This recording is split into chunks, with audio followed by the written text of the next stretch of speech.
My name is Abdul Kadir from Kasim Primary School, Agel. Strongly standing here before you to oppose the motion, which says voting should be mandatory.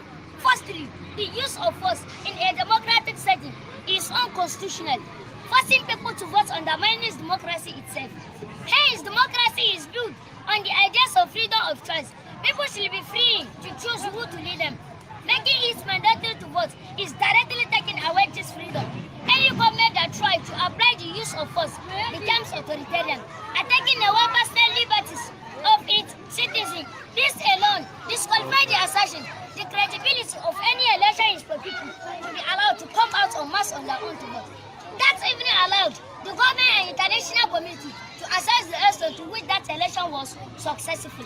Having said that, consider the kind of politician we have in this country and how politics is being practiced. Who are we making voting mandatory for? Just April last year, we voted Tinubu to be our next president, with every hope that this will change for better. Upon signing him, the first bit of color he gave us was to remove the petroleum subsidy, proving the whole nation who took in Obia into untold hardship. Prices of goods and services continue to rise. Tinubu, with all his charisma, cannot handle this country the way we want. Presently, we are experiencing the capital of the measures, and as all this are happening, our lawmakers who have the constitutional power to call everybody to order, including President, Deputy Not. Particularly the Senate instance, they are busy budgeting for 160 million naira flashy cars. Housing allowances, it is for God's sake. Is this the kind of our leaders who want to make voting mandatory for? Leaders that have turned out to be bunch of thieves, contractors, betrayers, ugly and come from the constitutional boxer, the elected vote. I beg you, Baba God, scatter them, destroy them, including Enjik and Adi, that try to make voting mandatory for us because of this great leader. We all know that today, hungry, starvation, and water died is the order of them. Burn out of the insincerity of our leaders. It is often said that a child that licked his mother's pot of soup and free tested the goes back to support the second term. The most painful part of this argument is that our retirees who have served this country for 35 years have been neglected. Particularly our teachers who taught and make this country great have been denied their gratuity. Some of the retirees have died. Some of them developed paralysis, while others on their sick bed as a result of inhuman attitudes of our government. Some of their children can no longer go to school because parents can afford paying their school fees again. These are people who are better 2 times the elite. They voted under some of them under rent, all with the hope that things will change for better. No way.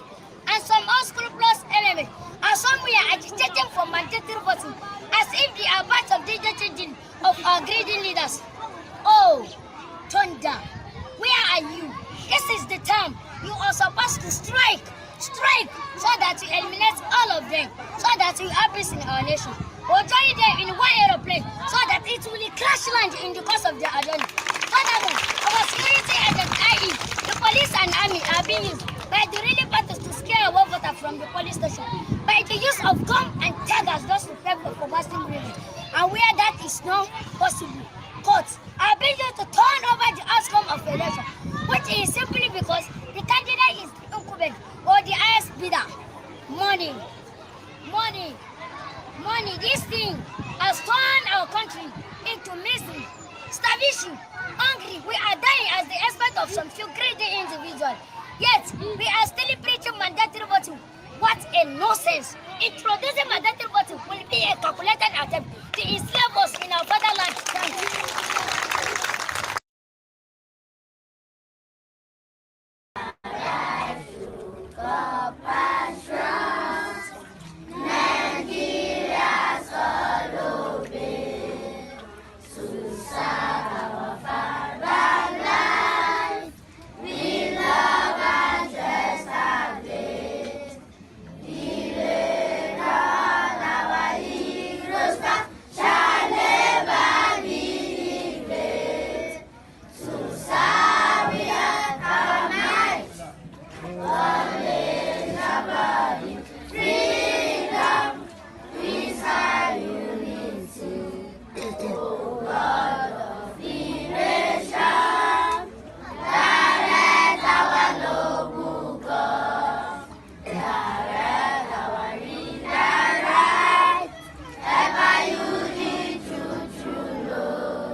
I was in Ilorin years ago.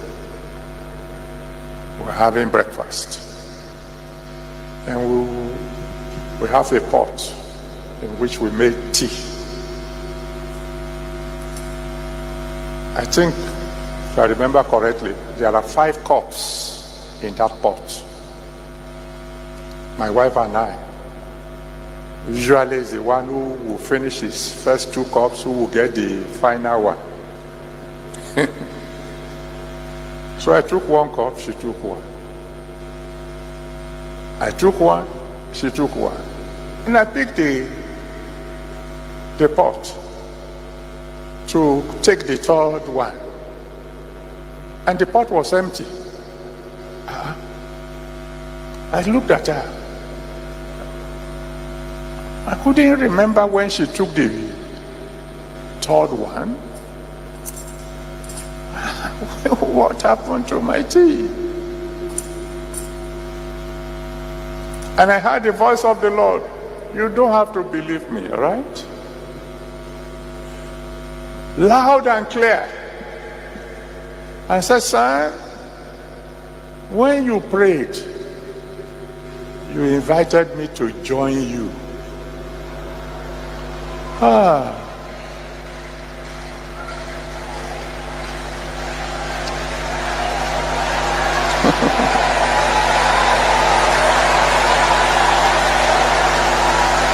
Some of you don't know why I call him Daddy.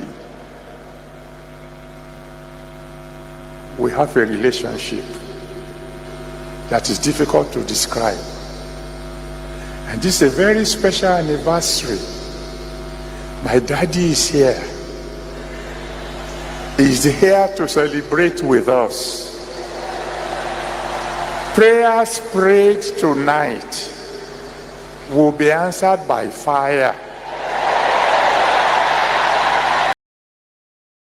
See all those people waiting for this government, the armed robbers. All of them, they are thief. See, there's our leaders.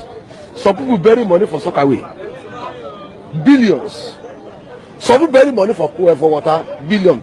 Age of 86 years, he did for senators. I will see one Baba for senators. They are discussing something, Baba do like this, sleep. Age of 85 years. Waiting this man looking for them. Very soon, revolution is coming to this country. Everybody go fight. Are you going to be part of the revolution? Yes, I will carry gun. If you get caught, I will carry it. Nothing will go happen. Anybody will die, he go die. Anybody will remain, go remain. Time is coming. When you go enter all those big men, you go sit there for road. Like this, just come down. You go slaughter them. I'm telling you, time is coming. All those men, they don't go move and change it. You just come down, slaughter them. God don't go vessel. Because time is coming now. Because those sisters are big man now. If anyway, me as I did, so make everybody do me for my television, for the television TV. If you see any big man, where I'm about to kill him now for my press, I go tell the Arab, just kill him. Kill him, don't fool him. Because now they make us be like this. Because they say don't keep it. They don't keep it where they climb that place. They must, their blood will use that big man blood to satisfy this country. Very soon is coming. The revolution is coming. You know, go better for all of us. Is that the revolution they are running from is getting closer. As I've always said, when the revolution wants to happen, a lot of events will happen. But the last trigger is always hunger. And the people of Nigeria are very hungry this time. A hungry man is a revolutionary. So Nigerians have been taken for granted, they have been battered, people have been destroyed, businesses are leaving the country once again. People cannot afford to feed anymore, even if they want. Insecurity everywhere, kidnapping in every corner, and the currency of the country. We also warned in this court, when people were saying that Buhari has left to, that Emilokon will be worse than Buhari. That is Tinubu. And it has also come to pass. Tinubu doesn't even care about anybody except himself and his criminal colleagues and board members who are running Nigeria, Nigeria PLC. They have done everything to destroy the economy. They have done everything to break an average Nigerian. And those who are saying that it is our turn. What is their turn now is suffering, hunger, starvation, sorrow, and a bloody lifestyle that is intolerable. The revolution that they have been running away from is now. Revolution.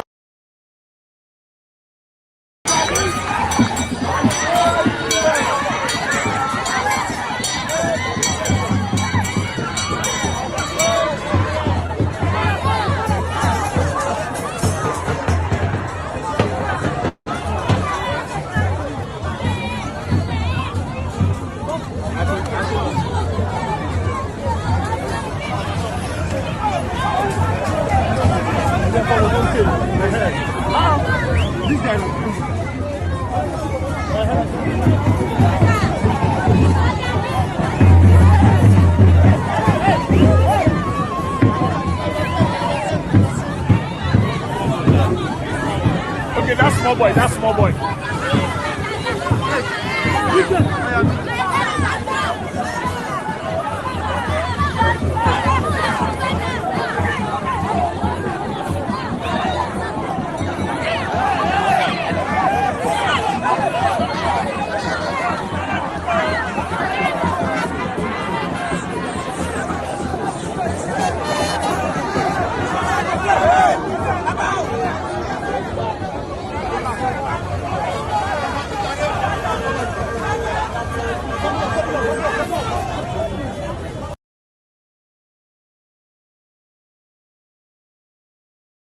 I'm going to lead Nigerian pensioners naked.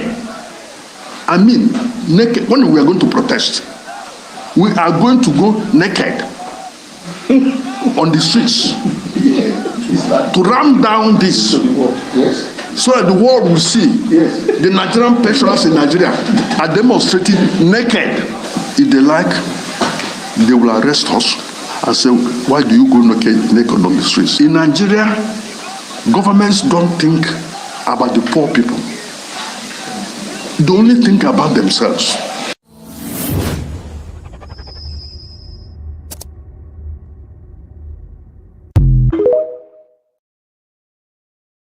Hello, welcome to another episode of Have Your Say 247. My name is Rudolph Okonkwo. We are coming to you from a snowy New York City.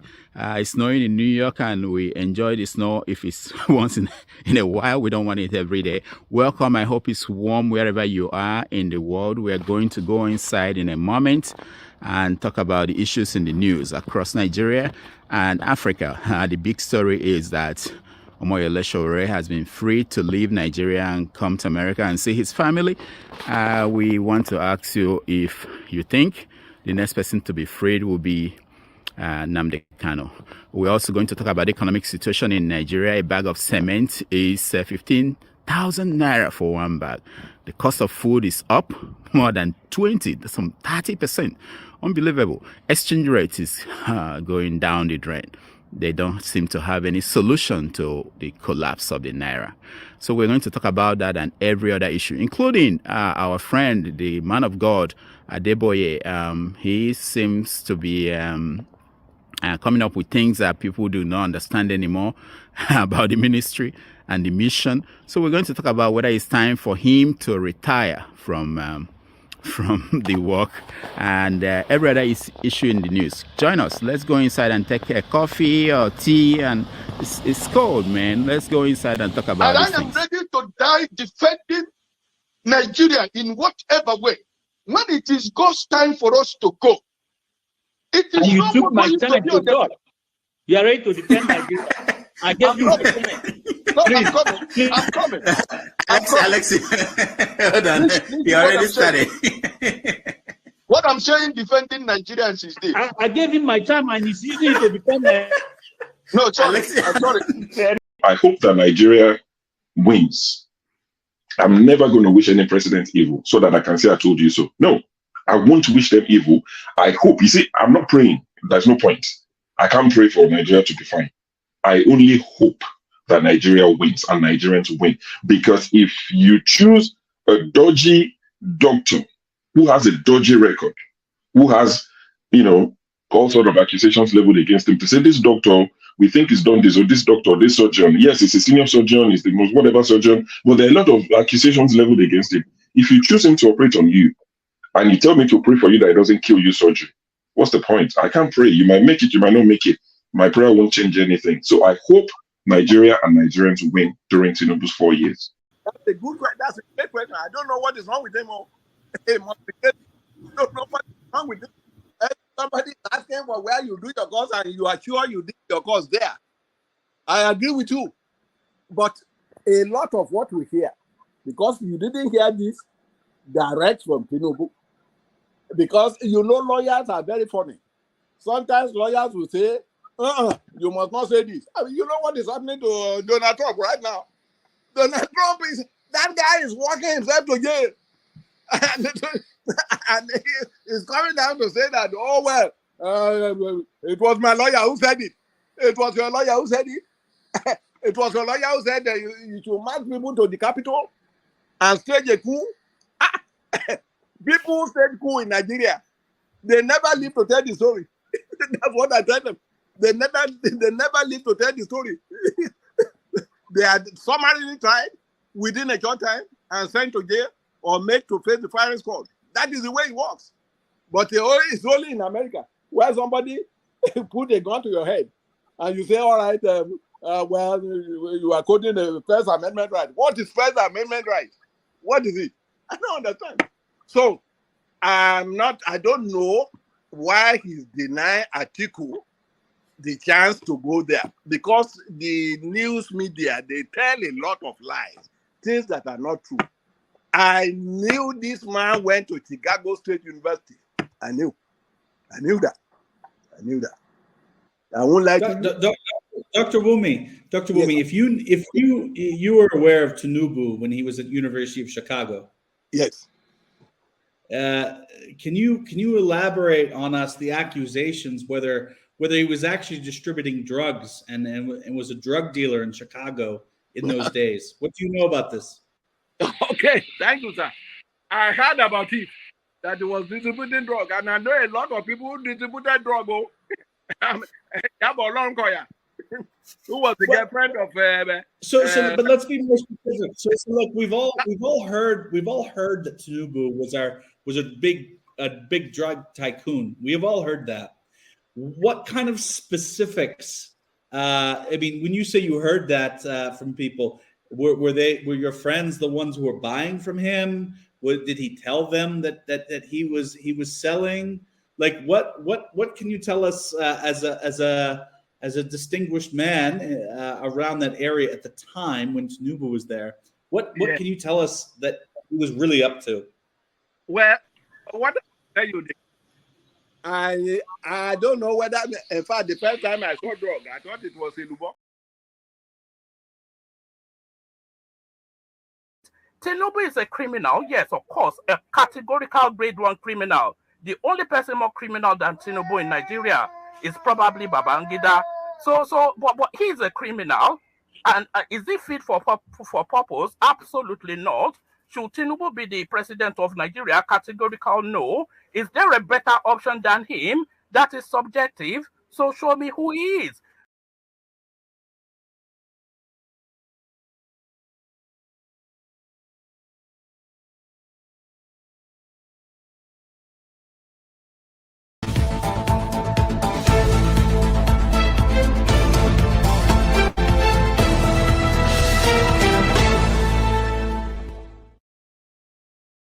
Tell you what they think.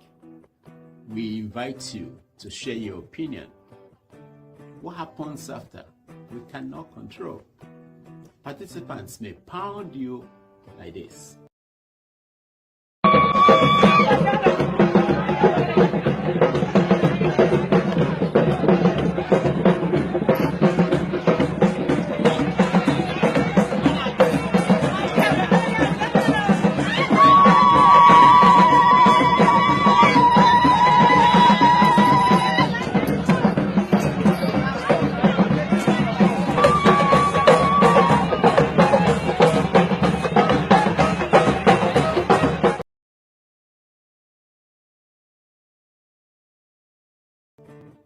And then you will join with me in saying, this platform is not for the weak.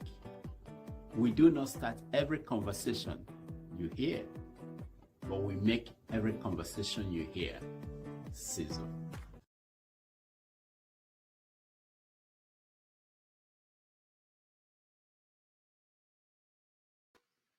All right. Welcome to the show. My name is Rudolph Okonkwo. Thank you so much for joining us. Today is Saturday, February the 17th, 2024. Is another day in New York City. I hope you are having a good time wherever in the world you are. It's snowing here, so we are all very indoors and watching what's going on from inside. So we are going to have a wonderful conversation today, as always. We are starting with Sowore, who got the Nigerian judiciary basically said that they are not going to pursue the case they had against him, treason. And we want to ask if Nnamdi Kanu will be the next. In Nigeria, people are complaining about hardship. Things are very tough. A bag of cement is 15,000 naira for one. I just saw in the news that the federal government is calling on Dangote and Rabiu to come and explain what happened. We are going to follow that story. We also have our man of God, Pastor Adebayo. Recently, he's been making statements that are making people to think maybe it's time for him to retire. We want to know what you think about that, especially those who believe that he's on the right path. We want to hear from you. Also, we want to talk about the general economic situation. The government is trying everything to control the currency, the fall of the naira, and it continues to fall. And we're going to get into that. If you have a solution to offer the government, they are looking for one. And so we will bring in people who are already in the studio. If you're in the studio, you want to join us, please turn on your camera. We share the link again for those who do not have it. Come into the studio and let's have a conversation on this and other topics in the news. Oh, also our friend Donald Trump, New York, our state here in New York, ordered him to pay $335 million to New York State and barred him from conducting business in New York for the next 3 years. That's unprecedented. So we know he's going to appeal. He's going to spend a lot of time in court before he wins this election to be the next president of America. All right, so let's welcome people who are here. Wale, welcome to the show. Yeah, good day, Mr. Bonko. How are you? Good. How are you doing? I'm fine, thank you. How are you? Oh, very good, very good. And how is it where you are? The weather? Dull as usual. Not too cold, rainy. Okay. You can't complain. Okay. 6 weathers in 1 hour, so it could be windy, and at the same time it could be sunny. And before you close your eyes and open it, it could be something else. So, the Western world couldn't be boast of weather, and the African world couldn't be boast of their own leader. So can't have it all. Okay, good. Let me go to welcome Paul. Paul, welcome to the show. Thank you, and good morning. Good morning. Well, where are you? I forgot. Don't be angry with me. I forgot what part of the world you are. I know you're in America. Boring place. Boring. UK. Yeah, I know Paul is in Arizona, but I don't know. Paul is in UK. Boring. Oh, UK? Are you in UK? How can you tell? I'm even trying to change my accent. Well, that's why I'm pidgin sometimes. Yeah, I'm in UK. Oh, UK. Okay. So okay, very good. All right. Paul, yeah, welcome. Thank you, Doctor. Doctor, I hope you are seeing all my people that, my Nigerian people that do prayer, they will not sleep. What God cannot do does not exist. Maybe it will work for Trump, but we are still waiting. But as at this time, it's still not working. Maybe they are still praying. I don't know where the man will have all those money to pay out all these things. We are looking. Yeah, it's unprecedented. Alaba, welcome to the show. Good morning, Rudolph. Good morning, Wale, Paul, and Madzi and everyone else that will still be joining us. It's nice to be back. As you can tell, I'm still cold down here in Chicago. Is it snowing there? No, it's not snowing. The temperature just dropped, although we've really had it mild this winter. But yesterday just came down a little bit, but it's not snowing. Okay. The sun is out, actually. Okay. Yeah, it's doing good. Okay, good. And how are you? Good. Who is this person that said that you told you, Rudolph, that you know me? Remember you said that one time. That said somebody said they know me. Yeah. You know him. I'll talk to you offline. Yeah. Mazi Prince, welcome. Good morning, Dr. Rudolph. Yeah. Good morning, Mr. Wale. Good morning, Mr. Paul. And good morning, Alaba, my brother. Alaba, you are welcome to Alaba. Okay, Alaba, they don't turn you to Alaba.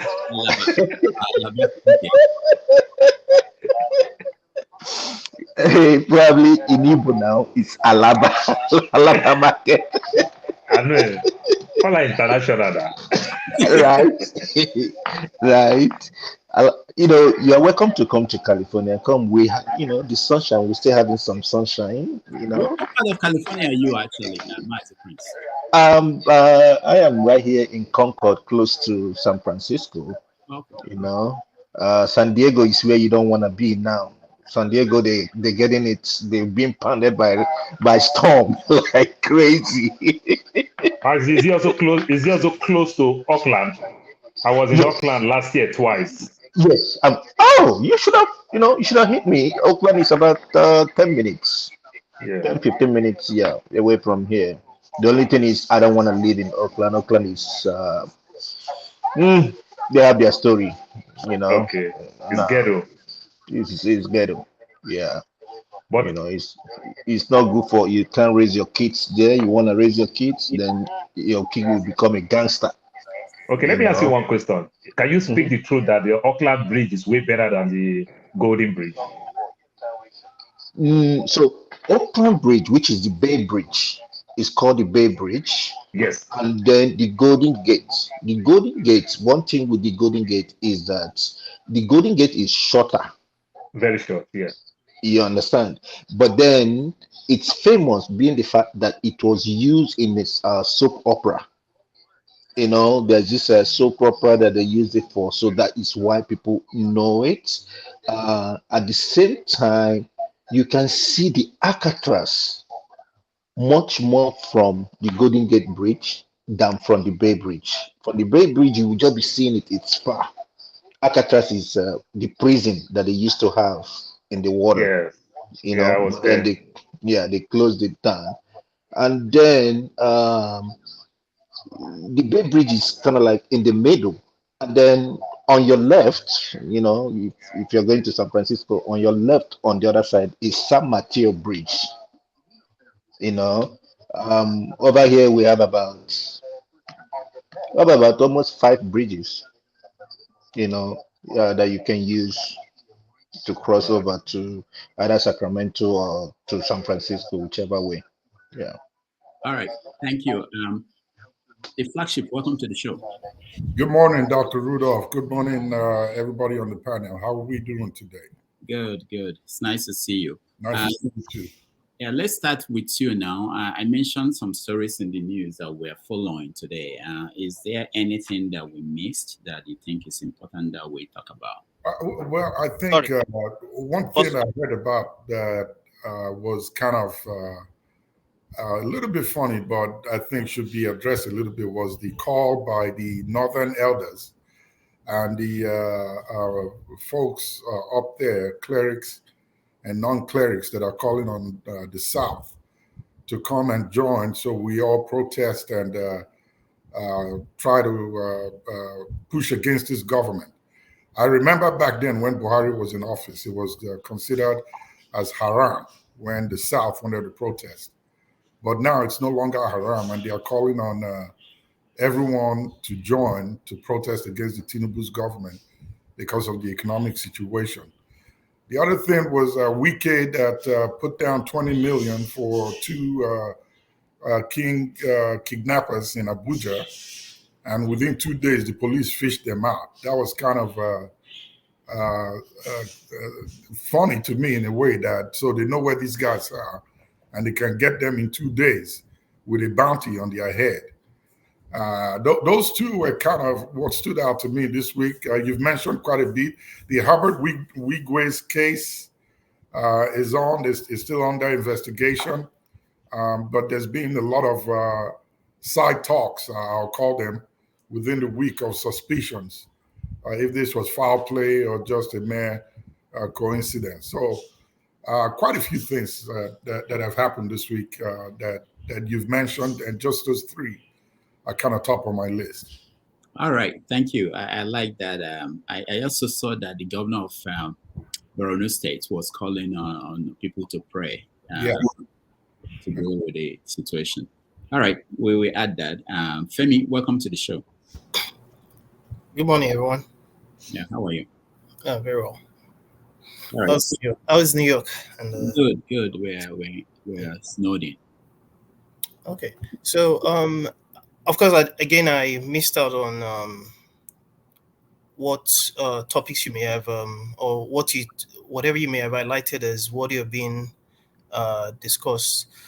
So just in case I'm repetitive in terms of what I think is important or relevant, and that would include possibly the nurses issue, the issue with the Nigerian Council of Nurses and Midwives, and the restrictions being placed due to the statistics that came out that about 42,000 nurses have left Nigeria in the last 3 years, and side by side with the fact that there's been, in quotes, 100% increase in the spaces being created for medical students, which I found interesting because in a country where even the first generation or second generation schools are unable to provide for the capacity of the intakes that they have. I don't know how that works, but that's on one hand. Then I'm pretty sure you already laid out plans to discuss about the exchange rates vis-a-vis the economy and the food crisis, the ongoing food crisis. Well, perhaps to also, I guess you also included the issue of the state police that's been brought to the fore already as well. I suspect you already discussed that. And something maybe as a side note, I don't think it's really worthy of more discussion. I just found it amusing what happened during the governor's meeting with Tinubu. That sideshow between the vice president, the governor of Rivers, and Wike. It's quite interesting because anyway. But I'll just keep it at that for now. All right. Thank you, Femi. Thank you. State police, the argument that they want state police now, and nursing and the new changes by the council. Yeah, those are important. We will get to that. Let me go up. Okay, what, Prince? What about the call by Eric Prince?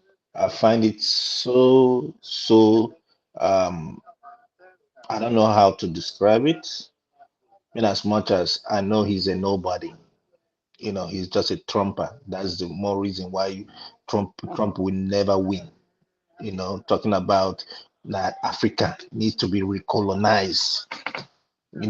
On what grounds? Who is he gonna go with to go and recolonize Africa?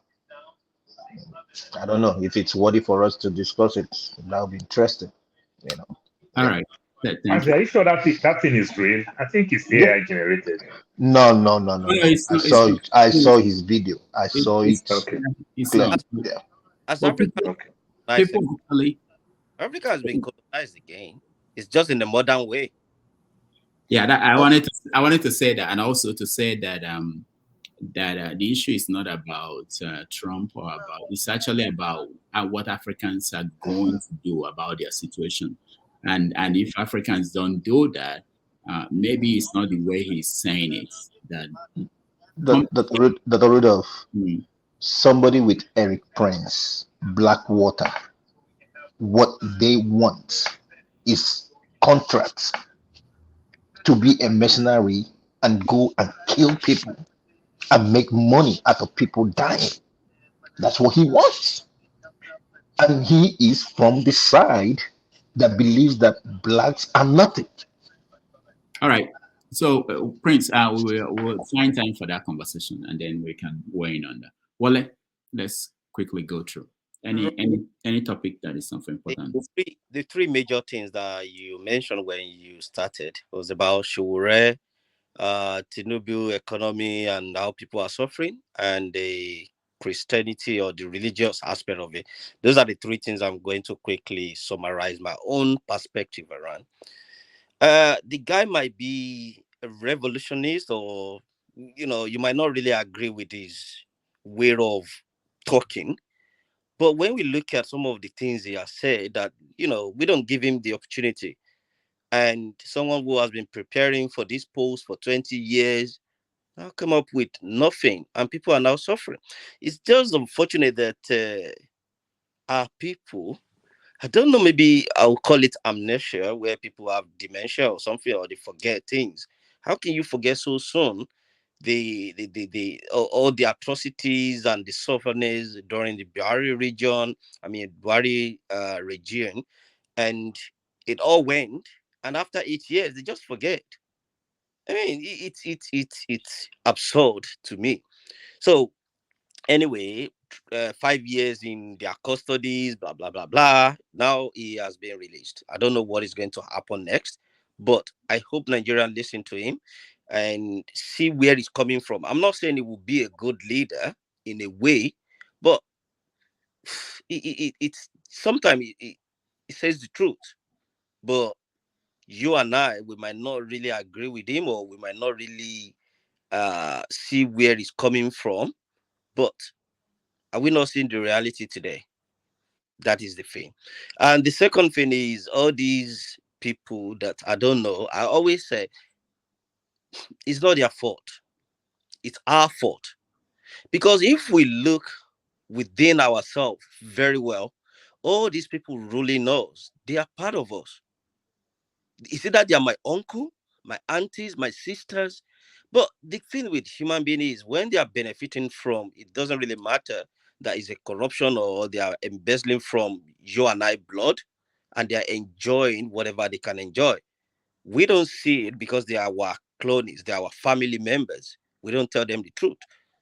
And that goes down to where I would say a religion matter, because they will steal this money, they will give the pastor or the imam 10% or whatever they want to give, and people, they will give them chair or seat on the front row. They will worship and praise them, not knowing that there will be a time where we're all going to suffer it. So in a way, when you look at what does IMF got to do with our economy? They are, for those who are Yorubas who have watched this movie called Shaworoide or Agogwewo, is replica of what is happening. And this movie has been out about 20 years, where the timbers, what they call them, the timbers cut or something, they came in and they want the king to be imposed. The king refused to do the rituals. And for those who have watched the movie, when I reflect back at all, this is what is happening. We have the brains, but people who are supposed to be a good leader. Sometimes I used to wonder if Mr. Rudolph, as good as you are now, if you become the minister, I'm sure you will become a bad person. I don't know how, but it's just very unfortunate. And like Mr. Mazi said, we've been colonized. There's someone said, I rescued 100 slaves. I could have rescued more if only those slaves know that they are slaves. So it's easy for one bigot somewhere to say, oh, Africans should be enslaved. Are they not enslaved already? It's just in a modern way. Look at you and I now. How many of us are ready to go back and, face the bullet? As human beings, we want to find a comfortable place to live. But we'll continue to supply them more slaves because we are having children here. They are growing up. Some of them don't even have our values anymore. They don't know our culture because we're scared to take them home. And they have the Western mentality. So I don't know. I think it's gone too far. I don't know what is going to be the solution. But let's see how it's all planned out. Well, thank you. You went too far. I didn't know what we were talking about anymore. I thought we were talking about topics. You rounded up everything. So, all right, let's just get from Paul and then Alaba. Then we then start a topic. Paul, go ahead. I should just go like Waleda, as the case may be. That's still going around with this topic. I think the topic that you pick. I don't want to miss anything important. That's all. Just the people. Oh yeah, the topic that you pick, I think is. And then we go ahead and. Yeah, the topic that you pick, I think is well okay. I don't see us. Sometimes we take all these 7-8 topics, then we'll end up even when we discuss it. Doctor is already sleeping. You yourself, you even run away. That's the thing. Then we'll just double with the Sowore thing, and I think the Sowore looks good. The hunger in the country looks good. This thing that is keep seeing women here and there protesting over sex, going naked, and never that thing. This is sacrilege. This is barbaric. Things are hard. So the hardship, you can't quantitate what is going on when it comes to the hardship. This is really, really tough. So right. I think, yeah, we can discuss that. Well, let's start with the hardship. Let's leave Sowore and then Nnamdi Kanu as second topic. Let's start with the hardship. Things about everybody, we all know that, but I was surprised today when the government of Nigeria basically is now summoning the cement manufacturers. Everything they've done with the currency has not worked. In fact, the prediction is that by next month it will be 2,500 pounds, and the dollar will hit $2,000. 2,000 naira for $1.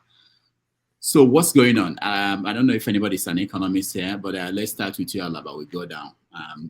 What is the solution? Because people are really suffering. People are really suffering, and they have to suffer more. Sadly, as that sounds, the trauma situation of Nigerians is that of a frog that they slowly boil the water, and it adjusts until the water gets hot and the frog does not jump out. But if you drop a frog into a hot water, immediately the frog will jump out. So when we criticize Nigerians, we should have this scientific fact in mind, the state of trauma. But the hardship will go up because the current government, you can't produce something with nothing. They have nothing. That is the truth, guys. They have no ideas. They have no clues on how to run a government. They are not even interested in running a government, even if they have clues. Now, that is the hard fact. That's the core fact. They're not interested. They're there to make money. They are there to share loot. That is their concept, their idea of what governance is. So when you condemn or criticize them, please put this at the back of your mind so you know what you are dealing with. You're not dealing with rational beings or what you consider normal. We are dealing here with the abnormals who think they are normal. This is a tough situation, people. So resolution it's got to be that revolution, but the revolution of a state cannot occur without the revolution of the mind, because the mind in itself of Nigerians has been polluted. It's part of that hot water that they've been boiling in for 60 years. For 60 years, that's almost 2 generations, if not 3 generations of human beings. You understand? You sang, all of you standing here, you sang, what's that struggle song? Luther Continua, or whatever that struggle song we sang in school. The children are still singing that struggle song. I was enjoying that young debater earlier that you showed that was highlighting the fact Good is a debater, but that little boy knows the fact. I don't know if he was coached, but it doesn't matter. He knows the fact, but there's a lot of grown-ups, adults who are big fools, who don't know, who still defend this abnormality, this insanity. You understand? People come on here, they would defend this insanity. Give them time, give them this, give them that. So the likes Just of take mention of Colata. yeah, there are lots of them, you know, and they're the moderate ones among them. Oh, well, let's just get along for the sake of getting along. Let us keep boiling in that hot water. There are those ones too.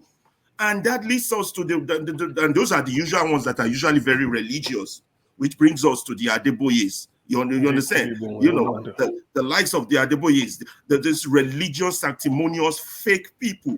You know, I don't know. You know, by their fruit we shall know them. By now, they should have seen their fruit. They've had their churches in existence for more than 40, 60 years. What have they produced? They've not produced a morally upright society. They have not, because they have sold their souls to the devil. So people like that, Nigeria is going nowhere. The suffering will continue. Dollar will continue to, the naira will continue to rise against the dollar. And maybe that would gear up a possible revolution. It looking like it might not be planned. It might not be organized the way things are going.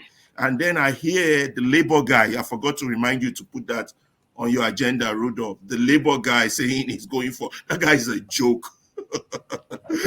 That guy is the stock of laughing comedies. I don't know if people would take him serious, but whether people do or not, I would advise all Nigerians, if they eventually march, please join them. Don't say because you're Igbo, you're Yoruba, you're Hausa, join them. If anybody is marching, before you starve to death, because a time will come, you won't be able to march anymore. You will want to, but your legs will not move because there will be no food or energy in you to march. So if the joker that calls himself the Labour guy wants to march, please join him, even though he's a joker. Anybody that wants to march, join them. You know, something got to give. I don't know if I should continue. The others want to speak. Let me stop there. That young boy is brilliant, though. Let's get others to join, but let me play that video you talked about, a little bit of it. I was surprised that during a debate, when I was in primary school, nobody will allow you to say the kind of things he said about leaders and the state of the country. So let's see a little bit of that. They voted under some of them under rent, all with the hope that things will change for better. No way. And some unscrupulous elements are somewhere agitating for mandatory voting, as if they are part of the changing of our greedy leaders. Oh, thunder, where are you? This is the time you are supposed to strike, so that we eliminate all of them, so that we have peace in our nation. Or join them in one aeroplane, so that it will crash land in the course of their journey. Furthermore, our security and Can you believe that? I don't know if people understand the impact of this, or that something changed from when I was at school.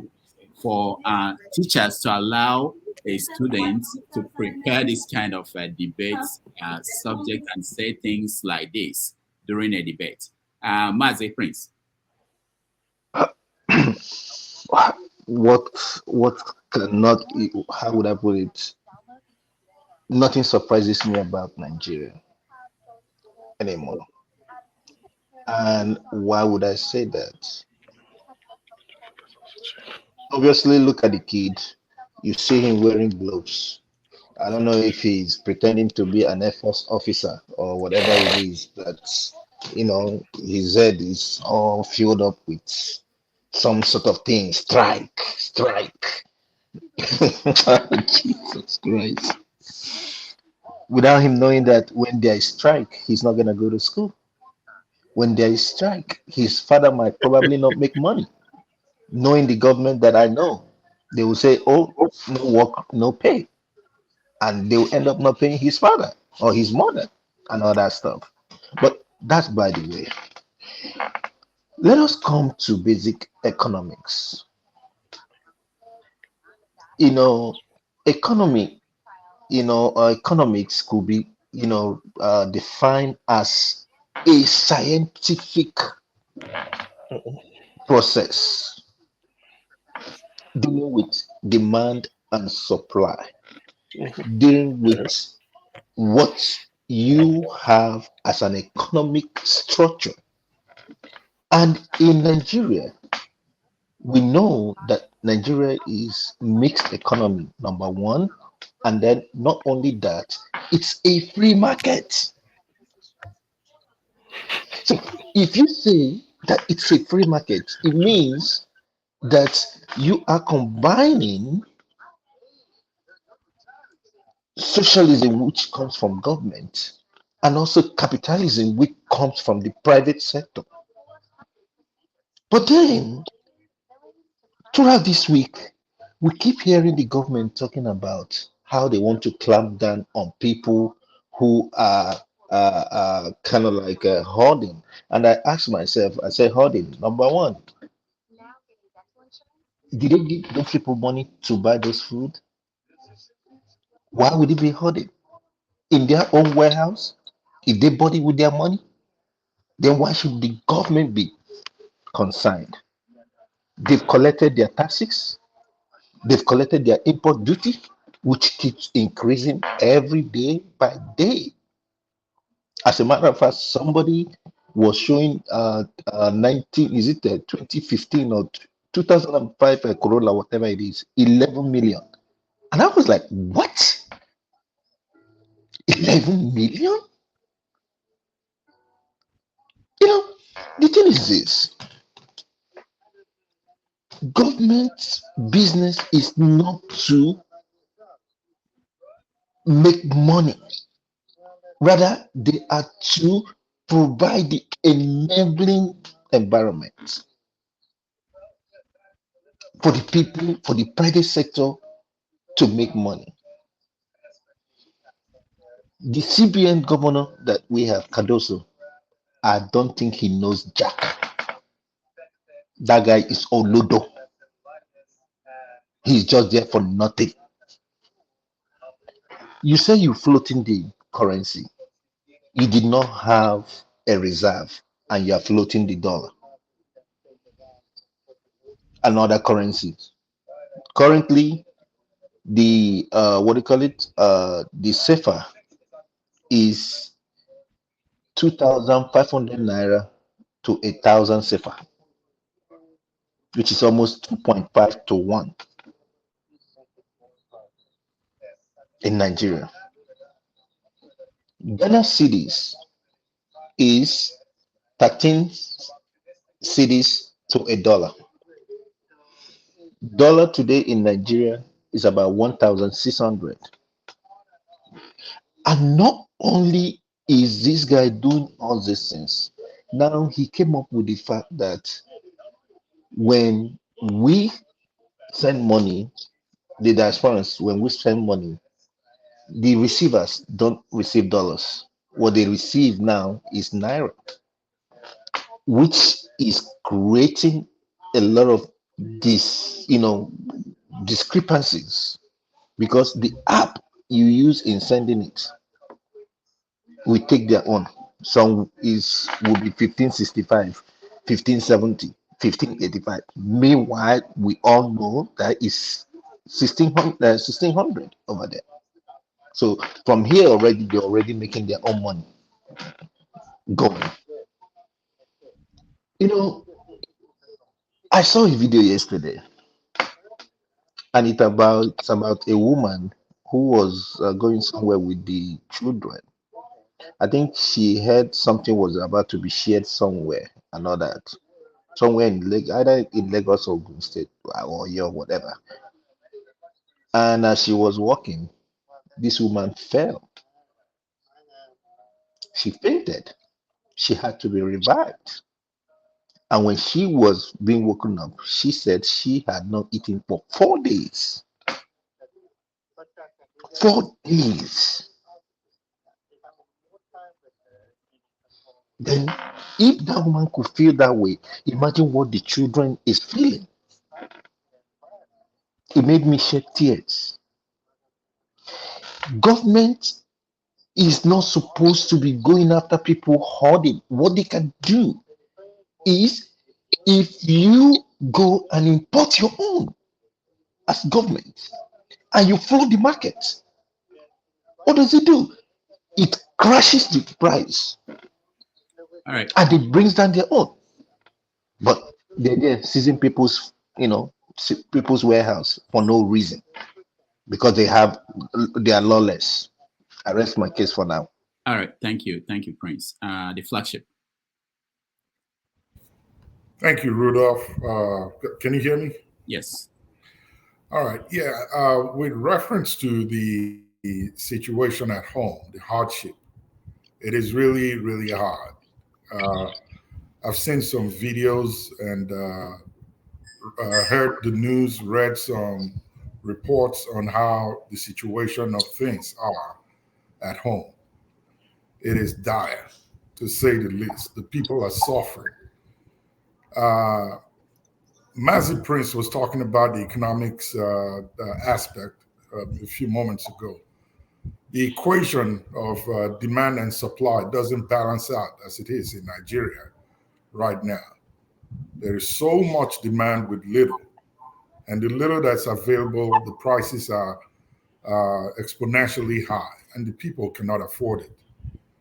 I saw videos of a gentleman who went to the marketplace to buy a cup of rice and could not, the difference between what he has or what he had and what the actual price was 200 naira.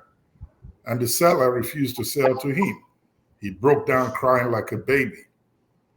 Not to mention the picture of Nigerians who they were told that bread was being, I don't know if they were sharing it for free or selling it for a low price, but you needed to see how disgusting that footage is, how Nigerians have been reduced to nothing for just a loaf of bread. How about the guy who supplied yam to a customer based on what the report says, and people saw it and just free for all, they took it.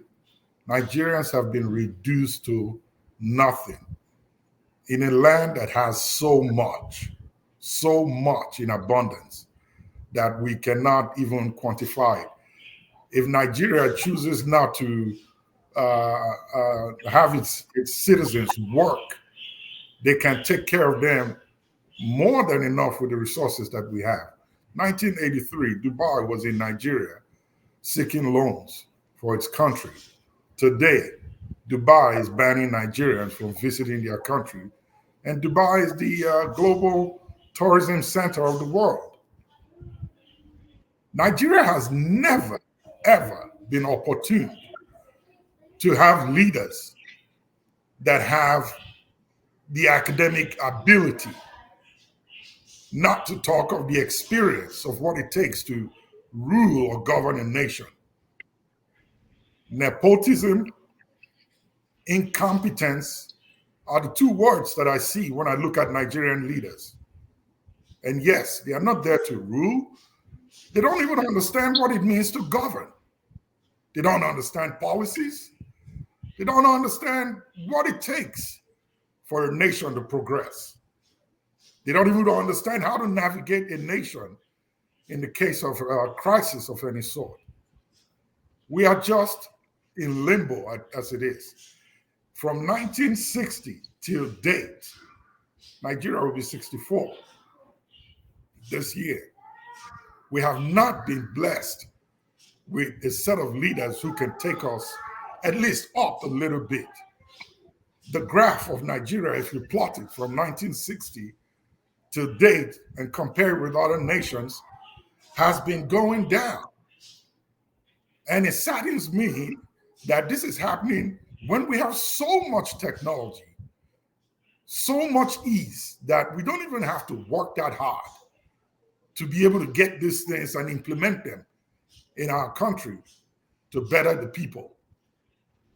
But the brunt of this whole thing is pushed on the shoulders of the people every day.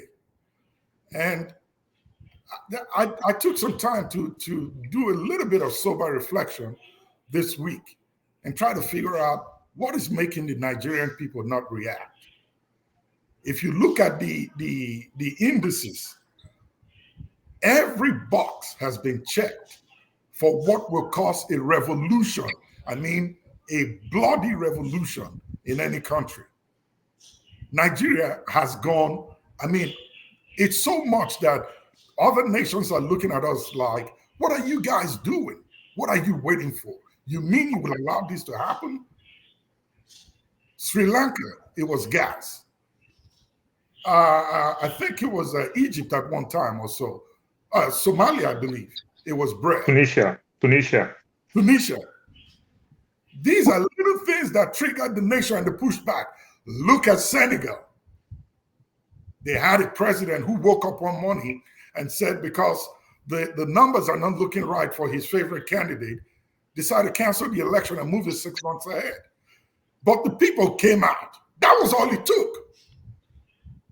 And we're talking about the end of this month for that election to be conducted. So I'm kind of thinking, what is it that is making the Nigerian people not react? And I figured out that, we need to cut them some slack a little bit. The gun is pointed at them. The policies that are designed to take care of them, they flipped it around on them. So you really can't do nothing. How many people were killed in Senegal in the protest? I bet you if it's done in Nigeria, you'll be counting bodies. So how do you want them to react? There is no food, no basic amenities. The gun is pointed at them. And they're tired of carrying the bodies of their loved ones. So the situation is really hard. The people can't, I mean, when I'm hungry, really hungry, there's so much I can do. You can't ask me to go beyond my threshold when I've really not had food to eat, even though I have it. But these people don't know where the next meal is coming from.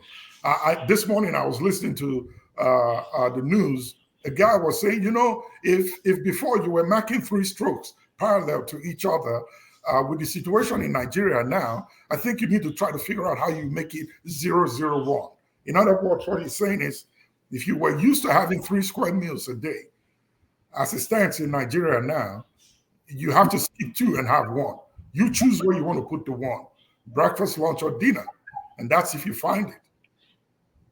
So there's so much that needs to be done with reference to getting help for the people. It's hard. It's very, very hard. And lastly, the dollar is going to hit 2,000, no doubt. It may go beyond that. I'm just feeling, I don't know how I feel when I remember a video of Zimbabwe a couple of years ago where Bureau de Change is in public, and the Zimbabwean currency are stacked on the table. And this tourist who went to Zimbabwe wanted to change some money. He brought out $10. And they had to literally take a wheelbarrow to wheel the equivalent of $10 of the Zimbabwean money to accompany him to his hotel room. Is Nigeria heading that way? I mean, the government right now has no solution. They fulfill their goal, what they want, be in power. Everybody in the cabinet, as it is right now, are incompetent, as far as I'm concerned. And they all need to be fired, replaced. Every single one of them. And unfortunately, including the guy in the seat of the president, Tinubu himself. So Nigeria is suffering as it is. And I hope that they get to that threshold where they can push back and say enough is enough. We can't take this anymore, regardless of what happens, even if we have to count bodies. If we sit down here, we'll die. If we fight back, we still die. But at least we're guaranteed a chance that some sort of change would happen. Thank you. All right. Thank you, Flagship. Thank you, Eunice.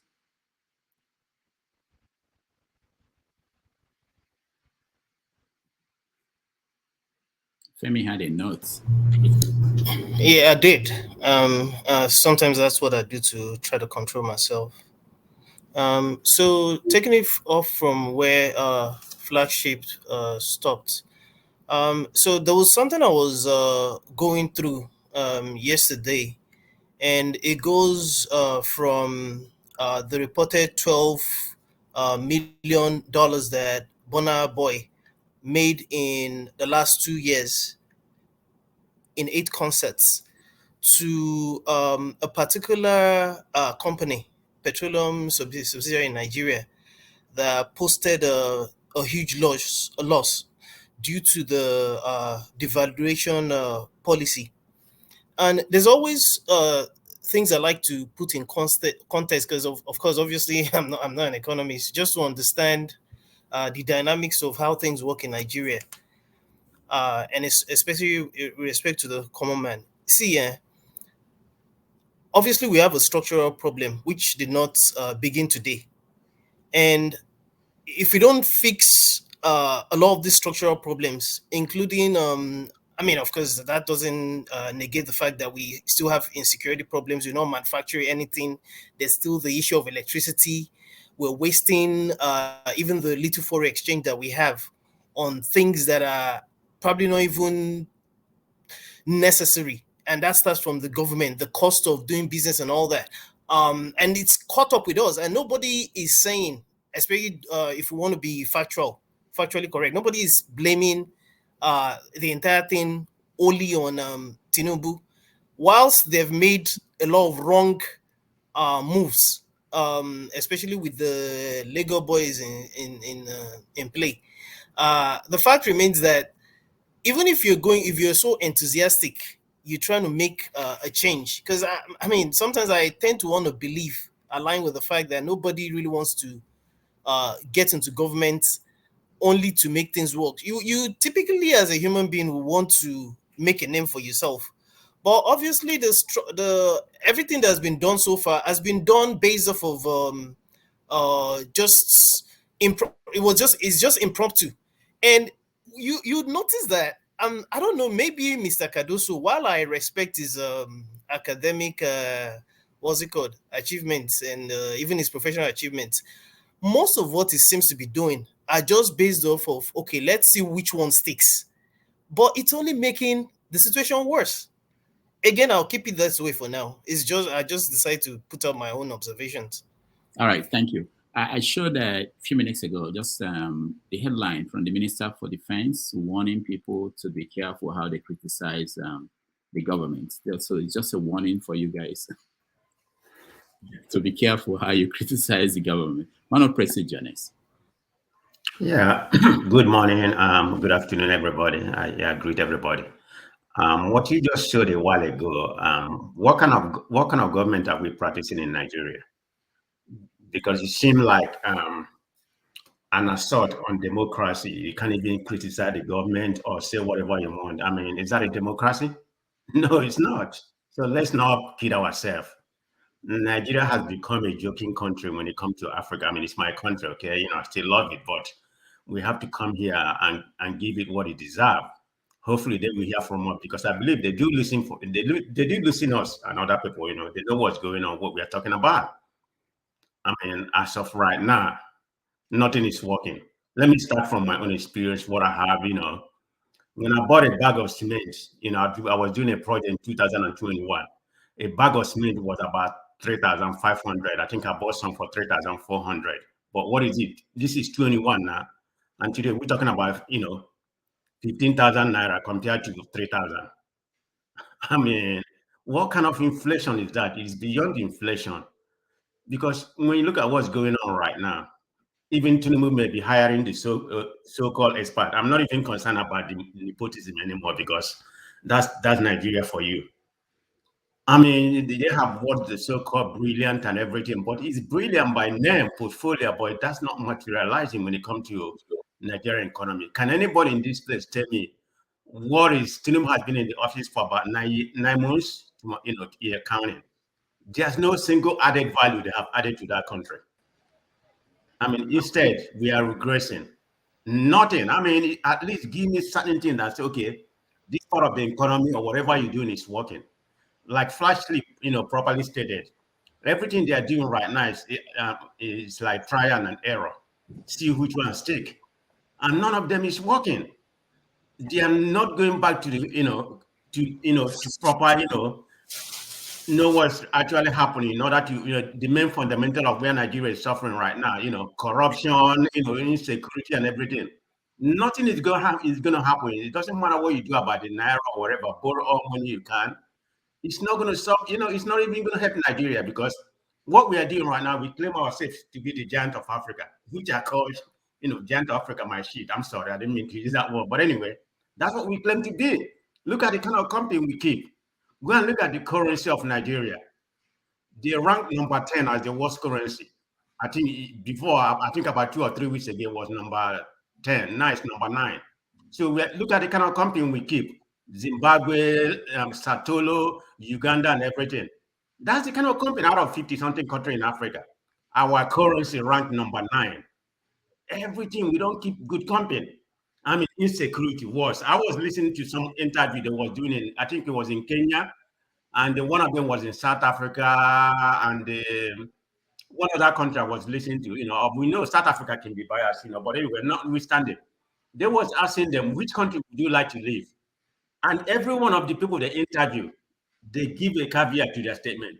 They would have liked to live in Nigeria, but the corruption, the insecurity, so all of them prefer Ghana, just because Ghana is safe, but they know the opportunity in Nigeria would have afforded them to do something better for their life.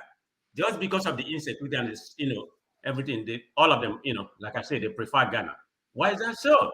Even after Ghana is not as good as Nigeria when in terms of weight or how you can do better in terms, because of our population and what we deserve. Nothing is working. You have to curb that insecurity. All this thing they're proposing about state police, I guess, we're going to talk about that, right? So, I mean, let me not go into that. I have a lot of statements to make about that. But anyway, Nigeria is not working. I mean, as of now, right now, I'm going to give Tinubu F.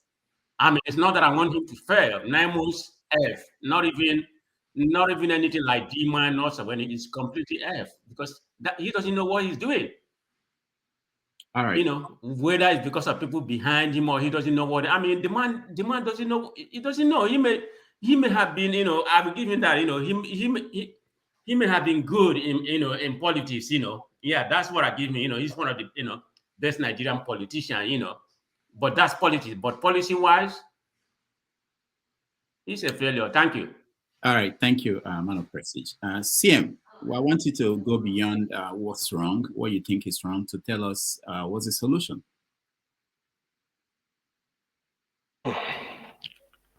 What's happening? Thank you, Rudolph, and good afternoon, everybody. Please, all protocols observed. Straight away, I will just tell you the solution is Nigerians should start to dialogue with each other on post-Nigeria republics. I'm not being original here. Just my friend mooted the idea to me months ago, since last year. But with the way things are going, I think that is a very wise decision. Nigerians should start to dialogue with each other. Urobo dialogue with Isoko dialogue with Joino, just like this. We just have to start, because there is no light at the end of the tunnel. That is just the pure solution for now. Every other thing is just a deceit. I say this because, one, somebody said here that what is happening in Nigeria is long overdue for a revolution. I agree. But why revolution can never happen in Nigeria is because of, our innate obsession with tribalism. An average Nigerian will honorably, with pride, take a poison, insofar as the person giving him or her the poison is from his ethnic group. He knows his poison, he will die. But so far it's my man from my area giving it to me, I will take it. If another person is promising you honey, you say, I don't trust that person, he has trust issue. So why are we forcing ourselves on ourselves? For 60 years, we've been practicing the same thing, and it's not going to work. There are a lot to say. Federal government is clamping down on people hoarding food. Do you know I laugh? I'm in the UK here in 2020. Oyibo do lockdown.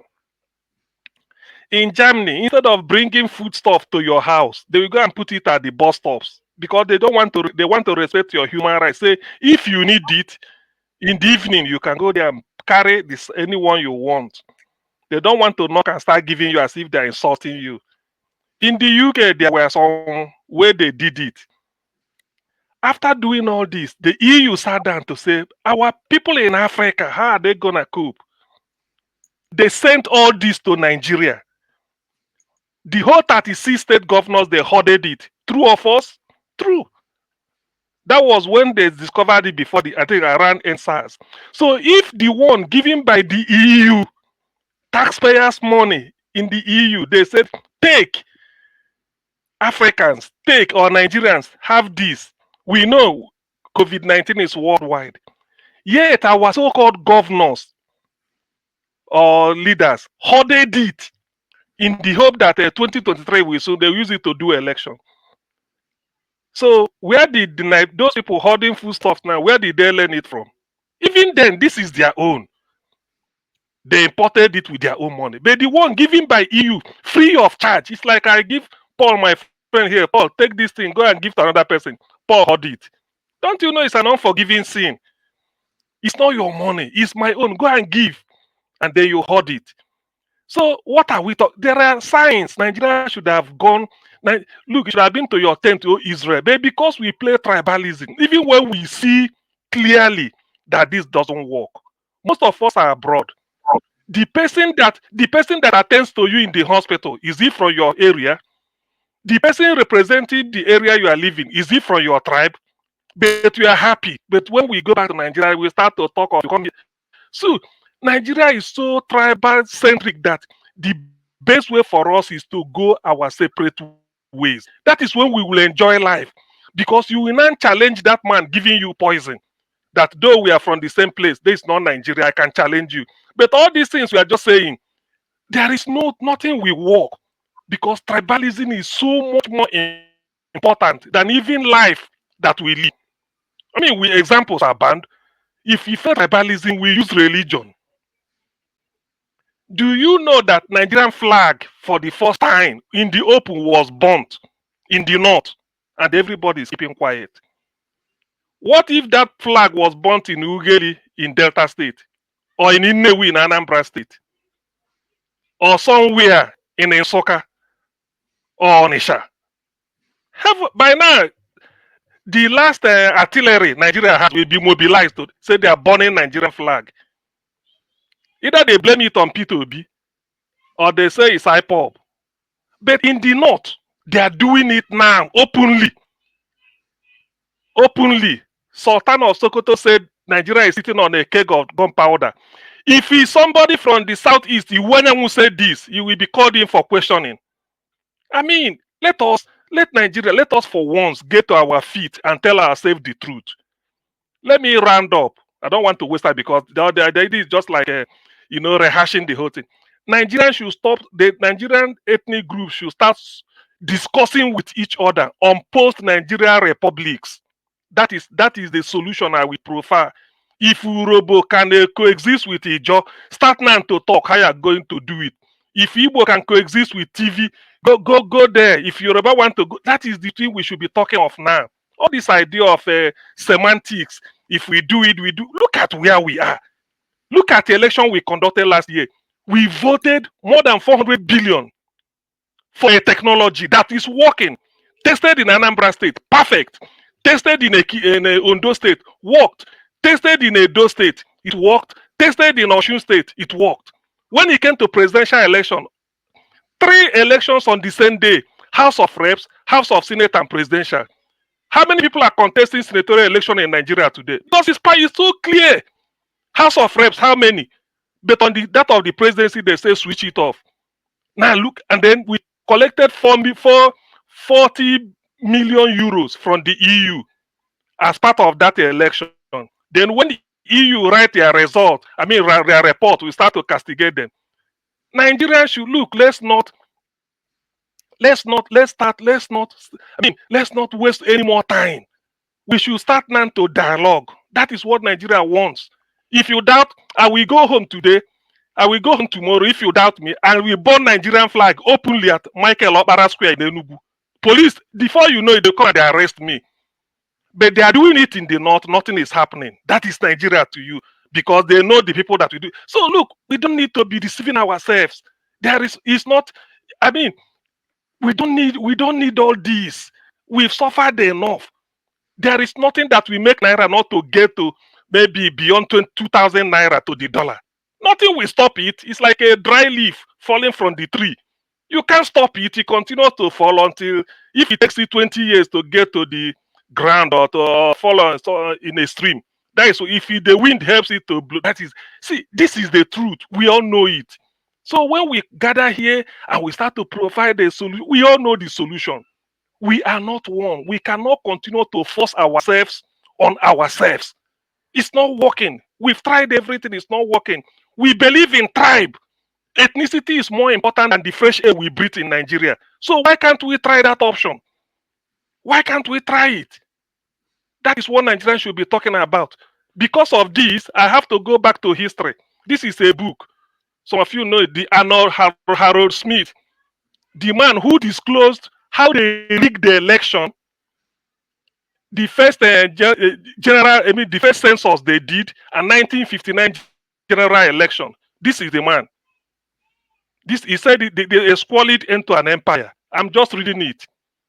If you see what this man revealed, know that Nigeria was not. Nigeria is just like what they call it, an animal farm. You gather people and then be watching. This is the man said the whole truth. And while he was writing it, Margaret Thatcher was bugging his line. While he was putting down the memo, Margaret Thatcher, British Prime Minister, he wrote it here, was bugging his telephone line to know what he's discussing. So this high tech they're playing with Nigeria. This is a book, the Harold Smith story. People should look for it and read. So Nigeria, after reading it, I found out that we've been wasting our time. There is no formula that can work in Nigeria. From today, I'm saying it. There is no formula that can work. If you like, go and import even if you bring Jesus Christ to be president, they will ask him what is your state of origin. If he says that side they don't rule now, no, good. If he say you do how long have you been in this party? Did you pay your tax? We go and bring tax clearance. After all, so look, let's stop wasting time. Nigeria should start to discuss on how they are going to be a little bit apart and survive, than to come too closely together like Ojukwu said during the war and perish on collision. This is too much. If you read this book, you know that we are wasting our time. The next 40 years, Nigeria will remain the way it is. 10 steps backwards, 1 million step backward, 10 steps forward, 1 million step backwards. That's where we are. And let me end on this. I want to debunk one lie. For those that we say, if Nigeria didn't get up, Africa won't rise. I used to believe it, but it's a lie. Egypt is rising. Rwanda is rising. South Africa, they're all rising. Nigeria is sinking. So why are they not sinking with Nigeria until Nigeria will rise? So part of that myth or those lies, I'm debunking it today. I used to believe it before, but it's a lie. Nigeria's destiny. No African destiny is tied to that of Nigeria. That was what they used the diplomacy of Joe Garuba, 1975. Africa has come of age. Africa is a giant of. It's a lie. It's a squalid, like this guy said, a very dirty environment. Nigeria is sinking, other African countries are rising. So there's no need saying that if without Nigeria rising, Africa can rise. Oh, that one a fab. It's a very big fib. Very gigantic lie. Thank you, Rudolph. Thank you, CM. Let me just mention that in this news story, the Sultan also said something interesting, that he was warning the government that they cannot control the young people who are angry and hungry, that they cannot no longer control them. So that they used to be able to control them, but now they are losing control. All right, let me go to the next person. Paul, you're next. Oh yeah, man, these guys that spoke before me, the fire.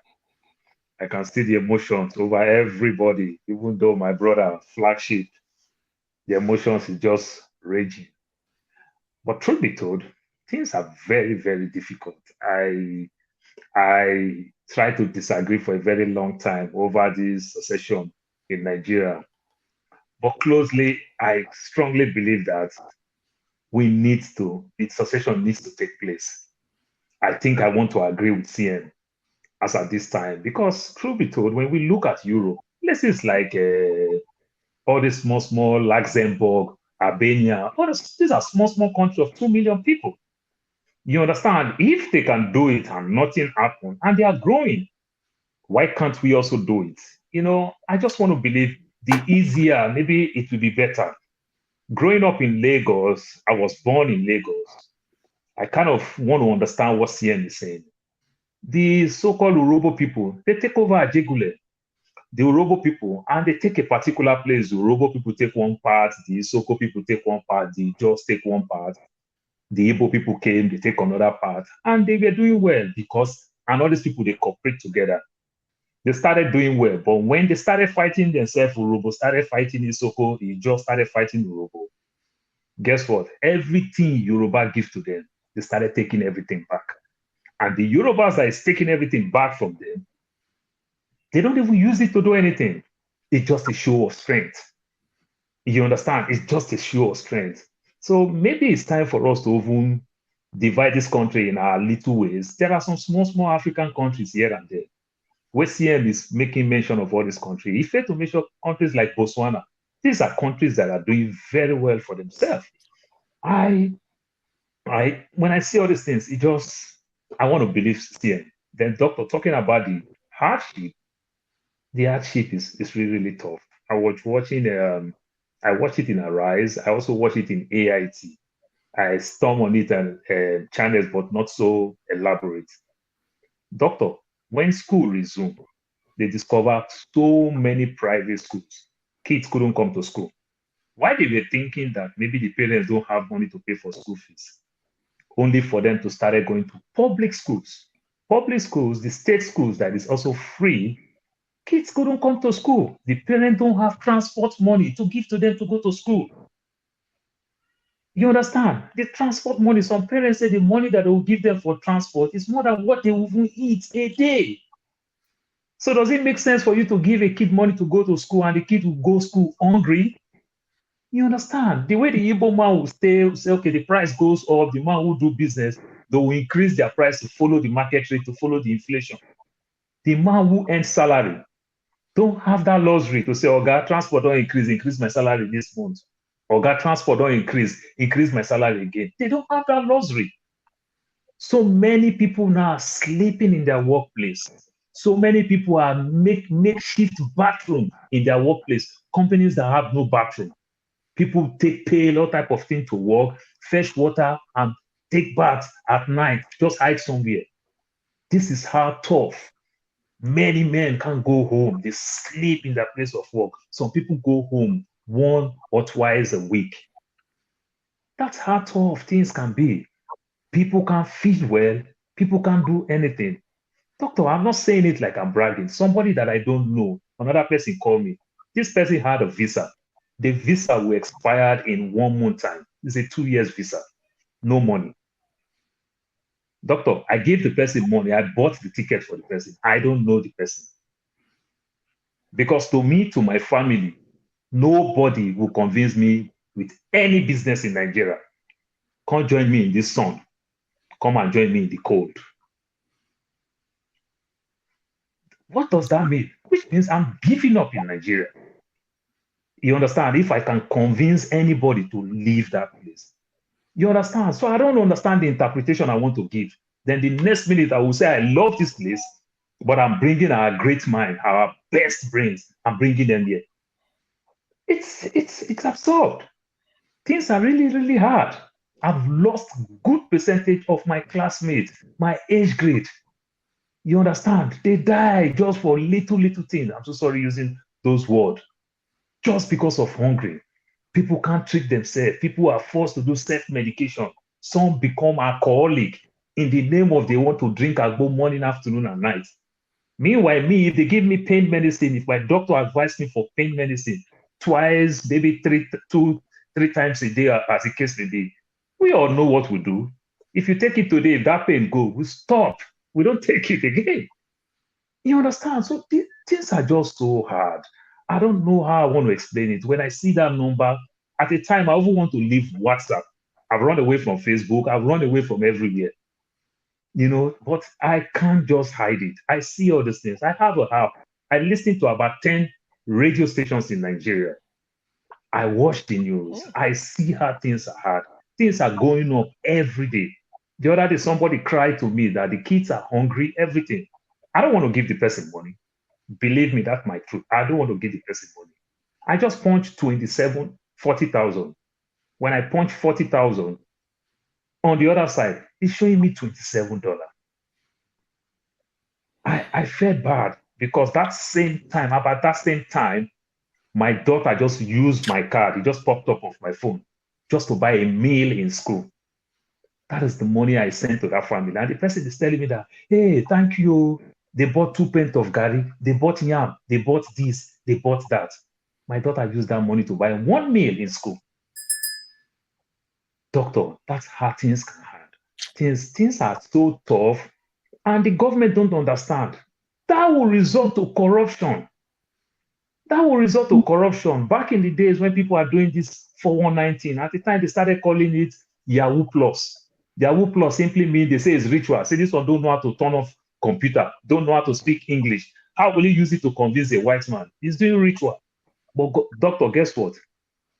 The so-called Yahoo boys today, they are the movers and the shakers of our economy. They are the one that is making business thrive in Nigeria. I can tell you, I do car business. These are the people that buy cars. These are the people that call me, I want to buy a car. They'll pay cash. I will see the money before the car will even leave the state of Arizona. They are the movers and shakers. The girls will run after them. Some father beg these people to teach their son work, even when we know that this is not a job. That is the only lucrative job in Nigeria. You understand? Integrity is far gone from that country. Look at our pastors. When the emir said so, we all know why the emir said so. The time that we fear men of God, the time that we fear these so-called abalis, those days has come and gone. Those days has come and gone. I keep saying it here. Growing up, my Muslim people, when they give us this their salad meat, I live with Yoruba people. My mother would ask us to go buy poly bag, we'll go throw it away in the next 2 streets. And my mother will be forced to go buy meat to cook, to pretend to those people that is cooking what they give to her. But today that I'm causing all these pastors up and down on the internet and everything, my family, they literally call me Illuminati. Doctor, they still take my money. I said, why would I not reject my money? They can't afford to reject it like we reject those meats from those Muslim people back in the days. They can't. You understand? Because things are hard. If they are doing okay, I don't think they'll take somebody like my money for me to have the guts. Me, my name is Paul, who was born in a Christian home, to be cursing pastors all up and down, defending all this my nonsense by their own calculation, and I will give them money, they will take it. Come on, it's absurd. But they don't have options. My brother, please, I want to beg everybody here, don't get mad with some of your siblings and friends. You understand? Don't give anybody business money. At least try to put food on the table. Don't give them money for business. Don't give people 2 million. If it is 50,000, if it is 100,000, here and there, let them feed. Please, it will go a long way. Things are really, really tough. Thank you. All right. Thank you. Thank you, Paul, for that. Before we go to Kandu, let me just point out that this concern that we have or we're expressing today, some people in the Senate thought about it and they came up with a solution, which is a return to parliamentary system. About 60 senators in Nigeria arrived at that conclusion that the presidential system is not working for us. We should go back to a parliamentary system. That's their own solution to the problem. All right, let's go to Kandu. Welcome to the show. My computer is freezing, it's messing up. Can you hear me? Kandu? Yes, I can hear you. Okay. No, I know you, Paul. I'm moving on to Kandu. Kandu, welcome to the show. I think he mutes himself. Okay. I just want to make sure it's not me. Okay, let's see. I can unmute you, Kando. You have to unmute yourself. Is it one word Okay. or two Can you words? hear me now? Yeah, okay, we can hear you, Kando. Okay, go ahead. Okay. Good. Yeah, Welcome. I had to come up. I had to come up when I heard some of the things that have been said. You know, I listened to Mr. Ferrer earlier saying that unfortunately people are going to have to suffer. You know, and I remember in December 2022, I told my dad and I told everyone that I knew in Nigeria that they should not celebrate Ileya or Christmas because the suffering that is coming is going to be like none that's been seen. This was December 2022. I mean, some people in my family said, "You don't come again, or how are you going to tell people not to celebrate Christmas or Ileya?" I said, "I don't think you guys understand what's coming." And for good measure, you know, whenever people have chance, go and Google subsidy removal and look at the section of it where Sanusi Lamido Sanusi spoke in 2014. At that point, the naira was $1 to 187 naira, and he outlined this thing to these people. Ngozi was there. Madam 20 billion with the UK. She was there. Falana was there. He told these people, if you continue to pay this subsidy, your naira is going to go to 1,000 to 1. This was in 2015. And I did the research that I could and wrote inside a reporter that year that is going to go to 1,000 to 1 in 7 years. People said, you are one of those people that don't like Nigeria. I don't care about liking anybody. It's looking at the facts. I think about a year ago, I was in the chats and I was writing like crazy that these people got to do something. I think it was 600 to a naira then. I said in 18 months, based on the metrics I'm looking at, this thing is going to be a 2,000 naira to a dollar. So nobody should come and say nobody knew. For those who were paying attention and those who were supposed to pay attention, they should have known, especially those who call themselves economists or work in the financial sector. They should have known. This is treacherous, what these people have allowed to happen. And eventually, because these people don't have a solution, that was why some of us were willing on here not to elect this man, whether he went to Chicago University or University of Chicago, or State Penn or Penn State. It doesn't matter. You see, you can lie to people so often and long enough. You can't lie to everybody all of the time. They pulled that magic they did in Lagos with tax people to death and come up with money. That's the only plan these people have, tax and spend.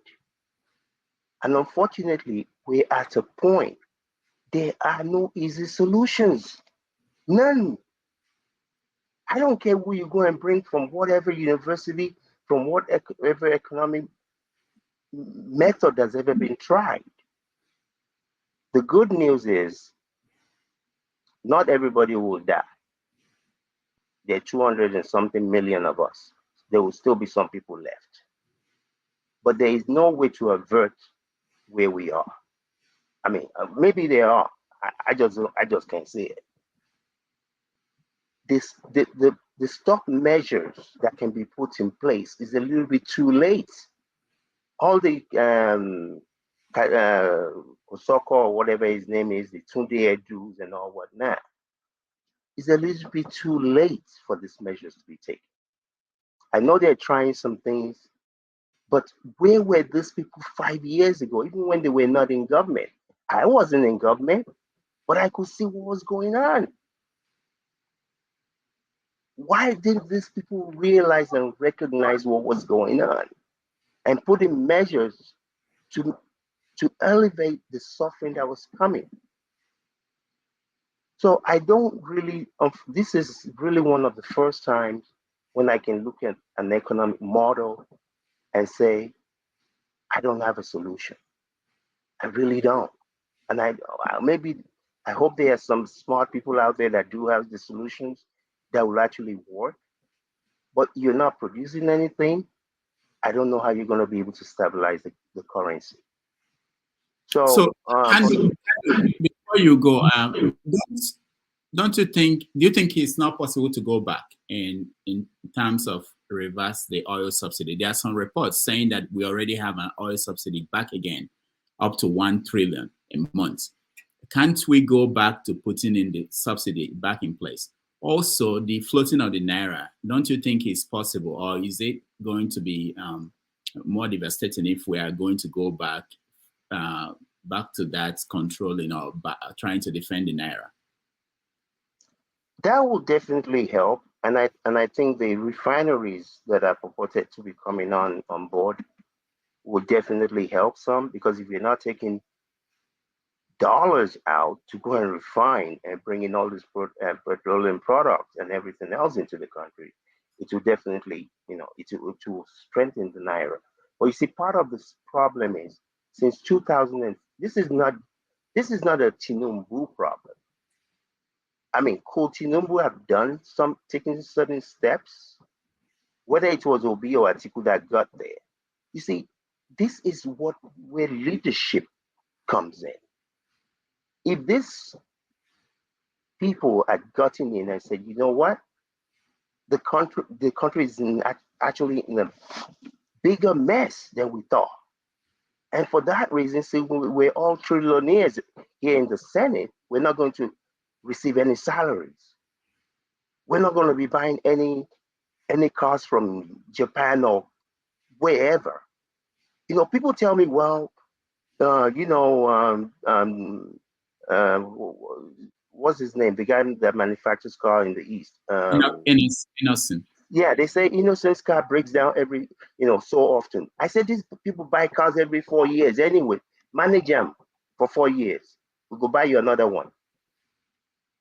You're exporting jobs. Who does that? Who export jobs to other people's country when you don't have people that have enough jobs? So to answer your question now, Dr. Damages, those will help some. Those measures will help some. But you see, what we have done, of what these people have elected to do, is they have stolen, I think by my numbers, is about 38 trillion naira from all these paying subsidies to these petroleum exporters. And that is why I need an Idiagmo or a Rollins. Not just let them go. Doctor, you want to put me on the backstage? I'll be back later. Not just let's kick these people out. We need somebody that will go into these people's houses, just like the guys in Gambia did a little over a year ago. When those guys got in, they went to the houses of the ministers and all these people, and the cash money they found was 1/6 of the country's budget. So I need me a Rollins or an Idiagmo that will go into their soccer ways, their wives' bras and underwear, and get all our money back. That's what I need. Thank you. All right, thank you. Matt, welcome to the show. Yeah, good evening from here, Dr. Damages. Long time. Good evening, How are you? panelists. I'm good. And you? Good. Yeah. Okay. What's the topic? What are we saying? What are we discussing? Because I've been listening though, but I'm coming with bomb now because of some certain things. I had to be straight here to speak my mind because the country is going haywire and crazy. So no need of keeping the truth under the table. Then everybody had to, speak it out the way it is. So tell me where to go, but I had to still say what I want to say.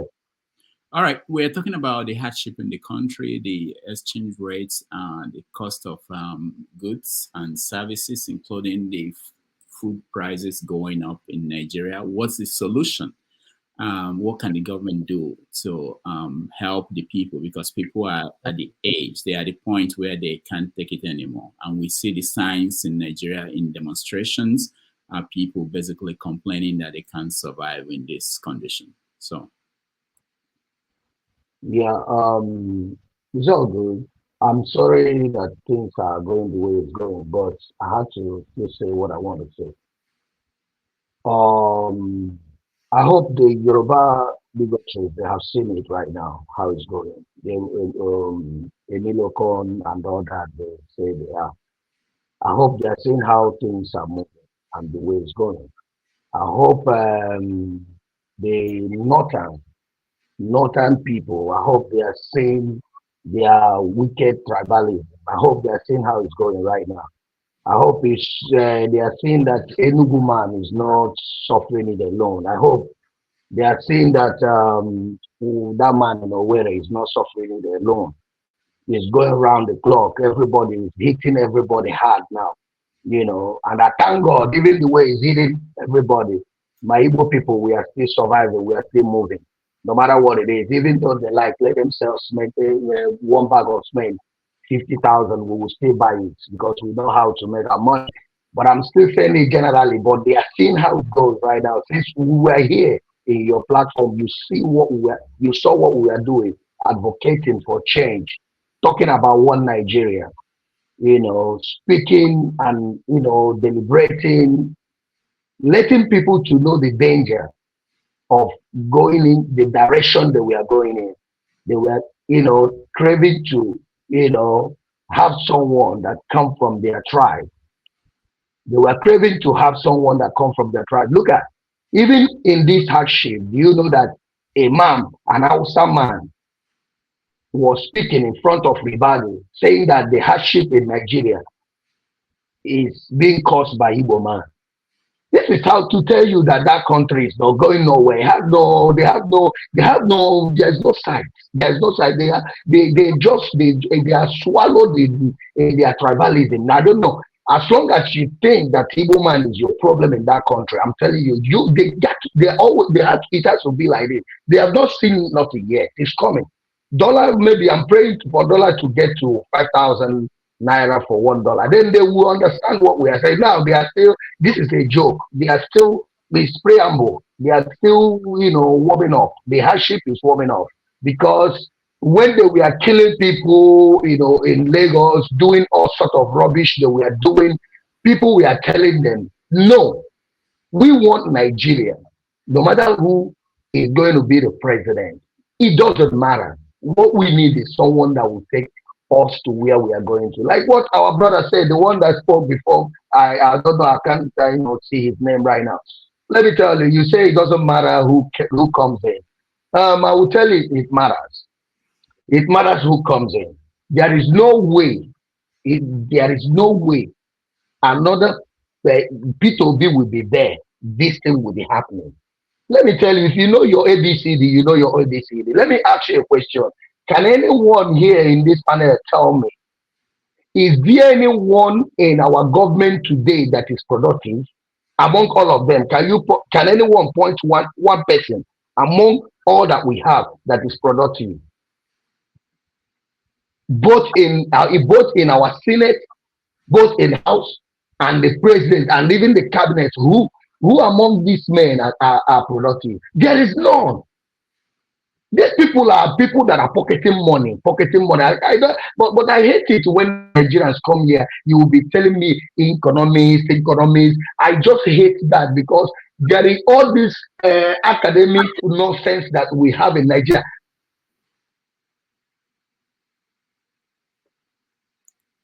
All right. Matt is gone. He left the building. Let's go to Mazi Ovie and then forefathers. Ovie.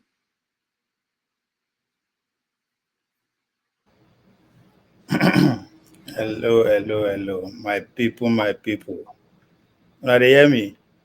Yeah, go ahead. All right. Assalamu alaikum. It's been a minute. Okay, did you go on Hajj? Because we haven't seen you in a while. Did you go on Hajj the or street, whatever? the street get the best of me this couple of weeks. You must pay bills. So I know that, as they say, I don't see Boma will go pay my rent this month. That's why I'm back. So hopefully the person will continue.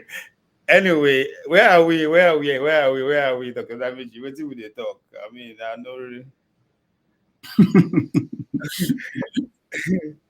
I've a lot of at least I've heard a lot of people spoke, starting from the other gentleman with the. So we're saying people are suffering in Nigeria. What are the solutions? What solutions can you give the government to help people who are suffering?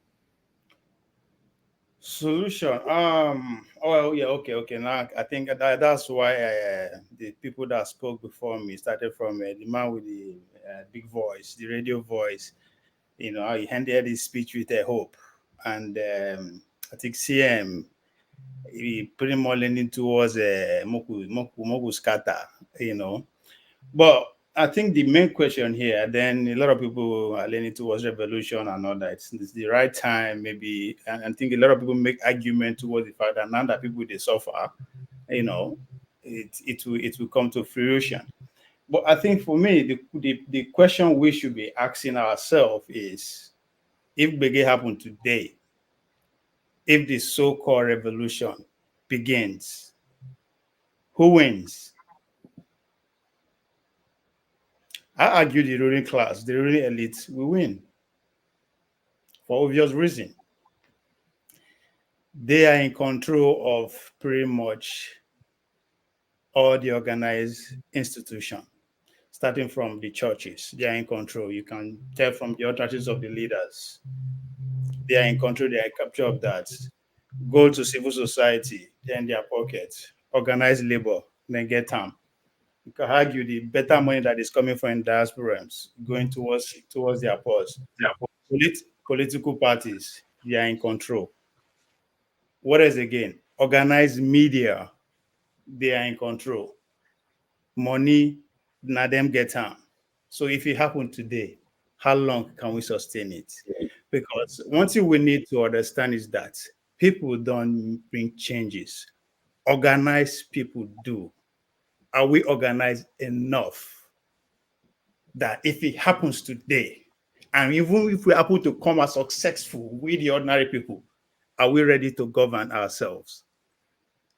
I'm asking this question because it's embedded in the mistakes the people that came before us make. And I see us repeating the same thing. We are all calling for this, that. But are we organized enough to actually go at what we are asking for? And yes, are we going to win? So to me, that is the question we should be asking ourselves. Because all these institutions are in the what they call fourth stage of the controls of power, where social powers are embedded, where this elite, because one thing we need to understand when we talk about this elite, they are not necessarily the worst of us or the best of us. They are just few people within us who are in controls of the social power. What do you mean by social power? Anyone or any group of people who can influence the behavior of people or individuals. Those are the people we call elite. Right? We talk about the cohesive power, the military elite. Now, if you remember mentioning the institution they control, I deliberately omit the military because as far as I'm concerned, they are wounded. They are no longer at the top. But are we organized enough to work with them? That's a different conversation.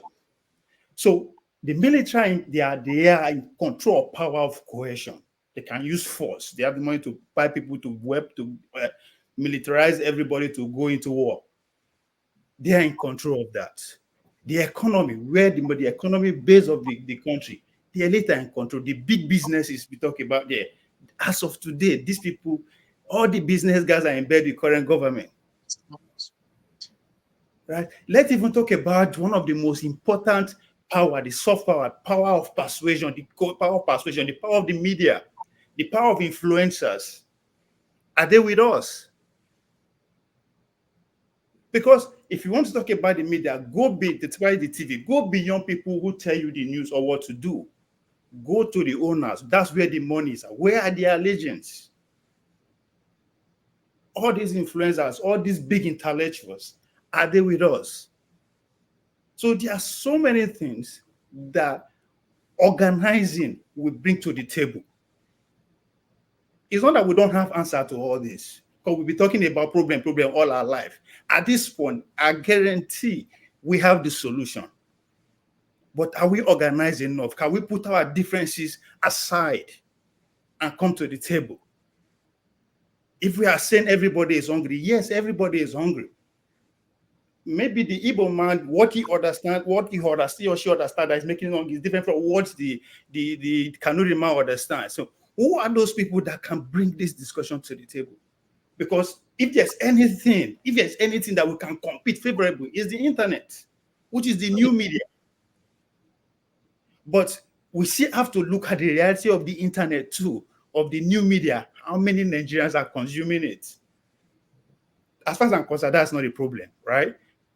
If we can actually say, okay, have 6 million, 10% of 6 million is what? We can send them into the trenches. But all this cannot happen without organizing. Again, look at the political class. We hate them or love them. They are organized. A few months ago, me and you, we won't blow ourselves because of them. But today, guess what? They are all in one accord. Only few now then decide to say, make una wait first. And if you look at the recruiting strategy of this administration, it is very deliberate. It skip one class. A lot of this, the class are called the OB, the Konkoso class are not, again, not more favorable. It comes down to the class of the Sowore, giving them appointment back and front. It is deliberate because if you look for the coalition, those are actually at our voice. When I mean our voice, those who don't believe in the system or those who don't believe in the political structure. The only man who is standing now is Sowore. But again, it's a convention that we still don't trust him. But again, it's all about organizing. We have to put our differences aside. If we actually believe our hunger day, somebody say we'll never hungry reach. We see, because revolution, the success of a region is embedded in the organizing. I mean, go back to history. Today, we know if we trust the churches again because the most successful uprising of any organization I talk is the civil rights movement of the United States. And everything started and ended from the church. But when they take the head of the church out, which is Martin Luther King, all the pastors decide to say, you know what, everybody begin to follow. So that's why I say they are in control of the churches, but we can still come. And again, we have to understand, not that they don't go through what we are going through. I believe that they don't live with us, but again, they also live with us. Their investment is not in Nigeria, but they live with us. We know that they know us. So if you think they are deaf and dumb towards everything that they do, right? So organizing, as far as I'm concerned, is the only way out. Kwame Ture said it. If you organize little, you get little done. Organize much, you get much. If you don't organize that, you don't get nothing done. And the success of any organizing is seeing beyond our differences. Somebody who's advocating for individual sovereignty, because see me them do police, me them be police, state police, police. But individual sovereignty is not even on the table. That's what I believe. Some people believe in succession and all that, but all this can only happen if we work together. There's power in numbers. We have it, but we don't get money. And the money can always come to be if we come together, if we organize. So that's what I'm saying. If it happens today, who go win? That's the question anybody can answer to. Dr. Damage, I don't mean to interrupt, but I just want every panelist to please go and rewind what Ovie has just said. He has hit the nail on the head.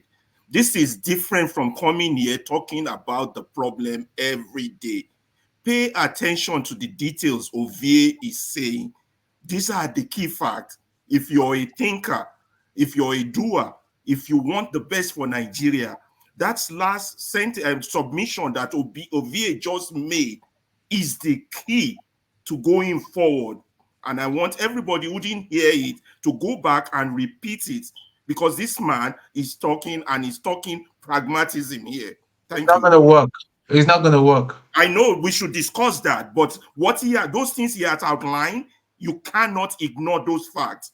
Those things here, whether it works or not, whether there are some few weeks back, yeah. Some few weeks back, we were talking about something. Whether there are loopholes to it or not, those are not the issue.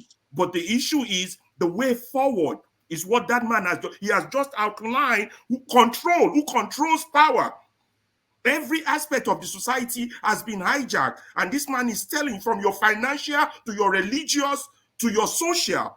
So you all need to think deep. This is not a debate of whether it works or not. We're talking the foundation. That man just laid out the basic foundation to the Nigerian problem. When it's my turn, I will talk more, but let others go. All right, thank you. Forefather Ernest. Thank you for having me, Dr. Rudolph, and greetings to the panelists, and greetings to the chat, and especially to the viewers. The Nigerian problem, I think Ovie spoke well in terms of being organized, because I saw the way all the elites in Nigeria were, coming together to mourn the passing of Wigwe. And but that said, yeah, if you are organized, you are more likely to succeed, isn't it? That is very obvious. And but Nigerians themselves, in terms of acting and doing stuff, they are not organized. I'm beginning to conclude that Nigeria is single-handedly the biggest problem the black race has. Maybe because we will take they take a special case to brainwash us specially. But something is seriously wrong with us when some of us still think that breaking up is going to be any solution to anything in this world. When Niger Republic, Mali, and this thing, Burkina Faso just banded together, and because of that, no nation can touch them. And all those people that have been wishing that Fulanis disappear, watch what happens. Because our mumu wear trouser. When those people join the North Africans, watch your glory then. Let's see where your glory is going to be. Because you somebody that is part of your family, you want to chase them away. You chase them away into the hands of the bigger enemy. And when the consequences start flowing through, we start complaining like moo again. We've run our country to the ground because we love foreign things. I admitted it the other day. I'm one of them. I bought into Western propaganda when I was younger, and I came here more than 20 years ago. We ran that country to the ground, where if a country as tiny as Singapore can export 341 billion, while Nigeria can do 47 billion, if you remove oil, it's almost like we don't even export anything. How do you run a country that badly if the people are not involved? The people are complicit, the middle classes and the elites. Their mindset is completely wrong. They don't understand the value of building their own. All they understand is the value of building other people up. And I just saw an interview recently where a lady was interviewing a fellow Nigerian movie maker that is overseas. And she was saying that Nigerians sent people. I didn't know it was a strategy. Nigerians sent a lot of Nigerians overseas, hoping that they're going to come back to develop Nigeria. But they didn't come back to develop Nigeria because the Nigerian government failed to tap into it. But it was a success in a way because the guy was still able to make movies overseas. How can that be a success when they are working for Iwo? They are building their own economy where it's not building Nigeria. That tells you the kind of way we are going to be willing to bend over backward to make even failure look like success. Look at the state of our economy. Our dollar is falling every day because our leader thinks that it's a good idea to be listening to IMF. After how many decades of failure? They still come into office and you listen to IMF. Or Iboma will come to us, they will tell us what to do, we'll listen to them. When we want to argue that, let's bring Burkina Faso back and all the other countries back into West African ECOWAS. You know the argument most Nigerians give? So that they don't go into the hands of the Russians and the others. So you want to die in the hands of the British. You want to die in the hands of the Americans that have kept us like this. That's why I say something is wrong with us. We don't even use results to evaluate anything with any talk we talk. Like, how can you do one thing, it gives you one bad result, and you say, let's do it again? What kind of mumu is that? You keep playing with your children's future. How many chances are you going to get? I don't understand our people. If you do one thing, it doesn't work, try the one that you have never tried before. Because that is a path to your savior, to your progress. Because any nation that has succeeded in this world, they didn't go about repeating the past. Everybody have to craft their own path in this life. You are not other countries, but you can use some metrics to measure the direction you are heading. If you have tried separation before, it didn't work, you want to try it again. If you have tried tribalism, it didn't work. You've not learned anything from that. We were colonized, enslaved. What else are you going to count?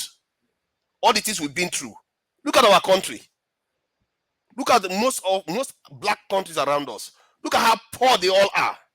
Are we even looking at it? Are we seeing the true world we live in? While other people live in very nice accommodation, nice power supply, good roads, everything. They have all those things. We are still one of the defecating capitals of the world. A lot of our people will see shit outside. We can't build anything. It's also, many of us want to go overseas and get education there. Many of us, not because the education that we want to go and stay there. Let's not make any mistake. All these people that are saying there's education, they are lying. At least 50 to 80% of them are lying. They love Oyibo people, they want to go there and stay. I was like that. So I know their mindset. All this they lie to themselves, thinking that they are coming here for education. They are not coming here. They are abandoning their homes. They are abandoning their homes to go and serve other people, so thinking that is going to lead them to progress. Let me tell you something. News flash. There is nothing you are going to do there that is going to matter. There's nothing I'm going to do here now that will matter. My seed, my children's children, they are all going to disappear in time. Nobody, if my children remain here, have children here, and their children have children here, in 10 generations, nobody will ever look like me anymore. In 10 generations, nobody will ever look like my grandparents anymore. In 10 generations, nobody's going to look like my great-grandparents. You are gone. From the genetic lineage, you are gone. You are dying, but you are dying slowly. There's a reason why people protect their heritage, and we don't value life. And that's another part of our mentality. We don't value life at all, which is strange. As a matter of fact, we don't even value anything, not only life. We are like Esau. We've been given everything. We don't value anything. We don't. And I see that. I work with Nigerians every day, and I see that every day. A Nigerian that doesn't have anything, if you look at the way they want to waste stuff at the same time, it will scare you. I will ask, why would you want to waste this stuff when this stuff is worth 5 times your salary? While an Oyibo man that has the same thing will preserve that thing after using it and still sell it to make even more profit. And they have more. So it tells you that there is a way we perceive the world. We take the world for granted. And maybe that's why we are where we are. We seriously need to be asking ourselves, because if we don't value anything, why would you value our country? Why would you even value our fellow human beings? If you don't value anything, why would you protect your land? Look at the Arabs and the Israelis fighting over desert land. Because they value life. Maybe if we don't value life, maybe we should not complain. Maybe we are due for extinction. Our time is past. Maybe that's why. Because we are not even superpowers of the world. We are already using human body parts to fashion ourselves. What if we are superpowers? How are we going to do? We are going to be wearing human skull? We sold human beings into slavery barely 400 years ago, and we still haven't learned any lesson from that. And we are still selling human beings to send them overseas, go and work for them overseas, never to return again. Do you know the British Council today, this week? I saw the British Council encouraging Nigerian governments, even our potential enemies, even giving us advice now, encouraging Nigerian government to tap into the diaspora to develop the country. This is something I've been saying. Our government, Tinubu, was happy to sell them away. A foreigner, a colonizer, and an enslaver of our own forefathers is telling us to do this. That's why I tell you that our people are our problem. They are our bigger problem. Our mindset is completely warped. I don't know. That is the problem. It's not, the problem is not big. If we get our mind together and say, okay, Nigeria first, anything we do, Nigeria first, that country will transform overnight. We have the capacity, we have them overseas, we have them in Nigeria, we can do whatever we need to do to fix that country. But our mindset that we decided to jettison all those things that are impoverishing us, or going for foreign things all the time. We don't need dollars. We don't need dollars. You can decide to ban certain imports so that locally manufactured goods can do very well. There are so many easy ways to solve this problem. It's not a big problem. I'll leave it at that. It looks like I've gone a little bit too long. Thank you. Thank you. Thank you so much. Alaba, what is the point? Just 1 minute. It's on after forefather, because you skipped me earlier, went to the new people, forefather and Ovie, so it was next for my turn. So I'm raising my hand so that I make sure you don't skip me like like that election man always does. No, we're moving away from this topic. I wanted to get people who just joined to say something before we move on to other topics. It's a special guest we have that will join us when we talk about Nnamdi Kanu and Sowore. So I wanted to quickly get to that. But there's something I want to announce also. When we expanded this platform last February, before the election, we expanded it in many ways. We could have more than one moderator. We could have about 15 people in the platform at the same time. So those things made it quite expensive to subscribe to the platform, which is StreamYard. So we're getting to the point where we have to renew our subscription with StreamYard, and I actually need help from people. So I wanted to bring out some time and talk about that. Anything anybody has to support, so that by 25th of let me send an idea to you. You go pay. Watch. The next thing you need to do is to have a marketing team or marketing manager to sell your platform. As simple as that. Ovie, you are the head of the marketing team. Take it from corrupt. I'm corrupt. I'm in Nigeria. I've been chop your money. So, what I'm saying. We'll talk about that. We'll talk about that. I want to hear from Tone. I want to hear from Tone and Oti on what we're talking about. And do I get my chance after Tone and Oti, or do I? But go you now? already spoke on this topic, I think. Oh no, you did. The first topic we've been talking about since morning. Okay. You can find a way to add whatever you want to say when we come back to you. I want us to go to Sowore and Nnamdi Kanu, next time. So please. But I just wanted to mention it. I'm not good at this, but I need help. Anything anybody can and support anyway, so that we can renew this platform with all the advantages we have. Yeah. All right. Thank you.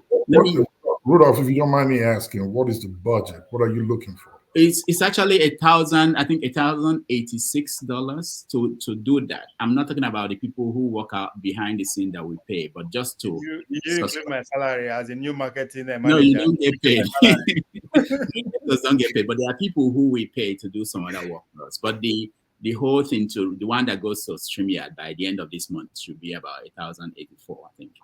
All right. Otun, you're next. Hi, greetings everybody. Very quickly, I pushed back a bit. Ovie spoke well, but unfortunately, because there's a difference between reality and ideal. The ideal situation was what Ovie proposed, but the reality is that it's not going to work. It's not going to work simply due to tribalism.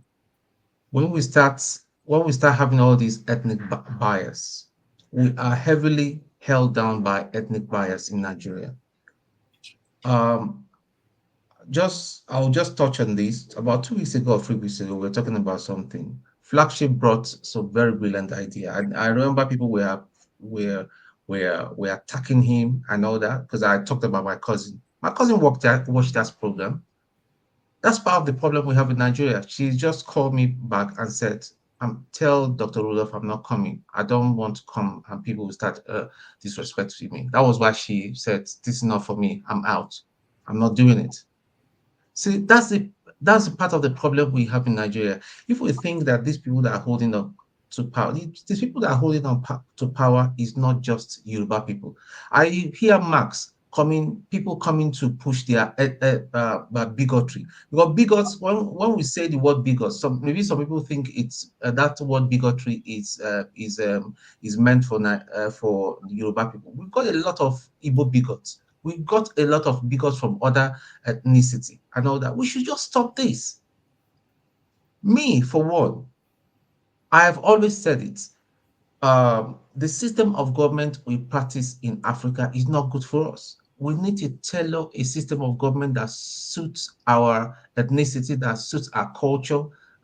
That's just simple. It's too expensive, for one. And number two, there's a lot of loopholes. Our country is in a state capture, whether we like it or not. We're in a state capture by some group of people, not just Yoruba people. We have Igbo people, people from my tribe. We have Hausa people. We have Kanuru people. We have Fulani people. We have people from the Middle Belt that are part of this criminal gang that have just taken over the country. And we are talking about, we come here and we'll start speaking big English, that even the person the market woman will not even understand. That is not the solution. The solution is just action.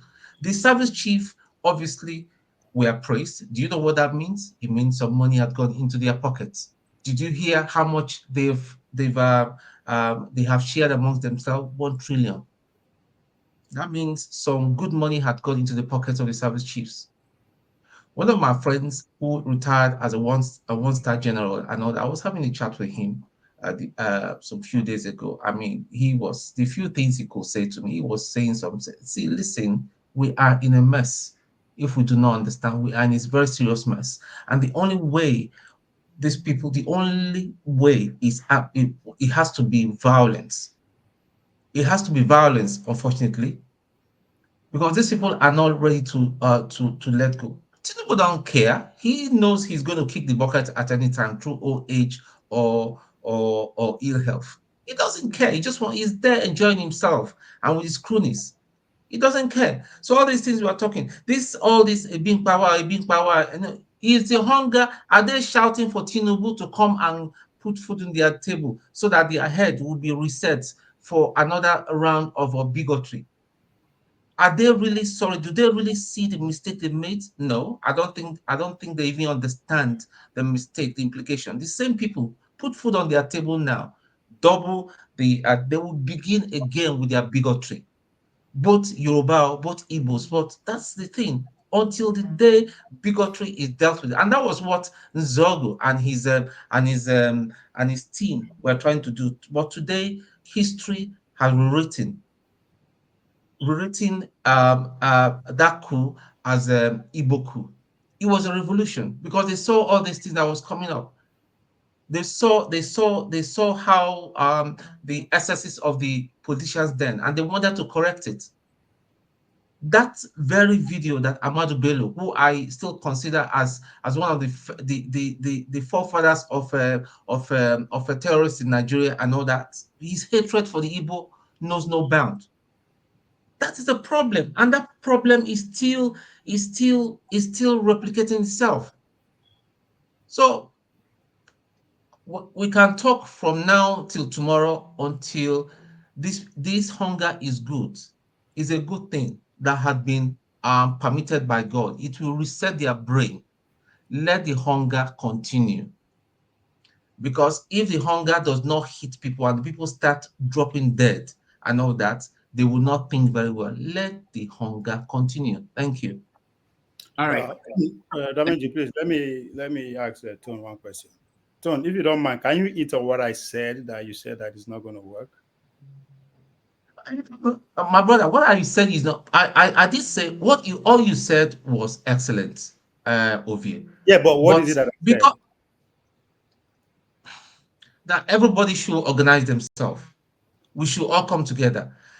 Sowore, if people like Sowore, yeah, if people like Sowore is still attacking Obi, has his own some because you did mention Sowore. I don't want to mention names. But if people like Sowore is still attacking Obi, that Obi is part of the problem, now that means Sowore too has got a problem. So I don't understand. I don't know. Is it that we all don't understand the meaning of organizing and planning, or because I'm baffled? I'm saying it will not work. Excuse me. Ovi, I did not put more water in my mouth. Can I just finish? Tribalism would not allow it to work. It's just as simple as that. Can I just Tribalism will not allow it to work. Our service chiefs are all compromised. The service chiefs are. Don't you understand? The service chiefs are seriously compromised. Listen, Ovie, I will address Stone concern. And yours, when we talk about Sowore, I've noted it down on the points I want to make. Just leave it for now. Ovie, leave it for now. I will address. No. Let me just clarify something. You see, this is what happened when you spend 1 week with the agenda to just come and oppose, and you don't have anything to come and just my agenda is to come and complain and oppose everybody. The meaning of whatever that you want to do, you've been here today. You plan it. You organize yourself to be here. So if you don't understand the word organize, I'm sorry. That is it. I mean, what do you mean it's not going to work? What is not going to work? Ovie, I started with ideal. I would address it when we get to Sowore. Let's leave it for now. To succeed, you plan to fail. This is a general common that everybody knows. The word planning is not a point that I'm making that is new to me. It's not even an idea that is. I mean, it's like, what is this? That's no point. If you argue, you will miss everything that everybody is saying. We're not going to go anywhere if we're doing back and forth. Let's do it by topic. If we get to Sowore's topic, when I talk, I would address your concern. I would address Stone's concern and Otis' concern. I'm following the chat on the private thing. I'm noting it down. Let's just move on, or else we'll be nowhere. So let's hear from Oti. 2 minutes, just on this. Sorry, I don't talk at length. Right, actually, it's just often I prefer to listen from the background, but often one or two people say something that will kind of trigger me, and one of those people are Ovie, my friend Ovie, and forefathers, of course. So I have some difficulty with this idea of planning and organizing. Ovie, if I might ask, how do you plan a riot? Okay, so.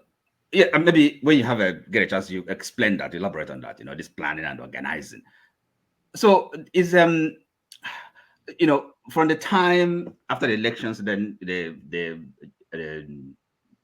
judicial, the decision of the Supreme Court and all that, So I think, I'm amongst those that came to the conclusion that Nigeria really is irredeemable. Something has to give. And when we talk about maybe the elite, we know who they are.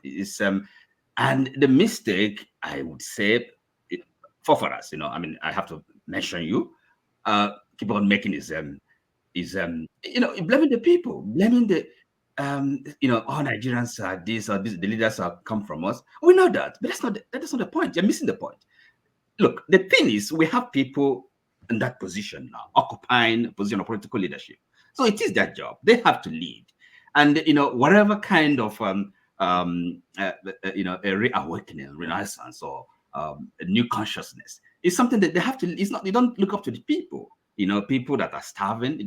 They call them the masses, right? So Nigerians, I mean, see the way our politicians describe them, masses. We're not supposed to be masses. Okay, we're supposed to be citizens. Okay, that country belongs to all of us. So. A revolution, it happens. If it happens, it happens. And I don't think it's something, somebody gonna sit down and planning. It happens. And then the day after, then we have to see. We make a new start. And that's why I said, okay, that's why I like what CN, talked about. He's a practical man. So, I mean, we have to have this conversation because invariably, we don't have a country. We have nations somehow bound together by accident of history, and have been experimenting. There's nothing wrong with experimenting, but at some point you got to have a kind of a retreat, have a rethink. So far, it has not worked. Nigerians, if we are being honest, most of us, know where the problems lie. and we have to face up to it and then be honest with ourselves. So the structure, the weight is I mean, the constitution of Nigeria, the weight is the country, the entity. It's not going to work. Okay, you don't have nations, Ijaw nation, I don't know, Igbo nation, Yoruba nation, you know, these other Igala. So all these people, and then some crop of I mean, people somewhere, someplace, and ruling, wielding enormous power, and then you know, these people, all these nations I've mentioned, and every, you know, they have it, they're entitled to their own destiny. You know, they ought to, you know, be able to decide and choose the path, you know, the way, you know, they want to proceed, the kind of future they want to create for their people, right? So it's there's nothing natural about, you know, what we have, the country Nigeria. So that conversation has to, well, they say they're having some senators in the you know, having this discussion in parliamentary. No, it should go much more further than that. It's not just, you know, this kind of the form of government, presidential, parliamentary. No, first of all, the more fundamental question: how do we want to live together? Under what conditions? Under what kind of? For one thing, it got to be a loose federation. You know, this kind of, you know, straitjacket holding people down. It's not going to work. It's not going to work forever. So that's the way I look at it. And I think for me, it's not a matter of long talk and, you know, this kind of wringing our fingers and wondering what are we going to do. So if the regime, the present regime has to fall because it's illegitimate for a start. Yes, I mean, I don't think they didn't win an election. Nobody. And if you don't have that legitimacy, what are we talking about? The first, they really have to get it, you know, as a matter of well, let me say natural law. They don't have the right to rule. Is an illegitimate regime, and it should fall by however that happens. You know, and look, I don't think our problem is not tribalism. You know, I mean, this is you know, that we're tribal, yes, but I don't think that's not a problem. Okay, it's but of course, we are made of different ethnic groups. There's nothing wrong with that. That's also, but how do we, the arrangement, the live, you know, how do we live as a sovereign peoples, okay, together, and then begin to forge the, you know, our common destinies, you know, together, you know. But there's nothing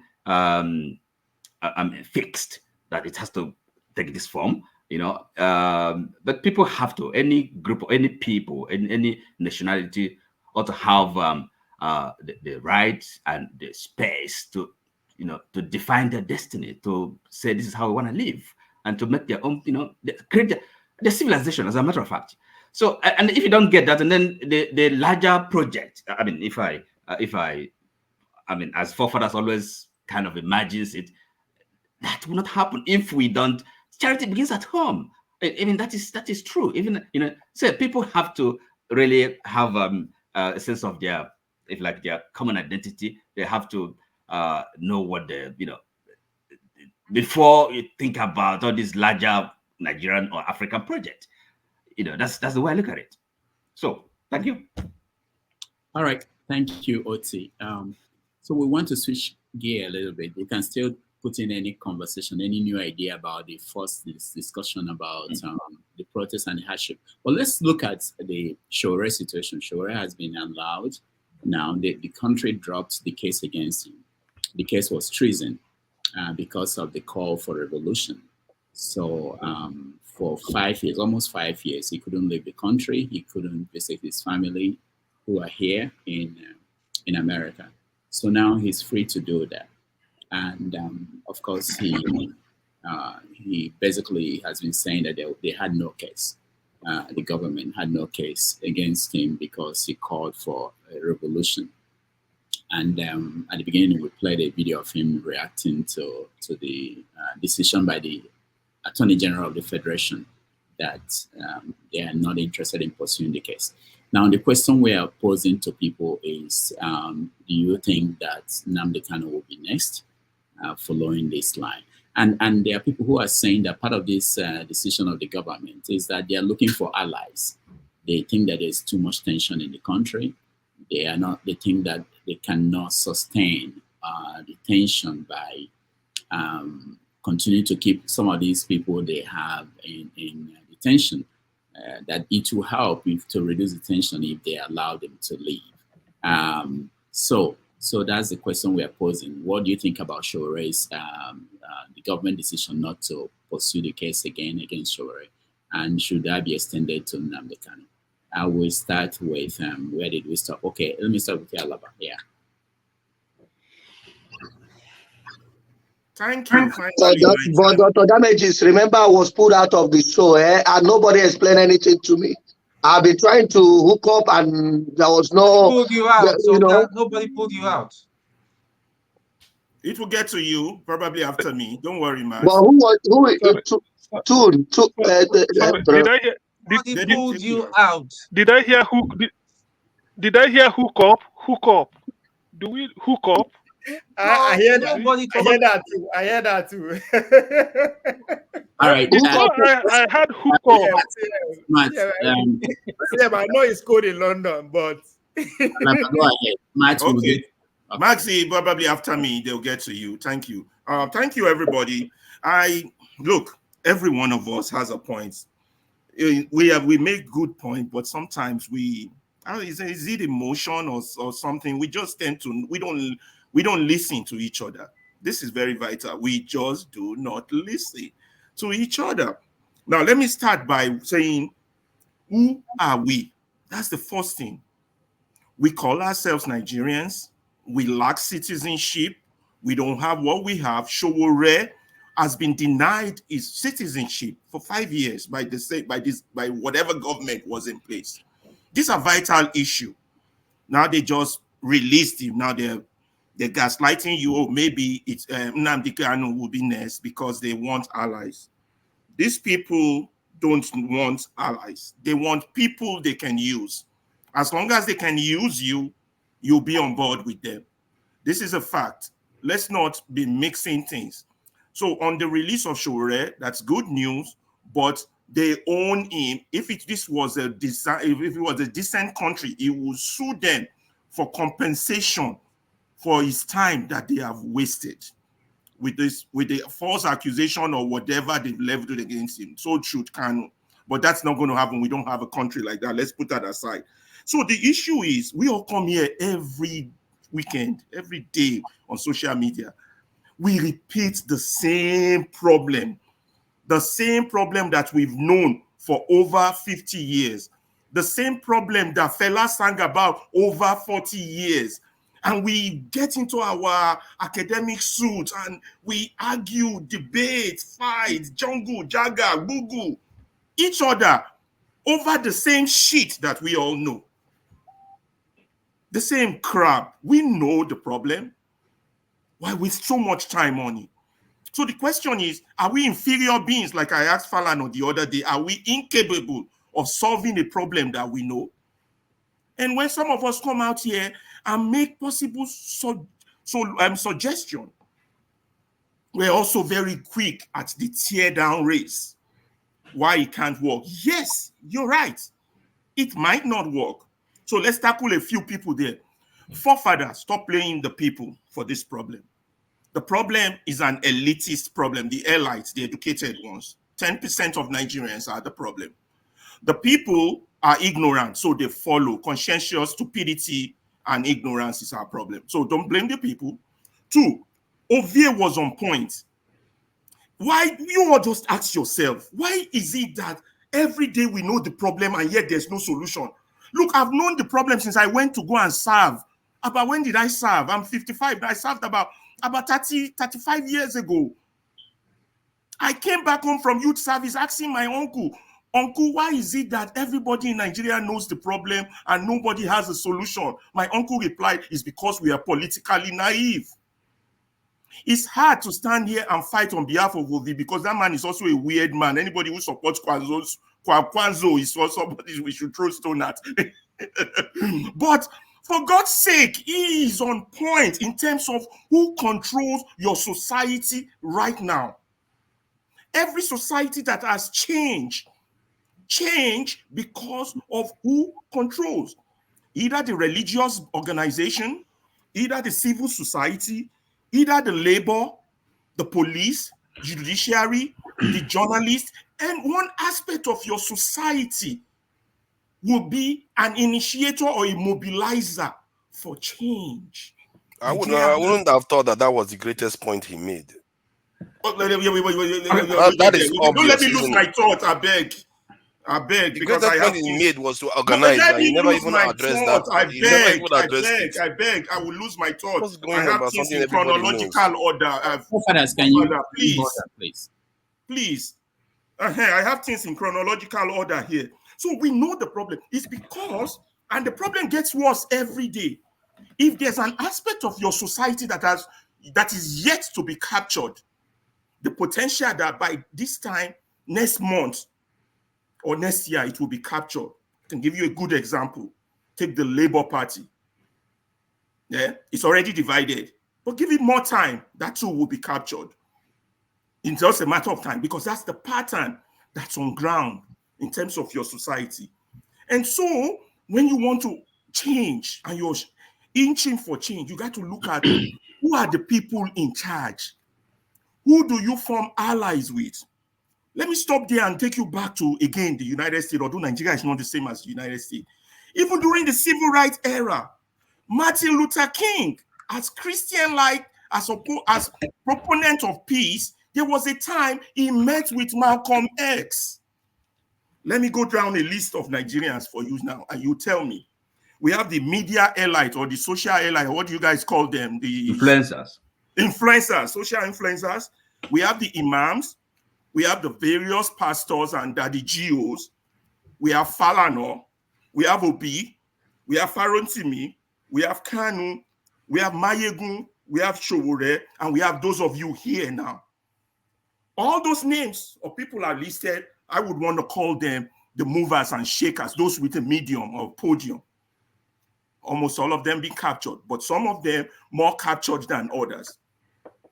Now, if you want a change for your society, now I agree with you. It seems so bad, we should just throw away the water and the bucket. I agree. The government I agree with you. Even if you want a violent change, you still got to organize and plan and work with people that are controlling whatever system is fucked up. Even if your solution is can violent, I interject? Don't. Like, I will land. Just give me three more minutes and I'm done. Yeah, note your questions down and then we'll raise it after, because I'll lose my thought. So now we come here. Those of us here, let me take for those of us here, first of all, we will come here and say this government does not understand. This government, but anytime we say that, that means we recognize the government, we give it legitimacy. Then we suggest solutions, say, let us plead with the government to reduce this suffering. And in your mind, that is not going to work because they're not going to do that. Then there are those who, like Tone and the other, who believe that whatever planning or suggestion is not going to work because of the huge elephant inside the room, which is our tribalism and our religion. But the fact remains, whether we want to go violent or we want to change by peaceful means, we have to force a discussion on the need to restructure that country. You cannot force a discussion with all these every day coming to talk about the problem and making no move. Let me tell you, people, hope is not a plan. Hope is not a plan. Right now, the way the hunger level is going, we might end up having, if we are lucky, it's not guaranteed, we might end up having a spontaneous change and the power button will change, and I'm telling you, it will fall back into the hands of the ruiners of Nigeria. Because like it did when they thought they had a military change in 1999. So those of you here, when that man was raising the key point, you were quick at shutting him down. We have to force a discussion. That's our point here. That's why I come here every day. You understand? We have to force a discussion to discuss the issue of Nigeria. Why can't all those names are listed? Why can't they be on the medium? We can't be on the medium with them, all of us, and say, this is where Nigeria should be going, or Nigeria is not going this way. listen, as bad as these people in government, they are part of us. Oti raised that point in the cover chart. The elites and the non-elite, they are part of us. You understand? The people calling me every day, they are non-elite. I'm an elite. They are part of me. You understand? So are the people ruling. Those who support Tinubu or support their government, they are gaining something. They forget about gaining. They are part of them. So it's hard to fight yourself. This is the Nigerian problem that we all don't see. I'm not trying to preach or force anybody on it, but the fact remains is that for you to have a change, you need a platform, you need money, you need people who know, you need people to plan. The military, they are wounded lions. They're not going to do it for you, no matter how revolutionary you think you want that violent change. That goes for you, too. The religious people, those ones are pastors working for the devil. They're not working for God. They're not going to move any needle. Which one do you want to name? Is it the police or your judges? Give me one, or your journalists who sing the truth. So those of you, those I've listed, who are in the positive direction, despite their differences, need to start coalescing so that we can at least force a discussion. Now, the discussion might not lead to violence to change those in charge, or it might lead to a peaceful or easy resolution. That is the point that man was making when he was pragmatic. You know what pragmatism means? When you call a spade a spade. He's listing those in charge of Nigeria and how you convert them. Obi should have been a movement by now. Him still dancing in that political arena, meaning that he really doesn't want that change. Or maybe he does, but not as much as I test for it. No, it's not true. He's not a revolutionary. Yeah, I agree. He's a politician. You have to be able to be on the table. Understand the distinction. He's not, and the revolutionary, we all need to be on the table about this big Nigerian problem. Or else, 10 years from now, we will still be saying, well, Luther continua, the Luther Victoria Asata, the same song we sang when we were in school. Solidarity forever. And we will be solidarity forever. Can I just interject? The likes of can I come in, please? Now, anybody who has questions can I just say something, please? Can you guys hold on, everybody? Alaba, you are done, I think. You're yes. Done? Okay. Yeah. All right. So we have to sequentially go to everybody. I don't like this jumping around. We miss people and people complain. So remember the topic. Sorry. The thing is this, because I mean, what I want to say is kind of it relates directly because by the time please. I don't want it to be between you and no. The point is, we're talking about Sowore that has been freed, and we're going to continue. And then whether Nnamdi Kanu should be the next, that's the conversation we're having now. And we have a guest who is trying to join us. I think the studio is filled in. There's no space there. I will make a space for him to join us. He will talk about Nnamdi Kanu and what's going on. But for now, let me go to Man of Prestige. Man of Prestige, you're next. Thank you. I'm going to be very bold about what I'm going to say, but I'm going to wait, giving the Nigerian government maybe some time.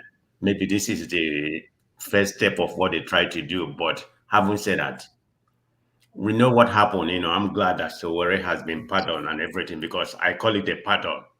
This has to come from the president. So whether the Attorney General or not, this is a complete pardon. And we know what transpired, about Sowore, because in a Nigerian context, what he committed was a treason, because he called for a revolution. What is the consequence of a revolution in terms of Nigerian contest? It's a treason.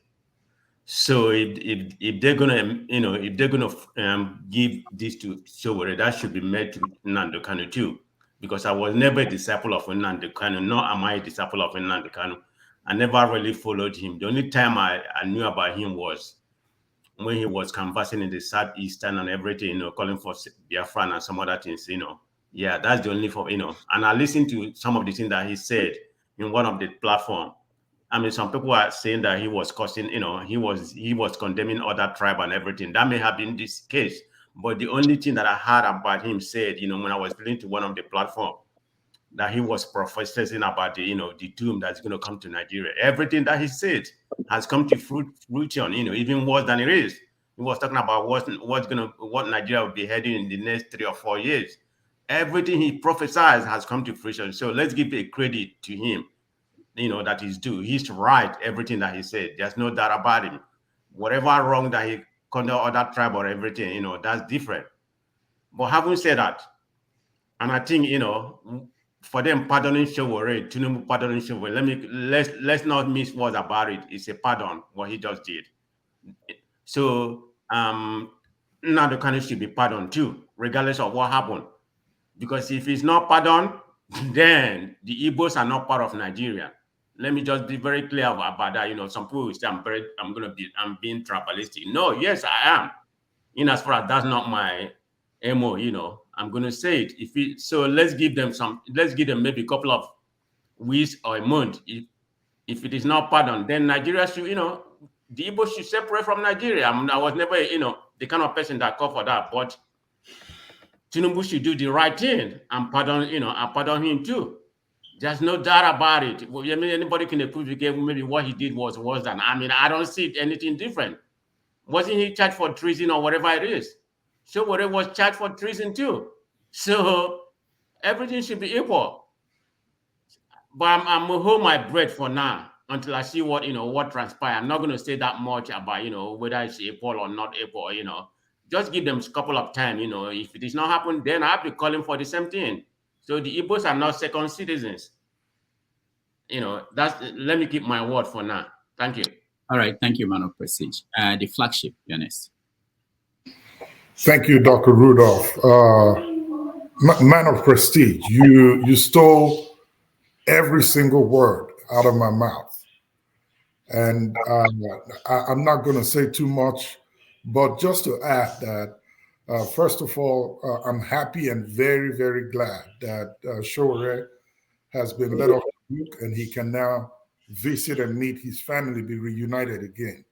I bet that was some 5 years of loneliness for his kids and his wife, but I'm thankful that he has overcome that. The only thing I want to add to it is this, and I'm not going to say much because like man of prestige, I want to sit back and really see what the game plan is. So is this a step in the right direction? Is the Nigerian government beginning to put their senses to work and are trying to find a way to fix things? Or is this just mere pacification? I would expect that the same courtesy that has been extended to or given to Sowore would be extended to Nnamdi Kanu as well. So I would stop by saying I want to watch and see what the picture is and give them some more time to see how they go about these pardons that they are granting. Thank you. Thank you so much, flagship. Tone, you're next. Okay. Yeah, I think they're trying to get the people on their side because nothing seems to be working for them. We should all calm down. There's nothing, I don't see that as a pardon because at the end of the day, she already did not commit any offense. Neither Nnamdi Kanu. They were just merely calling out for the injustice that was meted out to their people. So let's just give them a month or two and see how this plays out. Then if after a couple of weeks, like Oti said, and to a month, nothing happens, then we can begin to ask very serious questions. Nnamdi Kanu, I'm very, very confident he's going to regain his freedom, but we should understand that Nnamdi Kanu's situation is more complicated because somebody was telling me, I said I was having a chat with somebody some few weeks ago.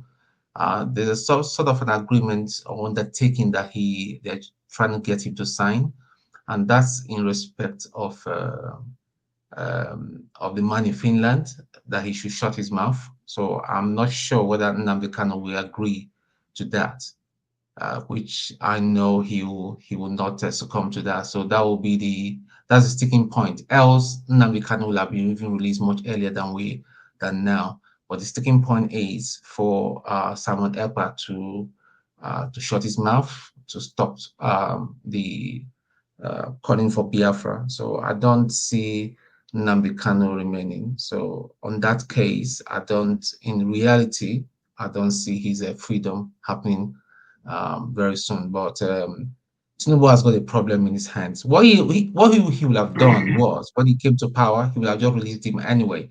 He did that. He took the baton from Buhari and inherited the enemy that Buhari got, which is not a very smart move. Well, I'm not surprised, because a lot of people that are advising him are Humpty Dumptys, in my own opinion. Thank you. Thank you. Oti. I see. The only thing I really can say, well, Sowore as well as Nnamdi, those who make a peaceful change impossible make a violent one inevitable. I mean, what is more to say? The thing is, okay, look, they are trying these people. Well, one thing is for sure, Nigeria is not a constitutional state, what the Germans call Rechtsstaat. In other words, I mean, there's no rule of law. There's not a country that's governed by rule of law. So really, they can pick anybody up and then lock the person up. I mean, this happens, and the government does not obey the law. So, well, they have been persecuting people. That is persecution. That's what it is. And we shouldn't be grateful, to them for releasing people that should not be, ceasing to prosecute people that shouldn't be prosecuted in the first place. So that's what Nnamdi Kanu is a different story entirely. Again, so we know. I mean, it's coming from some part of the country. So whatever, that's a different layer to it. So it's not something I want to discuss. No, but I mean, let me use the opportunity to kind of. I just wanted clarity, because the previous discussion we had about planning and organizing. So the way I see it is this. Because I mean, Ferreira talked about. You mentioned different, the churches and what else? Okay, churches. Well, we call them civil society organizations.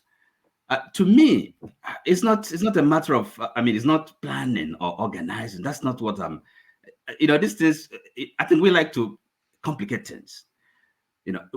I say that because these civil society organizations, they only need to do what they are, cut out to do. That is, it is in the nature of the labor movement to organize its members and protest. Okay, the same thing with some professional bodies. I don't know, the Bar Association,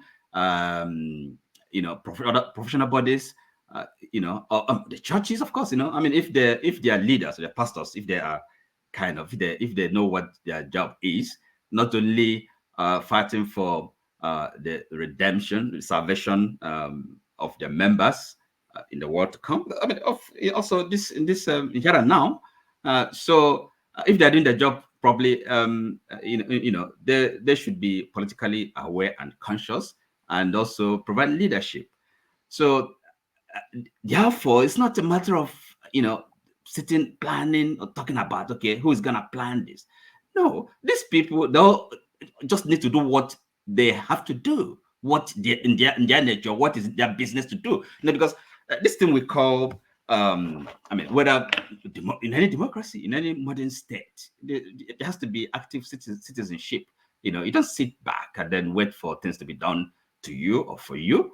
So that is the basic thing we have to. I mean, in various organizations, various sectors or spheres of Nigerian national life. Nigerians, they have to rise up to to their responsibilities. Okay, that is it. So to me, this is not organizing or planning. They just have to really be alive. That is You know, it's something basic. That's the way I look at it. So, I mean, when you talk about fear, when he talks about it, to me, it sounds too complicated. I don't like complications or necessary complications. So that's really the comment I have to to make on this. Okay. All right, thank you, Oti. Let's go to Matt. Matt, you're next. Okay.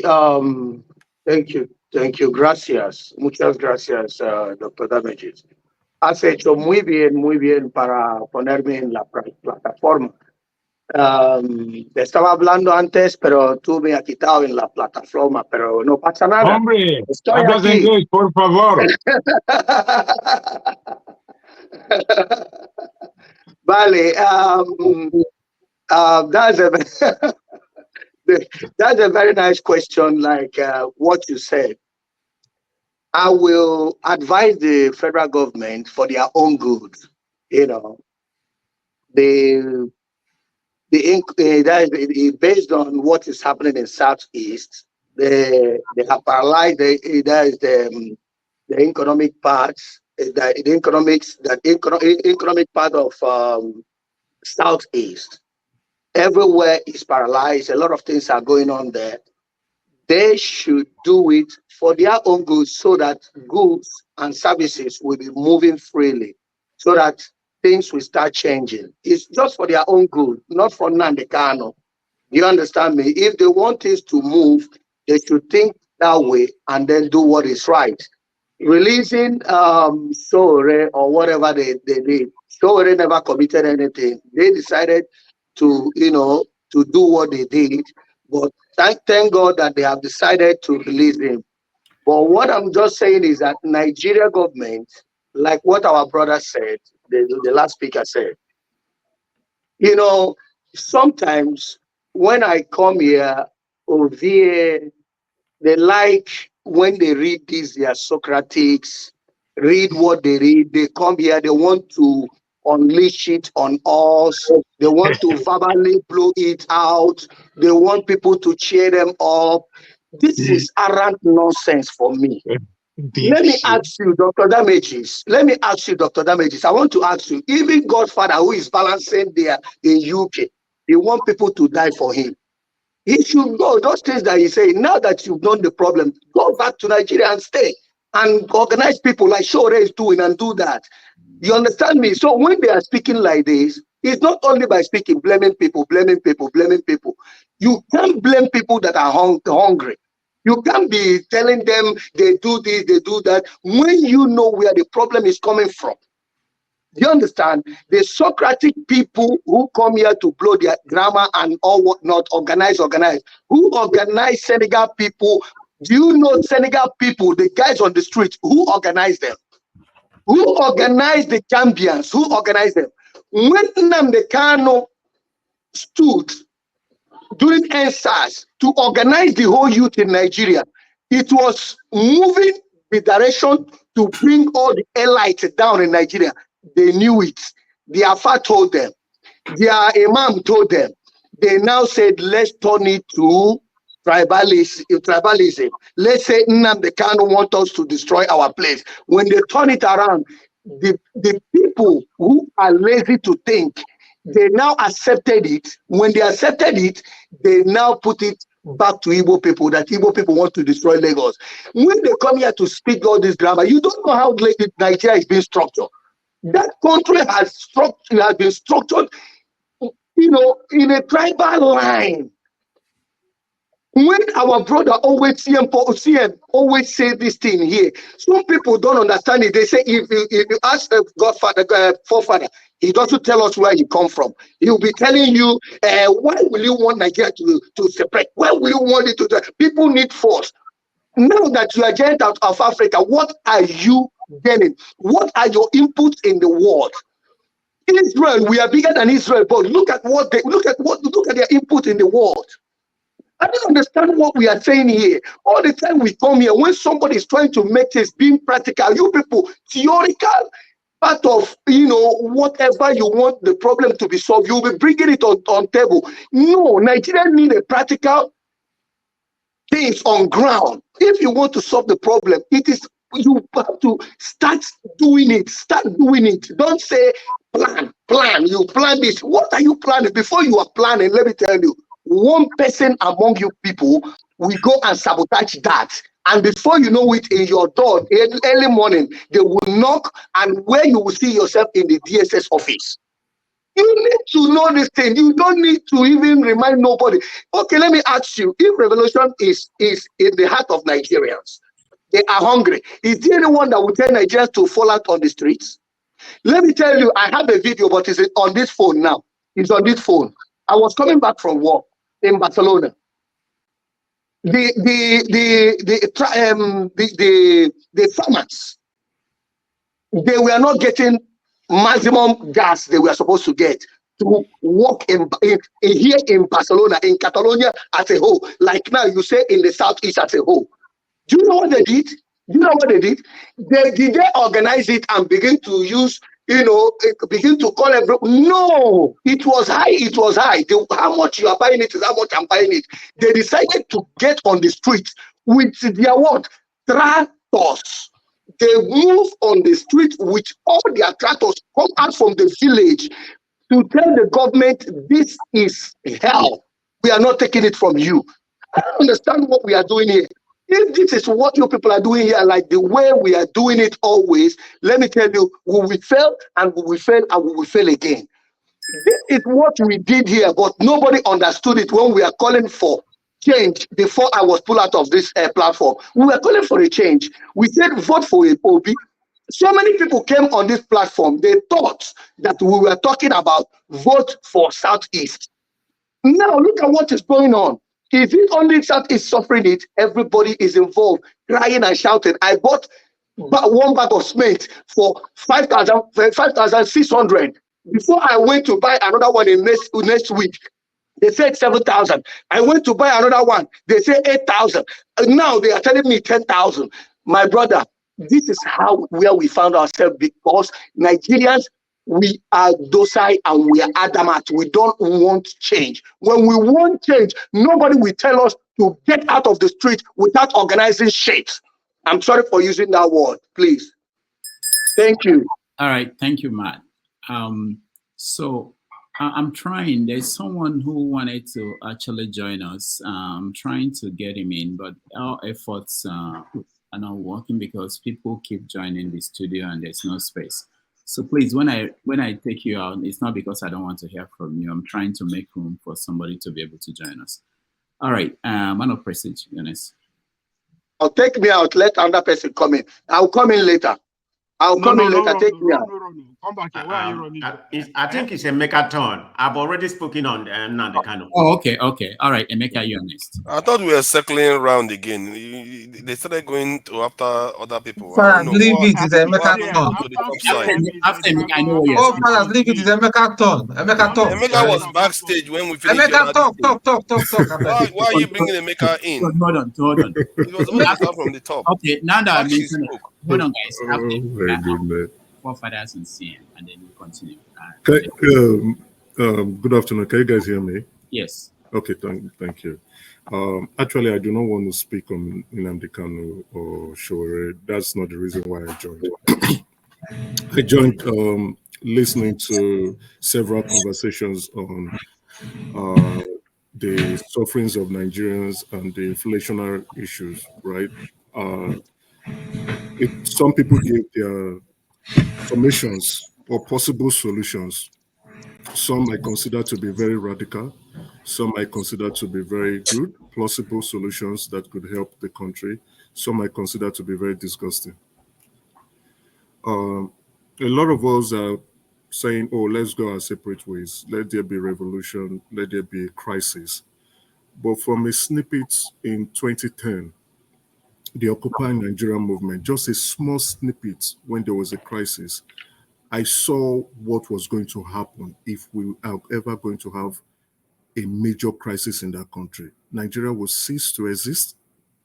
And as a matter of fact, I think the West African countries would largely pay for any crisis that will go on in that country. Why did I say so? In 2010, during the Occupy Nigeria, people who were in support of the protests And that protest was largely driven by the increase in fuel prices, addressing this same fuel subsidy we are still talking about. What happened was you had hoodlums staging on the streets and robbing innocent Nigerians, causing mayhem, assaulting them, taking their phone or their assets, and at the point trying to go into houses to rob them. Now, I wasn't in Nigeria when the COVID-19 crisis happened, but someone told me, a close friend said, and the person was living in where you consider to be the middle class environment on the island. When there was a complete shutdown and people could no longer access food or come out to conduct normal activities, what happened? The robberies rate increased instantly. People were going into other people's houses to rob them and rape women, to the point that men decided to come out into the estate to protect lives and property. This was just a period of 2 weeks. Still, the government said, let's open up everywhere. Those calling for revolution, crisis, let's hit the street, do not understand the average Nigerian mindset. And I will tell them, hit the streets, you will not have Nigeria anymore. Even if you think you will have Biafra, you will not have Biafra. The crisis would go straight to Ghana. The crisis will go straight to Mali. The crisis will go straight to Niger. People will hit the streets, and guess what? The people you are fighting will take their private jets and leave the country. Now it is not going to be dog eat dog. The poor will eat the poor. Those who have access to arms and ammunition will start to kill those who don't have access to arms and ammunition. And if you do, my gun will shoot more than yours. If my gun can shoot faster, I'll kill you and I'll take your property. Chaos, crisis, revolution is not something that would work in the current Nigerian state. I gave these 2 examples as a snippet. I experienced one, I didn't experience the other. So for you thinking that a wide-scale protest will change anything, a wide-scale protest will lead to further chaos, instability, and the non-existence of what we call a Nigerian state, or even a non-existence of what we call a country. Because if there is a non-existence of a Nigerian state, whether you are talking about a Yoruba nation or a Biafra nation, it will not exist. It will be all out all. And why do I say this? We only have to look at where it has happened in the past. Let's take Syria. Let's also take Libya. Libya is a failed state now. They are not talking about, hey, let's organize ourselves and form a country. It's a failed state. It is those who have more guns that are controlling the activity of Libya. Let's be very careful with the utterances we make. And I'm telling you, I would bet, and I will be in the money. I will bet, and I'll be in the money, that a revolution, wide-scale revolution, will cause chaos. It will not create any peace. It will not change anything. It will cause chaos, and I will be in the money. Now, let's talk about inflation. I just wanted to address that. I don't know, except I don't have any more time. 2 more minutes. We have 2 more minutes. Ghana has a food inflation of 60%. Ghanaians has not hit the streets. They are complaining in-house, but they've not hit the streets. Nigerian food inflation price is 35.5%, right? But Ghana is higher than us. Zimbabwe is over 285%. Now, I want to say solutions rather than complaining. We complain a lot on this platform. Let me say solutions. And what is the government actually doing? The problem we now have are those who are rent-seeking, hoarders, and speculators. Wicked people. Deliberate wicked people in that country. They have released grains, they have released cereals, they have released food, but it is not getting to the people. Because we have wicked Nigerians, and these are not the president or whatever. We have governors who are very wicked. We have elites who are wicked, and even amongst us here, we are very wicked people. The greed factor will not allow us to think about the other person, our neighbors. I think 2Nigeria said something. Our solution lies with us, but we keep allowing other actors to drive us to our demise. We are very wicked in Nigeria. We are very, very wicked people. Now, the president has summoned the governors because the food is not getting to the people. The food is not getting to the people. He has called for a meeting. What are we doing here? But nobody is busy calling out their governors. Nobody is busy calling out their state house of assembly. Nobody is busy calling out their local leaders. Our eyes on Aso Rock when Aso Rock is trying to solve a problem. But you have your governors creating issues, sitting on food, not sharing this food, keeping it for who? I don't know. Now, another problem why we're having this, that our issues are, our price, Naira price is going up. Do we also know that governors, after they receive FAC, will convert Naira to dollars? What are they doing with dollars in that country? Instead of solving their people's problem, they are converting the money they get from the government into dollars to keep for themselves. Nobody is calling the governors out. Nobody is calling their state House of Assembly out. Everybody is shouting. But again, what are we doing as a country?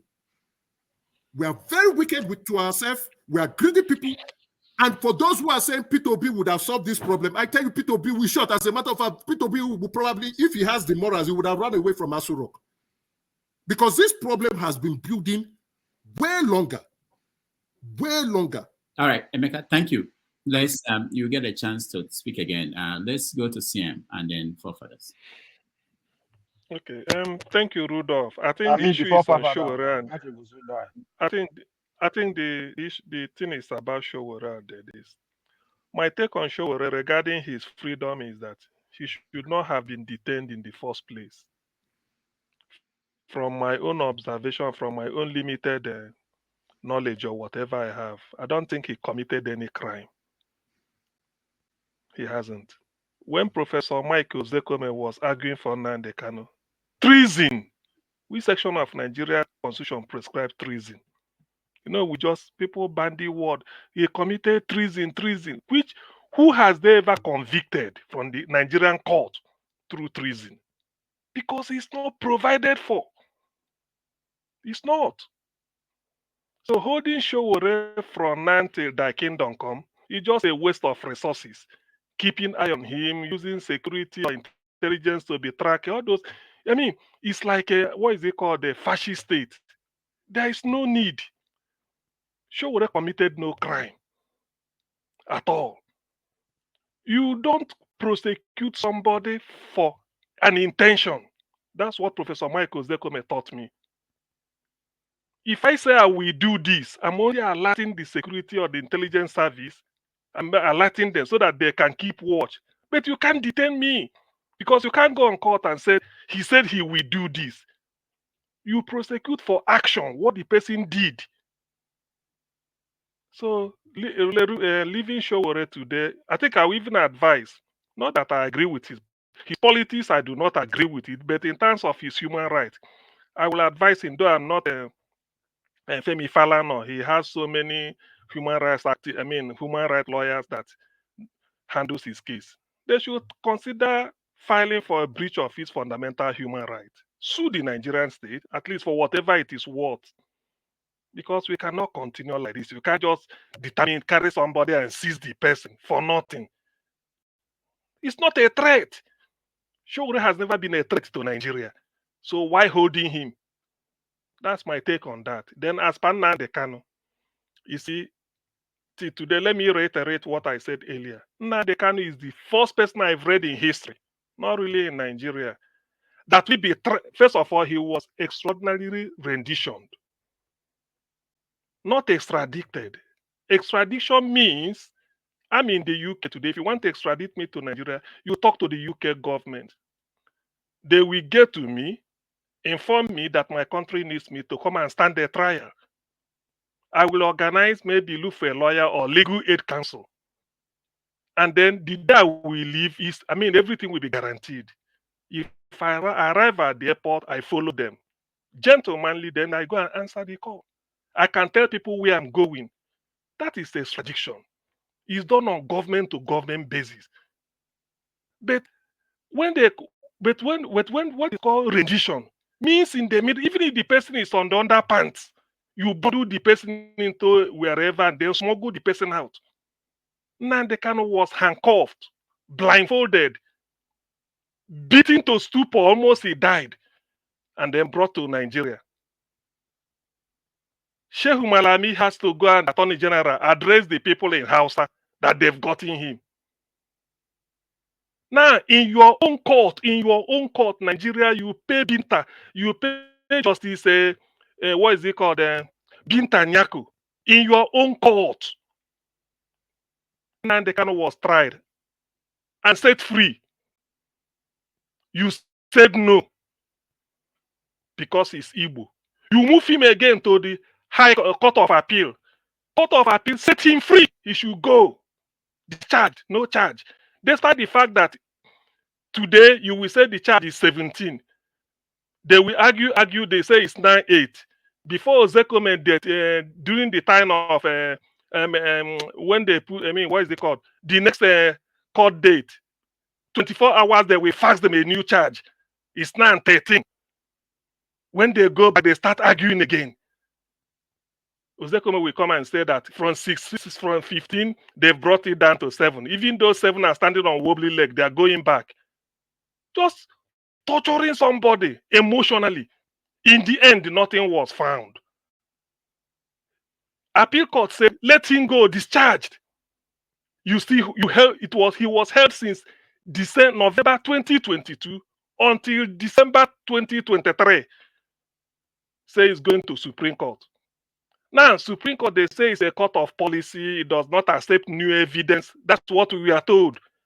They said Supreme Court only have to review what the lower courts were doing and see what Supreme Court, you pronounce him guilty so that everybody will then go.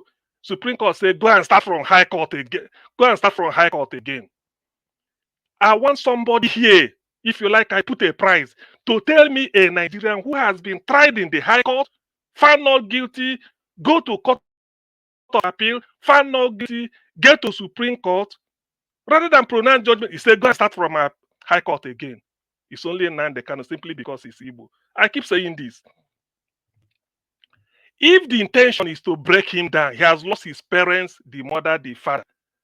In his house, 28 people were murdered. Nigeria, even the Supreme Court told him that they should not have breached your, what is it called, bail. When you're enjoying your bail, nobody comes and breach it. But a trailer load of Nigerian military has to invade the house and killed 28 people, including a dog. That is an invasion of privacy.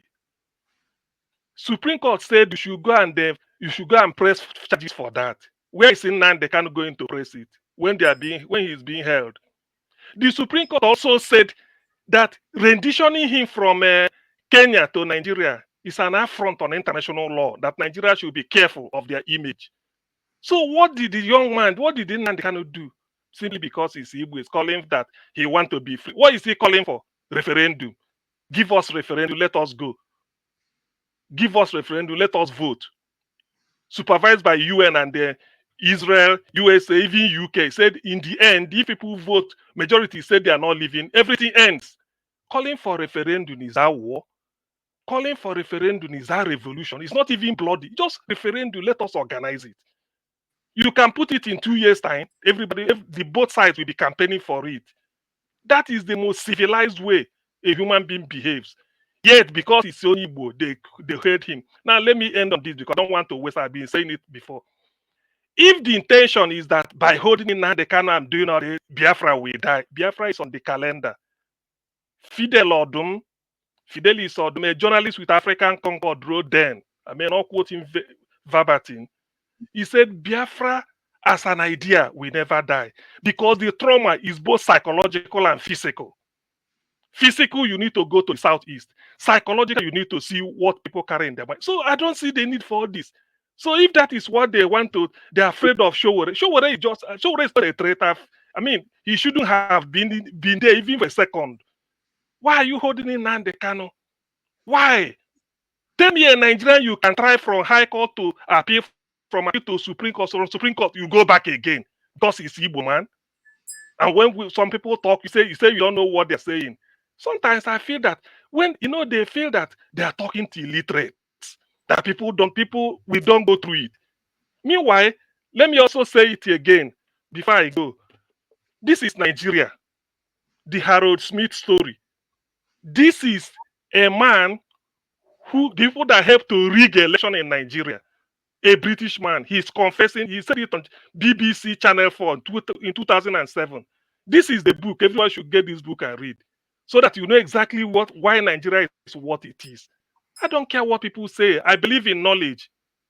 I seek for education to enable me to discover facts and to be objective in analyzing social situations, collating possible factors, balancing the acceptable factors before arriving at a conclusion I could regard as being fair and reasonable. This is exactly why Nigeria it is. So all this nonsense the federal government is holding now, if Nnamdi Kanu robs dead today, that is just the beginning now.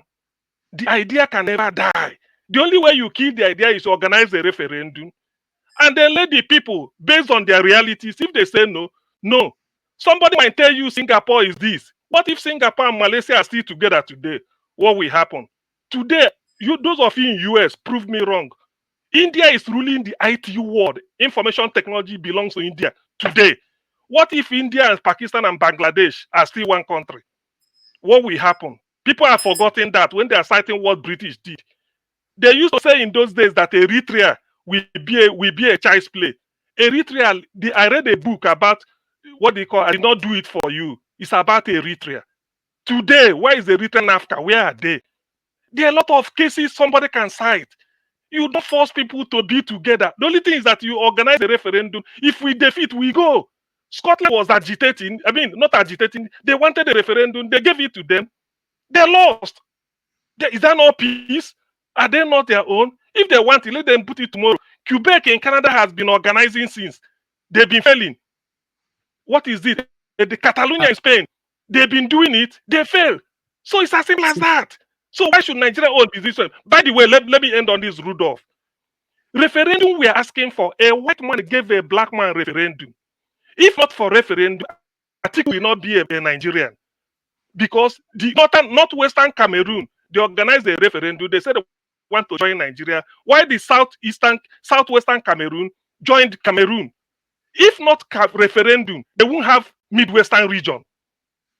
It was the referendum that the people of all these Edwin Clark and Tony Enahoro, they felt they are being shortchanged in the Western region. They organized a referendum in 1963 in August. I think August 8th. They scored it at 82%. That was peaceful. So why should we be behaving like brute? Everything will be by force. Holding Sowore cannot say anything. Sowore should press for charges. Nnamdi Kanu will come out one day. If they fail to release him, he dies there. That is even the beginning. They're even bringing the Biafra nearer, like he said. He said they had better kill me so that Biafra will come quicker. Why should black people be behaving like as if we are morons? If the British are still in charge of Nigeria, if you ask for referendum, they organize it. The Queen, who was the Governor General as at 1961, helped to do it. 1963, before October, the Queen, who Zeke was holding forth for as Governor General, helped to organize it. Why is it that in Nigeria, we just talk? Which part of Nigeria constitution say a treason? Why haven't they proven it in court? There's no treason in Nigerian law. There is none. Thank you. Thank you, Sam. Okay, so Jegun, if you can, forefathers first, permit me. I want to stand by. I know you can. There's somebody who joined us. He was part of the Biafra movement, or still part of it. We are making a exception for him. So hold on, guys. We're making an exception for him to join us for security reasons. He won't be able to show his face. But he wants to weigh in on this topic. He's here as C2. We're going to let him speak. Let's take just take me, put me at the backstage. Okay, I'll do that.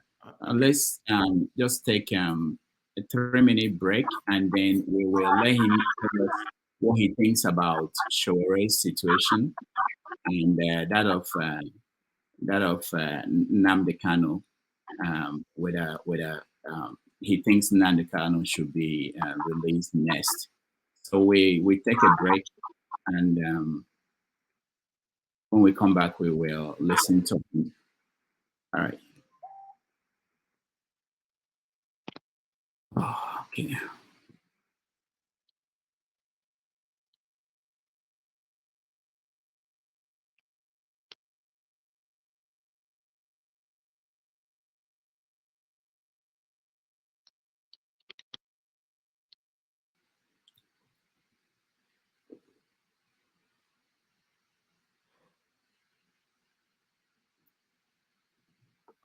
Hat back on to say, we're going to govern those countries if you're incapable of governing yourselves, because enough is enough. We're done being invaded. Because our own national security risk is at stake. Exactly. National security interests are at stake. You can say that about pretty much all of Africa. They're incapable of governing themselves and benefiting their citizens because the governments there are all about looting and pillaging and lining their pockets and going shopping in Paris instead of actually hold on a second. Hold on. People on the left are going to watch this. They're going to say, wait a minute, Eric Prince is talking about being a colonialist again. Absolutely. Yes. Enough. Because if you go to these countries and you see how they suffer under absolutely corrupt, made-up governments that are just criminal syndicates, the people of Africa, the people of Latin America, a lot of them deserve better.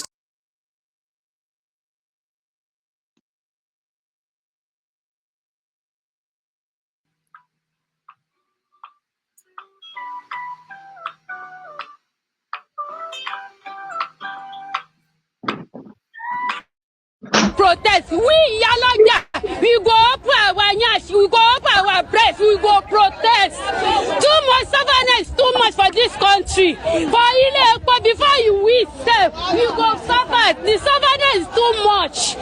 Please, Madam, find solution for this things. It's too much. Gary 2,000 naira. Since when my father bought me, I did not buy 1,000 naira per of Gary. The selling is 2,000 naira now. It's too much. The savannah is too much. Even the rice, the Rika one rice up to 1,200 naira. For what reason?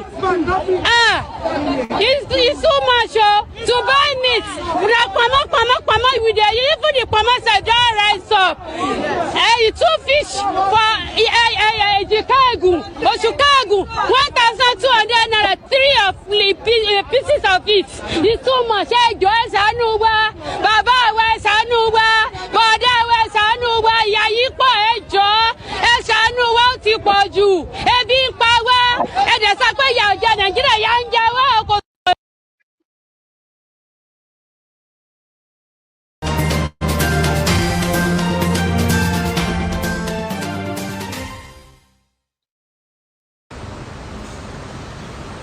Ladies and gentlemen, I'm here with Mazi Nnamdi Kanu. He's, as you all know, the IPOB leader, and we had a private meeting and also a general one, which will be published later. You all know that I've been passionate about, and he has also been passionate about, but on a different plane. And we respect those boundaries. And but we've had very, very useful conversations today, so that everybody that's aspiring for a just and fair society, can come together and rise up now and bring about an end to the sorrow and the suffering and the domination and the oppression that has become almost synonymous with our genes in Nigeria. So, as you all know, you probably haven't seen me with him because it's our first time of meeting. And those of you out there who think that we have such big differences that we can't talk, well, you know that when people have revolutionary minds, these minds meet, and the bodies eventually do meet. So, it's a pleasure to introduce you to that moment. More of this will come out later, and the statements and video will come out also from our friend who monitor this meeting. So thank you so much, Mazi, for the meeting, and just say hello to our people on our side. Yes. Hello to wonderful people that follow and listen to us, our reporters, and my good friend here. Sowore. What our discussion has yielded today is a confirmation that people can come together, that there isn't much of a difference between that which we are fighting for, because there is justice, isn't it? That's it. We are fighting for justice. That we know and hope that the people that found themselves today trapped in that contraption called Nigeria will one day be free. And it takes people to do it. It will come from heaven. We have to do it. We have the right to do it, and it must be done. That's right. Thank you very much. Thank you. Thank you for having me. Hope we'll see you again soon. This is the beginning of a series of conversation that will be happening. You guys watch out.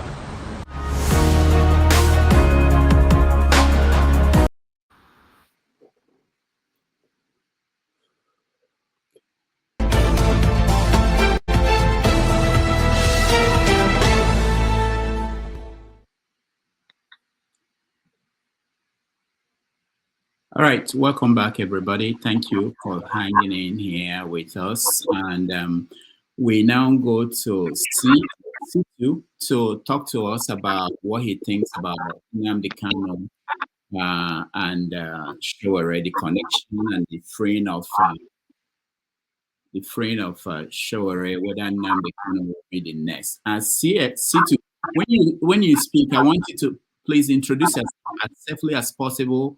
Whatever you think you need to tell us. Now, typically, don't let people join us without their camera on, but we recognize that for security reasons, you don't want to do that. So please tell us what your connection is with the Afghan movement, and then you can go on and share your opinion. Okay, Dr. Damage, thank you very much. I hope I'm coming out clear. Yes. Thank you for the good job that you are doing. Believe you me, I've been following your program for the past how many years. We do watch every programs, and thank you once more for giving me this opportunity. I'm not turning my camera on, not because I don't want to, just because just like as you explained to your audience, for a security purpose. I'm not a ghost, I'm a human being. And thank you very much once more again. And I just want to thank you for this tape you play regarding Sowore and Nnamdi Kanu, which I admire and cherish so much. He breaks my heart so much every day, seeing that man being in detention of the DSS. And I feel like there is nothing our people can do about him, but there's something we can do.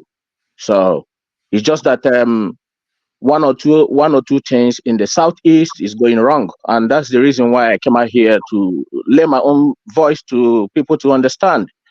You see, that meeting between Nnamdi Kanu and Sowore convinced Sowore a lot more for what Nnamdi Kanu was fighting for, because he has not met Nnamdi Kanu before, but he managed to meet him, and that meeting took place, and then Sowore now understands exactly what Nnamdi Kanu was yelling for. And I will ask you once more again, if you don't have that tape, I will try to make sure that I send it to you, where Nnamdi Kanu was in the street of London, asking for the betterment of Nigeria. It wasn't started today. Some of people today in Nigeria don't know this. It's just few people who knows what Nnamdi Kanu stand for. It was in the street of London, asking for the betterment of Nigeria, for stop the killings and other things. But it's quite unfortunately that he went into history and now realized that Nigeria is irredeemable, and he started calling for the freedom of his people, which is normal, which is in Shiran in United Nations. If your people is being persecuted, if your people is being marginalized, if your people is being humiliated, you have the right. If you are a man enough to stand up, because revolutions are being born. They are being born. So he stood up and said, enough is enough. My people has to be free. And I think that was the only crime he committed, and that is where we are today. And the reason why I came in here, I've been way upon in going around in social media to see exactly what our people is made of. And believe you me, we have seen it. We have documented a lot of things, and we have seen it a lot. And I will thank my brother CM because I've been watching him in your station. Like as he said, we are here many years documenting everything, and these days have come. That is why I came here to speak to Nigerians. The day I've been waiting for has finally arrived. Okay, first of all, I will say something regarding the man that says that he's not a follower of Nnamdi Kanu. You don't need to be a follower of him, and he said about people says about he's saying something about the other ethnic groups. That was a lie. If you want to listen to Mazen Nnamdi Kanu, you go back to his tape. Anytime he mentions something, there's a reason why he mentioned what he says. So I just need to correct that impression. If you want to talk about the people that have this hatred, you talk about Ahmadu Bello. The BBC interview was there. What he says about your ethnic groups, about Igbo people, we are just fighting back at this moment. We use the opportunity of social media at this moment to tell Nigerians that Igbo people are not the problem. We know you can see the problem right now in your face. So, and yes, Sowore is being released, and then it shouldn't be held for the first place. And I appreciate that he has been released and he has to go and see his family and take care of himself. He really is a man. I applaud him. He has fought the battle and he's tried whatever. I don't care whatever people say about him, but he's tried to see how Nigeria can be irredeemable, but there is no way Nigeria can be irredeemable because that's what Nnamdi Kanu saw before he took the mantle and said, my people must go. So, Dr. Damages, the reason why I came in, like I said, I've been following your program. I know exactly what people say about Nnamdi Kanu on this platform. Whenever the topic of Southeast came, I listen, we document it, I see what they've been saying. Some people come here, they call him all manner of names, they said every derogatory word about him. But today, none of us can travel from Lagos down to East with our two eyes closed. None of us can go through the road. You've been kidnapped or you've been killed. That is that is Nigeria for you today. But Nnamdi Kanu said all these things. He made it clear to Nigeria that this day will come. You've been killed, and the people that will kill you will be protected.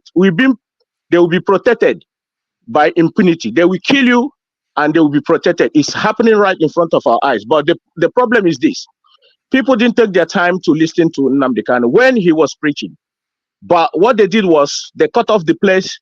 He said something that leads to something, and then now post it out there for people to condemn him. But we are here. We document everything that he says, just in case for record purpose. We have his archive. We have everything that he says in this planet Earth. We have it. So that is why. Yes. Thank you. Thank you so much. Before Dr. Damed, give me one more 30 seconds before I drop. I was meant to come in to challenge some people today, and I'm about to spread a lot of fire. But it's quite unfortunately, it wasn't happening here today. I was waiting to see who is going to call Nnamdi Kanu name here today, but it didn't happen. So let me educate those people who stay in Europe and speak good English, but their English turned to become a disaster and their land is burning. They can't even go there and make an impact. But somebody stood up and said enough is enough. And then they for the past 8 years of Muhammadu Buhari, he was being hunted down as a criminal. And he has been hunted down and remained in DSS custody for how many years today? And today, whatever he said has been come to pass. So thank you very much for giving me this opportunity. I really appreciate it because I wanted to do something different for those people that have been calling them the Kanu names. It's like their mouth is shut up now. But thank you. It could have been something else. But thank you very much. I appreciate that. All right. C2, hold on before you go. Someone, I think it was Tone, that mentioned the issue of Simon Ekpa. So in a situation where Nnamdi is released, what will happen? How will the Biafra movement essentially operate with Simon being the Prime Minister? Yes, as he called himself. Okay, let me because I'm inside Nnamdi Kanu. Whatever that happens to IPOB, I know, except the ones I don't want to know, because people need to know something about IPOB before you can bring them to the light, to the table, because some people don't know anything about IPOB and they just bring it and then start saying something that is not true.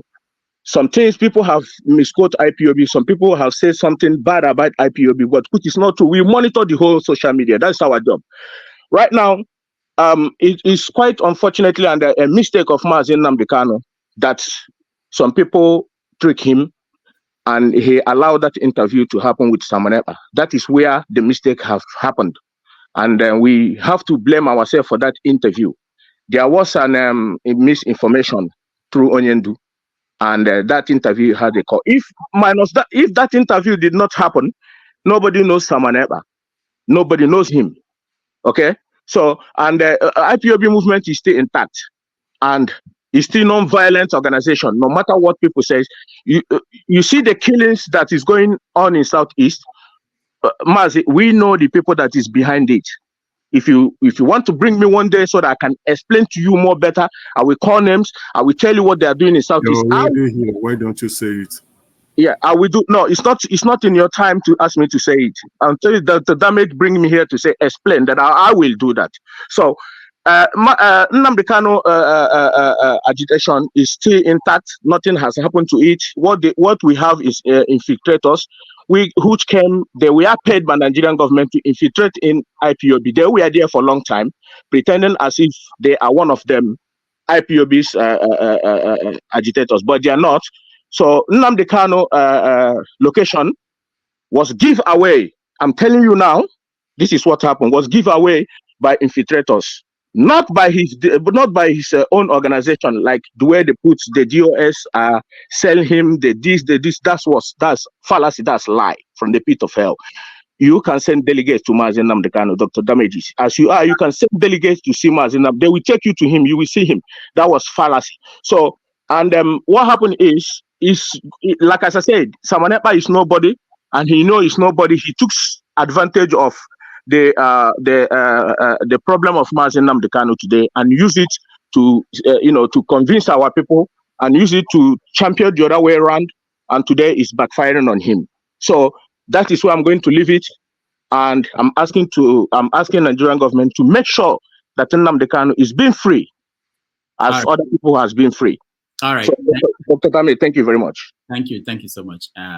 We'll let him go, and then maybe one day we will. I don't think it's fair to let him go because he has insulted some people here. He has insulted some people here by telling us that we're sitting in Europe and we talk nonsense. Who is talking nonsense about Nnamdi Kanu? Everybody has been saying that Nnamdi Kanu should be released as a free man, that he has not done anything. He cannot come here and bring his mouth here and talk. I'm an Igbo man. I'm a full-blooded Igbo man. So you can't come here and just spew anything and just get away with it and at all. So when you spoke on this thing, you should sit on your ass, Mr. C2 or whatever you call yourself. I need to ask you some questions. And also turn on your camera. Okay, hang on. Are you challenging me? Did I say anything wrong? Did I say something to you? You should know how to talk. No, but I listen. I say turn on your camera for the past how many years? Listen, Rudolph, let him turn on his camera. We can't be talking to some. We don't know if we are talking to a dog. Turn on your camera so we see you. Hold on, guys. This is a production issue. Let's just let it go. I will bring him back another day. This is not. I don't want the conversation to go away from this. I was informed that he needed to come and weigh in on this topic, and I will explain that later. But I don't think we want to divert this conversation to this. C2, we'll bring you back. Okay, I'll bring you back. No, 1 second. I said there are some people in Europe who sit and castigating Nnamdi Kanu. I never mentioned that gentleman's name. I know them. We know them in this platform. I never mentioned his name. So please do not bring your issue up because I don't know you. If you've got a name, listen, sir. I'm not insulting you. I've never insulted anybody. I'm a straight shooter. If you have a name, call them out. That's what I'm just saying to you. Don't say no. Europe. Everybody. Dr. Damage is not in Europe, he's in America. There's a difference between Europe and America. Let me educate you. And there's a difference between America, Europe, and we have people from America, we have people from Canada. Canadians are not Europeans. Okay. No, listen. You said you should educate me. That it's not. What did you say? That Europe or something? Did I said Europe? One name. Listen. Let's stop messing ourselves up. I'm not for someone. Tone, I have to. Thank you so much. Dr. Damage, let me make a comment. Mr. C2, next time you come, you need to show your face, please. We don't like talking to an unknown person. I'm not saying what you said is right or wrong, but you need to show your face, please. It's very important. All right, thank you, guys. We will continue this conversation on Sowore and Nnamdi Kanu. If Nnamdi Kanu should be the next, and why is the government doing this? That's a conversation we're having. Situ, we appreciate your time joining us today. We will get in touch with you through the person that reached out to me. Okay. And okay, Dr. Dame, thank you very much. I appreciate for the time that you gave to me, and I will come back here again and explain more things that I want my people and Nigerians to understand. Is very, very important. So thank you very much. All right, thank you. Okay, so I appreciate. I know that it wasn't very comfortable. This is why we do production, pre-production, that before we put people on air and everything. But this wasn't done because of the way I got information about him joining us. All right, so we are going to continue the conversation now. Jagun, where are you? He's the next person that should speak. But if he's not, put me at the backstage. I'll come back later, please. Okay. If it's not available, we will go to the next. I'm here now. Oh, Billy. Okay. Oh, Jagun, thank you so much. For those who are trying to support us. I don't know the order of these things. If CM spoke, I thought these people at the top. Oh, yeah. Oh, forefathers, I took permission from you to get the guy in. Okay. All right. Jagun, you have to hold on a little bit more. But for those who are trying to support us, it would be good if you can do Zelle. Zelle is better, or Cash App, because YouTube will take 30% of everything through super chats, and PayPal will take some percentage too. But anyone you feel comfortable with, we accept that. All right, let's go to Forefathers. Forefathers, go ahead. Yeah, thank you. Yeah, the previous speaker, I don't know what he was going on about. Sometimes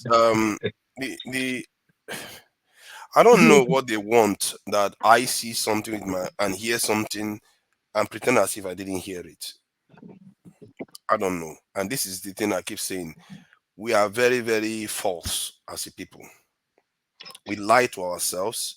We say we want strong institutions, but we don't want institutions to be strong at the same time. You can't have it both ways. How can you want these things that are opposing each other? You want a strong state, but you want the state to be operating in anarchy. You want freedom of speech, but you also still want rule of law. When I sit here calling for capital punishment for government officials that are corrupt, a lot of people supported it. But I'm sure those same people, if their tribesperson gets caught in it, they will start making excuses.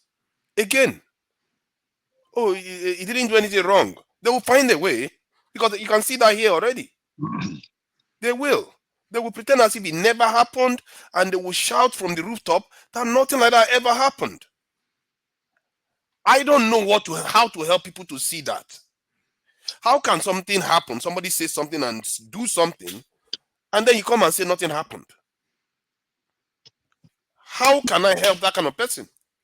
That is the kind of situation where they will say, recuse yourself from this because you are not objective. Sometimes our people should need to understand when to recuse themselves from an issue if they've lost objectivity. If I was the one that has lost objectivity because the person is my tribe person or my church person, whatever, I should be recused from it because my decision is going to be impaired. And that's something our people need to understand. And it's not personal, it's about the greater good. It's about the institution. Many of the things we do in Nigeria, if we do it in other countries, they will throw us in a dungeon. I will not see the light of day. I don't know what Navalny did. Alexei Navalny that had died in this thing. Something tells me it's nothing as close as to what even Sowore or the others have even done. He didn't call for revolution to topple the government of the. I don't think Sowore even called for that. Sowore says revolution. Revolution doesn't necessarily mean he topple the government. I don't know why they even arrested him for that, but I think Buhari was being a little bit jittery. Maybe because he won the second time, so he was being jittery. Sowore didn't. He said something about surgical. But surgical doesn't necessarily mean you remove the government. I don't know if he did. That somebody should let me know, because I've been asking, did they clearly say remove Buhari from office? I didn't see that one. But I know I've seen some Nigerians say, go and burn police station down. Attack these people, attack those people, attack those people. I've seen that. They are talking about carrying weapons and recruiting, causing problems in Nigeria. I've seen that with my own eyes. And these people, when they were saying it, they didn't sound like they were joking. Yeah, speak on it, forefather, please. Speak on it. Are you going to tell me I should remove my eyes? Deaf in my ears, that I didn't hear that. What is it with our people? If you want rule of law, you have to support institutions, even when it hits you. Because sometimes when it hits you, you have done something wrong, then your children will go on to inherit a country that is functioning. It's not about you. You are going to die and go. It's not only you. It's about the greater good for all of us. We make everything about ourselves. We don't know when to recuse ourselves. If God help me, if I have something that I'm really, really close to, throw me out. I shouldn't have to participate in that debate because my opinions are going to be clouded. If my family was involved in something, you shouldn't listen to me because my opinion is going to be clouded. And that's why maybe a lot of Southeasterners and people that are close to this issue of Nnamdi Kanu, maybe they in every other issue they will be objective, but on this one they will lack objectivity. Even when they hear something with their own ears, see something with their own eyes. Hence, I'm not the reason why I'm being generous here. I'm not blaming them.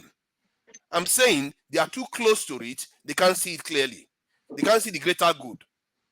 Some people believe that okay, let's break the country up. Talk about other countries that broke up. Most of these countries that broke up was during the decolonization, and then look at America that almost broke up and came together. Are they not superpowers of the world today? If you want to use that example, is this Somalia? Are they not the same? This thing. Every country has different variations, but the only thing that makes country work is when they come together and do something together. That is the common ingredient all of them have. The ones that have succeeded.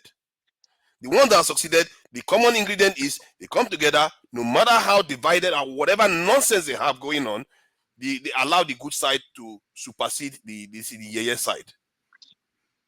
No matter how you comb it, go left, right. The problem you're going to create for the next generation, if you go about talking about let's divide, let's fight this, let's be tribalistic. If you think you are helping yourself, you are not. That is the truth. You are not helping yourself. You are putting your children in a compromised position. And I saw a young lady the other day on the internet. She was blaming our generation, not even the generation that came before us. She was blaming our generation that we have wrecked this country for them. That that because she was talking about education. That when people go to school now, they speak another language, they will punish them in Nigeria. Unless they speak English. Who kept those things in place? The young generation will hold us accountable for the things we have done, just like I hold the ones that came before us accountable. Like I said, I'm furious with them. Today, I'm still furious with them. Because those people have not left anything good for us. Look, the fella has been complaining about it. The fella complained about this. They release us, but will not release ourselves.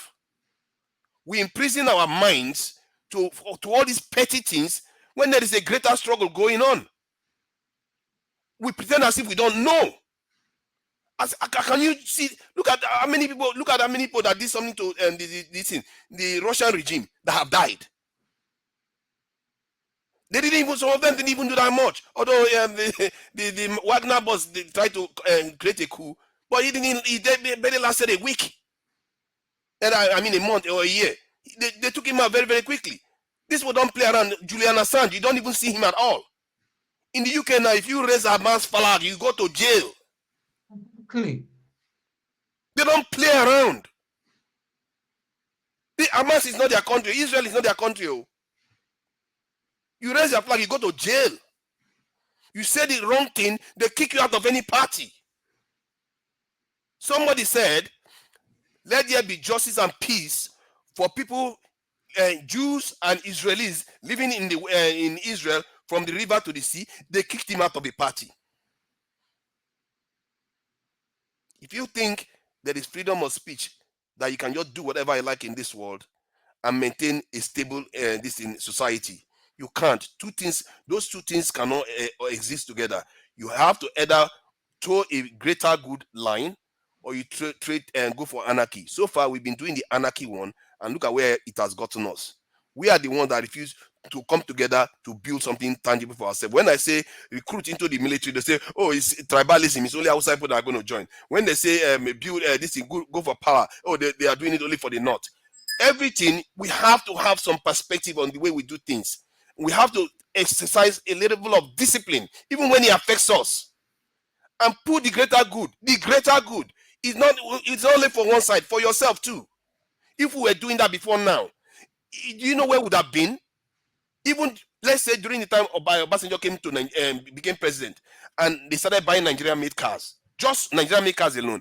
By now, Cameroon will be buying it, or the whole entire West Africa will be buying it. We can't even do simple things like that. We've run our economy to the ground like termites. We ate the system to pieces. I'm telling you, this also, when I think about it, it really makes me furious. Some of the things we do to our people is unbelievable. We've destroyed our country with this kind of thinking. Forefathers, you forgot to mention that we now import bread from this France. Nonsense we do. We prioritize silly things when our children and our women are not protected. They're all perishing. We can't keep behaving like this. Now I'm beginning to understand what makes people so furious that they would go out and attack their own citizens and exterminate so many people. This kind of stuff that makes them so furious that they're like, okay, they lose their mind. Like, what is kind of crazy people are these? Forefather, please, when you say who get mad like that? Who are you referring to, the leaders or the people? The elites, class, and the middle class. Both of them, because the poorer people don't have power to do anything. They can't even leave the country, they can't do anything. But the elite, I include the middle class now because I'm part of it too. Because we are also part of it. Majority of us crave Western things. Majority of us will not support Nigerian-made goods. Correct. It's horrible. It's a horrible trait. Does anyone need to tell you to take care of your child? Yet they want the president to take care of your country. When you are buying bread from France, you want the president to fix that preferential choice issue. Nobody tells you to take care of your child. You know that by instinct. How can you not know by instinct the land that gave you life, that gave your forefathers life, that gave your great-great-grandparents life? You don't know how to take care of it. All right. Thank you. Thank you for God help us. Please, I have a question. I have a question because the issue is about Sowore and Nnamdi Kanu. That's why I restricted myself. I have a question. Forefathers, are you now able to provide evidence that Nnamdi Kanu was responsible for the death of 40,000 people? It's getting to 2 months now. Are you able to provide evidence? Yeah, I don't want to embarrass you. I never said that. Let's not go there now. I never said that. I don't want to embarrass you. Let's not go there. Rudolph, can you put me in backstage, please? 5 minutes. I'll be right back. Okay. All right. So let's go to Jegun. Jegun, go ahead. Thank you. Good evening, good afternoon, wherever you may be. We're hoping to have some kind of conversation that we can build upon. That's the reason why I come. It's rather funny, the comments I've been hearing. This position is quite difficult, and myself also, because people have spoken about Sowore and Nnamdi Kanu. I think I'll leave it where it is because I agree with what most people have said, which is that they should be both released. They've been in shackles, be it by way of prison or by way of discounting in terms of Sowore, that they haven't been able to have freedom of movement. And as much, I agree with what people said, they should be released. But the bigger picture is where we are today, I think.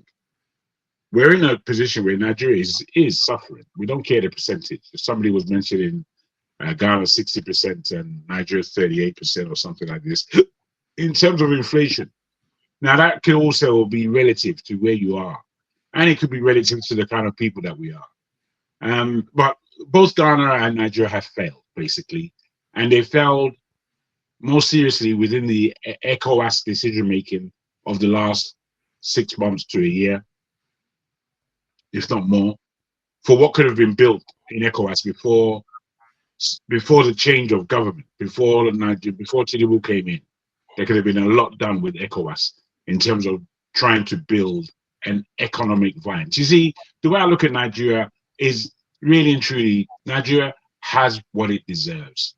Nigerians has what it deserves. And as disgusting as it is, as painful as it is, Nigerians have what they deserve. They have the kind of government they really, really deserve. Nigerians are as corrupt as their government is. You know, and I'm not pulling punches about this. We know how we are. Somebody mentioned how wicked we were, and it's a real talk. Wicked. People do things, they'll leave what they're doing in order to go and destroy what you're doing. Now, what kind of culture, what kind of personality is that can do such a thing? You know, you're working on your thing. All of a sudden, you see someone across the road working on their thing. And yours is now to leave your own progression to come and destroy somebody else's. Now, this is how we are. This is why I say we honestly deserve what we've got. It's clear that Tinubu, to me anyway, if not to you, it's clear Tinubu should have never graced the corridors of power.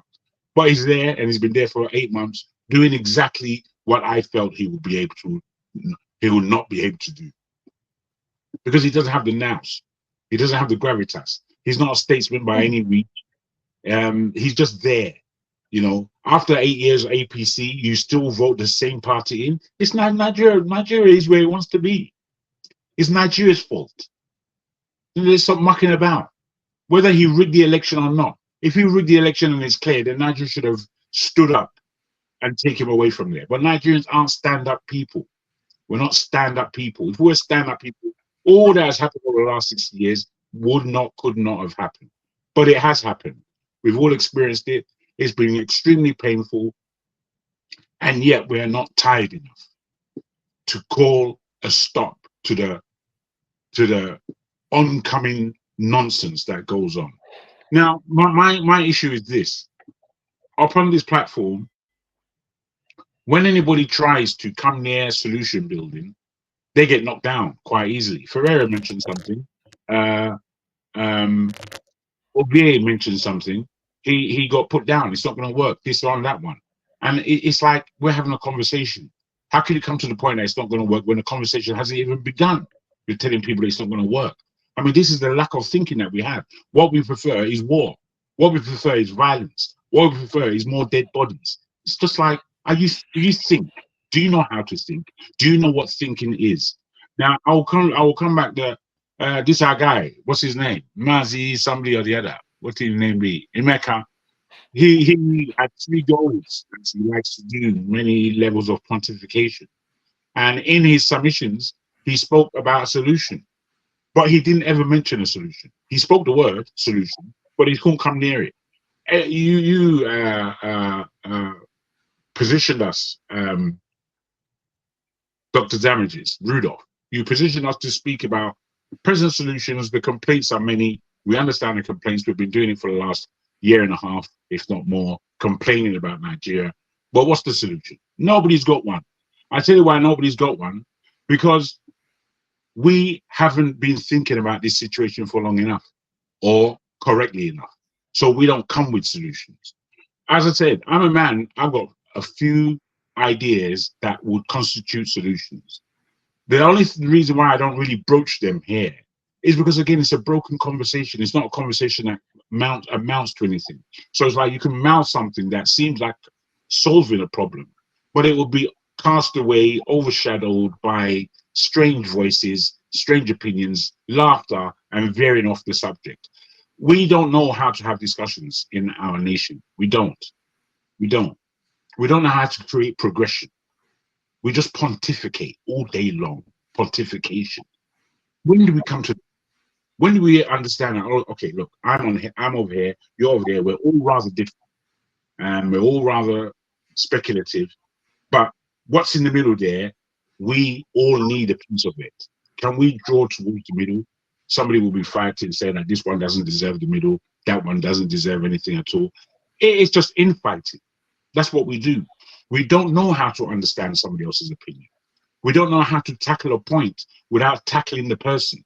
We don't know how not to take offense at everything. Some of us, we just are offended, naturally offended, as though somebody's attacking them physically.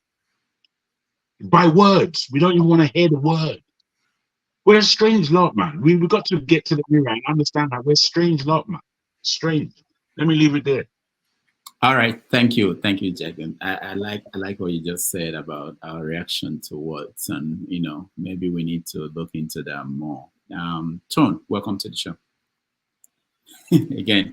Um, all right. Yeah. No, I won't react to Jagun. I'm so tempted to react to what he said. I won't. There's no point for it. Okay, what I was There's gonna no point say to is about there's no point unless you want there's me no to repeat it. there's just no point. I get your message. It's all right. But bro, you don't understand, man. See, our problems is so complicated. You don't understand.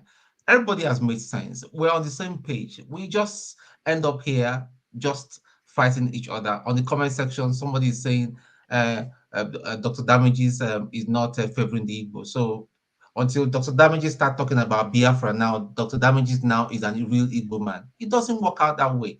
Like this guy, what I was merely trying to say to him is when you come here, you need to be prepared. This is not just another propaganda channel where you come and spread propaganda with no substance. You need to be prepared to speak out the facts. And people were telling me I should attack Emeka for what? Why should I attack Emeka? Am I a madman? If Emeka steps out of line, he knows I will give it to him. He too will defend himself, goes back. That's how it works. And we're saying we want a better Nigeria. Some people are just anarchists, like Emeka did say. Some people are just interested in anarchy, so that law and order will be broken down, so that we'll be happy that law and order has broken down. When Super Eagles started, one gentleman was here. He said that we will never get past this team and all that. Talk less of even get to the final. We got to the final. We know we were crappy. We know we played badly, but for one reason or the other, football is one thing that binds us together as Nigerians. We should support our boys. That is one thing that gave us joy for those few days that we are Nigerians and all that. We all forgot about Tinubu or Obi or whatever and all that. Let us just even stand behind them and cheer them. Some people were so negative because they say, yeah, we are Biafrans. Okay, if you say you're Biafran, that's your Niger passport, so you still get them somewhere under the bottom of your portmanteau. Take them out, burn them, video yourself burning it. Tear am well. Tear and well. Thank you. Tear and well. So we're talking about, listen, until we start telling ourselves the truth, until we start calling our own criminals. We have criminals. We have Igbo criminals. That even the Igbo criminals are even worse than Asa criminals. Uzodinma is a criminal. Nobody has ever called him out because they are from the same state and other people that we know. And we start saying all this nonsense. Yeah. So please, until who is that? Stop that, man. Are you for real? Yes, I'm for real. Until we start calling out our own criminals, we will not have solution. Forefathers was saying something that is very, very, very excellent. People are start attacking him. Where do we go from here? All I was saying, my brother Jagun, was that it's not going to work due to A, B, C, and D. Does that equate to being negative? It's not. Tribalism is one of the biggest problem I see. In my own estimation, that's my own estimation. Tribalism. The day we cut out this tribalism, whether you're from Yoruba person or an Igbo person or Kanuri and all that, we start moving forward. That is the problem. That's one of the biggest problems that I see in Nigeria. We start moving forward. The day we start thinking that we're all Nigerians and all that, something matters that will affect John Abba affects me, matters that will affect forefathers from wherever it comes from, will affect me and all that. I now see why forefathers have decided not to disclose where he comes from. If I disclose my surname, man, I don't go hear word though. This I'll be receiving gospel. They will say, yeah, your father was part of the system. If I mention my last name, a lot of people will say, yeah, we said it. No wonder, maybe he's the one that gave you, it's because of you, they took you into the army and you became an officer and all that. No, like I always said, and all that, he never knew until I got full admission and I went in. So please, this thing is more than what we're thinking and all that. We need to start thinking deductively. the West is not they are not our friends. Britain are not our friends. It serves them for us to be like this. It's America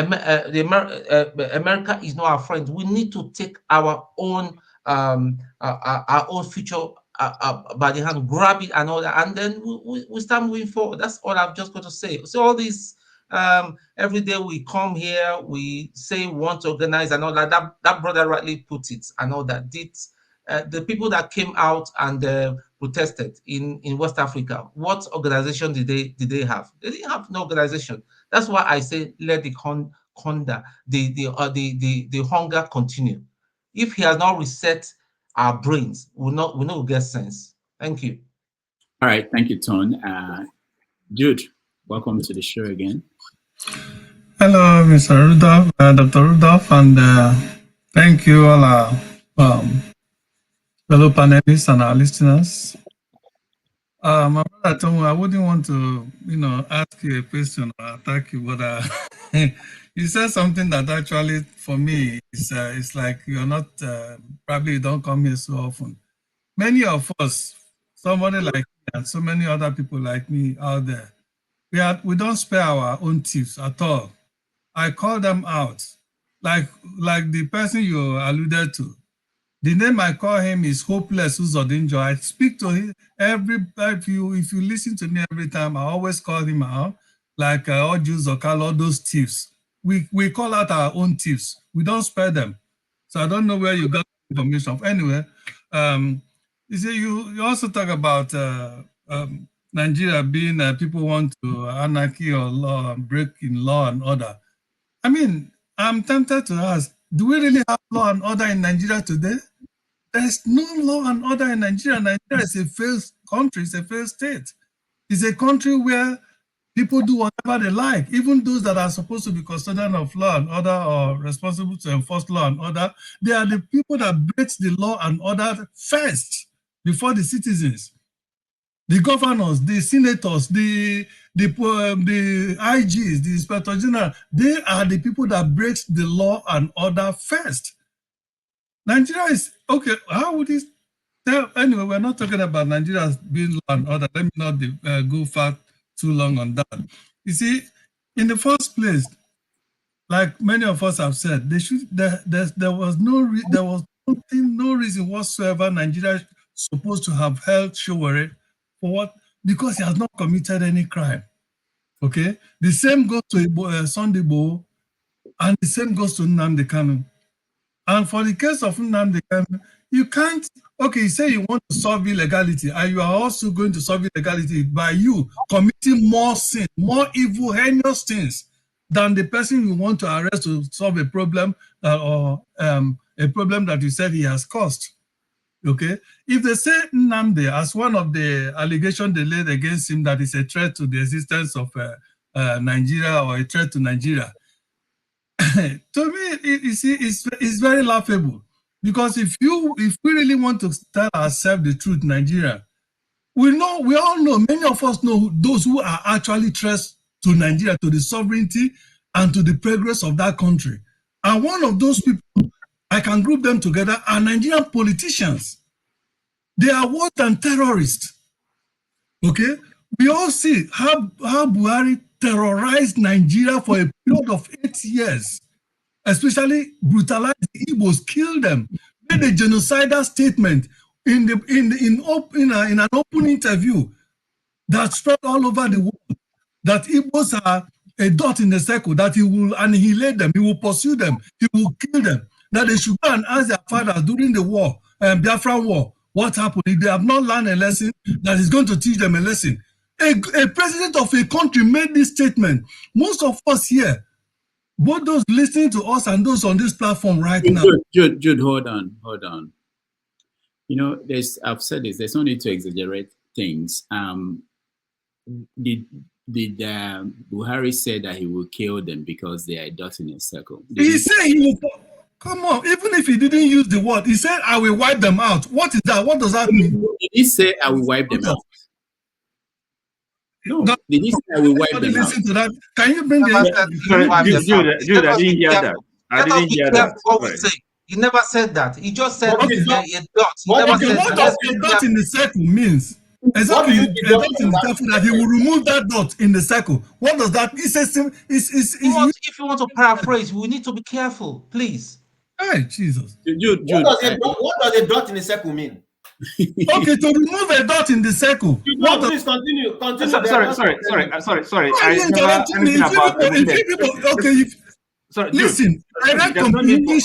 look, this of frustration. There's no need Yeah, for please it. continue. Don't I worry. had Let him the dot finish in his the term. circle, okay, Please, and sorry, it cannot. The point is this, Jude, the point is this, okay? You can have a lot of issues against Buhari, you can say, but you don't have to say things that he didn't say. That doesn't help the platform. Why are you holding brief for him? Okay, okay. it doesn't help the point you're Did he make fulfillment his threat? Did he make what? Threat? Make threat to whom? Did he make good his threat against the Igbos? What was the threat against the Igbos? The threat is that Igbos are not in the circle that is going to. He said he's going to pursue them. He said, "I will pursue them." Can we bring out?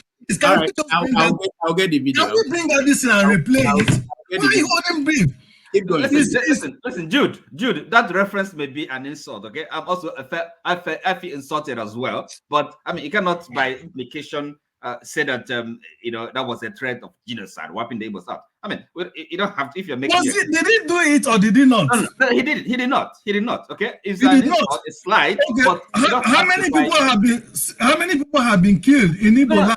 That's a different matter. Okay. All right. So what hold on, he did, we can. What I will do is what he actually did. But Oti, hold on. I will find the video and play that. But in the meantime, hold on, Jude. Hold on.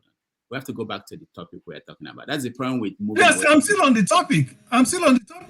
The topic is arresting Nnamdi because they say he's a threat to the existence of Nigeria, right? It's part of the allegation they laid against him. It's part of the case they brought against him. And I am now saying that those who are actually threat to Nigeria, to the existence of Nigeria today, I am trying to point them out so that they are pursuing an innocent man and rather leaving those who are actually threats to Nigeria, to the progress and existence of Nigeria, those who are threats that are causing the killing, the unwanted killings of many Nigerians every day today in Nigeria. What are we saying? What are we thinking? You're right. Looking at this critically. Why are we just trying to tell a lot of things? Jude, hold on, everybody, hold on, guys. Let me play this because this is a learning. Please play it. Yeah, because unless my ears are not functioning anymore. I think he wrote it on Twitter, not the one he said. I got a saggy Twitter head. All right, hold on, guys. Let's watch it together. I know that I didn't hear that he wiped out the Igbo, and I want to make sure I'm not crazy. But it's very important that we don't have to exaggerate. If you're talking about Nigerian politicians, I know you have a platform. You're afraid of your platform. This Nigerian juntas closing it up. I understand that, but let's call a spade a spade. All right. Someone is taking control of this. I can hold on. I'll get it. All right. Judge. Okay, I got it. Let's watch.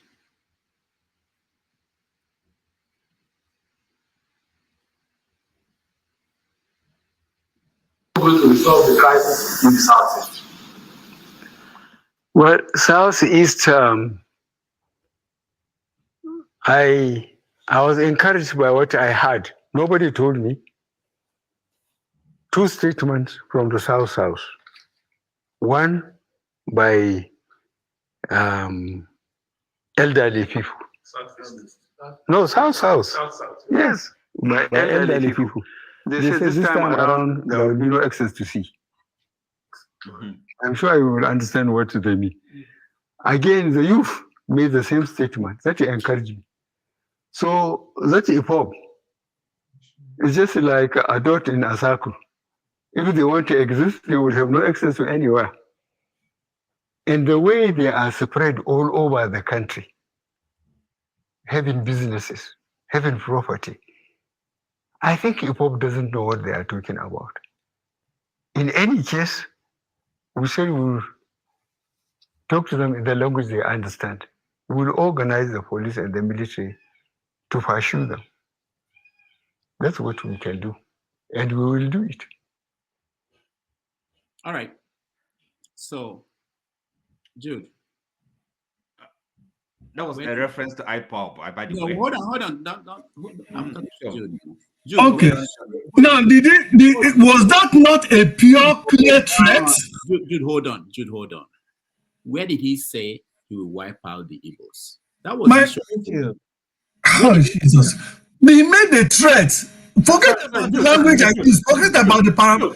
He made a threat. Was that not a threat? Tell me, Dr. Rufus, tell me that what he said that was not a threat. And tell me if he did not carry, if he has not continued to carry out that threat in collaboration with those hopeless. All right. So this is very important. I've said this. We have to be careful what we say and how we characterize things. If you had said here exactly that Buhari was threatening IPOB, he was saying that he's going to put, I wouldn't have it. But when you say that he said he's going to wipe out the Igbos, no, you don't need to say that. If you have issues, the issues with Buhari and all these politicians, you can say what they said. You don't have to exaggerate. That's my issue. I'm not defending Buhari. My job, I do that every day. I criticize all of them, whoever is the president, the governor, whatever. But I'm not going to say what they didn't say. I'm not going. You don't need to make that extra point with nothing. It destroys your point. Okay. The person didn't say, Dr. Rudolph, the bottom line, the basic thing I'm trying to point out there, was that not a threat? And did he not carry out that threat? He did. All right, Jude, we're moving on. I can continue on this line. But I have not finished talking. And Yes, thank you, Rudolph. Thank you for correcting the lies. Thank you very much. We have to go, Jude. There was no lie there. Janaba, welcome to the show. Thank you, Dr. Rudy, for having me. Thank you so very much, and my fellow panelists.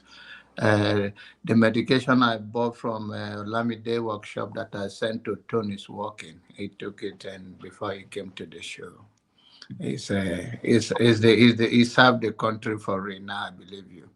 My brother Jude is, we all have enough against each other than to say something that is not there. But you see, my brother, I want you to come back to Texas. California is not working for you the way you think. Well, come back to Texas. I love you to be my neighbor. Yeah, my brother. Thank you. On all the issues, So suddenly now everybody is defending a terrorist. I don't understand. No, yeah, my brother is not a terrorist now. So if I say now, like I call Buhari a terrorist, and some people will now tell me I'm not telling the truth. No, you can call him anything you want to call him, but not. It's not calling him anything I want to call him. This is a fact. No, okay. You can call him a terrorist in your house, not on the public platform. That's okay, brother. We are all clamoring for one country that will work for all of us, and one neighbor, if we happen one day, which I don't preach that. I believe we are good the way we are if we can sort out our differences. I was in the South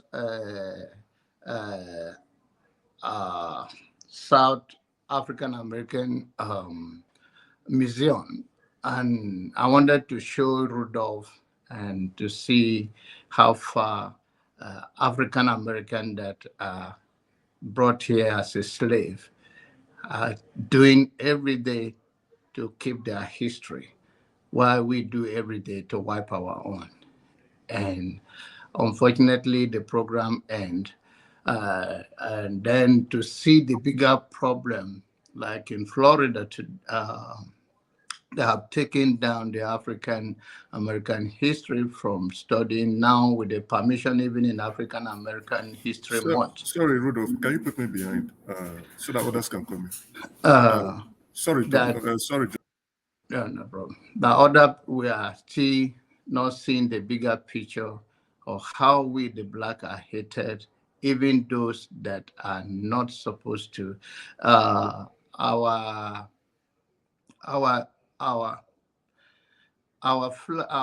life is some of our children may not be able to go back to Nigeria, or they may, but at least this country are trying to preserve that history, which they are working to take down, which hurts people like me dearly.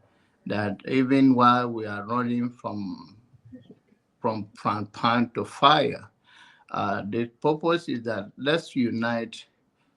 And one of the things that I heard, because I've been following, is that the Northerners also are calling for rally or for protest. And now during Buhari, they are not calling that.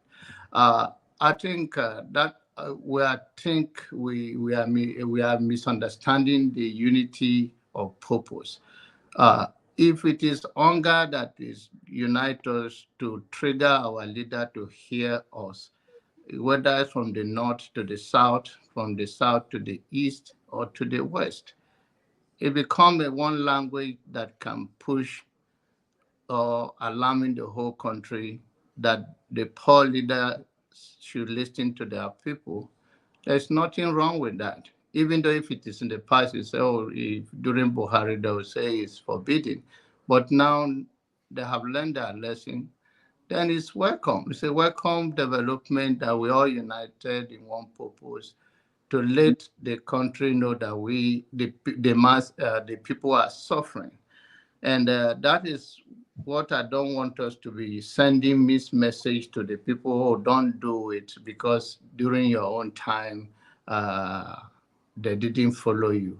One thing is uniting us. NSAS was not a big deal in the North because it shouldn't, because the way the policing is different.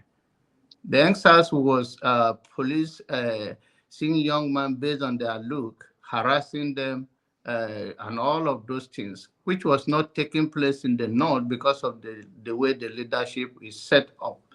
So now we see one thing one common thing that is uniting us is the going down of Nigeria in every level. So I think we should be sensitive to the way we put our statements so we don't just send this message there. I think all Nigerians, we want Nigerians to work regardless. But the only thing is that, are we going to have a united purpose that we say this is what we are clamoring for? Or we just going to condemn each other? So, okay, so suffer it more, or it is my turn. I did not make it work for me, so it will not work for you. Are we going to stay divided and get anything done? So let us channel our message in one direction. That is what I can say on that issue. On the issue of Sowore and Nnamdi, congratulations to Sowore and his family, some fun around the world. He's free to travel, to come to see his family in the US and all the other family around the world. And to Nnamdi, I hope one day justice prevail for everybody that seek justice. And I don't want to comment so much issue.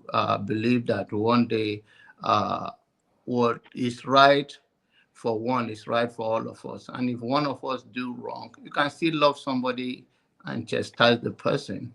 And then you see we are one people. There's no, what is going on in Nigeria is enough for anyone to agitate for themselves, for their community, and the entire nation. So we pray that one day they will hear the heart of the people. Sometimes your word may not come across well, but your intention may be very pure. So I'm hoping that one day we can have the country we are all clamoring for, but not with these of religious bigotry, tribalistic word, and the word of demeaning wonder will not make you feel that you are more important than the other. A big man don't tear somebody down. If you are big, you beat other people up. That is where we can work.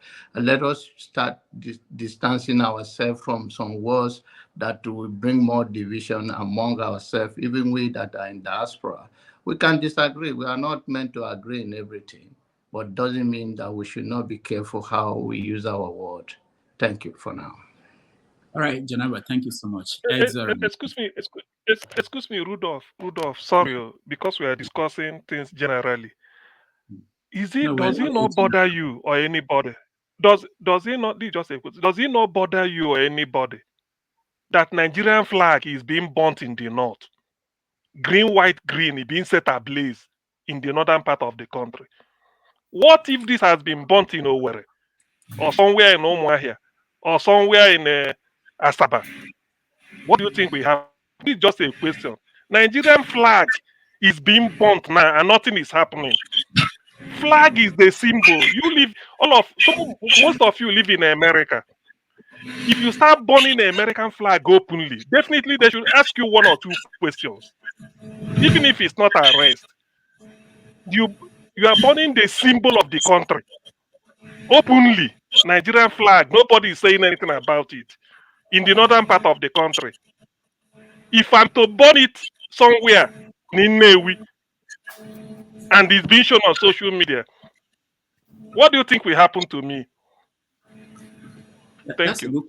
That's a good question. I think anybody who wants to pick on that. I just wanted to, for that, when you said that initially, I didn't see the video, and I didn't think that I'm getting a lot of feed from someone. Can you mute yourself somewhere that there's background noise?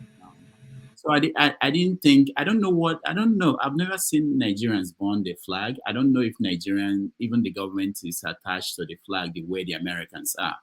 It's a big deal for them in America. But it's interesting that it's happening in Nigeria. And I don't know. I don't know. It's an interesting development. Yeah, Jude, go ahead.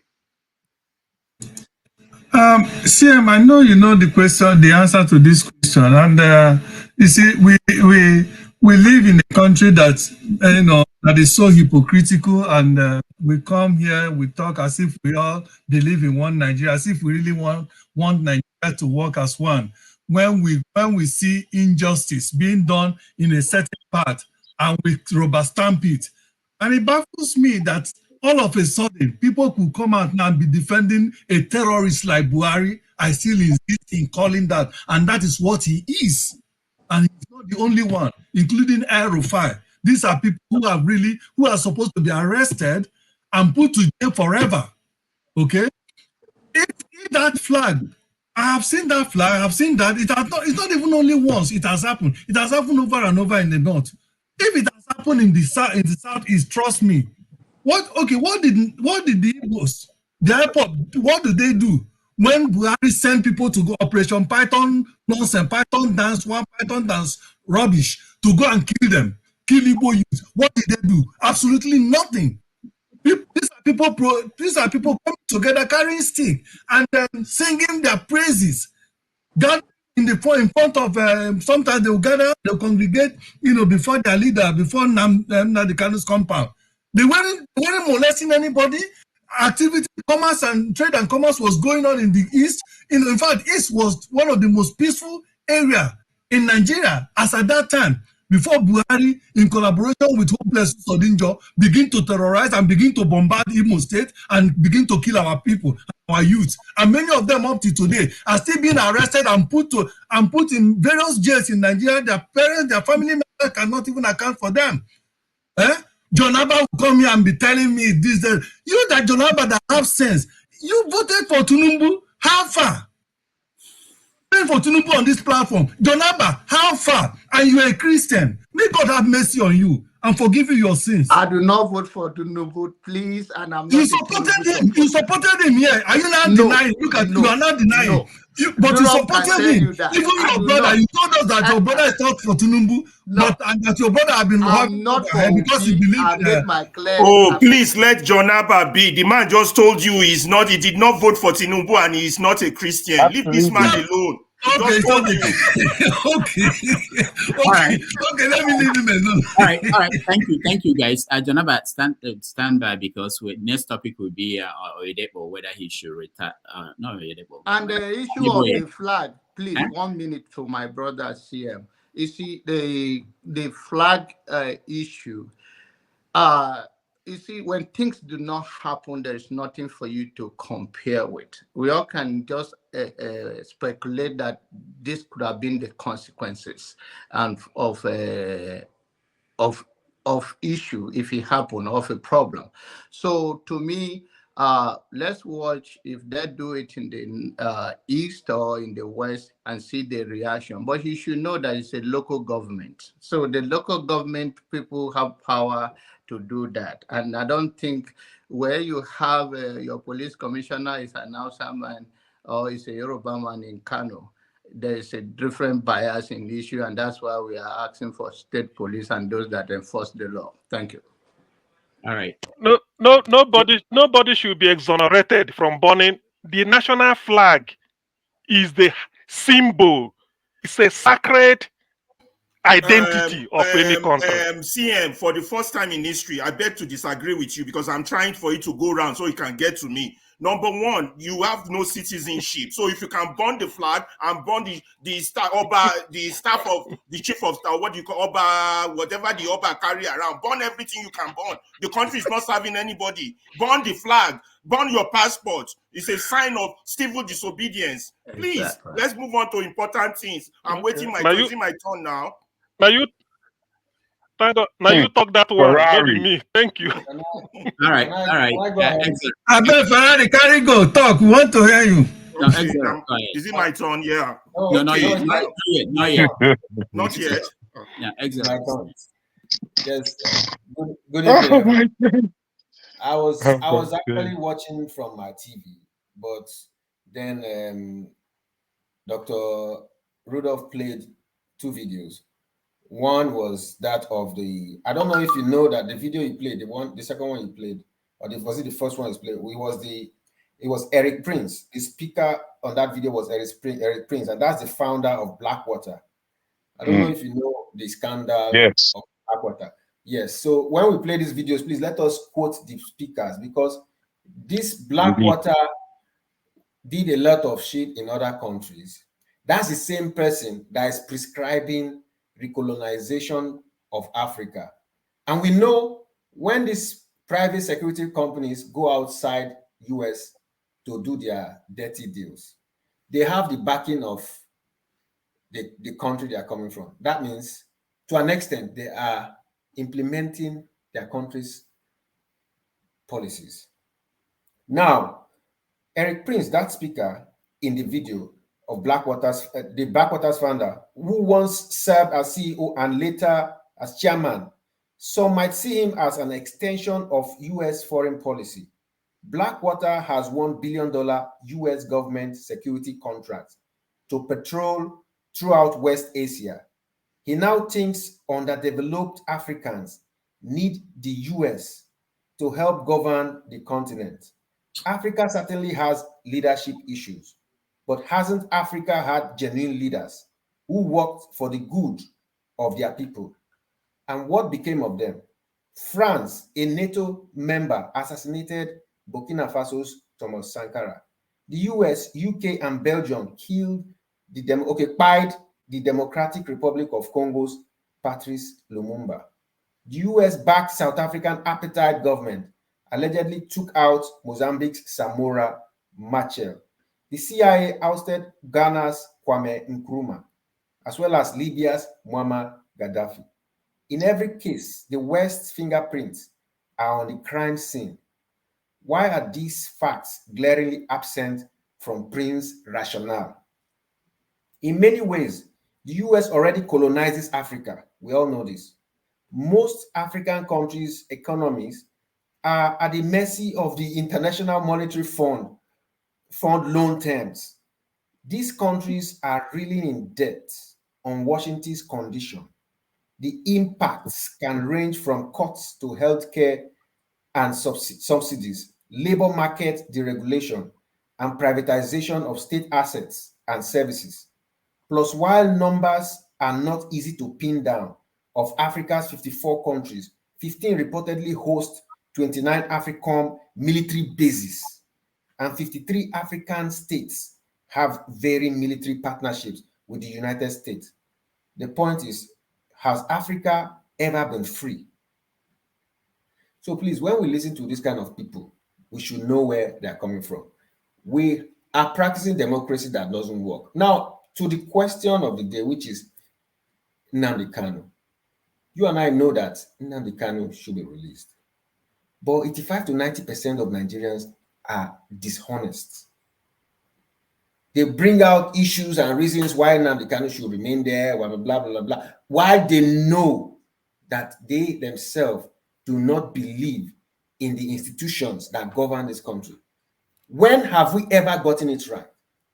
You are saying, like, where is he has gone, Mr. Forefather? Said that the institutions will be allowed to do their work, blah, blah. Which institutions? The institutions that have been hijacked. It's so appalling that people can believe in the institutions. The institutions that took away your votes.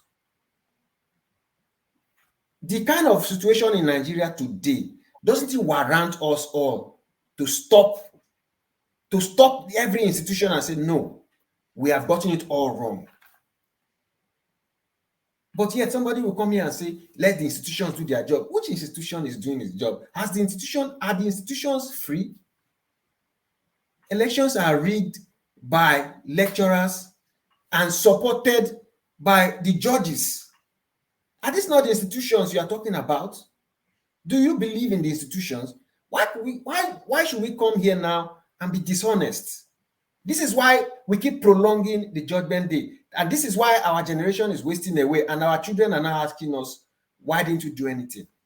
Look at what we want to leave to our children. Our children will now be led by Sheyi Tinubu and his children.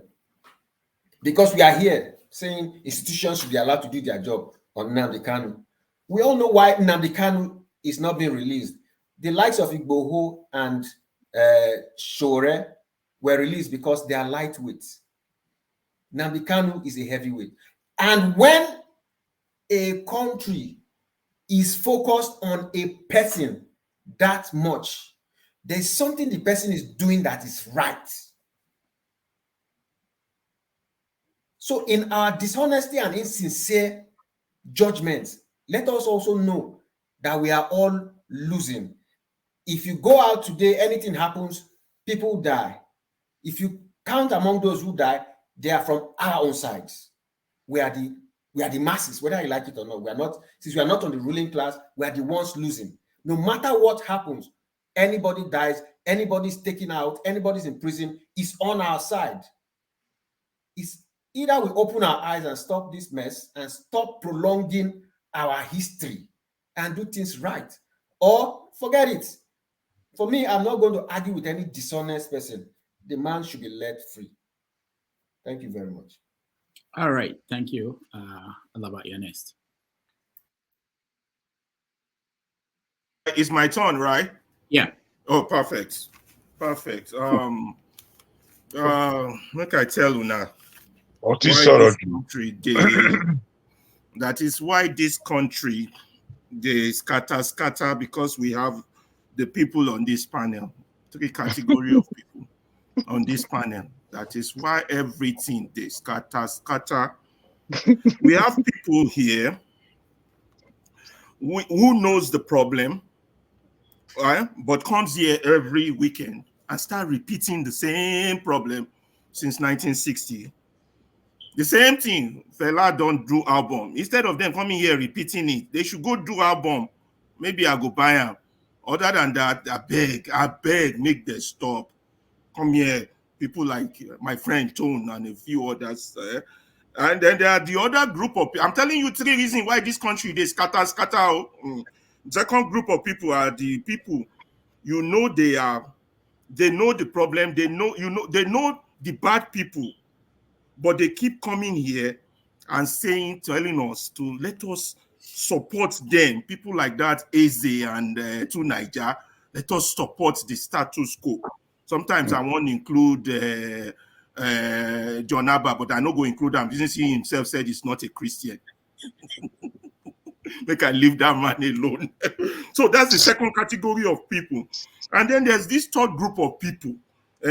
People who believe that the problem exists. All of us do believe problem exists, though. And come here, we want to condemn the problem. We want to criticize it. We want to propose solution. And we want to take action. Although some people are strong and quickly oppose us, there is no solution. Yes, we have tribalism. Yes, we have religion problem. Yes, we have all these problems, but there's no human problem that exists that is not solvable, particularly if it's political. You have to just do a thorough analysis of it. Whether you want to go, let us divide direction, or you want to go, let us stay together as one Nigeria direction. Whether you want to go violent with guns, or you want to go protesting by marching, or you want to go academic, you still have to address the elephant in the room. And the elephant in the room is telling you, unless you're blind or brainless, that every aspect of your society is being controlled. Where the control is not, they use the influence of survivor to compel those who don't want to follow to follow. That means your society makes slaves out of citizens. Your society thrives in injustice. Your society does all the things it should not be doing. And yet, some people will come here and say, let us be patient. Let us respect status quo. Let us not dabaru because they are afraid somebody somewhere would die. And people are already dying. People are already in jail. People are already suffering. But one thing we all must agree on, even though we have not, which is shocking to me, is that we cannot continue like this. Something has to change. We have to give in to something. We have to plan. We have to re-strategize. We have to make allies out of enemies. Yes, we have to make allies out of enemies. That's a fact. We will never agree on the tribal position. We will never agree on the direction we have to go. But we must agree that there's a problem and we cannot continue like this. Jagun has addressed the fact people just come here to just hear their own voices and make you upset, attack someone, counter-attack. Again, I go back to Ovie. He hits the nail on the point. You cannot wrestle political power until you know those who are in charge of that political power. The people in charge are my brothers and sisters like me. They are members of my own family too. It is not an easy task. If we choose war, that means I got to kill some members of my family because I have family members that have risen top high into governance. If you pay attention to Nigerian news, you will see my family members there. So this is a fight against self. And therefore, the dialogue should be advanced. The discussion should be high-level thinking. You know, not all these back and forth, childish deeds, tribal bigotry, diffraction, distraction, whatever grammatic word we want to use for it. Fela is the person that always, that is why this country, they scatter, because we are not, oh my God. So what are we saying? The little time we spend here, we're changing voices, where people are listening. We shouldn't be spending it on this back and forth. We all have a problem. Again, social media influencers, pastors, the likes of Falanos, the likes of Obi, the likes of Farotimi, the likes of Nnamdi Kanu, the likes of Mayegun, the likes of Rudolph Okonkwo, the likes of Sowore, and those of you here, we should be on the screen, on the panel, talking the way forward so that we can get people who have money and influence and let them see that the way we are going is not also in their own interest. Let me give you a good example. Let's take our musicians who are doing well abroad. Burma Boy, Davido, Tiwa Savage, and all the rest. Ayasta. They do these concerts abroad in a stadium filled up. They make $12 million.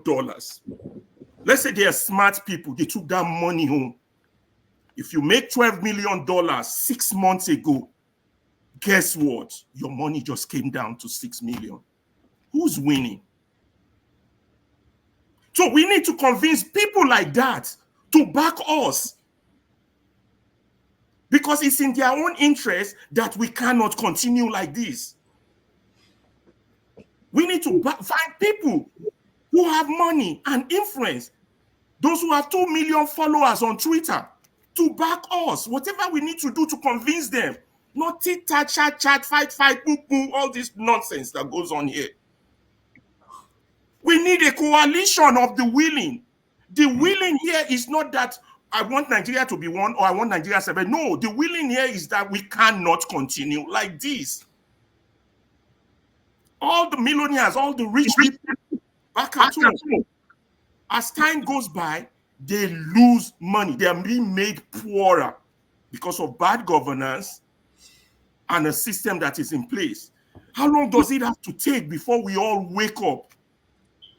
If you want your tribal region to exist, you need, that's why I said, as much as I hate Alero or whatever that Labour guy name is, because he's a sellout, if he's saying he's calling for a rally, even though the guy in Amumu go collect an envelope, as long as you are on this list, you need to join him, not because you love him, but because it's in your interest for you to join him.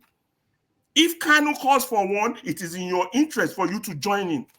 If Mayegun calls for one, it is in your interest for you to join him. And all those keeping quiet, all those that have a megaphone, a microphone, and a stage, we need to convince them it is in their interest. They need to join us. And all those educated, don't use the word moron. No, I wouldn't use the word moron, but they will get the point since I already mentioned the word moron. All the educated ones who come here and defend this insanity, we also need to convince them. But if we can, we need to push them aside. Let them step aside. You know, we need to sing that song for them. Move, bitch. Get out of the way. Get out of the way. This brother. You understand? So this is serious. And Ferrari. We're going to be a babu, balabu, bulabu, bulaba, bulaba. We cannot continue like this. Let me let other people speak, Joe. I'm tired. All right. Thank you. Thank you so much, Jagunionist. Fantastic submission, brother Ferrari. Like them style there. You see, I won't be as tough, as harsh maybe as Ferrari was, even though he was very well balanced in what he had to say. I feel that this platform has improved since the turn of the year, to be honest. And I think there has been less infighting and such like. But we need to come so far away from that, because that's not the space where we really are. What Ferrari said is just too real. It's too real. You know, we can't just be pretending. And what I liked about what you said is the bringing in of these superstars that we have, because it doesn't matter who you are. If you're a Nigerian, you belong. You belong. You're part of the solution, or indeed you're part of the problem. You just have to choose your side as to which and who you want to be. What he said to me, when I look at what Afrobeat I grew up with, which is Fela, that again, Ferrari is always quoting and singing for us here. Fela, to me, still remains the brightest light that ever came out of Nigeria, as to do with our problem and the solutions to our problem and who we are as a people. Because of our snobbery and too much pride, we have far too much pride as Nigerians that we don't deserve. But because of this factor, we look down on ourselves. We look down on common sense. Until right now, there is no common sense in that country. We can see common sense isn't ruling in Nigeria, in the world even, but in Nigeria, which is particular to us. So I put it to everybody that these things have eroded because of our lack of understanding or care. We just want ourselves to be, we just want that it's us that doesn't suffer. As long as I don't suffer, really nothing else matters. And that kind of attitude, it's just not bringing us anywhere. It's not bringing us anywhere. You know, I remember when there were troubles going on in Maiduguri some years ago, about 7, 8 years ago. I spoke to a cousin of mine about it. I may have mentioned this before. And he said to me, that's not our country. I was flabbergasted by that answer. I didn't like it at all. But now it's at everybody's doorstep. What now? How do we see it now? Is it our country now? I mean, for me, it really is a case of looking in the mirror. It really, really is a case of looking in the mirror and understanding that right now, the way I see Nigeria, it is going through a groundswell. Something is happening in that country. There's no two ways about it that it won't. Whilst people are afraid, hunger it would quench fear in a battle. hunger go kill fear. So if we remain fearful as a people, the hunger that Nigeria is going through now and is going to go through, because I think the naira is going to reach 3,000 naira to the dollar before the end of this year. The way it's gone from 1,000 odd to where it is now. So we just understand that people are going to suffer in that country brutally.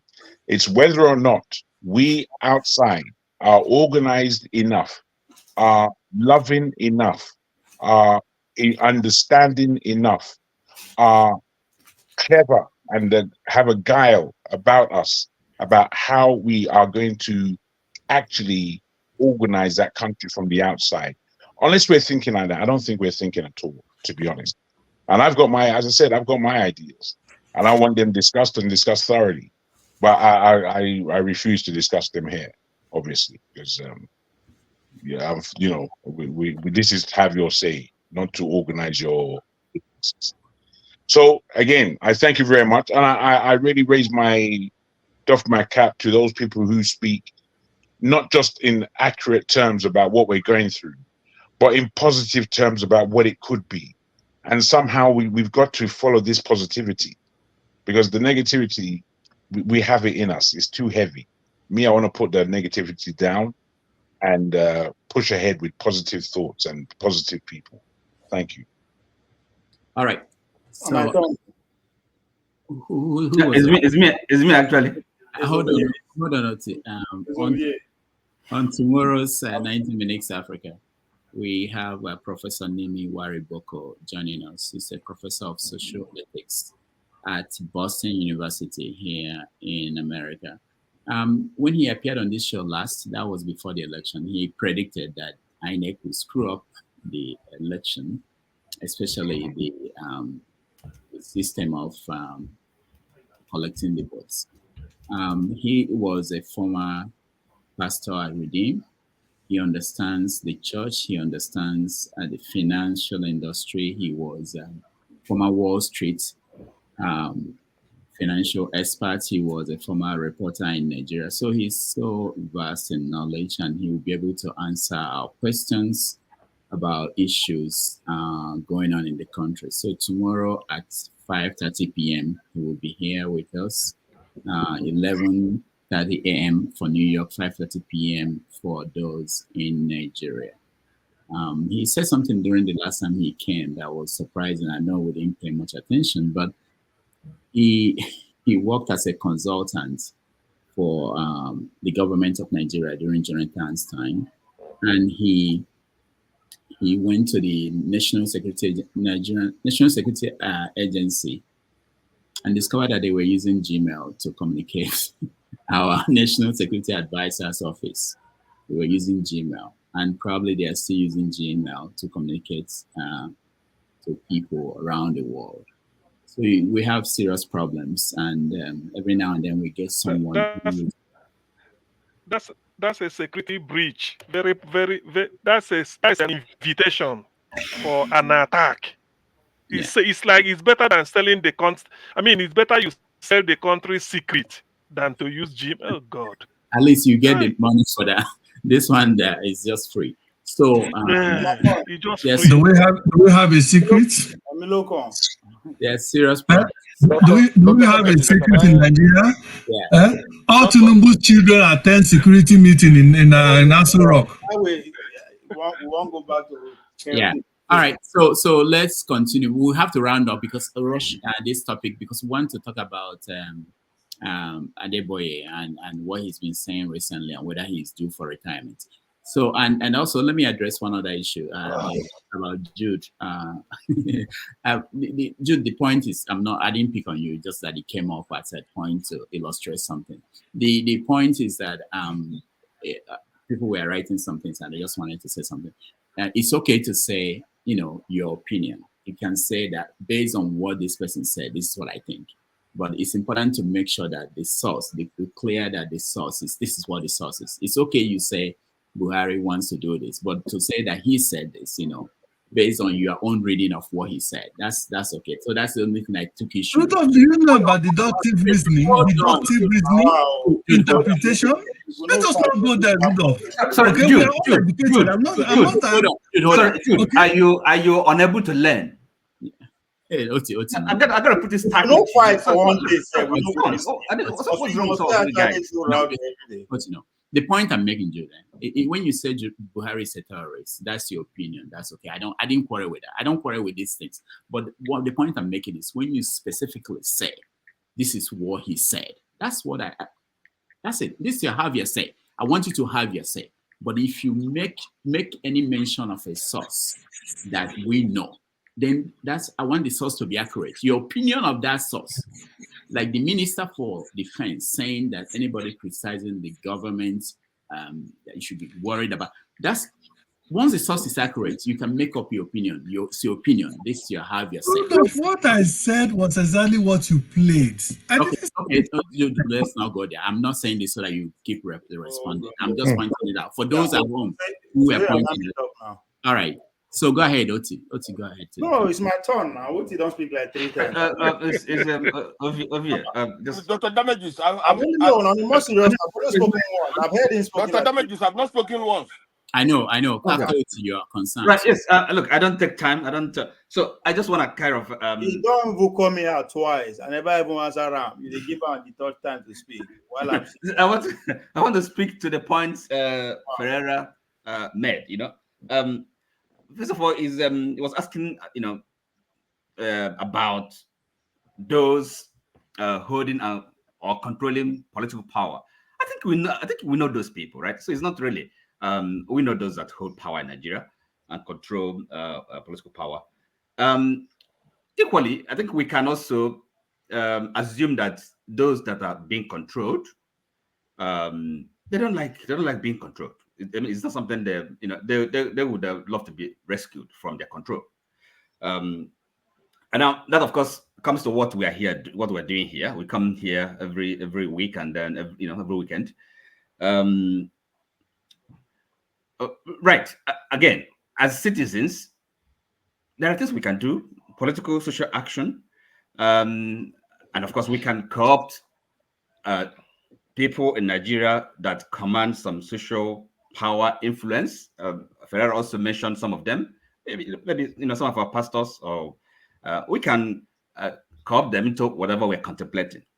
Well, some people have ideas, which of course they may not like to discuss in the open. That's fine. That brings me to, this is a question now.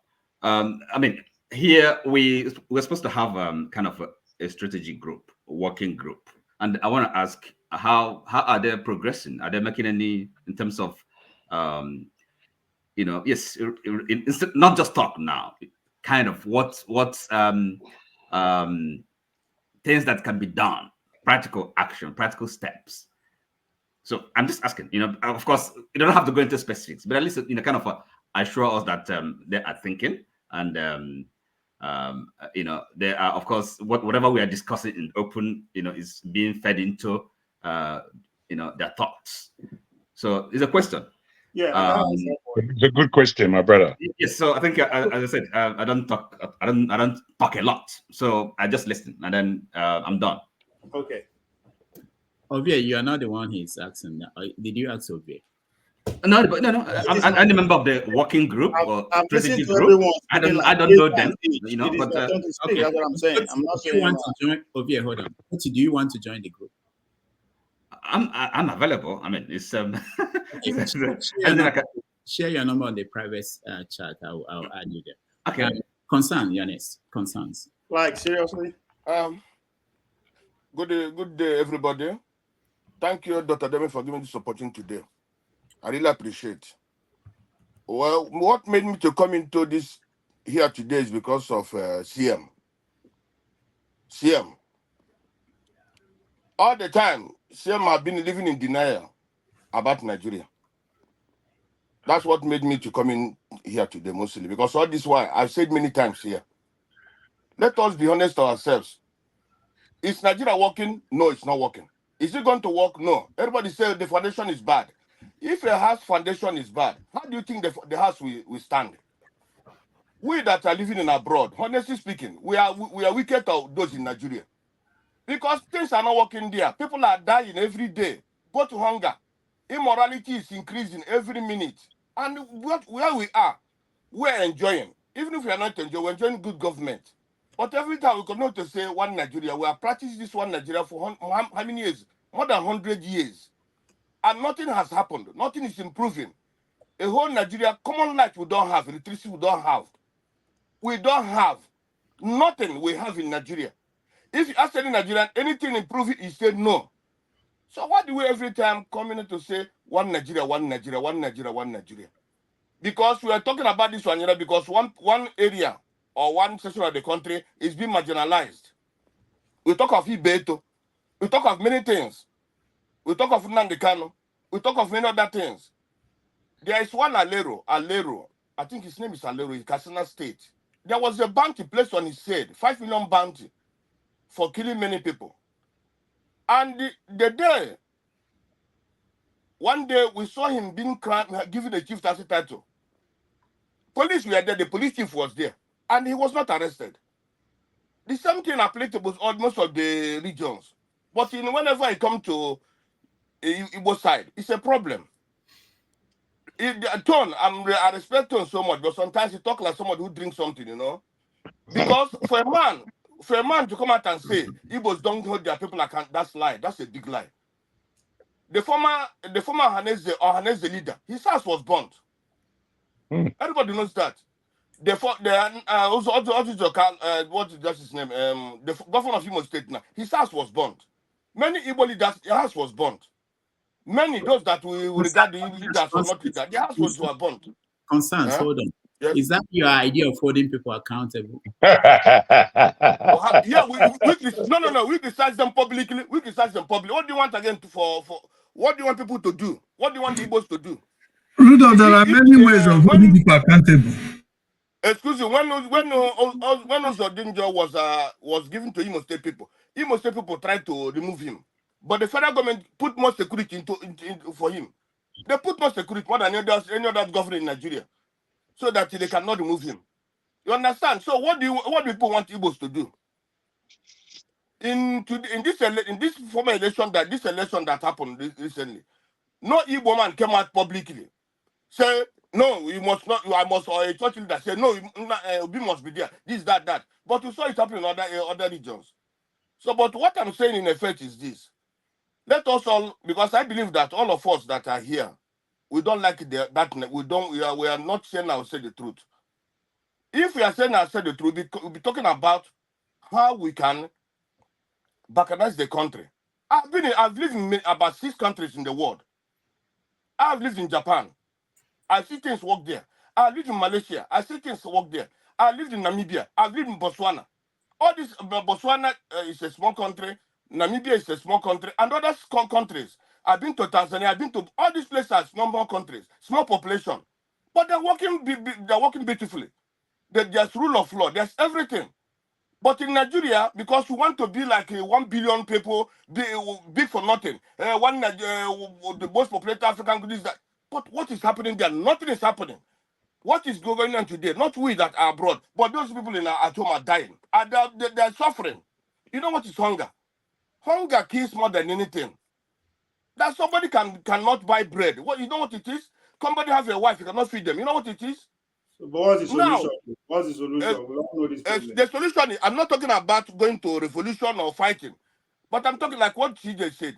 Let everybody start talking about how we can divide. Even if we divide and have our own separate countries, it doesn't mean that If, for example, you have do the one country, you have Igbo, you have Biafra. It doesn't mean that a Biafran cannot go to do the one land. No, it doesn't mean that an Hausa man cannot come to Igbo land and live or this. No, but it's for us to have peace, for us to live peacefully, to us to grow, because we have been in this trajectory for many years and nothing is working, nothing is happening.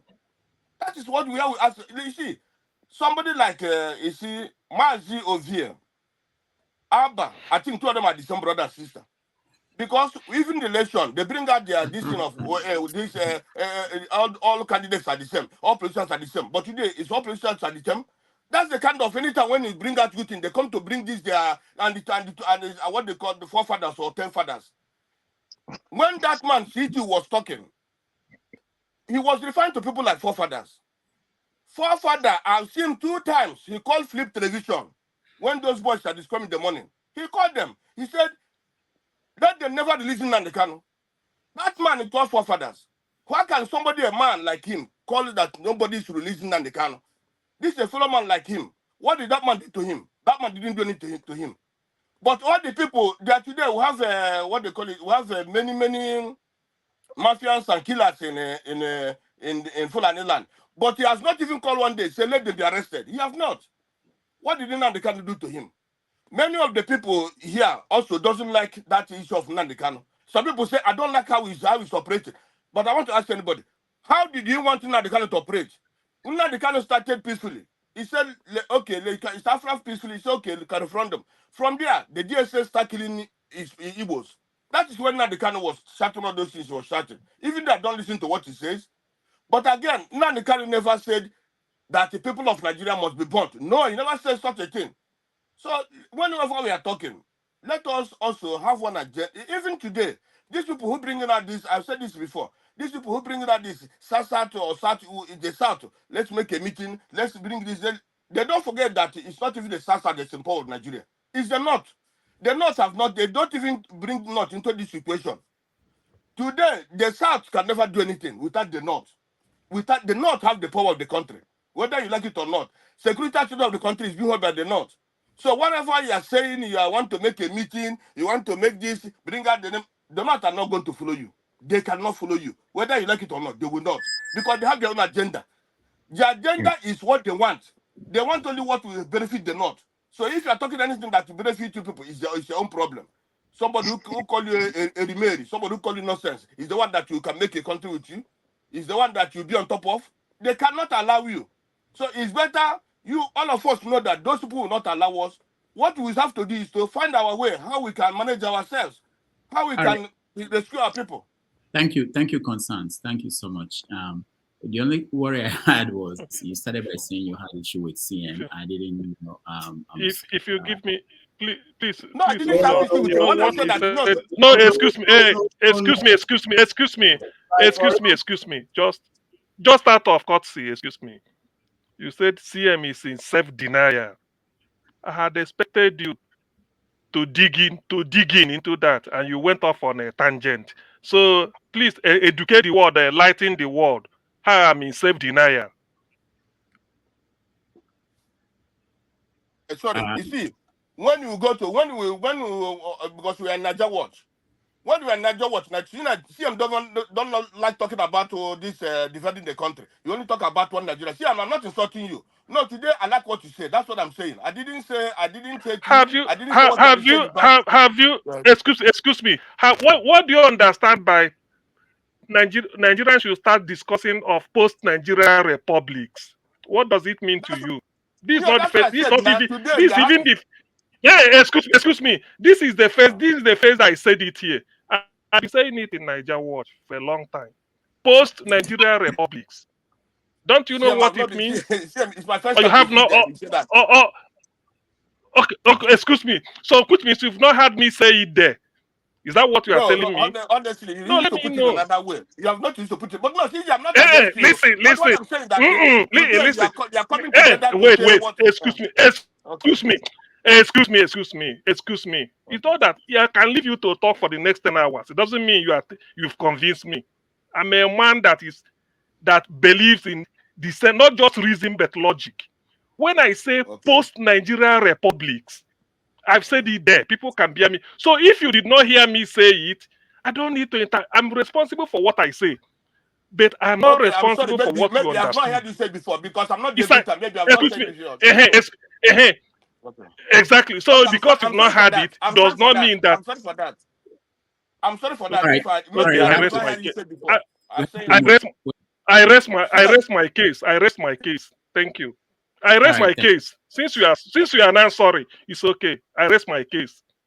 All right. Thank you. It's closed now. The case is closed. All right.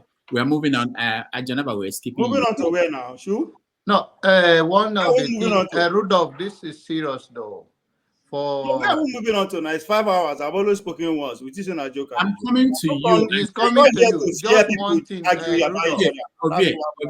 Ovie, I'm trying to skip Jonaba and Man of Prestige. Yeah, skip me, but give me No. You can't These escape people me have because spoken 3 I just times came each in my I only spoke presence. one All of before, them so have I should spoken be 3 next. times each in my presence. All of them. People here, everybody here. Rudolph, please, before you change the topic, I came to ask you a question specifically on this topic that you're discussing. Okay, all right. We'll get to you, Ken. All right, so quickly, Man of Prestige, 1 minute, 2 minutes. All right. Thank you very much. I'm not going to be that long, but I'm just going to pivot to a different narrative. But before I proceed, I know Tony is not here, but he's probably been listening. I mean, I wasn't in a position to come in when he was speaking, but I took offense to two statements that he made. He said the Southeasterners don't hold their people accountable. So, Tom, where have you been living? Why would you make such a statement? If there's any particular section of the country that hold their people accountable, the Southeasterners are probably number 1 or number. I don't even put them number 2. That's definitely. And for you to come here, it's number 1. You are correct. Hold on. If I'm wrong, let somebody correct me. I was driving at that time. Didn't he say the Igbo politicians are the most corrupt? Why would he say that? Every politician are corrupt. Why would you say the Igbo politician are very corrupt? So, Stone, if you're listening, next time when you come in, challenge me on that, okay? Unless you didn't hear yourself well.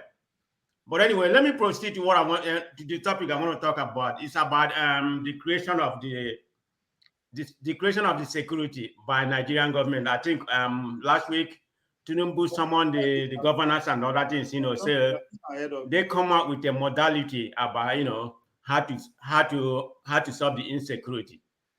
Okay, that's a step in the right direction. Man of Prestige, hold on, okay? You are taking us away from the conversation. Let's finish this conversation, and then you can maybe add that to what we're going to talk about, please. So what is the conversation right now? Man of Prestige has spoken before on the topic we are discussing. Just hold on. Okay, go ahead, Ovie.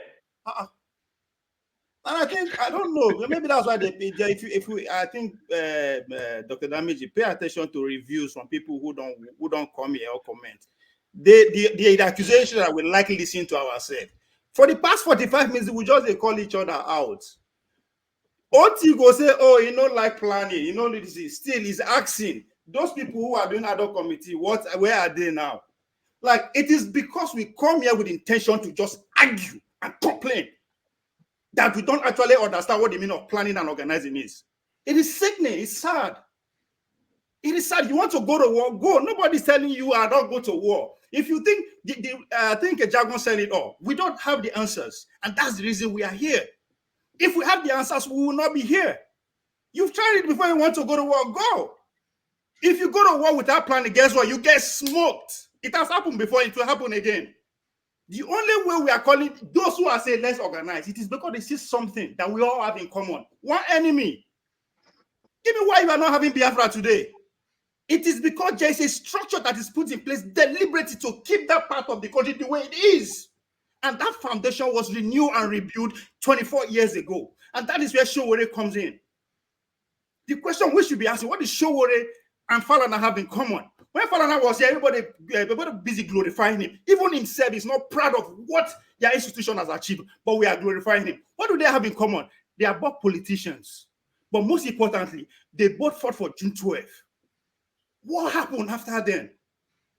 Because there was no plan in place to see even if after they achieve victory, who are going to govern.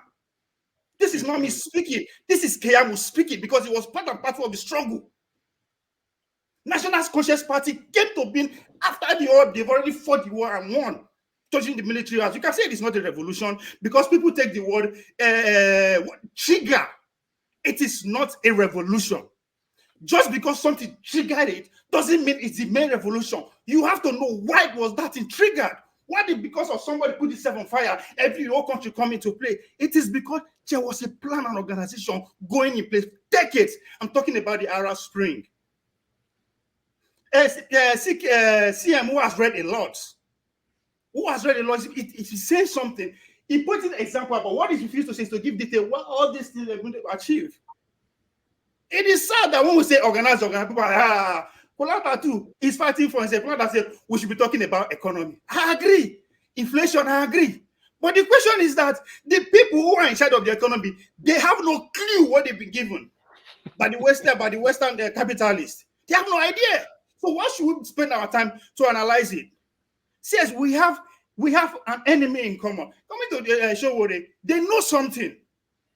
That's why immediately after after they succeeded in chasing the military out, they left the country. I'm not saying it's complacent, but because they failed to organize. Even when Gani Fayomi later come to struggle to get themselves involved, no, it was too late. Because all they wanted to, military must go. Then what if they go? That's the question we should be asking. There's something those people know. That is why when Sowore decided to come back, he refused to join them. Every day, go say all of them are the same because he knew them. They've been into churches all along. He decided not to go with them. He has a reason why he did that. If you are wondering why he was locked up, why Nnamdi Kanu was locked up, the question you should ask before there is that if Nnamdi Kanu and Sowore have 100% freedom before the election, how would the result of the election turn out to be? It had nothing to do with treason or he said this, he said that. These people who are leading us are not stupid. They are not incompetent. Whatever that is happening, it is deliberate. So if you don't want to plan, fine. Go ahead. That's because you have all the answers. If you win, all of us now win too. But I believe that I don't have the answer. So those people who are fighting in Boronu, every news anchor, they don't have the answers. But it's just fair that there's an injustice going on. That is how we have to come together. There's no better time to do the work. It is because we are lazy to actually do the work. That what so you know go you know the work because planning involves how do we raise money? How do we empower people? How do we change the psyche of these people? That is what planning entails. And guess what? It takes time and resources. We don't want to do that. That's why let's go to war. Who you want to fight? Like, okay, we should go on the street. Then what? After we don't come up on the street, we don't agitate, we don't revolution. What? So instead of us to actually pay attention and see how these people are moving, know our problem. Nobody's better off. I live in Texas. Do you think I'm happy living here? No, I'm not. If you must know. Why is it a crime for me to be speaking away from us also on top of rock? That's not a crime. So yes, I'm not for Biafra. You are not for one Nigeria. But guess what? What we have in common is what is stopping us from achieving whatever the difference is. If you say an Hausa man has an agenda, so an Igbo man, everybody has an agenda. We are all living human beings. Why we not go get agenda? But why is it that you are not achieving an agenda? I'm not achieving mine. He is not achieving his. It's because there's something called power structure. I keep saying it. The same group of people who fought the civil war that make you start thinking the way you are thinking are the same people who wrote the national constitution that we don't agree with today. Are the same people that form the political parties. How do you build those kind of system?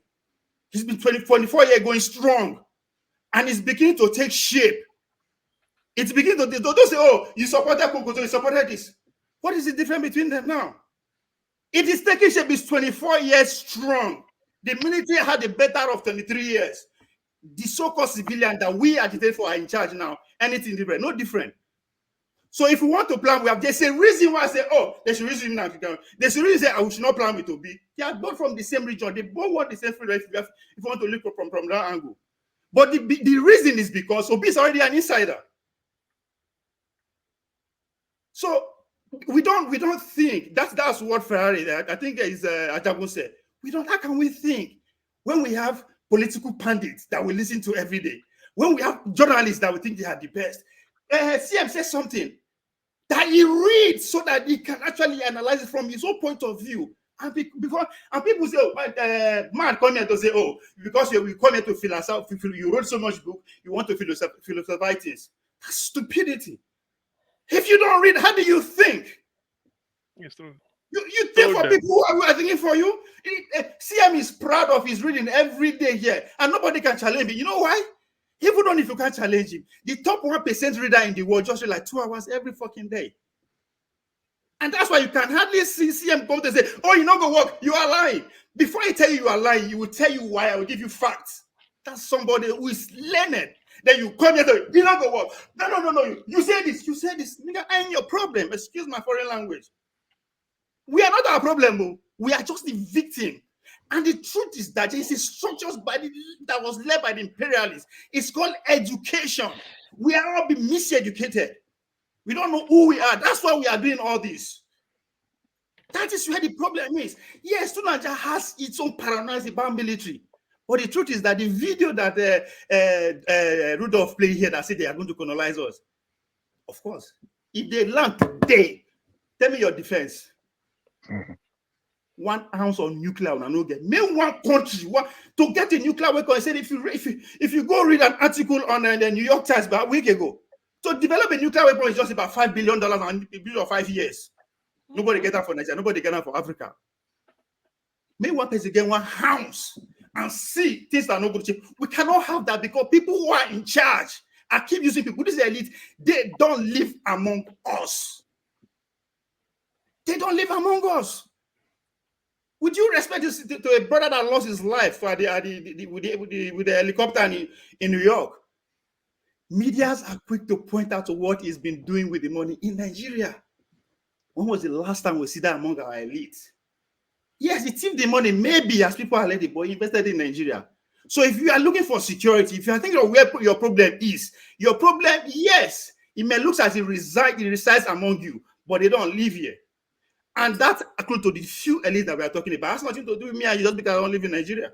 It has nothing to do with you too. I will never accuse you because you are not my problem. I will only respond to you because there are some obvious things that you just can't see. And it is sad because we are no longer kids. What do we tell our kids? If we are no longer kids, that means we have kids. So I'm not being paranoid on it, just that it is just an obvious. People tell us every day, the feedback again that we likely listen to ourselves. That is because we accuse ourselves every day. It's okay to disagree. He said, have your say.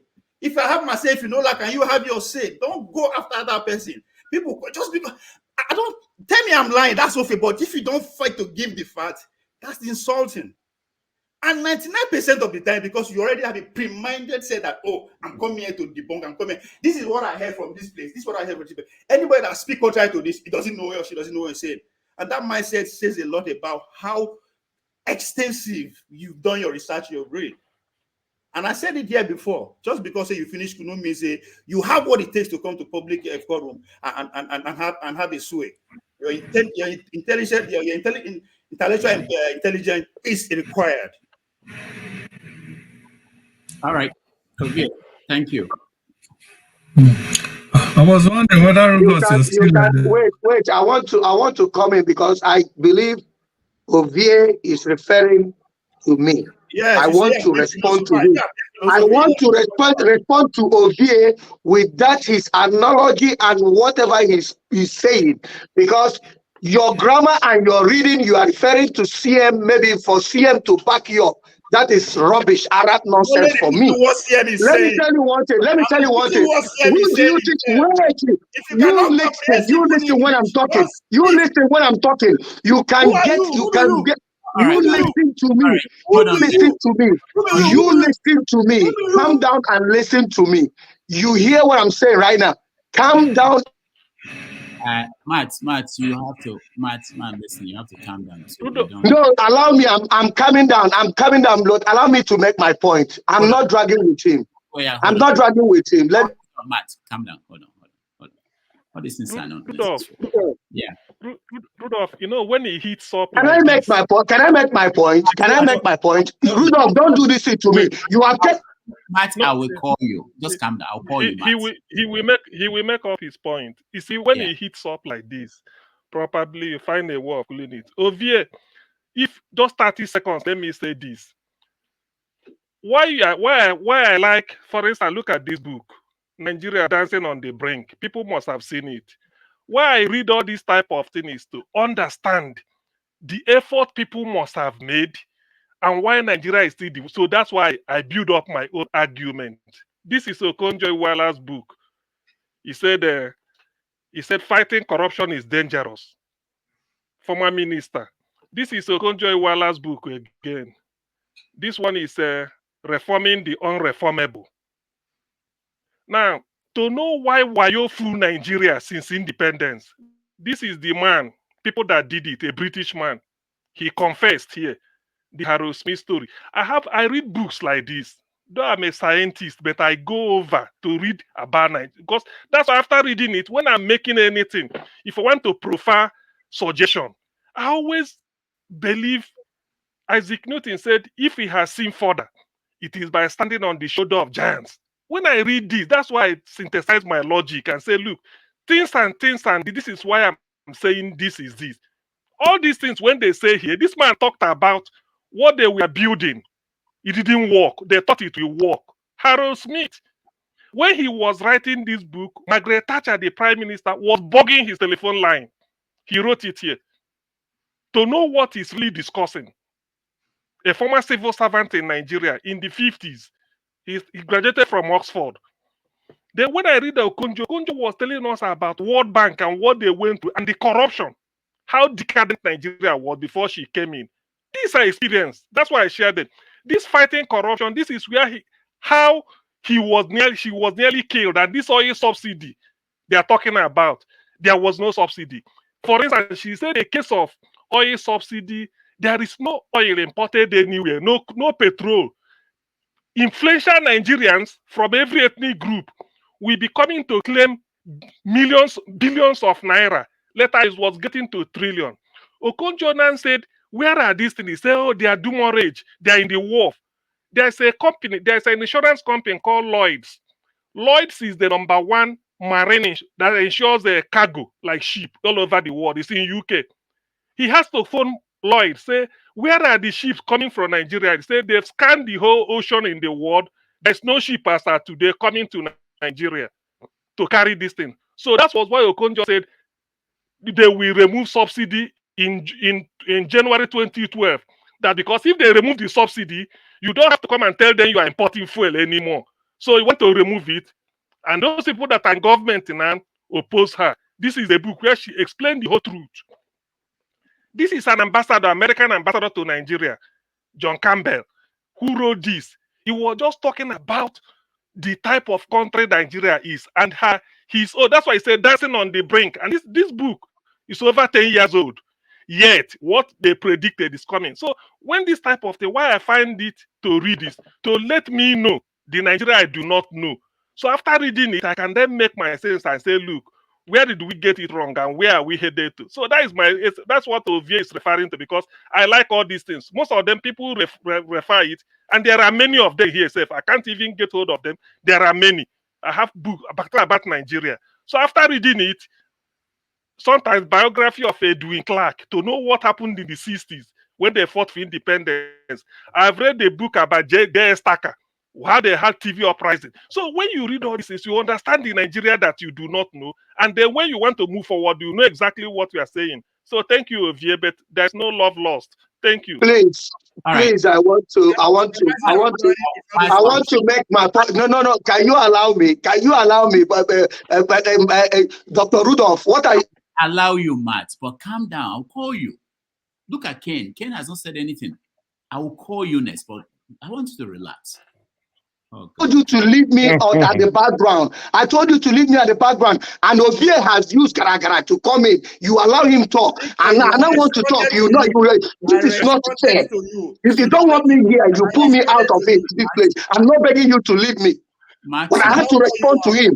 He can't speak nonsense in his mouth, and you don't want me to respond. Did I say that you won't respond, Matt? Did I say Give me the chance to respond. I want to respond when it is fire. Let me and him talk it now. I'll call you out. I only responded to you. Let me and him talk it now. I'm better, Matt. We don't want fire to burn here. I respect you. I didn't call you. Who the hell do you think you are?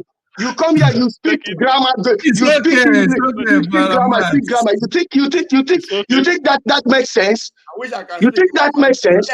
Sorry, Matt, please take it easy and be civil. Let's just be, No, I'm civil, but I just want to put it to you. Emotional. You cannot come here and buy my brother because you want to come and tell him to be against me. You are saying bullshit. You call me first. You are saying bullshit. You call me, I responded. Matt, please. Matt, it's okay, please. Yeah, okay, guys. It's okay. Matt, please respect Rudolph when he comes back. You see, when Abba attacked me, I would have fled, but as a responsible gentleman, I don't call people out. I only respond to people. You call me and listen to me. Let me tell you what it is. I don't have any issue with you. Let me tell you what I do. I believe in practical, whatever I do. I don't believe in theory. You believe in it. That is your own. How do you Araba practically? That is your own. That is your own. That is your own. That is your own. That is your own. What have you achieved? What have you achieved by all this ranting you are ranting every day? If you don't plan, what have you achieved? Can we hear Ken? Let's Ken talk. No, I'm the one talking. I'm the one going to talk if Rudolph give me the chance. Unless he doesn't want me, he can decide on what to do. That's all. Okay. No, it's okay. Ken, you can. I mean, sorry, Matt, you can talk, please, Matt. Yeah. Let's hear you. Ovie, just let's hear Matt. Matt, you have the floor. You have the floor. Anyways, I'm going to overlook Ovie because Ovie is not a problem of Nigeria. He's a minor. For me, he's nobody to me. He can speak whatever he wants to speak on this platform. All the time he speaks jargon. It doesn't make sense, and it hasn't helped anybody. He hasn't put food on anybody's table. He always speak what he read and what he did not read, or what he did not read. You haven't looked over it, or this your look over. Wait, that is not my business.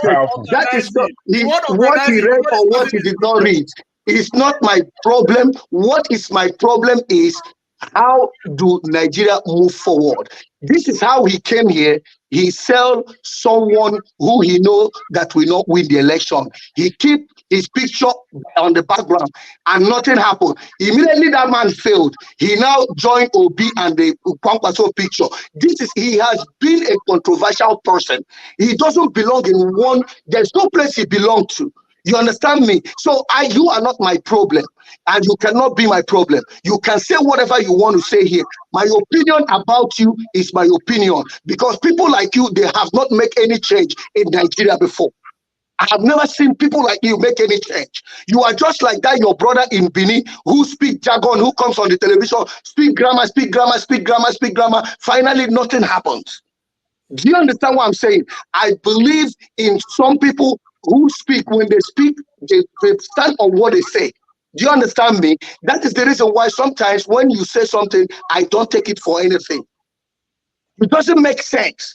People are telling you, not only me, that have challenged you from what you said something, and I tell you that you are talking about organizing. Organizing for what? Senegal people, I gave you an example. It's a very typical example. I said Senegal people, they had it. They did not plan for it, but it worked for them. I gave you an example of Gambia. It worked for them. All the time, this organize. People like you will organize. Even though you are in the midst, you are the one that will turn to a saboteur too. Even in that meeting, you will go out and sell everybody off. This is what I'm trying to eat. It is not by laughing. You can laugh at yourself. Do you understand what I'm saying? You can laugh at yourself. That doesn't make any sense to me.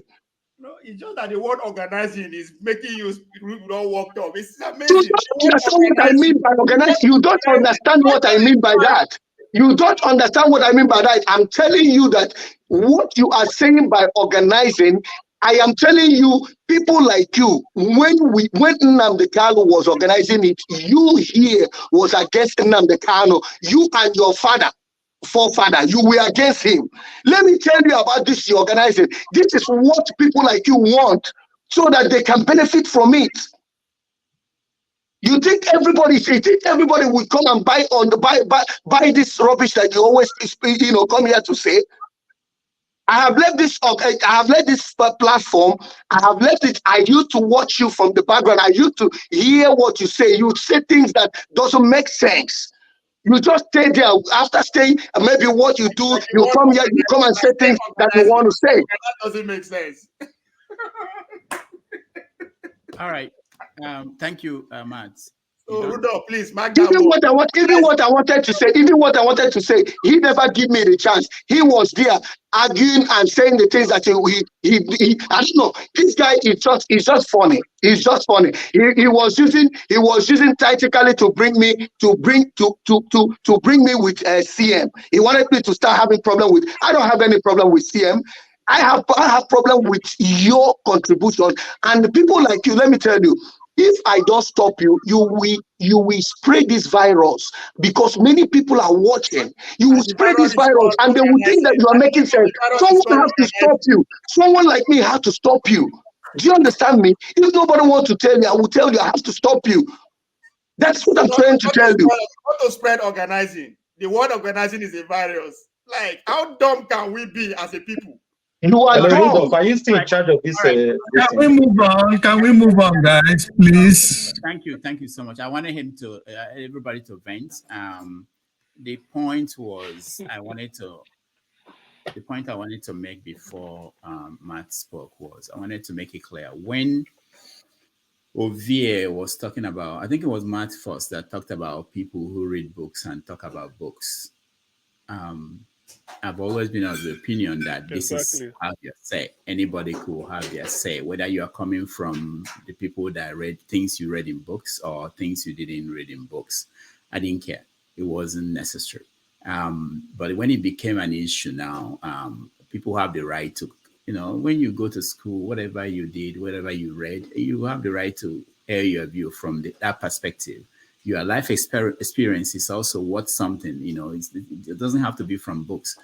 But I don't know why it became an issue. But the point the most important thing to note, Matt, for you really is people are watching this at home. While you were talking and people were screaming, I have young people who are passing by here. They just couldn't understand what is going on. Is this what you guys do here? There are people at home who are watching. There are kids, we have to worry about the perception we are sending out here. There are people who are not Nigerians. This is how they judge us. This is all they see and hear.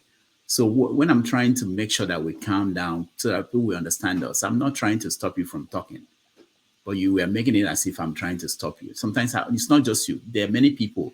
When somebody finished talking and I see that the temperature is high, I try to slow it down, maybe by going to somebody else to get them to talk first. Then you gather your thoughts. You think about what you are going to say.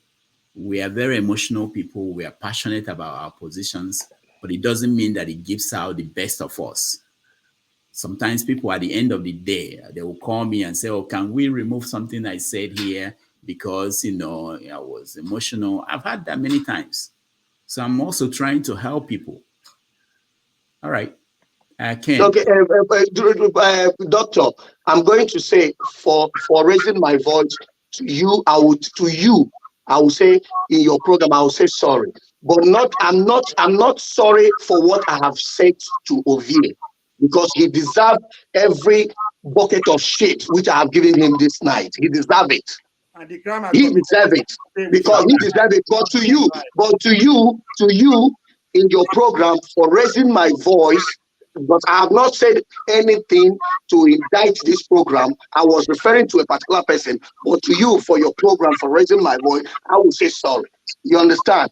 But to his organization, let him carry that organization to go to Aso Rock. Let me see if he's organized more than Aso Rock people. All right, thank you. My turn to apologize. No. Ovie, no. I just want to apologize. It's my time now, please. You don't need it. It's my time now. Yeah, Ken should speak. Ken, go ahead. Yeah, it's my time now. Dr. Rudolph, it wasn't my intention to join. I just wanted to listen from the background. But there were two things that happened on this platform, specifically by you. And that's the reason why I joined.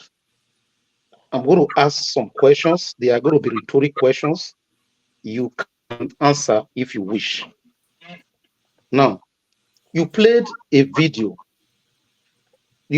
First of all, somebody made an assertion, an inference and paraphrase on Buhari. You countered the person, saying that the person was wrong of what the person said. Now, to buttress your point, you went ahead and pulled a video and played the video. Now, from the content of that video, I'm going to ask some questions, some salient questions, because what you said is that in the video that you listened to, it wasn't about Igbos, that it was about IPOB. That is what you said. And I know you are a very learned person, you are a PhD holder. So you are smart. No, I'm not a PhD holder, but go ahead. Oh, really? But is Dr. Rudolph. No, people call it. I can't. Okay. But I know you are a smart person. Damages things. Yeah. I know you are smart. I read your articles on Sahara Reporters sometimes, so I know you are a smart person. Now, I'm going to read verbatim a statement from that speech of Buhari, that interview of Buhari. Number one, he said this time around, there will be no, he said he has listened to two sides, from the youth from the South and from the elders from the South.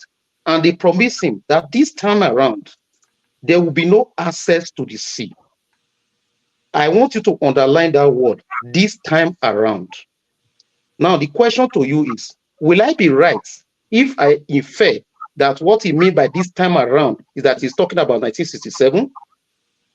Now, if I am right that he was referring to 1967, was there IPOB in 1967? That's number one question. Number two, he said IPOB is a dot in the circle. If they want to exist, they will have no access to anywhere. Now, Dr. Rudolph, do you believe that he was talking to IPOB, referring to IPOB when he said there are dots in the cycle? The third question, he said the way they are spread all over the country, having businesses and properties all over.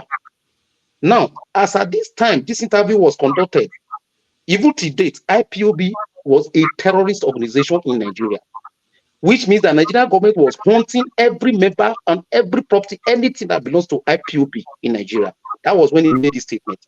Now, he said they have properties spread all over the country. Now, Dr. Rudolph, do you know any property? Do you know properties of IPOB members in Nigeria that you can point? So why would you say he was not referring to Igbos, that he was referring to IPOB? Why were you convinced that that was the case? That's for that. The second thing I want to say is this. You brought in somebody into your platform without a face, without a name, to come and mold people's opinion. Nnamdi Kanu was a man we know him, we know his name, despite the security risk. We know his name, we know him. Sowore, we know him, we know his face, we know his name. Sunday Igboho, we know his name, we know his face, with all the security risk. Samuel Ekpa, we know his name, we know his face. How can you present somebody into the platform that is giving narrative of even telling us that those who were involved in the kidnap of Nnamdi Kanu, exonerating those he thinks they were not involved, pushing that narrative on your platform without the person showing his face, without we knowing the person? How would you do that? Is that fair? Those are the questions I have. Finally, that's the question. Finally, on the aspect of the topic that you are discussing, Sowore has been released, with Nnamdi Kanu be released. I'm going to disappoint a lot of people here. Nnamdi Kanu will not be released. The reason why it will not be released is this. The only way they will release Nnamdi Kanu if Nnamdi Kanu sign to stop Biafra agitation. And Nnamdi Kanu, go back and check the tweet of Barrister Ejimako immediately Buhari was sworn in. I'm a person that follows, I follow details. Immediately Tinubu was sworn in, it was significant. Nnamdi Kanu gave out a message through Ejimako, and the message says this. He said, Biafra is not negotiable. That was already a pointer to Tinubu's government that he was not willing to compromise Biafra. He is not going to compromise Biafra, and because of that, they're not going to release him. I would have wanted them to release him today, tomorrow, to now. But they're not going to release him because he's never going to compromise on what he stands for. Thank you. All right, Ken, thank you so much. I appreciate this and some of the challenging questions you raised. So the first one about Jude and the Buhari video. So the only issue I had with Jude was if Jude had said that this is what Buhari said, the line, and interpreted that, this is my own interpretation of what it meant, I had no issue with that. And I've said this before. I had no issue with your interpretation of what, but when you say that somebody said, I will wipe Igbo people out. If you say that Buhari has said, I will wipe out, I will pursue them to the sea, IPOB, and you say, but based on your own understanding, he's talking about Igbo people, I have no problem with that. No. Dr. Rudolph, based on your own understanding, what do you understand by that first line when he said, this time around, was it referring to IPOB? No, he was saying that this is my own understanding, that if there's a war caused by IPOB, this time around, I'm going to do this. But my issue is, you can have your opinion. This is have your say. But I'm just saying that the source of where you're deducting your opinion has to be accurate. If you're quoting somebody, quote the person accurately. That's it. Now, the second issue was about, simply he's saying don't exaggerate and don't misquote. It's very simple. That's very, very simple. I don't know where you're getting agitated about. Okay. Why are you raising this inference, rubbish issue? They're two different things. Yeah. So the second thing you're talking about, the guy that came in, so I said it's a production issue. Okay. Typically, when we get a guest here, before we get a guest here, I talk to the person. I've never talked to this person. I saw someone who is also in the profession reached out to me and said this person wants to talk to us about this topic. And I respect this person. And I said, okay, let's bring him in. He said the person, because of exactly what I got from the person and someone I respect, that I said it on air. And then when I found out that things were not going the way I thought it should go, I had to stop it. That's it. So it's not very much. Thank you very much. We respect this platform so much. If you must bring somebody to come out shaping our opinion, let us know who the person is. Yeah. So because you cannot come and speak something that is false, and we can't vet it. We don't know who the person that is spilling those information. It's not fair. Yeah. That's why sometimes we resist putting up videos. People send me videos while we are on air. I try to, if I can't see it and can't watch it and don't know, I try to delay it and stop, but things happen. This live TV. So, but it's Thank you. I will leave for others to join. Thank you. All right. Where are we? Jude, you want to say something? Go ahead. You see, I know we are trying to, and I'm sorry that I have to, drag this a little bit, because a dot in a circle. As any military, I don't know if any of us is in the military. That's in the military term.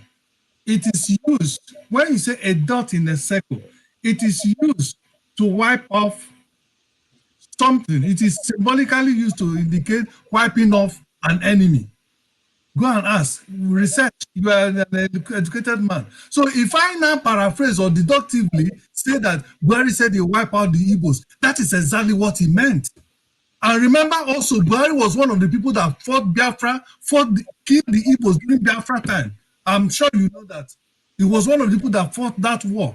Okay? And by the way, Buhari also was somebody who overthrew, what is his name? Elected an elected government in Nigeria. So that man had no reason whatsoever to even arrest somebody and to put Nnamdi in jail. extraordinary rendition him and put him there and allow him to remain there up to today. Okay? Abba Kyari committed more havoc than anybody in the present day history of Nigeria, apart from the politicians that are looting stealing our resources. Abba Kyari committed so much terrorism and killing of innocent Igbo youth, and many other Nigerians. But today, is he not free? Is Abba not free? When US came to rendition him, came in a legal way to get him to United States to come and answer for all the atrocities he committed. Didn't they defend him? Didn't they keep made it difficult for them to take not to take him? So why have they decided to keep Nnamdi there? And when I say he said he's going to wipe out Igbo, we are arguing that. I don't know. I'm really in shock. And some of you believe the same thing too. I'm really in shock that you are arguing that simple. That is a simple sentence. I studied English like most of us. Okay, interpretation of grammar. So my interpretation is exactly what that man said. Mr. Jude, you know, Mr. Jude, what you're saying is right. That was what that man mean. But what Dr. Damages is saying is this. Dr. Damages is saying that Buhari didn't say I will kill Igbos. But if anybody in Nigeria, everybody here knows that what Buhari mean by that statement is that he's going to against Igbos. But what Dr. Damages was saying is that you supposed not to put it in the sense that Buhari said it openly that he's going to kill Igbos. That was the Damages was against you. But how would that? He said I will pursue them. He said I will pursue them. That yeah, if they are but part of what saying that he didn't say I will kill Igbos. But he knows that that was what he meant. We know that was whether he killed them and he pursued. There are so many things that still mean the same thing. Words mean several things. All right. We have so names. Let's leave this. We have to move. Can I contribute to this? On what context is he speaking? Because we failed to put in the context in which Mr. President is speaking. Right? What was going on at that time? What was the question? How was the question framed to him? Why is it sounding like that? I mean, the practical meaning of dot in the circle is that it is literally dot in the circle. The whole Biafra land is actually in the middle of Nigeria. Well, excuse me now. That's your own understanding. Let me take my own understanding now. I mean, make I just take your own understanding. You listen to the thing the way I listen to them. So why should I listen to you? No, carry on. Don't argue. So the practical map of Nigeria, if you look the Biafra map, is in the circle. There's no access to any water. That's what the map means. And if we actually want to speak to exactly the context, it was actually when the Biafra issue was on the ground. They want to leave another. They say come. And if we also remember that during the interview, that's not the only thing he said. He also go ahead and said, "I will deal with them the way they understand." So if you just in the language they will understand. Okay. If we call a spade a spade, many of us live in the Western world. Does any of us that live in the Western world will ever think that if any president in the country that you live makes such a statement on a particular section of that country, that president will remain there in the next 2 days in that office? The answer is no. Listen to the man. All of us listen to the man. Right? That's your own understanding. And that's all right. Okay. No, let me say something. The context on which a person is speaking, because anything you hear, either a story or a news, you have to factor in context and character. Who are those people in this story? Yes, somebody make a good analogy that Buhari, yes, was part of those who are civil war. That's a valid argument. If you are speaking about that. Dr. Damages, if I say something now, you will say I don't come, but I will leave it past. I will leave it past. If I say something now, you say I don't come. If I say something now, you will say I don't come. You see the kind of thing. No wahala. Wow. Ovia, don't support the Buhari. Just stop in the middle of my conversation because you want to say something. You guys are wonderful. I will miss you guys. It's ridiculous. It is ridiculous because you want to say something. This is what I have to do. This is what I have to do. This is what I have to do. I have to move out. Move some people out and bring new people. There are a lot of people who are trying to get in and we've not heard from them. We have to get to the next topic. Yeah, we have to change the topic also. I'm going to the next topic, which is Pastor Adebayo due for retirement. We've been seeing some of the comments and videos out of his ministry, and a lot of people are beginning to ask questions about whether we are still doing the work of the Lord. So we're going to have that conversation, and I'd like to start with people who just joined us for the first time. I will get to everybody, so don't panic. But we have to welcome new people into this conversation. And of course, I know some people join and they have interest in talking about what we've been discussing. So you can find a way to put it into your contribution when we call on you. Sorry, while I'm delaying this because I'm trying to. My studio is full. I can't play the video I wanted to play. So I will get to that. So that's what we're going to do.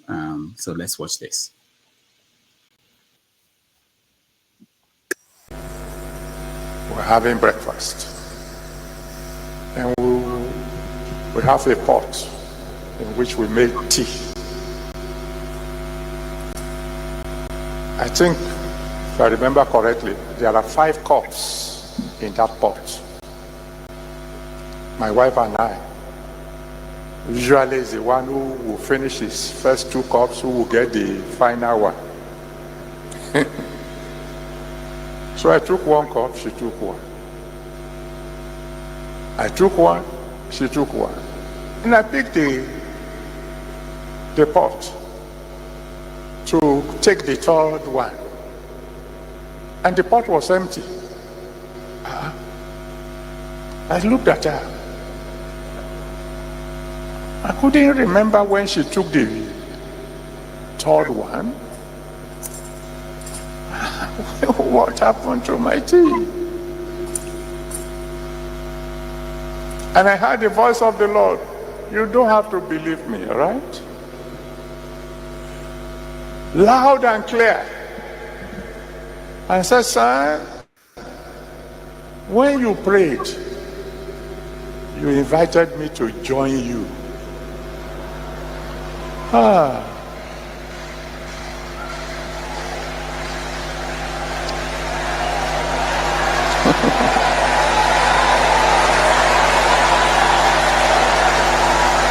Some of you don't know why I call him Daddy. We have a relationship that is difficult to describe. And this is a very special anniversary. My daddy is here. He's here to celebrate with us. Prayers prayed tonight will be answered by fire.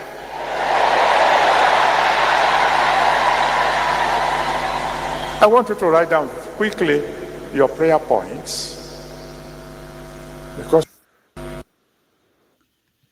all right, this was not the one that made most Nigerians concerned. There was another video, I'll play it down the road, where he said that he discovered that politicians, the problem with Nigeria is not about the politicians, it's not even about the politics, that Nigeria is under spiritual attack. That was when people just lost it. And there were comments online, different platforms, people questioning what's going on. And our friend is eating on the show. You know, we don't eat on air. BQB. All right. So I'm sorry. It's okay. It's okay. So our conversation is about what is going on. We really want to hear from people who I've had a lot from people who say that things of the spirit, you don't discuss it, you don't know anything about it. But this is an opinion mode. People may not know. He studied a professor of mathematics, if I'm right, was a professor of mathematics before he joined the ministry. He talked about in the past driving from Sowore to Lagos without any petrol in the car. Several things like that. There's so many I can mention all of them. But let me start with you, John Abba. Politicians are not the problem. It's spiritual attack. That's what's keeping Nigeria where it is. Tell us what you think. Sorry, Mr. Dr. Lamidis. You know, I'm joining from Nigeria. Oh, yeah.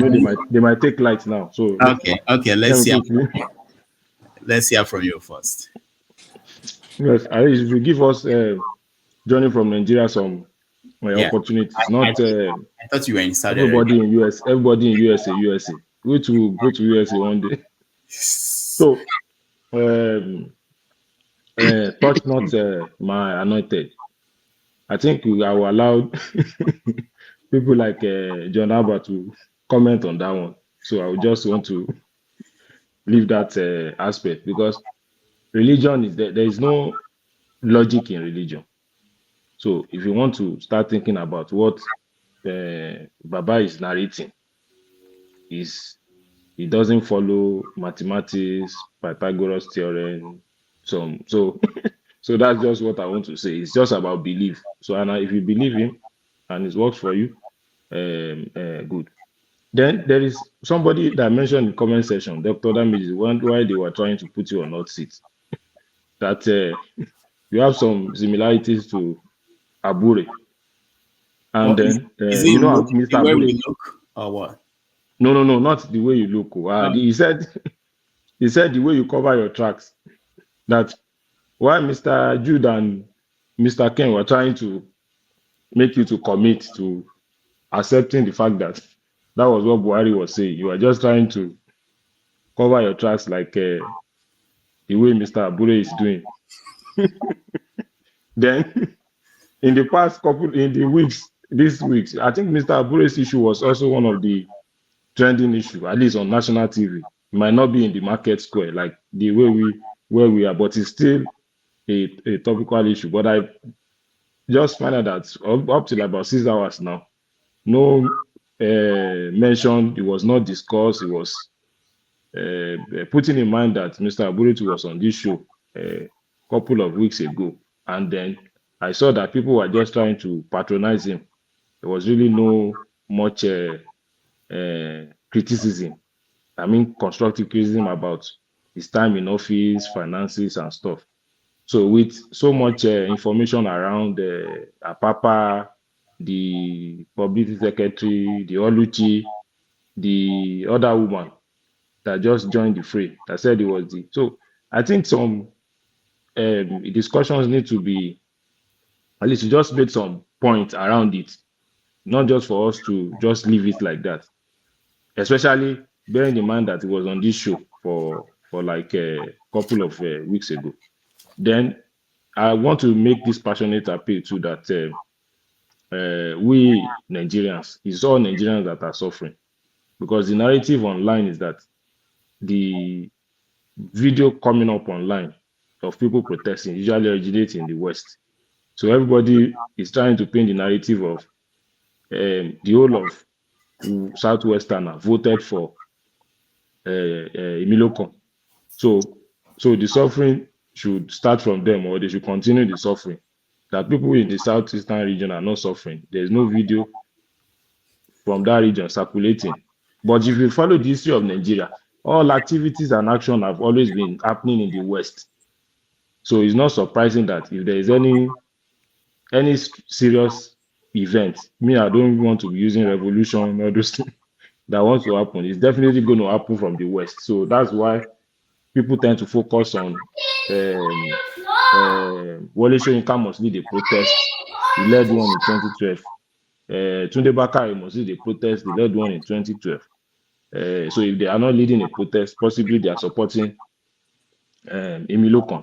So the point I'm just trying to make is that the suffering is affecting all of us equally, and if we unite together to confront it, I think we can quickly get the solutions to it. But if we are trying to divide it, that is only some parts that are suffering. So the suffering will continue, and then so we'll always find a way to just shape the narrative. Then again, I want to implore our diaspora, please, let's increase our monthly allocations to our people at home, please. Things are very, very expensive now. So that at least we can cope with the economic challenges that is happening. Please, Please, thank you very much for allowing me to have this small point. Thank you very much. All right, thank you, Yeah. BQB. Yeah. I have received request to bring him back, and I'm making that effort to bring him back on the show. Oh, okay. Okay. Okay, there. Yeah. So we'll discuss. All right. Let's go to where do I start? Janaba now. I want to hear from the pastors, people who talk to God. If you got All right.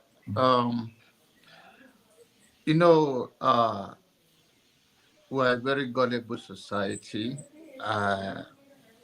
Nobody have seen God, but I think Baba have gone to the realm now that God is coming to eat with him, based on my own understanding of what he say about drinking tea, and the tea, after one cup, tea vanishes.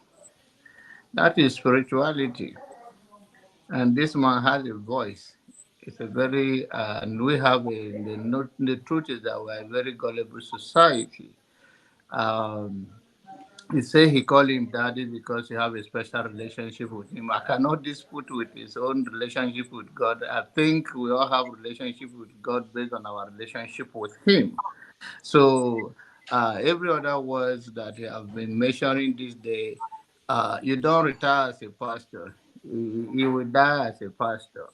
If his position, if it's not functioning again, you have the committee, the elders that will work with him to make sure he carry his voice well. But in our society, uh, winner takes all. If you are presiding over large congregation like that, even if he says something right or wrong, many people will still believe him.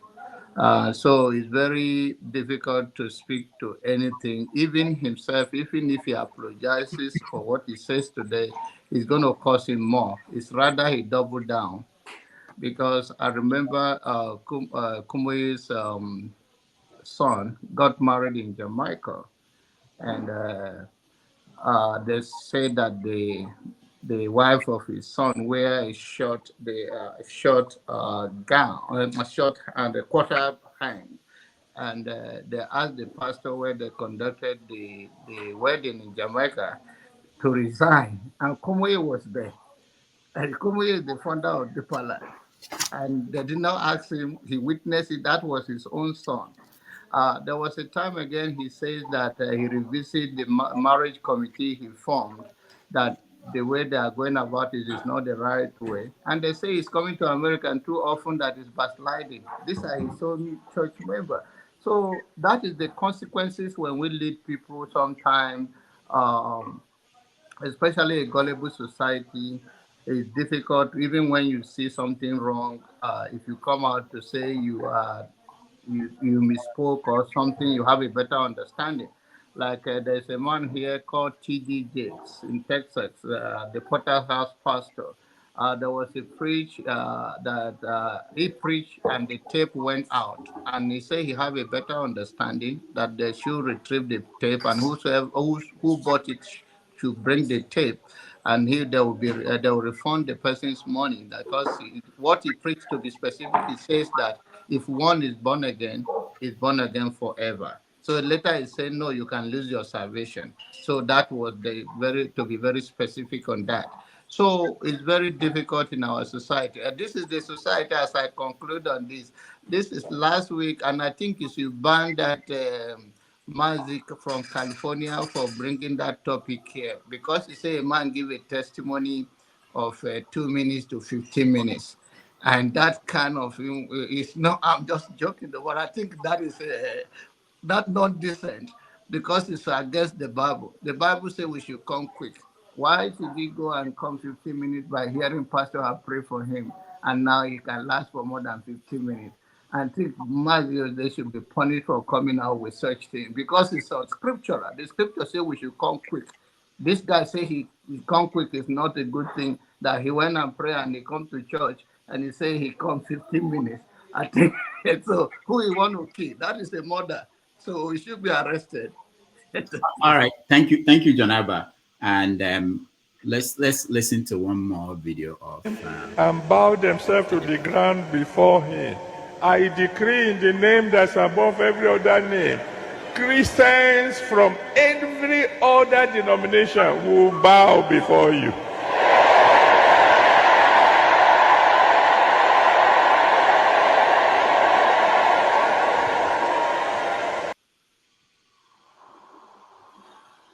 All right.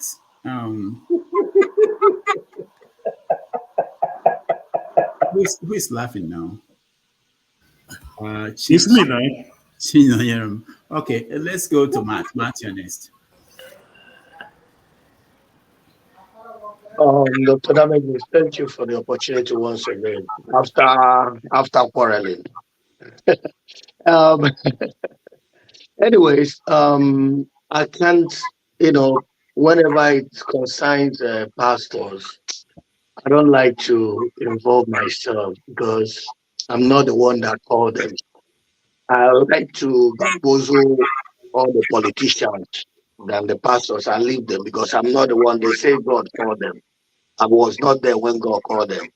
I was not there when God took their tea or drink with them. So I have to say things that I know and things that are visible. Let's just believe that what he said is true. Or maybe trying to, show us how close or how good he is with God because he called him his friend or something like that. But having said that, I just want to add up that in Nigeria, I must say that religion has done a lot of damages. Just for you to know, that's not every pastors, not every religion, not like, but I mean, if you look at the thing, how things are being done in Nigeria, you will know that there are a lot of things they would have done to help the government, because most of these governments, what do you call the officers or whatever, both the governors, both the senators, they used to give tithes in those churches, huge tithes. You understand me? They used to buy cars, they used to do a lot of things, live a life that they shouldn't live. Those pastors, I believe, if Christ was here, you understand, we call them to ask them where they are getting all those wealth from. But, as we human beings, we are not perfect. Sometimes, we can decide to overlook some certain things, which will indict us, not to, inherit the kingdom of God. But all I can say is that they need to, buckle up. They need to speak. They are clergymen. That's why they are there. They are not there to be quiet. They are there to, when things are going wrong, they need to speak it. They should, come out from this. God have told us, God have tell us. They should start telling us the things which we are seeing that they are seeing also. Like buying the bag of rice, 50,000. From there, we are buying 100,000 or 80,000. They are seeing it. I'm seeing it. This one, God did not tell them. And God did not tell me. Is what I'm saying. Let's start, seeing what we can do to solve those problems. That's what I believe. Because all these things, sometimes, like I told you, I don't like involving myself because each time they say God called them. So let me leave it for them and God and talk about things that are visible. Thank you so much. All right, thank you. Now I see something that Matt is afraid of. So each time you, Janaba, sorry, not Janaba. Jude, I'm coming down. I'm going this way. So can you go? Jagun, you're next. Right. Thank you so much. This is a strange one. And I'm going to probably come with something strange as an answer. The way I see most people in the spirit world, no matter the domination, but let's talk about Christianity. I find it difficult to call myself a Christian for reasons that aren't necessarily obvious. apart from to say that nobody who calls themselves a Christian is up to anything called a Christian. None of us, pastor or somebody in the pupil, somebody in the stores. No Christian is nowhere near the Christ that they're following. So sometimes to call anyone a Christian is like a strange thing. Having said that, to say for Pastor John Boyega, is that correct? I forget how you pronounce his name. Adebayo. Adebayo, thank you. This pastor now, having listened to him from time to time, he speaks very slowly, very ponderingly. And he, I suppose, is fair enough as a pastor. But it doesn't matter which pastor you want to believe in. I can only take them as human beings. I can't take them as anything more than that. You know, I wish I could. It's just they have spoiled themselves, and I myself don't feel myself a religious person. I don't like that word at all. I don't think it gives any connotation that means godly. It just means religious. It doesn't mean God. So with this said, for him to say that the problem of Nigeria is bigger than human beings, it's bigger than the politician, it's bigger than the populace, it's bigger than anything. What's going on in Nigeria is spiritual. Me personally, I can't really take that away from him. Because if you look at Nigeria and its stagnation, you look at Nigeria and its poverty, you look at Nigeria and its pride, you look at Nigeria and the way that we are clearly all not going in the right direction, and you look at Nigeria with its mass of disagreement. My friend, I don't know what you know about spirituality, but I'll tell you that's a spiritual problem. That most problems mushroom from the spirit world. You know, before we speak, before we say what we have to say, we conjure it into words. We have thoughts, and thoughts are just words. They are conjured into through our mind before we push them out of our mouth. So understand that there is something going on before anything is. So before you spoke, as a human being, you should have thought. Before you thought, you had a feeling. Before you had that feeling, there was a supposition. It goes on and on. And this is how the spirit world works. There are many of us who are Nigerian who, because of the failed state that we're in, we have tried to pull up on everything, and we push our nose up at any solution given, and we push our nose up at religions, as you put it, or faith, spirituality. We try to say we want to put it aside, and it doesn't mean much, and we don't know what they're saying, and this, that, and the other one. When we forget that we have our own spirit and we have our own responsibility to the spirit and responsibility to God. So when we say all these things, I don't like to speak about religion, I don't like to do this, I think it's all copping out. I don't believe in this, I don't believe in that. It's a cop out. You're just copping out. You're pretending. And no one cares about your pretending. What we want is for people to be able to speak. It's a shame in this day and age that we cannot listen to your pastor and believe he's speaking the truth. And that's a big problem. That's a big problem. We would like to, but we cannot. And given that, we just have to look at the utterances of these individuals, what they're saying, and therefore what we think about it. And that's the end. Nigeria is definitely under a spiritual negative wave. No two ways about it. Thank you. All right, thank you so much. Let's go to the spirit himself. Madioha is next. It's obvious that today evening mass, we look at 10 because nobody here, no Reverend Father will take over from the other mages. I know very soon his time is clocking. Evening mass today, we will get ahead. Amadio, neck don't do wide though. No matter go wide, about dead here. But I hail everybody. The other mages, long time. I know. So my own thing is this: I've been listening since morning as much as I've been watching also. from the last video you played, people are saying spirituality. What do you expect after 2014, after the K2 subsidy removal? Do you expect someone like Adeboye to talk against the government?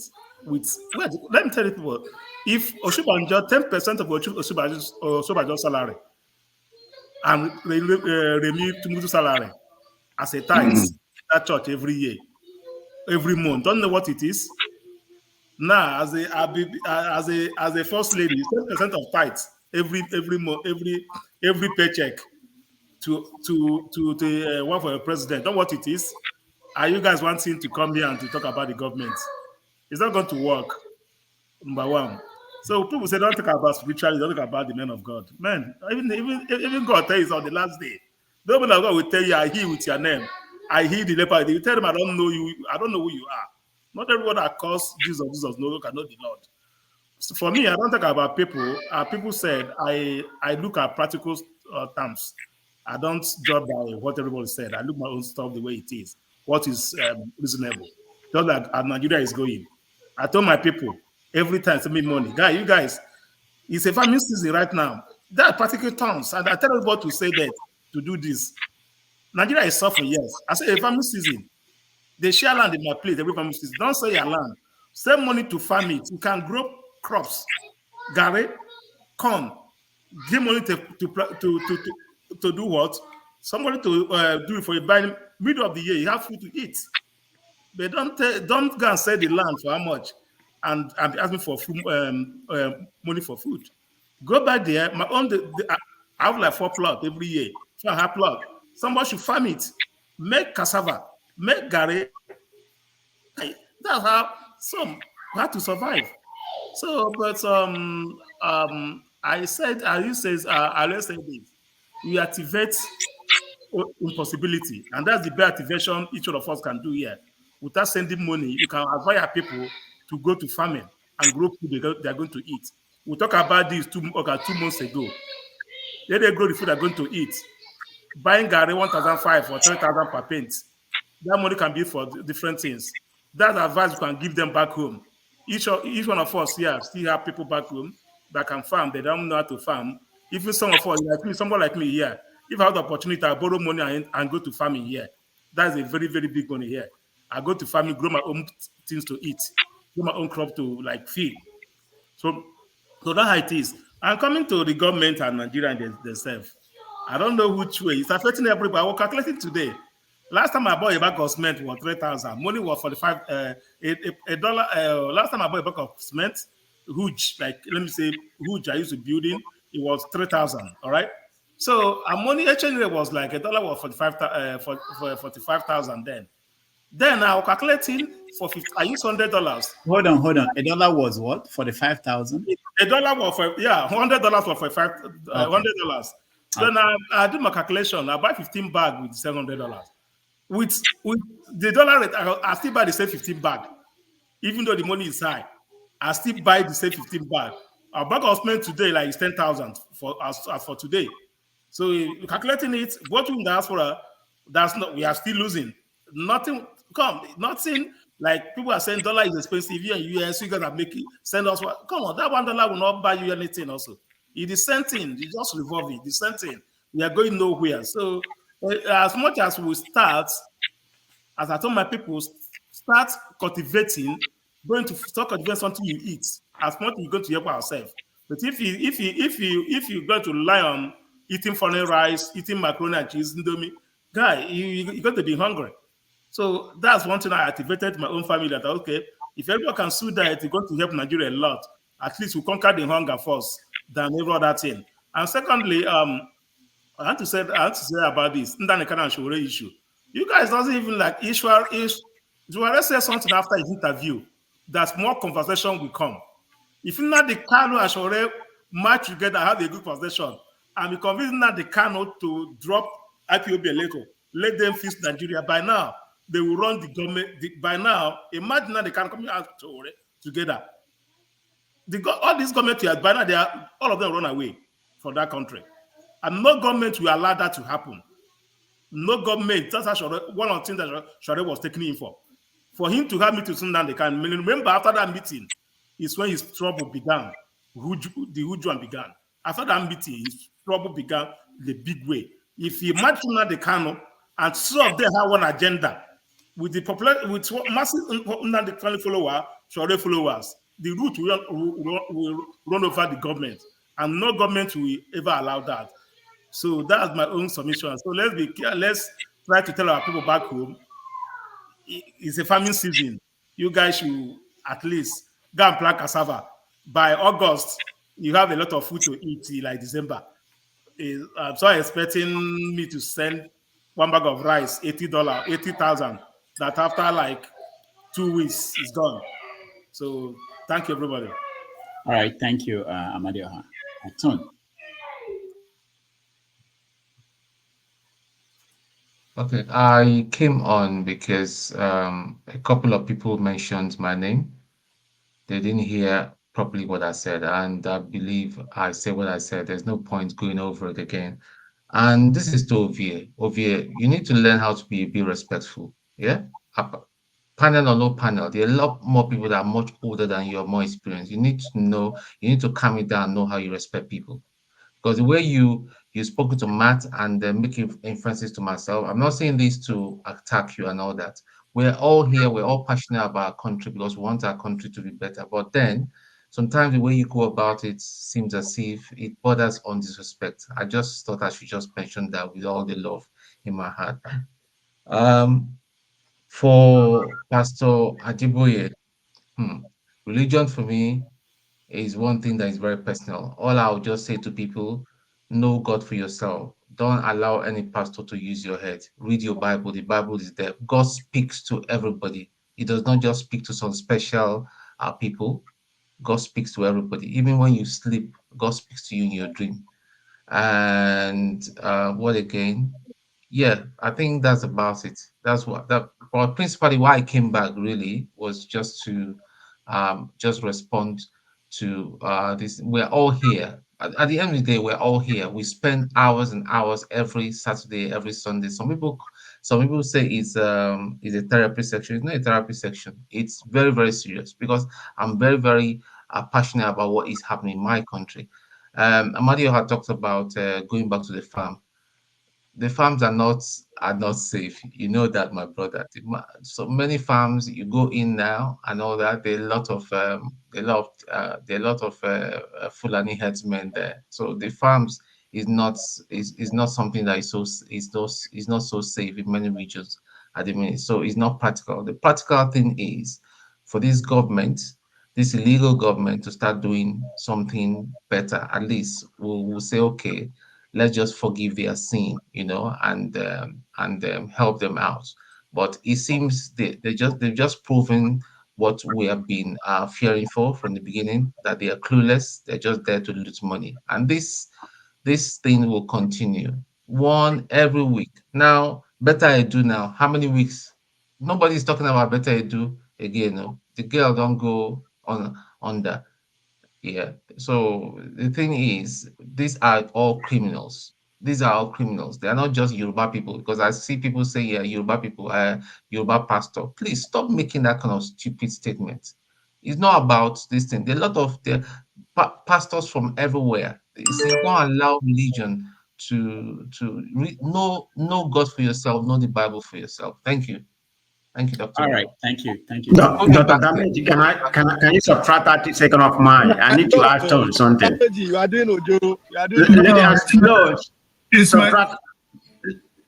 Oh, he's gone. It's okay. He's gone. It's my turn. No, now how? It was me first. After me. It's going like this. You were kicked out. Like I was kicked out also. Otherwise, I was supposed to be. I was standing next to CM Punk before Damage is kicked me out. No, let me just mention. No, you guys saw when I was kicked out too. I didn't kick anybody out. Judah didn't, and Ovie, I don't know what happened to Okay, before I was out, so it's my turn. Go ahead, go ahead. I'll go after you. Okay. So, please, before I wanted to be very clear so that I don't misquote anybody again. I don't want to be attacked again. Did Adebayo say that? Did he actually say that he wished Christian from other denomination will bow down for Christian in his church? Did he actually say that? And what about he's a human being? You have the right to say what you want to say. That was what he said. Okay, you see, it's his company, so you have the right to say what you want to say. You see, this man he has continued to unravel. You see, you can't hide for too long. No matter how you pretend to be called from God. You see, this is one thing that many preachers in Nigeria have used to condition. I am a Christian, by the way, born again. I believe in God, okay, and I reverence God. But as a Christian, there is no way in the Bible that God said we should not. Bible said we should reprove every work of darkness. Now, these are the ways that they have used to condition our people so that they cannot criticize or say something against their so-called man of God, in quotes, who continually perpetrate, poverty in their midst while exploiting them to enrich themselves and their families. Now, how can somebody, a man of God, who said he's truly a man of God, ever say such a thing? That he prayed that Christian from other denomination will bow to Christian in his church. I don't know which biblical. I wouldn't say I've read Bible, many a times, but at least I've covered the pages of every Bible pages at least a number of times in my lifetime. There's no biblical reference to support such a statement, other than to say that such a statement come from the pit of hell, inspired by somebody supposedly to be a man of God. And this same man of God, so to say in quotes, at a few weeks ago, was it a few months ago, also said that Tinubu being elected is the will of God, that they should pray for him. I don't know if any of us had that word, that they should pray for him. Okay? Now, how can, if you say Tinubu, who stole the mandate of Nigeria, a criminal, an international hardened criminal, a drug baron, is the will of God. Now, can this man, if one day maybe somebody rises from his church and begin to sleep with his wife, can he tell the member of his church to pray for that man and to say it's the will of God that is member that came and hijacked his wife and begin to sleep with his wife? Will he say that member is the will of God for that person to do so? If he cannot say that, why would this man now come and be telling Nigerians to pray, to continue to pray for the leader, because the person who is there in Aso Rock is the will of God, a thief? Then if that is true, then I don't know. I don't know how this kind of person people will continue to sit under him and then continue to allow themselves to be deceived, deluded. The Bible said in the later days, Satan will send forth his spirit, the spirit of delusion. And this spirit of delusion, it does not come physically.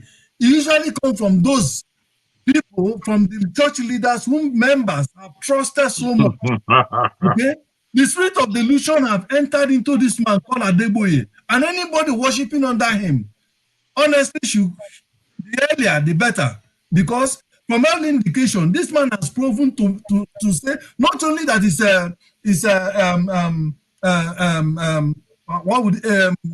a tribalist, but he's also someone who has so conditioned his members that they can't even reason well, because that money they keep bringing to him that he has been using in continuing to build his family.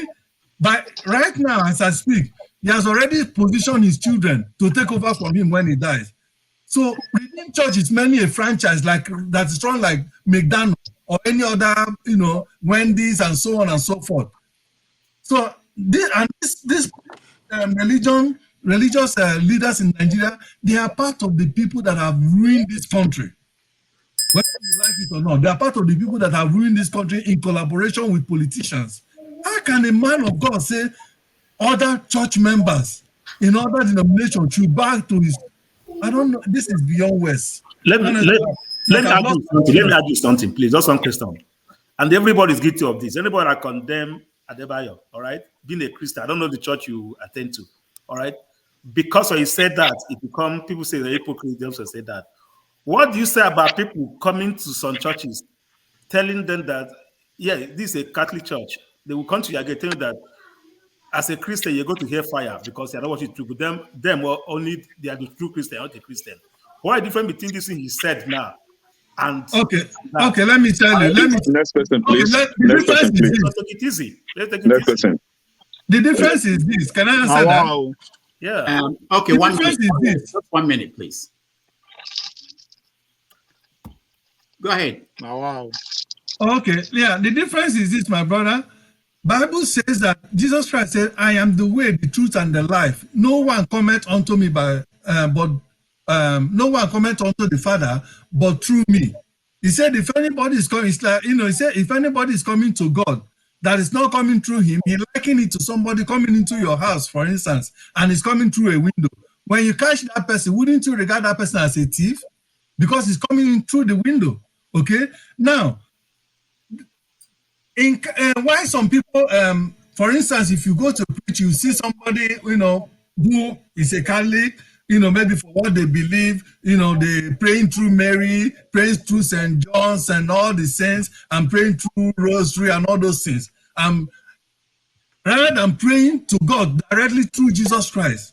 This is the word of God. This is what is in the Bible. So if I now come to you, you're a Catholic member like I was before, right? And I say, it's not right for you to pray through Mary.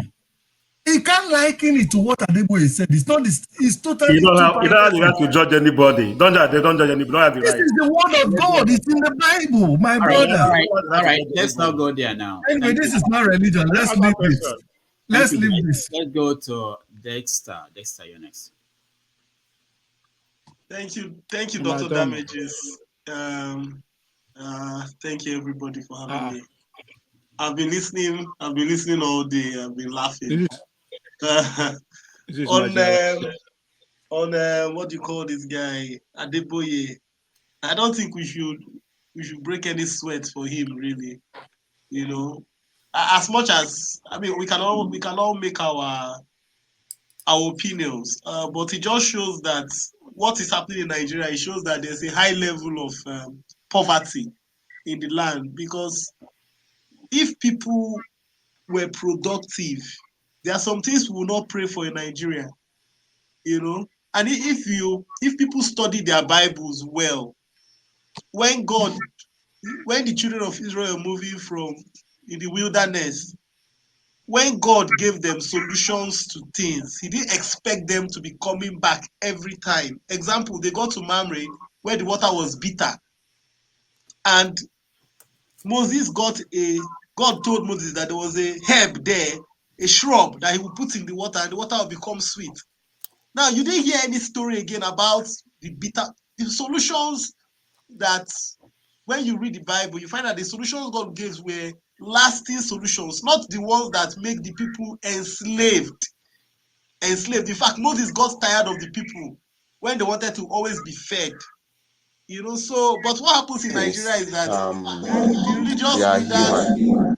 religious leaders hold the congregation to ransom.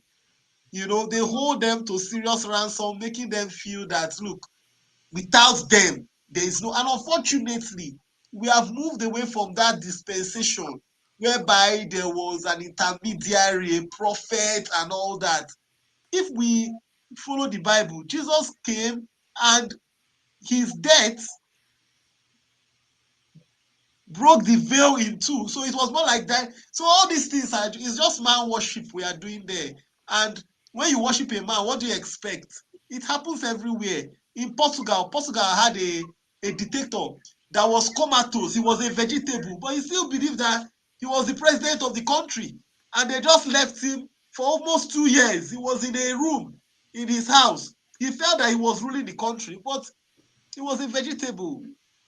So for people like Adeboye, as much as we respect the things he has done, I just think that we don't need to give it so much validation and so much airtime. You know, that kind of talk that, oh, so maybe the heaven Adeboye is dreaming of is the one that there will be some redeemed Christian church of members separately from other denominations. You know, maybe that's what it is, you know. And then it tells you the kind of mindset when you're telling them in your church, don't worry, you will be above every other person. Is that the kind of country that will progress? The country can't make progress because the member that is coming from Redeemed Christian Church of God that has said amen to that prayer will go to work and be seeing every other person as his enemy, as his subordinate. In fact, he will see his manager as somebody that is not supposed to be there. And the country can't make progress. And it goes back to the point we have all been speaking about, you know, how Nigeria can make progress. What I would say is that on this platform, I noticed that some people use disparaging words when other people make opinions that don't seem to align with their thought process. I don't think it's that good. And sometimes, Dr. Damages, I'll be honest with you, some of your high-ranking officials are the real actors in this. They use very disparaging words on people, you know, as if the people are not reasoning. Give everybody a fair chance.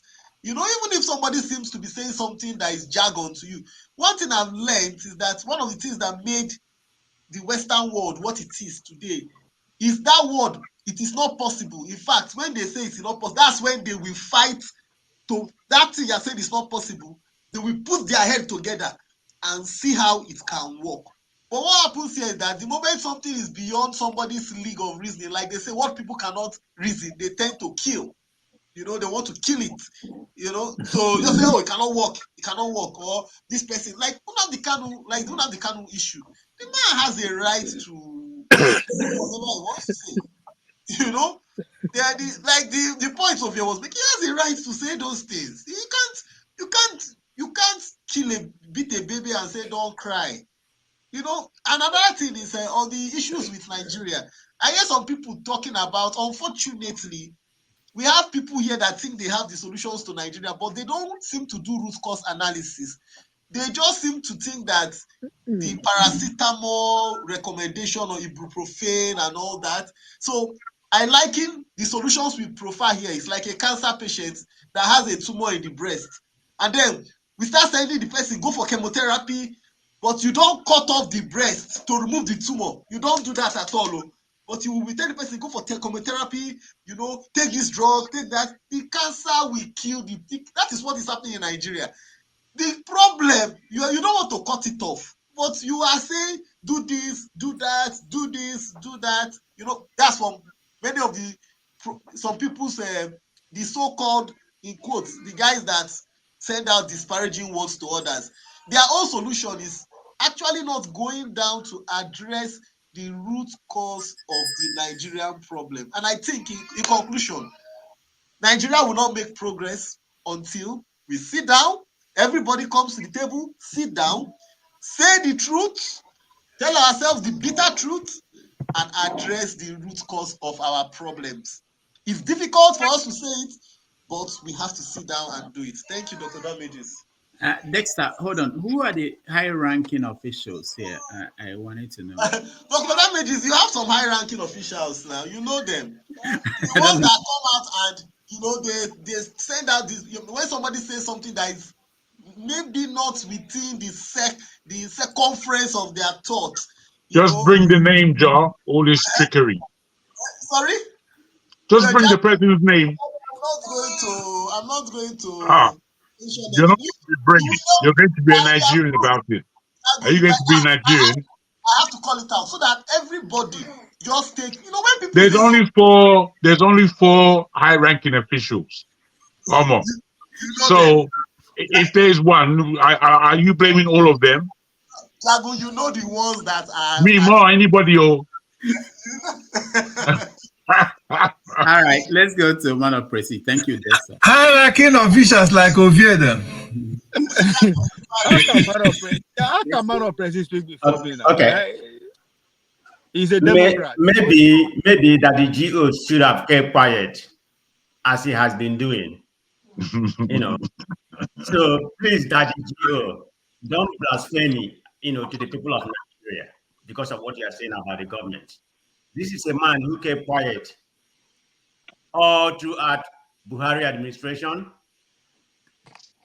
All about Muslim ticket, he didn't say anything. Even with the horrible government we have right now, he hasn't said anything. And remember during Jonathan administration, he prayed against Jonathan. He asked him to be removed. Now he's trying to make Nigeria blasphemy. He even led a protest. What kind of daddy jigo is that? I mean, Nigeria prayed too much to begin. Nigeria prayed too much to begin with. So you went to Kaduna for a crusade of spiritual prayer. But while you got there, you tried to get the sympathy of the government. Now you say that Nigeria still have, Nigeria are not praying enough, they are not spiritual. I mean, what an utterly nonsense is that? This is the problem with, all these pastors we have in Nigeria. They're in bed with the government. So let's not kid ourselves. Like I said, he has kept quiet all this long or whatever. So now we are lacking spiritual problem. Spiritual problem is what's going to kill Nigeria. The problem, the epidemic we are going right now. I mean, Nigeria is regressing to the worst level in my lifetime. And you here, try to cajole people with your religiosity. I don't know. I mean, sometimes it baffles me when you have people in Nigeria of that caliber, but caliber to his own state. I don't regard him. I mean, I'm a Christian. I believe in God, but Nigeria used religion, to baptize Nigeria, to baptize Nigerians, which doesn't even make any sense. But that's Nigeria for you, Dr. Damage. I don't have that much to say. All right, thank you. Kenny, you're next. This is it. This is it. All that you've been saying is not it. This is it. Dr. Damage, I greet you. Nice. I greet everyone. Talk before me. Happy New Year, my people. Go ahead. You see, this is New Year, where have you been? Nigeria don't do shake it to you, my brother. I went to Nigeria this December. I was shocked, man. That made me to have a rethink, and I've decided to be born again. I've decided to have a good New Year resolution. And one of those things that I've decided not to get myself involved in is discussing about pastors and politicians. Wow. But this is it. We are here today again to talk about the same politicians and pastors. Some things you can't just run away from it. And the reason being that some of us are so passionate to seeing things going the right way. But some of us are just so stubborn that they've had a kind of they've taken some kind of oath with the devil to making sure that things always go the wrong way. When my senior brother John Aban was making a statement, he was saying that God asked us to come quick. God asked us to come quick. We should come quick. I was like, come quick? If we begin to come quick, I bet you the gate of Babylon will be shut against you. They will never be open for you. And that made me to begin to search to know if God really said that. And in my quest, I found out that God actually said, look, I'm coming soon. God is coming soon, not we should come soon. I will not come soon, Jonathan. I said, my reward is with me. And I will give to each person according to what they have done. So you see, if you are looking at what is going on in Nigeria now, I think God is giving to us according to what we have done. Some of us are crying today. Yes, sir. Me too. Things are not going the normal way, the way it's supposed to. Before now, we've been crying. Let's do things the right way. But some said no, it must be a miracle. I went home and I see how people are suffering. See this word there. Where did you go? I will not cry. See, where were you, bro? Instead, I will mobilize a strong protest against them to demolish all of them. See, Adebayo is just a businessman. Some of us, in as much as we try to lie when we are closing sales or we are trying to manipulate buyers to buy our product. That doesn't make it ethical. It's illegal to do that. However, this is what Adebayo and his group have been doing in Nigeria. And now some of us, most of us are afraid to call them out because they say, do not judge, do not, how did they even say it? Do not judge. Don't my conscience, neither do my prophet no harm. We will judge them. Let God reserve that big hellfire for me. I will judge them. I don't mind to be the timekeeper in hellfire. No problem. I will judge these people. They've done a lot, man. See, last time you said that you stopped snow in there's no timekeeper in Hello. You stopped snow in Colorado, right? I want you to go to Minnesota and stop snow. Let's witness it. Today he's telling us that he had tea party or tea meeting with God. But that's fine. He's not the only one. All of us, most of us are guilty of all this. It was surprising to see BQB. I actually called him because of BQB to ask him how far.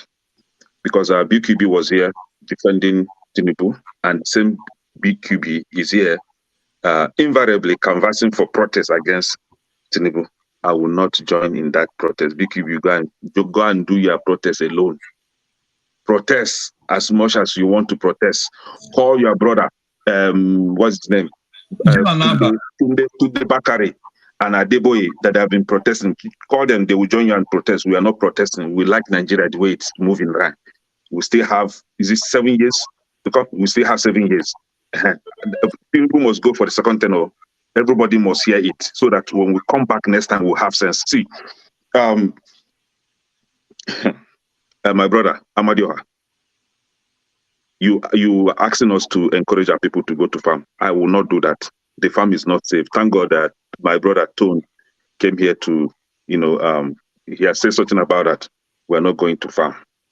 Please, I urge you, Nigerians, my brothers, Tinubu has taken over.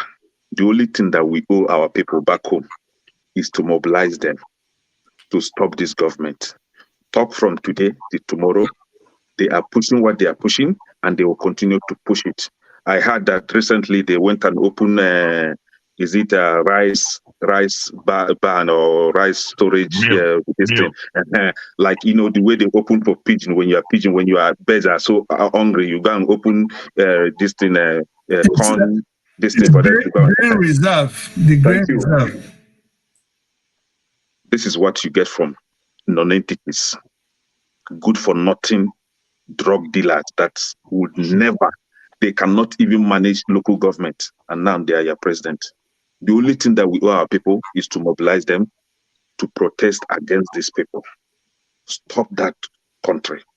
I heard again that very soon that your dollar that you are hiding in your domiciliary account will be converted to naira, whether you like it or not, because you are the problem. You are the reason why they are not seeing dollar to for people to buy goods and import, not to export or to import.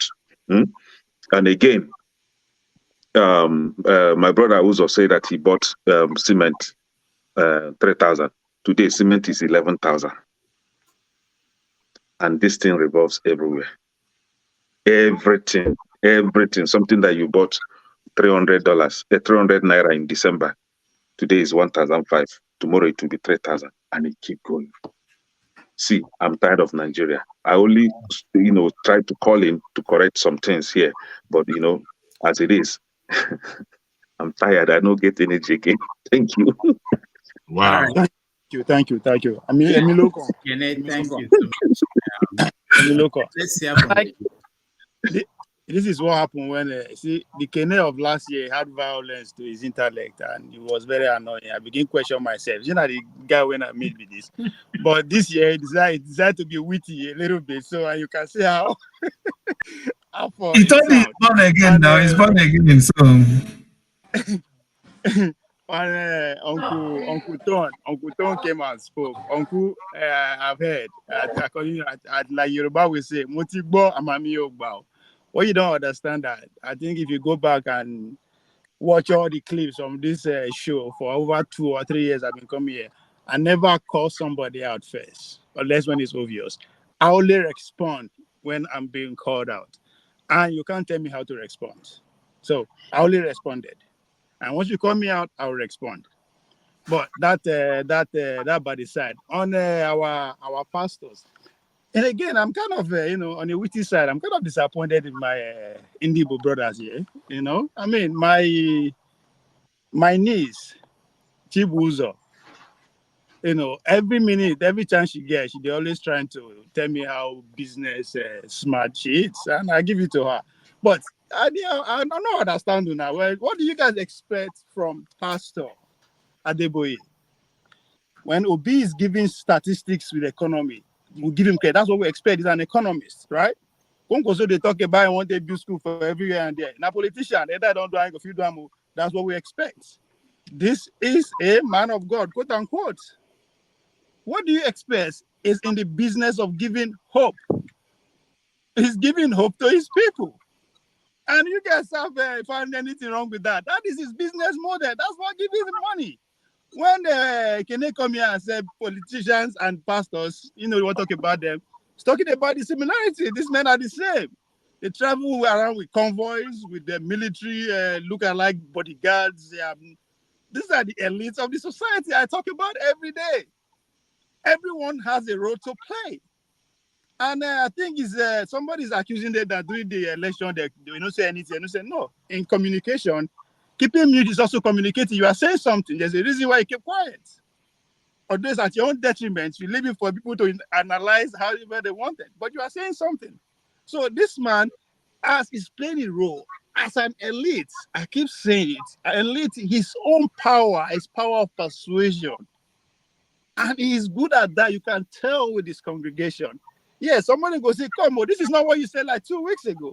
Yes, I was asked 2 weeks ago by electricity. I should specifically talk about the religious elite. I said they are doing fantastically well.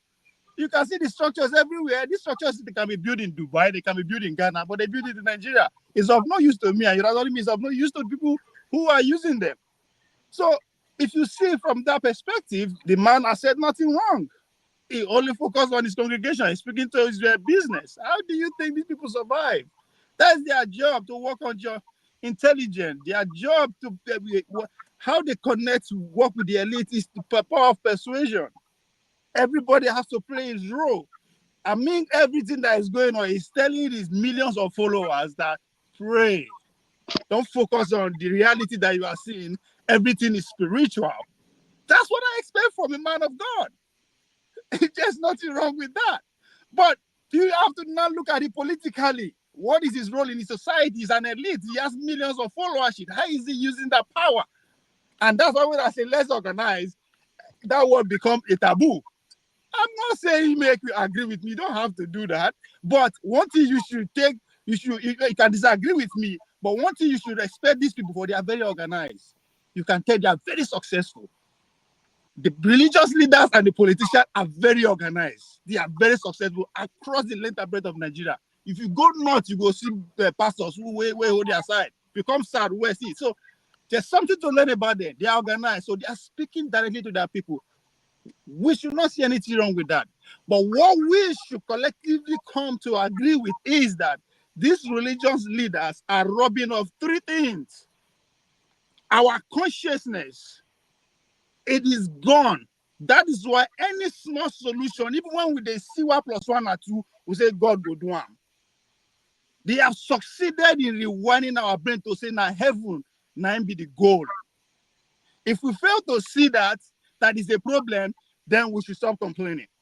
They are doing their best to do what they know how to do best. We should see it as a problem because we cannot solve any problem again if we don't see it from spiritual angle. If now let me they see this as a problem that we need to actually go in and reverse, then we all will end up in heaven. Two Baba say nobody won't cry, but everybody won't go heaven. That's a different conversation entirely. That's one thing, consciousness. Another thing, time. Time. Which we that live outside Nigeria should ask ourselves. We that Christians. Forget me when they go show. When they go show, any other woman invite me or they go find one. Dedicated practice Christian. Pastor Joraba. Maybe I'm talking to you directly. how many hours in a week do you spend in church? Compared to how many hours your colleagues are spending in church, even those who are jobless. So they are robbing of our time to either try to organize or think of our present situation and affect it physically. So they are robbing of our time, our consciousness, and money. Money. Yes, this money, what are they doing with it? These are poor Nigerians are doing everything within they can to pay tax to these people. What are they doing with it? If we don't see anything wrong with what they are doing with it, then a conversation needs to be had. So for me, that is where we should be seeing this thing from. What they're actually, the problem they're actually considering, generally speaking, because it is very hard for you to actually attack our problem if one person doesn't know, now God, oh, one person does say, two Nigerians does say, come now, fire squad, now go bring the solution. Oh. So we have to actually look again the shores of Nigeria, the Christian nation and the Muslim nation. I've lived in Qatar for 2 straight years, 100% Christian, one of the peaceful and most successful places I've ever lived in. Now Muslim then be, so I'm not going to feel at that Muslim and say, okay, that religion is actually wrong with the people there. So that's why specifically the elite, the individuals. I live in America. It's very peaceful, but at the same time, it's very fragile and a Christian country. But most important thing is that these two countries, what separates them from us is that, yes, they are religious, but the affairs of day-to-day activities, now Lord, they take care of them. No be God. Because themselves, they feel them. So there are more questions to be asked in around these 3 areas. Our consciousness, ability to attack our problem physically, the way we see it, and the finance that we are contributing to the even that base of nothing, but most importantly, the time that we are dedicated to these people. I said it before, make every pastor use 1 hour talk about politics in place of Sunday school and see how Nigeria will begin to reason towards our leaders. 1 hour, just talk about politics, not about PDP or APC, no, but politics. Share how people should work together, how people should negotiate. Why is this happening? Why is this? Why is this? They should go that way, but they won't do it because guess what? Now money be that will cost them more than it costs. So Adebayo is always just speaking for his congregation. That is what he should do. That's what I expect from him. Now God will do, and guess what? There are 40 million people that will disagree with you. That man is right. That's what we should be concerned about, not the man.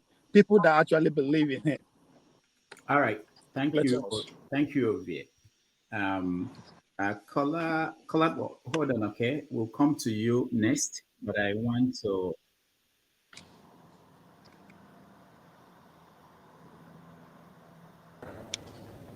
The problem will require quite a bit of spiritual solution.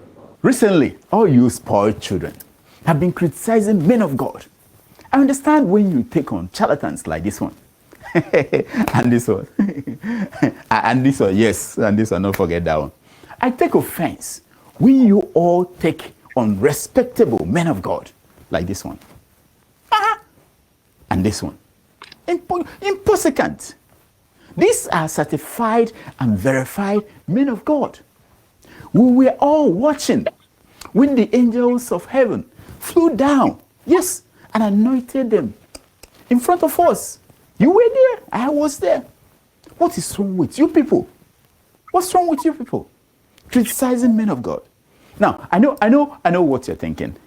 Yeah, we will have been better off if all these pastors were scientists involved in research and development, producing our own iPhones, our own Tesla, Boeing jets, Viagra. Who wrote this crap?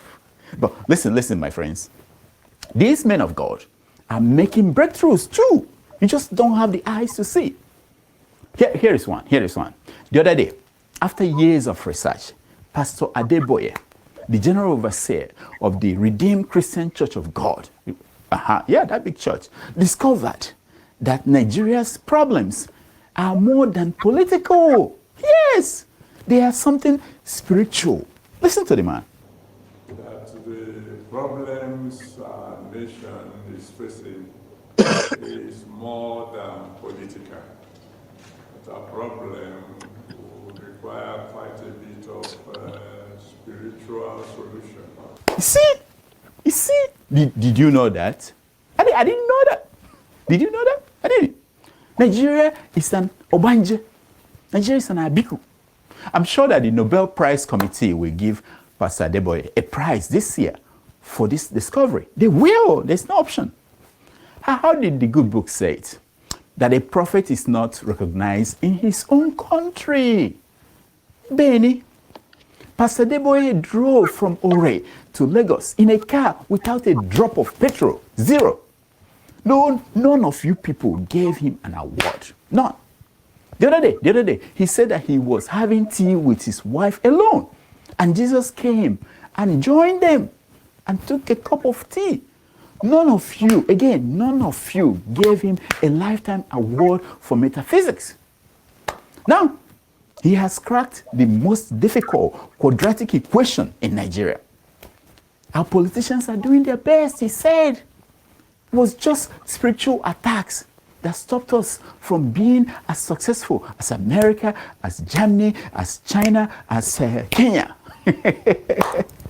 Now, unfortunately, Adebayo did not discover this when Buhari was in power. Unfortunately, Godwin Emefiele will have put his image on 2,000 naira notes.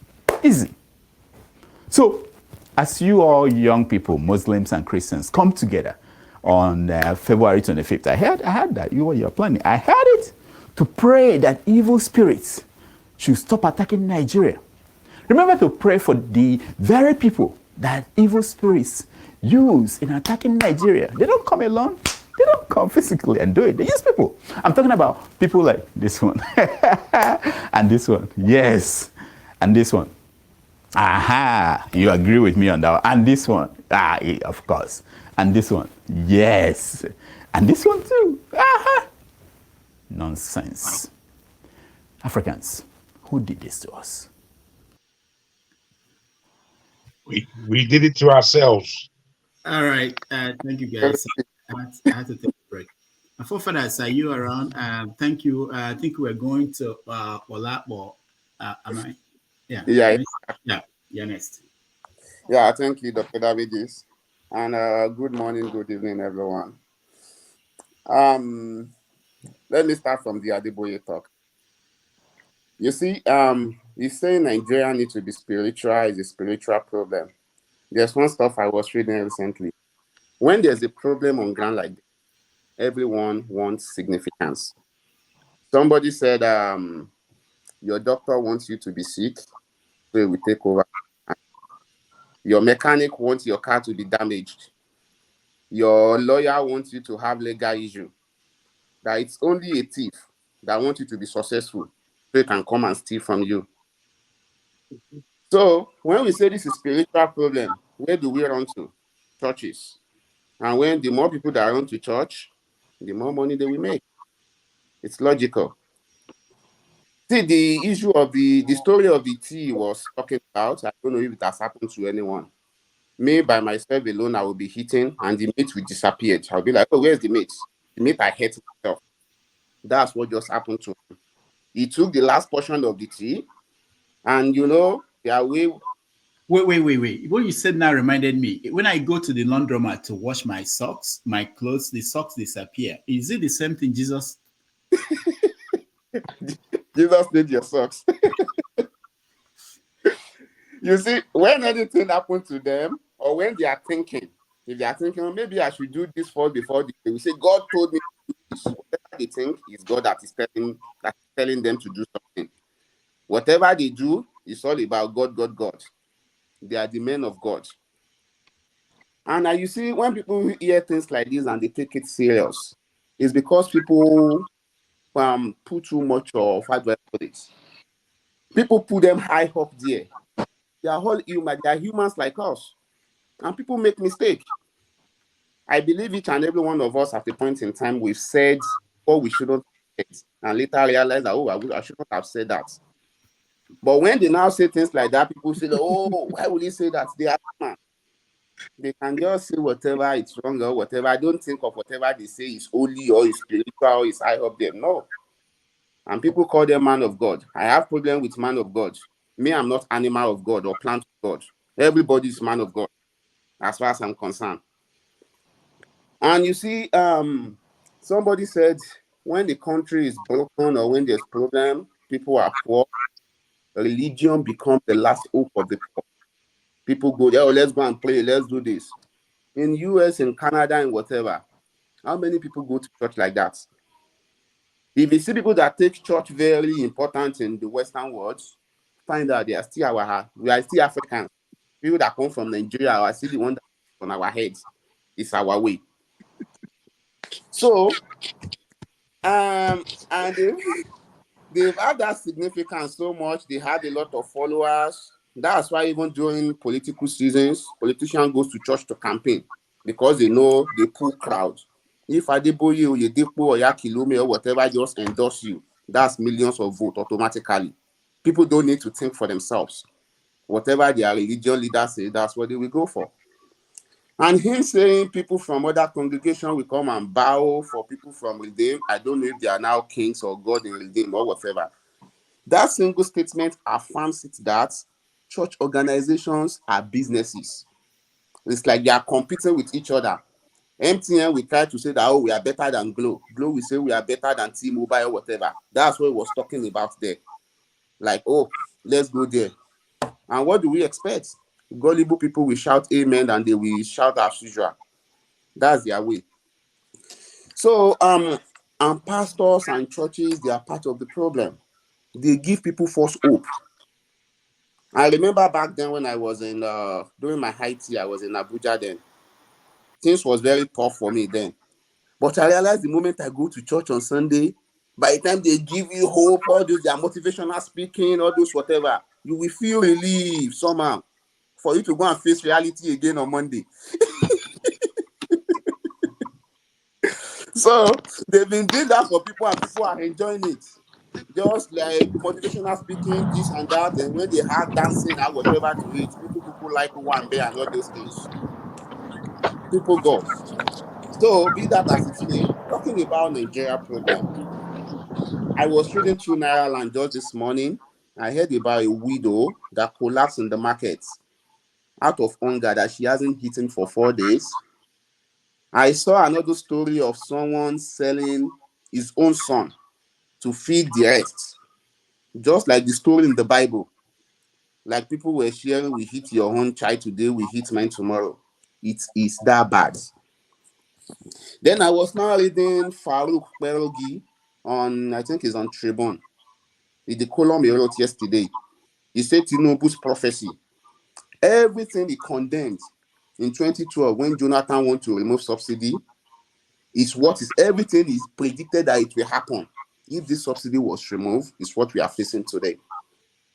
Which means he knows what can happen. He just needs to do it because he doesn't care or he's too big. He knows nothing will happen.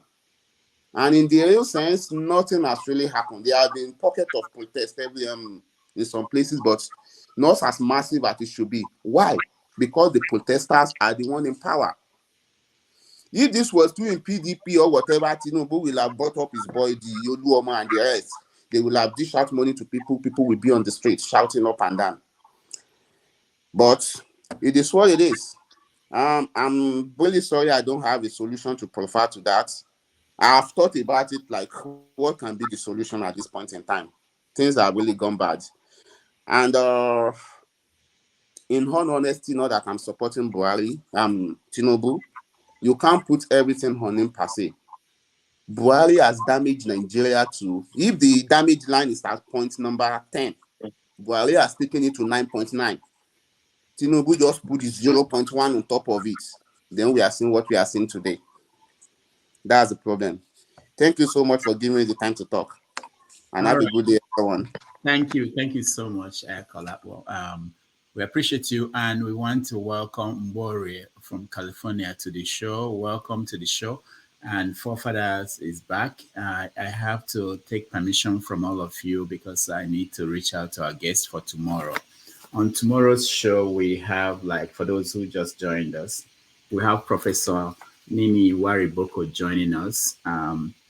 He's a professor of social ethics at Boston University. When he came here last March, just before the election, actually, he predicted that the election will be mismanaged by INEC because of the technology and transmission of results. And he was right. He will also talk to us about Adebayo, because he was a pastor at the church for many years, senior pastor. I think he may still be in the church, but he will tell us about what's going on with the church and the understanding of what Adebayo has been saying. In the issue of finance and Nigeria's economy, he was a Wall Street financial expert. At a point, he was going to be the central bank governor in Nigeria at one point. So he will be able to answer questions about the current situation in Nigeria. So he will join us tomorrow at 11:30 in New York and 5:30 p.m. Nigeria. So if you can join us, that will be wonderful. So on that note, I want to thank everybody that joined me since morning. I want to thank Forefathers. Thank you so much for coming back. Man of Prestige, thank you. Jonava, thank you. Amadioha, I agree. Yeah, before you go to other pages, let me just make this to say this. Early this show, you said something about the screen yard, and we don't leave it in this session. Please, I'm just urge anybody by next week. I will say, let's do it. Let's try to raise this money by next week. By next week, let's try to. It says 1,000 plus. I know that it's too small for all of us to handle. You cannot be begging for 1,000 plus when you have men like us on this place. Let everybody be ready next week. I will be here next week. We are going to raise that money. Whether you guys like it or not, that money will come to coffee house before we do anything. Before we even anybody talk on this show next week, that money is going to complete. Or Earth will pack it up. Everybody should go and open their own channel. So everybody should be ready. And Forefather, we'll make you the chairman. We'll make you the chairman next week. Yeah. We'll make all right. I'm thank you. During the week, give us the link. Anybody that have his own can be not amount to too small, They just support and make this thing happen. During the week, the Zelle and let us try to do something so that by next week all this will be taken care of. Thank you very much for the opportunity given to us, though. Can I just add to that, Dr. Damages, if I can just give you the reminder to please send me that I'll do that. And as you do so, I've got something very important for you that I think would be reasonable for you to take on board. But when we communicate, I'll offer that. I'll do that. Thank you. Matt, thank you so much. Mbore, thank you. Jadon, thank you. And everybody that came into the studio and all the people that have already supported us, people like Alexander Gomez, Man of Prestige, Daniel J. There's so many people. I'm listening, and then I'll put it up so that we can thank you properly. But I thank everybody, and tomorrow I will see you guys at 11:30. Prophetess, over to you. Evening, welcome. Okay. Yeah, a lot of people donated heavily. I wish we could see them again so we can thank them, because quite a lot of donations came in. Yeah, Forefathers, the names are rolling under you can actually keep. If you go to the banners, there are two set of supporters' names, so you can click on that. You can see the names. Okay, we'll check out. All right, thank you. Thank you. Thank you. Yeah, who was due to speak? I think myself. No, it's Man of Prestige. Let's start from Man of Prestige. Let him still go around. But I was supposed to talk. Remember, it went round. After I spoke, it went round. Let's start from the beginning. Forefather. Let's just start from Man of Prestige. Don't mess it up. Okay. You see, Matt, sorry about that. But you know what? Sorry about that, Matt. Go ahead, Man of Prestige, so that we just go around again. Thank you very much. Nice to have you here, Forefather. I'm going to speak. We have been speaking about Nigerian problem. This is part of Nigerian problem. So I'm going to speak in the context of what transpired, this week about the try to solve the Nigerian security. The governors and the president, they had a conference. They came out with a modality about how to solve the Nigerian security issue. Well, it's a good beginning, but there's a caveat to that. And I'm going to make some point from the angle that I see it, whether it's going to work or it's not going to work. Nigeria have a security problem. It doesn't really matter what kind of economic policy they lay out and all that kind of things they lay out. Nothing is going to work without solving this, insecurity problem, which is probably, in my own opinion, is number one before electricity and all that kind of things that we have. So what they gathered and present, I don't know how that's going to work. I'm looking at it from Nigerian perspective. It's not like where we are in maybe UK or US. Yeah, and I think they said there has to be constitutional amendment for that to properly, take place. So I don't know how that's going to work. But the police has to be localized. What I mean by localized, probably in where I'm right now, they don't have what they call state police. They have what they call the state marshal, which kind of patrol this, the state or the interstate. But every city has their own police. But having said that, maybe starting from the state will be a good beginning, because I can't even say local, like somewhere in Imo State you have something like a place called Naze or whatever. Some little places, they don't even have the funding. There's not even a funding in the local area to begin with. But the problem I have in that is that I don't know how that's going to work in Nigeria, because the governors are going to misuse it. That's another problem I have. People like Wike, Hope is Odema, you give them control of the police. Oh my God. Look at what they are doing already without the control of the police. I mean, they control them partially. But when you give them that kind of opportunity, man, they're going to militarize that country. I mean, Nigeria will see help. That's where I have an issue. So it might be a new beginning, but they have to come up with a formula how that's going to formulate. Just like the state police. It might be a talk right now, because nothing come out of Nigeria, government, that I believe, until they actually implement. I mean, they can say whatever. I believe about 8 years ago, somebody has brought up bits about doing the Buhari regime, but nothing came of it. So anything that comes from Nigeria, people are maybe they're trying to do it to shut us up. I don't know how long this is going to take, but even I thought there's a process to implement it. It's going to take years for you to come to fruition, maybe 2 or 3 years, under this administration or whatever it is. But it's going to be a problem. I mean, we have a problem, not just because of the government. Nigerian people as a whole, people in Nigeria has a problem. I don't know how that police stuff is going to work. Do you think if they make it a little bit independent of the governors, that might help? Because I know of cases where they elect police. I think I know of a case. Is it not in America or some where they elect police commissioner or something like that? It's different. The American system is different. Okay. Right now, let me make a point. Okay, right now, from what I understand, Nigeria has about 3,000 police for a population of 230 million. In USA, we have about 707,000 police, full-time police, plus the part-time and everything. That's more than 1 million police, with their population of 3,600 million. So go do the math. But having said that, that's going to be a problem in Nigeria. How are you going to make it independent? Some states that don't even have the budget. The only state that has the capability to do right now is Lagos State. Let's be real.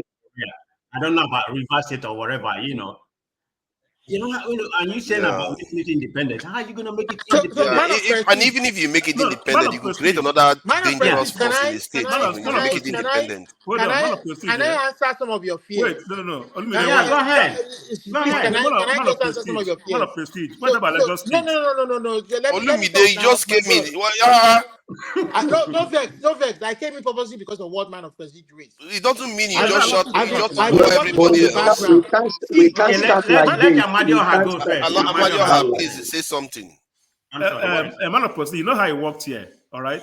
If the local governments in Nigeria are not independent of themselves. So what make you skip me, forefather?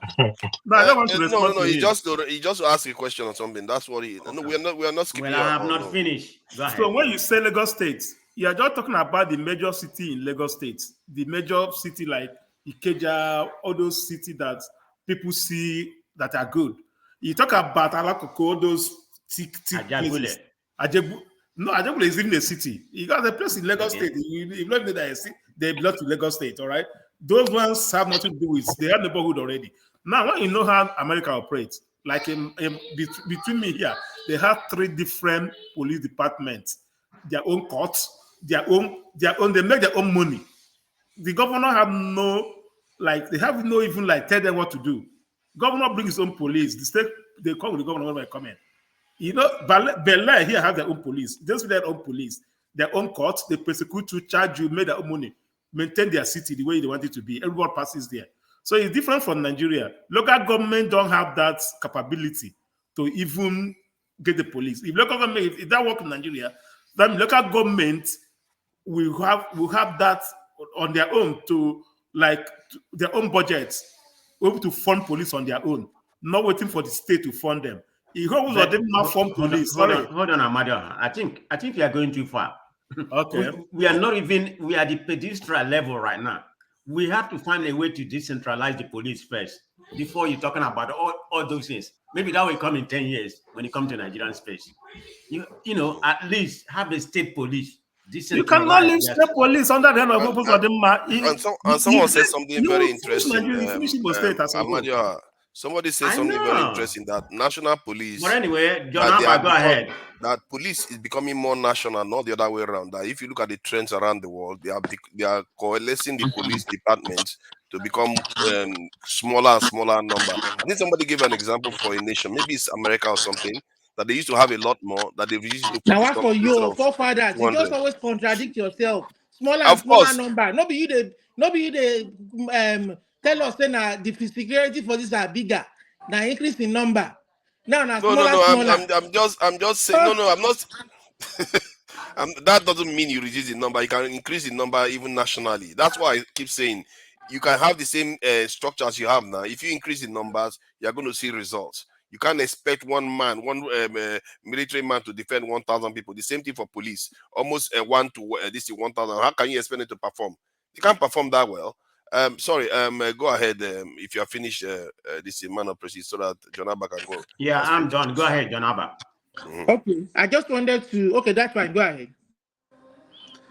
I think personally, I am for state police, but the problem is the power that you allocate to the governors. But my own way of advocating for state police and make it local, the funding can still come from the federal, but then it will go to the local leaders. In America, the police chief of a city is appointed by the mayor. And that is another branch of government that is a local. So, for instance, for the interest of your own people and the security that including the businesses and the safety of the people, if you put that on the leg of the local chief, when you say chief, we have every local government have their own councilman, they have a chairman. Those are under the political alliance, but the local chief are not. So you have to have those people work together. But my fear in that is that even the vigilante now that they have in some local area, oftentimes take power into their hands. So it's the Nigerian thing is very complicated to me. When you think about the consequences of giving power to somebody, they use it to snatch land. They use it, the forces they have to take people for granted, their enemy. So I don't know, but I'm for state police all my life. I've been saying that. But when you look at how much power allocated to the governors, or if you turn it around to say, okay, let it go to the traditional leader to be appointing the people from their area, meaning that if anything happens, that's why the leadership of the North in terms of policing is a little different from other places. First of all, the local people don't run to police first. They run to the people they call alikali if they have a problem. Then if it is issue they cannot solve, or even if police mistreat them or injustice, they first of all go to that system. Then if they even say this DPO, must be removed because of the insecurity, because of what is going on. So if we can do that and give the power to the local people who want their own best, I don't think nobody wants best for the people more than the people themselves in that local area. That is the kind of policing that me am advocating for. Jonaba, can I ask you something, if you don't mind? Just a second. Okay, I mean, everything you said, the prescription you just presented is very viable, but it's only viable in a matured country where the politicians are mature. Politically, we are not matured in Nigeria. Because if the budget is going to come from the federal, it's going to go to the state. And remember, people like Hope Uzodinma, they control everything. They want everything to come to them. Whatever they say is what goes. So how are you going to do that? But the local government also already set, like we have cities here. If we, of course, we cannot, there's a way we cannot compare because of every city here are viable and they are compatible with the way they want their city to be viewed, right? But that is what I'm trying to say, that the city cannot afford to form, because even the vigilante right now, they don't pay most of them. They're just a voluntary commitment to the safety of the community. So, and you cannot allow people to be fully function, and if they will spend countless of hours without getting paid. And the local area, that's where corruption come in, because even the Nigerian police right now, if you go to some places and you go for problem, they will tell you to buy gas for their tank before they even step out of their police station.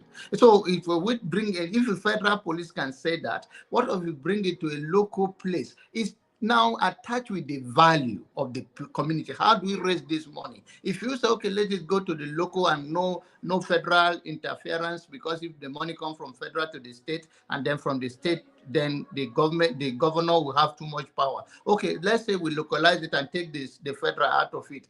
How do you think that place, how did they raise their money in Nigeria?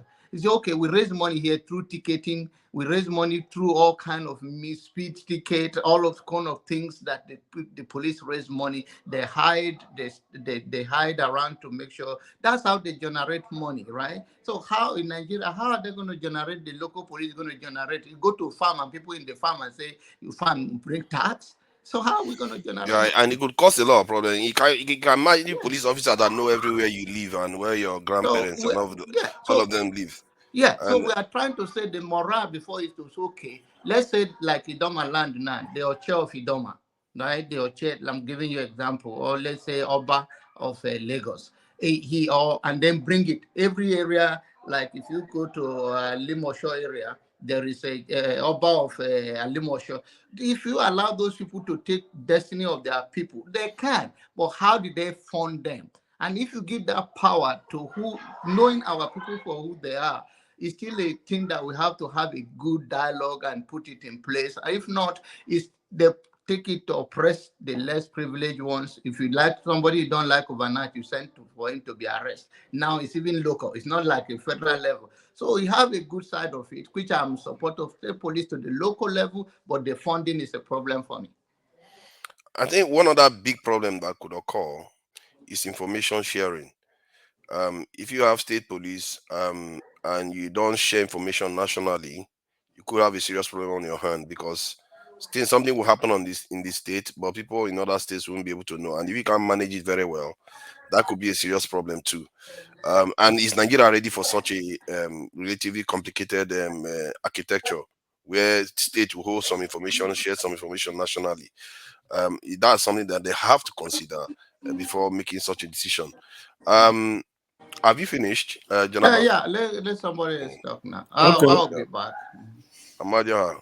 All right, Jonaba, you said something right. I don't know if Nigeria is going back or we are going front. I remember when I was growing up back there, before you could call a police to my village or community, the elders, the chief must be aware of it. If you do that, that means you're breaking the law. All right, they arrest anybody they do the whole invest. They arrest and they will say the whole villager will gather and send it to the police station. All right, they have the group, the vigilante people that like know in and out of everybody that comes into the village. But right now, it's no more happening. It's no more happening. So I don't know if you are going front or but there was forest guide there was some level of policing. They may not be like the way we are look at it, a level of some policing, all right, years back. There was some level of policing which I witnessed. But right now, if we don't fund it, if we don't do anything, it's meant like that. Jonathan, he says something important. Funding the police is very, very huge. I remember a day I was given 3 tickets, $700. This was 10 years ago. I carried the money. I wanted to cry. Like, I wanted to cry. Then my friend told me, go to court. Then I went to court. The court asked me, what was my registration? I said, I have insurance. They write it off. Then another police station came, they asked me, what do you say at the court? Then I said, he said, but it was expired. I said, yeah. They say, you lied to the court. You must pay the money. Someone that will move out instantly without anything. So raising the money is another thing. The funding is another thing. Having the police is another thing. You can't tell the governor of the state that fund the police not to take control of the police. Someone like everybody says the hopes of them. He takes in nothing in Buhari to carry a whole police barrack, a whole army jet, start bombing a community. Just imagine where he can give the order from his own house. What will happen? He goes to Abuja. He saw him. He got a home military, bomb a community. Go back and tell, thank you for what he did. Imagine when you have that power. Like that is a problem. All right. So you have to be careful though if you want to do state policing and all those stuff. Secondly, we'll talk about me, like something like what Adebayo was saying today. I'm a Christian. Yeah. All of us here, most of us are guilty. Because for you, I said something, Jude was going far. For you to come to somebody's church and this person, you're going to hear fire because you don't worship God. You are the one worshiping through God. The other person you go to the gate of the person's church, telling the person you're going to hear fire because you're not watching the true. It's him that watching the true God. The Adebayo said this, so you're condemning what he said is not right. And it's right for you to tell somebody else you're going to hear fire. So we are him. What is the difference? Which everyone is guilty, which Jesus said, if you have not done this, face of us, cast the stone. And everybody brought that stone to go. I'm not defending him. He has his right to, I never have the right to what he wants to do. I don't believe, since I was told 1994 that if I plug a fruit in Angel's garden in a once church Sabbath, Angel will give me a knock on my head. And this fruit was falling. They say if I get to that garden and block any fruit, Angel Gabriel would knock me on my head. I was like, how is it possible? Angel will knock me because I plug a fruit. They say it's a Angel garden. Since three consecutive things happened to me when I was little, like 14 years, all right, in a church. Since then, I go to church, but I don't believe whatever they are saying. That's a day a lady went to the Angel garden, plucked cane, like one bundle, flogging everybody in the church. That he had been controlled by Angel. Now he's Angel of Destruction, Angel Raphael. Stop beating about the church. Everyone was crying. Beating people. I was like, what is this? If not that enough, they say I have a demon in me. They give me. I was later. They hold me and give me crude oil to drink. Overdose. I was in the night. I was shitting and vomiting. They said the whole evil in me. I vomited and shitted out. Since then, I see churches. These people are just earlier as 1993, 94. That when this happened. So anything happening now is not new in Nigeria. So for me, I don't go anything concerning church too much. What I know is that Christians are Christ-like. Who are the Christ-like? None. You can't cut anybody who tells I'm a Christ-like. They are all Christian, but they are not Christ-like. It's a different ball game. So whatever you do. You can't tell Adebayo to tell this government they are doing bad. When they do Tinubu and the EFC chairman are pastors, if they give 10% of their tithe every month to that church, you know how much it is? Or when Ashubajo is a small pastor, it's 10% tithe every month in that church, you know what it is? So you expect the man to tell you that it's a own business empire. It's a registered company, business empire, telling that what they're doing are bad. So those tithes is collecting. Are they going to return it back? So it's also as I said that question that when you dip your hand in when you eat the devil or dip your hand in a bad place, it's very hard to take that hand off. Before 2014, Adebayo was against the government, but since 2014, his pastor become vice president. He can't say a pastor leave. Another pastor, which is the president, Remi Tinubu, which is a pastor in regime, for it, he can't say him until maybe another government come that have no of his member. All right, so you should not expect anything for him to say anything that is not is everything is spiritual. Everything in Nigeria is spiritual, you know. So I think have already Janaba no in America. I think it was already have transferred to this place. Things have see this thing happened to Nigeria. Have transferred to Nigerians in America right now. Everybody they are crazy about this church issue. Things have fly banned to this place. Every corner here is church. Impunity going on. You have transferred. So it's coming too much, man. I don't understand. So that's just what I say. The vision is 5 minutes. Every church will be 5 minutes. Yeah, as it is now. That is the vision that they say. That is the vision of Redeem. It's if not I leave my house now, I have one here. Every 5 minutes, that is every 5 minutes distance you must be in the church. So that is their vision. But then, having said that, I want to quickly, I will come back. But then, in the nutshell, I was very mild with the issue of the pastor in that time. I joke around it because our people are very gullible. No matter what you say, they're not going. It's rather that you make an enmity out of it. So the only thing, the Bible says, every man to their own tent. And then I think the Bible, if you can follow it, study it on your own. I believe that Christian, there are good Christian, there are good Muslim, there are good traditionalists.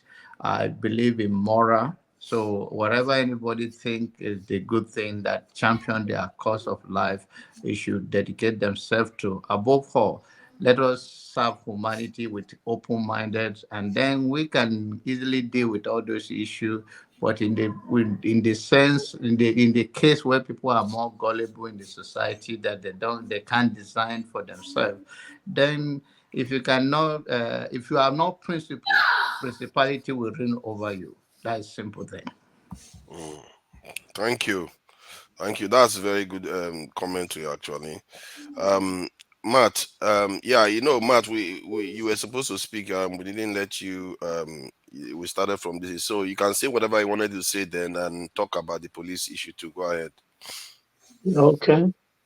All right. I just want to ask because sometimes, thank you so much for that.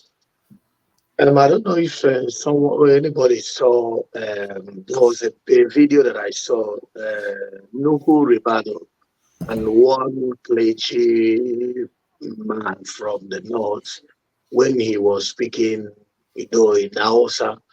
But the translation shows that he was saying that they are the problem. They are the people that cause what is going on in Nigeria now. About the scarcity, about the problems that we are passing through right now. Why I always, try to come in with all those things is this. We can't be letting all these things happen and, we overlook it, and more especially when it's coming from the north. I think that Nigerians, we have given the northern people that much power over us that whatever they say, even when they curse us, when they, spit at us, when they, vomit anything against us, we choose to take it as normal thing. I don't know if we are doing it maybe because we don't want to offend them, or we don't want to do anything, or if we do, maybe there's the consequences. But when it's coming from other sides, I don't want to now mention names, other sides, it becomes an issue. It becomes a problem. And this has been the problem Nigeria is facing, there's a lot of things people are not believing that the country that we are running is one Nigeria. Because if you cannot treat someone the same way you treat someone in the north, you cannot treat someone in the east like that, you cannot treat someone in the west like that, that becomes a problem.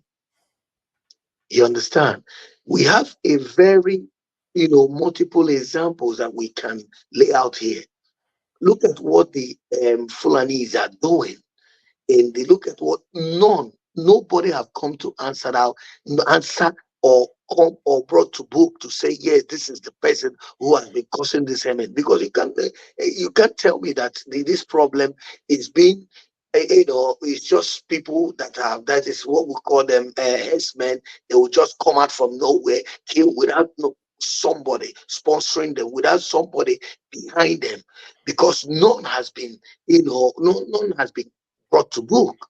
So if you are talking about Nigeria, is that something that this man mentioned, moral? Assuming that Nigeria said that they want to be one Nigeria, I think it is very simple and easy. Sometimes I use, let me use Catalonia, Spain, for example now. If somebody in Spain now, or somebody from Catalonia, where they are separatists, they want to separate, they want to have their own country, maybe if there's anything that happens here, or someone from Madrid, someone from Galicia, someone from anywhere does anything, my brother, they are not going to see you based on, oh, because you are a Madrid person, oh, because you are not a separatist, let's just treat you with kind. No. You will see it. You'll be at your sitting room watching it on your telly. See how the whole process will go. At the end, if that person is guilty, you will see that person in the prison. You will see. I'm telling you, I have a typical example. There's one that called Isabel. He's a popular musician, if you come from anything like Spanish music. But this woman, because she was engaged with a politician in this country, and that politician embezzle money, they didn't look at her face. She went to court, she was found guilty, she went to the prison with the young man, with the husband, two of them. So all these things that I'm saying is the justice system in Nigeria, the way we look at things in Nigeria, we look at it, in a way, this is my brother. No, let's just consider it. This is not my brother. No, let's just leave it. If all of us here will be sincere to ourselves, what Abakari committed in Nigeria, is he supposed to come out from the prison now? From the look of things, let's just be sincere to ourselves.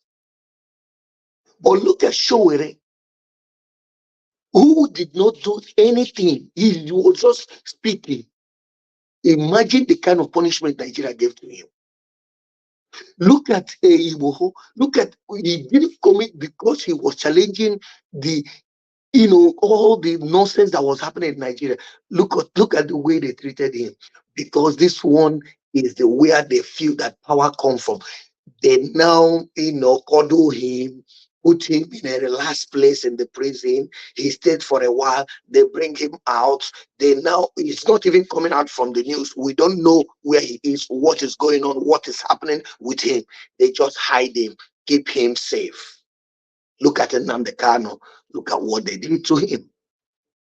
So if we are talking about Nigeria, we have talked about the pastors now. Because he come from my church, I will not talk. Because he come from my tribe, I will not talk. How can we move this country forward with this type of thinking and attitude? It can be possible, because when you do it, me myself, I will be at the other end. I'll be grudging in my heart. I will say, imagine, I will be complaining to my people. Some people will buy it, some people will not buy it. So the mind will not be together. If we take this thing, when we are bringing cases, we judge it the same way, the way it is. If that person is guilty, let him go and answer for a case. This is what is unfair, because the justice system is unfair in Nigeria. It's one-sided. Maybe you call people from the east out, you call them out when you see error, but when they not do something, you don't call them out. When the west do something, they look at how the westerners now, look at how they are coming out. Yoruba women calling out Tinubu. Look at during the time of Buhari, none of them, let me just say none of them, 90% of them or 95% of them, they were all like this. But now look at them, they are speaking. Nuhu Ribadu was somewhere where a man was calling Igbo's name, not one Igbo's. He was making jokes of Igbo. There is no tribe. evidence for that statement that you said Ribadu made. I tried. No, If I didn't anything, say Ribadu. I didn't say Ribadu, man. He was sitting in that congregation. Anyway, I will send it to this place. I will send it. Don't worry. I will send it. who made I will the send it to statement? him. Send it to Nigeria to back up your statement. Yeah. Okay, I will send it, but I'm using the phone. Because I'm using the phone. That's the if phone. I'm looking at Nuhu Wait, Ribadu, that's the he seems to have worked very well with Igbo people from what I no. gathered. He is not the one that made the statement. He was sitting there. Why that man was making this statement? He was laughing. He was laughing and doing his hand like this. Who was the man that And made the statement? He's a clergy man in the Muslim whatever, I don't know. But they say this particular man that I'm talking about, he has been on the news because he is always, not always, he's used to calling out Igbos. He used to, putting blame on Igbos. Do you understand me? This one, I have this, and I'm telling you, the video is on this on my phone, but I cannot send it. When I'm out of this platform, I will send it to this to our chat. Go through it. You will see what I'm telling you. This cannot continue. We cannot be one-sided and we are looking for one Nigeria. If we keep going this way, like, let me tell you, sometimes you say some certain things. You know why your mentality now is like European and the system that is working. That is the perspective you are coming from. But in that aspect, when you bring those things that you want, those reform system that you want to this corrupt system, it will swallow it. It's not just that what you are saying, you are not making sense from forefather. It's the people you want them to practice it. This is a place where corruption has eaten everything that we have there. Even when you want to speak out, it becomes a problem. You become their enemy. I think that is how every society used to be. People fought and fought and fought until they turned it around. I think we'll fight it. A lot of us will fail, but somebody will succeed, and that's how struggles are won. And we can't. What choice have we got? Abandon our land? There's nowhere else for us. Okay. Go for further. Look at what we are discussing about the what do you call it? The local police, right? Local police. Do you know? Let me just give you an example here. For example, because I tell you the one that is working here where I'm living. They have two. They have two types of two. There's one that they have for the local government. Those ones are the one they know even how many children that you have. They may not be talking to you, but they move with their vehicle all the time in the streets. They come in, they know. You can't anything you commit, they are there already to grab you. Do you understand me? They know every corner of the place. But there are ones, what they do is they are always on the street. They call them, they have police local. They have the one they call Squadra. They have Police National. Police National is that kind of one that we have here. We have in Nigeria. The one we call our national police. We have only one, but they have three. Do you understand me? They have the ones that are taking care of the forest. They are in the forest. They are taking care of the. You see this thing that you see that is happening in our forest. If we have such police over there in the forest, they are the one taking care of every forest in Nigeria. Do you think this thing that is happening that will happen? Nigeria, we don't want to tell ourselves the truth. If, like they said, who said that before he left? I think man of prestige, he said it. If you imagine Hope Uzodinma, he's from Imo State, he's from my place. Imagine him. Just he's a very typical example. Give him he's manipulating police national that we have in Nigeria. Imagine local what he would do. And if we want to do that, if you give the governors the financial power to be paying them, in fact, all those things that we are talking about will not achieve anything. If the money is not coming from the federal coffer to pay these police people, just consider it as effort wasted.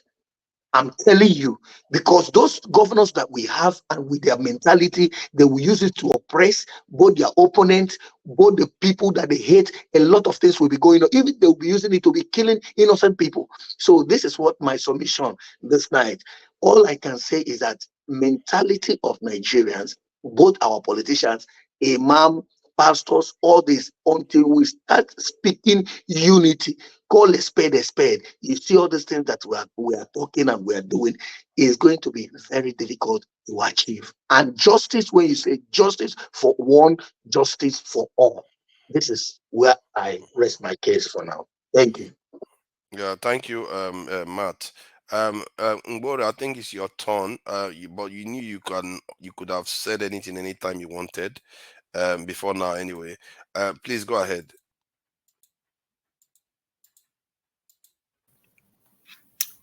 Thank you, forefathers. And hello, Amadio, Matt, Jagan, Olamide, and Steph. And people at the comment section. Hello, everybody. Thank you for coming. Hey, it's an honor to be in our midst. I tell whoever I come by, if they wonder about one thing or the other, I said, whoa, what a family. Some will say, I've never seen you before. You think you're my family? I say, well, if we are human beings, we are family members. There was 2 or 3 days ago, a gentleman, I think he is from South Africa. He was exchanging views with another YouTuber, and he told the YouTuber that Nigeria and other colonies that were, as far as I'm concerned, they're still the colonies of whoever colonized them, that such countries in Africa and wherever else they are extension of whoever colonized them. And because there are such extensions, that is why they are skewed in such a way that they may never be straightened out. And I said to myself, whoa, fora have existed just like this forum we are in, this platform we are in today, from of old. Who knows why? I mean, in Nigeria's issues, who knows why it looks like everything they sat and discussed and maybe some of them implemented never came to any fruition that we can palpate. Then I said to myself again, maybe my daughter calls it delegitimizing money. Maybe that is what Nigeria needs, where within Nigeria, If you have millions of naira, you will eat when you need to eat. If you don't have any money, you will still eat when you need to eat. Your money doesn't make any difference. Like I always said, I went home between 2021 till 2023. I stayed 2 whole years. That's when I saw that when what issues like localizing police and what the region people will turn it into has gotten to the last breathing human being, so that there is nothing you will bring that they don't know a way of sabotaging it, so long money will flow. And if you come to, okay, I went to give free basic healthcare delivery. The first road I embarked on repairing, just so that I can drive through it from one village to the other. It was the politicians that really fought me. And when it didn't make any sense.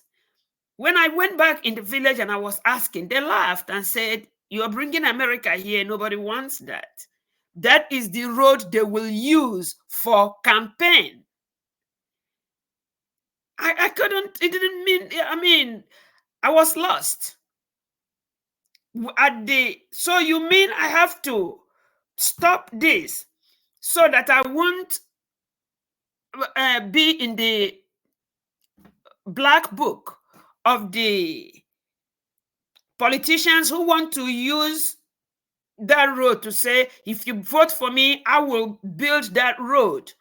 Meanwhile, people, it doesn't matter the type of vehicle I took home to try to ply these roads. They kept breaking down because of how bad the roads were.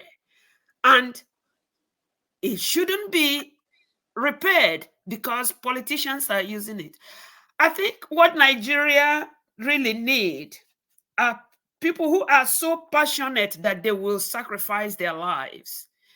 In such, when Femi Falana came about 2 or 3 weeks ago, that's when during my submission, I said to him that I think everything in Nigeria needs reform, and right from the grassroots to the toppest top. If the colonial juggernauts decided that Nigeria is going to be like this, there is no wonder it has been like that since ever. If some people will now say, "I'd rather die than live in Nigeria like this," maybe those are the type of people who will make any change. Maybe those are the ones who will say, vigilante in Ekoro, the deepest area in Yoruba land, and there is no amount of money you can buy us with it. That vigilante remains there. Whoever is there to take, if it is people from maybe diaspora or wherever such people will come from, they are the ones implementing that principles of no amount of money you will bring to them will they look at you. They are also the ones that will critique it. They are also the ones that will do quality control of whatever it is. Because as soon as you start anything, you have an army waiting to attack you. You are not asking for anybody to pay for any service, but you are making it difficult because you are non-monetary. So now you want to ask, where on earth, how on earth could people like this be helped? If you institute that, something like that policing, and they start, if they cannot be decamped by these politicians' boys, they are boys to politicians, and they cut down whatever you bring that doesn't involve exchange of money, money changing hands. As soon as you start such a thing, they are on you. They will make it difficult for you. So I'm thinking, what is it? Who will do it? Because as far as I'm concerned, I don't talk about religiosity, church, and all that open day robbery that is happening in Nigeria.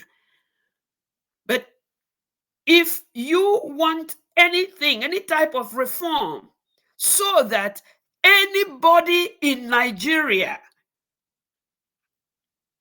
has the same opportunity, has the ability of coming home not afraid, money has to be removed. Because once there is money, these boys are bought and you cannot do anything.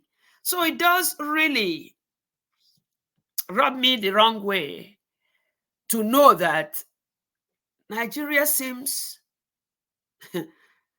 that even if we talk till whenever, what holds it, holds it. If the colonial masters have skewed it, and that is the way it remains, and that is why nothing moves, what is it that could be done? Or would we continue to just be rebounding? You do all you can. You can't go anywhere because Nigeria has been set up to do to be like that.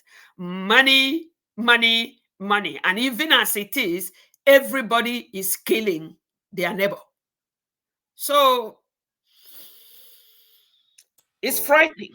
I don't know. Thank you, guys.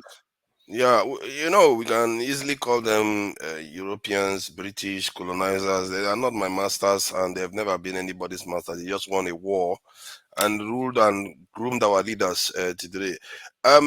You said something about somebody saying that their association with being colonized is part of, like, we are like extensions of these colonizers. Yes, and that person gave an example. He said he must be either a prime minister or somebody from South Africa, and he was talking to this gentleman. Oh my goodness, the YouTuber. I'll find it and send it to you. And he said to the YouTuber, why do you think that, like somebody just said here, people like Nnamdi Kanu, Sunday Igboho, and Sowore, what did they do that needed them to be held as, almost choked out of life?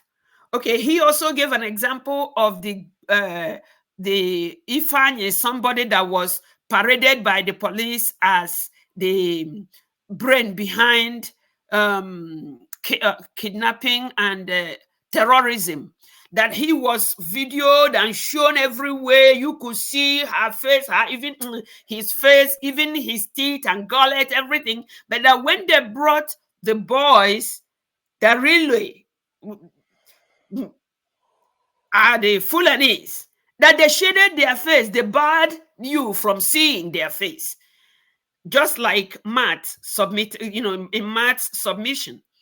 So this man said that it is the colonial juggernauts that set Nigeria up to be the way it is, and that Nigeria has no government. Nigeria just has an extension of what Britain wants it to have, and that is why things are the way they are. Don't worry, I'll get it and send it to you. I hope he didn't try to turn it to a tribal issue, because that is part of our problem. The question I wanted to ask is that, Fela said they don't release you now, but you never release yourself. So Is it more of a psychological link that is preventing us from towing our own path? Because my concern is that, because I used to grow, whenever I was growing up, I remember watching programs where you see all those men wearing short knickers and they with their this thing button up shirt, and they work for the colonial this thing representatives in the UK and in the Nigeria, I mean, and they coordinate with them. So in a way, they are like collaborators working with the people that came to colonize us. And these are the same class of people that they handed power over to when they left. You can see that their mindset is different from other people that fought and threw out their colonizers. So could that have extended to this point whereby now you have a situation whereby these people still have that mindset, and they brought the mindset not only from their elite class to the middle class, where we crave foreign products, services, education, and we still call them masters. And all this type of thinking, you will not hear it in South Africa. You will not hear it in Algeria. Actually, thank you for correcting me the other time about calling them masters. That's what when you see or read something and you say you verbalize it accordingly. If somebody says no, they shouldn't be, then you reason into it. But what he was saying is some of the things he was saying is, what did Sowore do other than asking that things get right, and the other two that he mentioned? Now, how come they are held and rigorous court appearance, or they are kept there forever, they have to escape but people who are killing people the terrorists who are killing people on a regular basis are forgiven? In fact, that they are just forgiven. So I'm not sure that is necessarily accurate. There is a Shiite leader that is still in jail. From what I gather, he didn't do that much. He too was jailed. Nigeria, you always have problems where you have a little bit of injustice. Not a little bit. You always have injustice to an extent. Even in this UK, you will see a lot of unjust decisions that have been made. And in America, they will get a young boy that is a minor when he committed the crime, and they will charge him as a grown-up. A lot of injustice is going on around the world, and sometimes we forget that, and we make it look like we are the only ones it's happening to. Maybe it's a feature of society. I don't know why it's like that, but it's happening everywhere. And the question we have to be asking ourselves is, if all this is happening, why are we still dysfunctional? I believe that at the core of our dysfunction is because we still subscribe to foreigners as our people to look up to, and people to care about more than we care about our own. Forefather, let me ask you a question for this. I'm not cutting it, just ask. What can you say about this issue of Niger? In Niger, there are trailers of load of food that are coming to carry food to other parts of the country.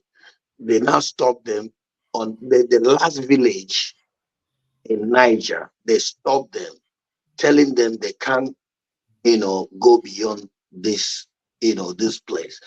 All the food they have, they should either they drop it there or they'll go back where they brought it from. Let me ask you: is that the kind of that kind of attitude from a governor or from a Nigerian? Is that patriotic? Of course, it's not. It's one of the problems we have in the country, where you have the people that should be pulling together, they are pulling against themselves. This is food. This man know it that there are a lot of problem in Nigeria, and you are doing this to Nigerians. And this is all that we are saying here. We can't be doing this thing, and we can't be seeing this and be pretending as if it's not happening. And none of the emir, none of the governors, not even anyone has come out open to condemn it. To be fair, though, it's not happening. It's not happening on a large scale. And I think I even saw a report that they kind of caught some Dangote trucks and a few others trying to leave the country, and because they are going to make more profit selling these things overseas. See the kind of damage Nigerians do to Nigeria is unbelievable. And some of them will hoard food. They will not release it. Yeah, go ahead. Matt says something. You would have had the Dangote truck selling it to Nigeria. Governor of Niger State. That's what I want you to answer. He made a broadcast, all right? Yes. In a normal country where things work, even the government should have condemned that, telling the cities that any food from large quantity moving out of the state will be seized and shared to people. Nobody should send food out of Niger State anymore. And even the government didn't call attention, say, "Oh, what did he do? So what he is doing is wants to feed his state people." No. He carry no. You see, but the way Amadio has said it just now is that any food that wants to leave the state. Yes, yeah, that's what he said. That's what the broadcast. No. Forefathers and your forefathers. What Amadio is saying is what he's saying is what I just told you. He just said it the way I said, because maybe I will still send this video. Someone was. What are you saying? See, try to say this thing without making it look like it's tribal, because like a tribal, no. You don't know that I am talking about patriotic Nigeria. Did you hear my statement when I say anything tribal? I said, does that show that the man is patriotic? As a Nigerian, as we call ourselves Nigerians, you know there is food shortage in Nigeria, and look at what you are saying. You don't want others to share from what you have produced in your country, your state. This is what we are just asking. You can argue that if his state is hungry, and then they are making food and sending it to other parts of the country to go and feed other parts.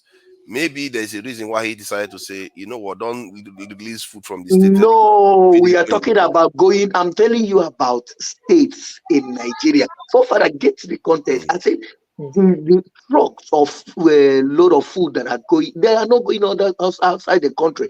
They are going to the west and the east and the south. There is no other. That's where he said no more going out to other states. But did he say that they can send it up? Huh? Did he say that they can send it to the north? Did he say that they can send it to the north? Why are you people arguing for things that, for me, he didn't mention any state. He said any fully Niger state, including Kaduna, Kanu. But you said we shouldn't do it tribally.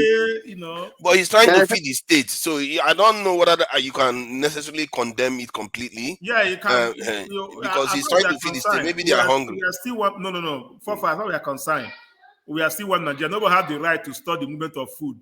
Exactly. North south. Nobody have the right. Exactly. Except. Yeah.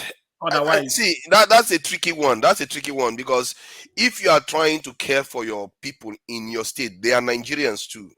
They don't have enough food to eat. If you go to those states, you say don't sell food to your people still in that state. Like you go to Lagos State now. Larger people food in Lagos State. So are you saying because there are other Nigerians, you should feed other Nigerians before you feed the Nigerians inside this thing?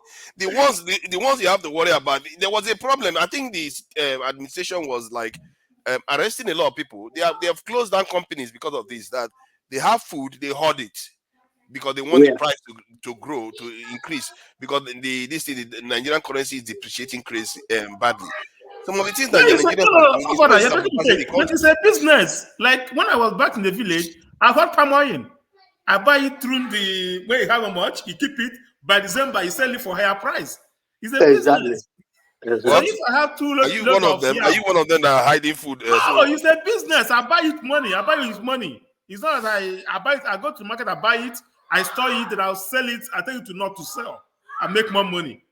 You see my point? It's a business. So it's a different. But also, this also cannot say that.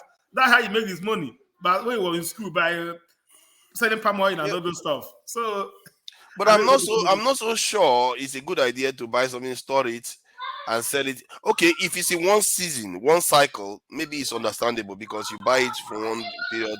But it looks like something more sinister is going on, where they store it for prolonged period of time, so that they can actually make a lot of profit on it, and that also is dangerous. And especially if you're, let's say in the case of Amadioha, yours is relatively small scale.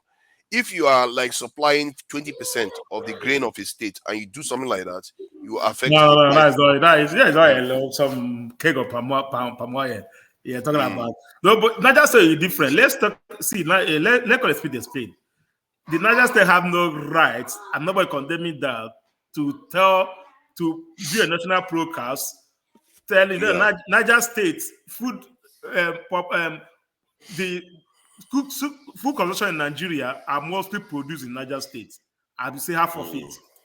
And you are stopping the food not to go out of your state, not only to go to any part of Nigeria, north to south to, it did not say any part. So anybody are trying to make it not come to the south, that person his own business, but I know my own business.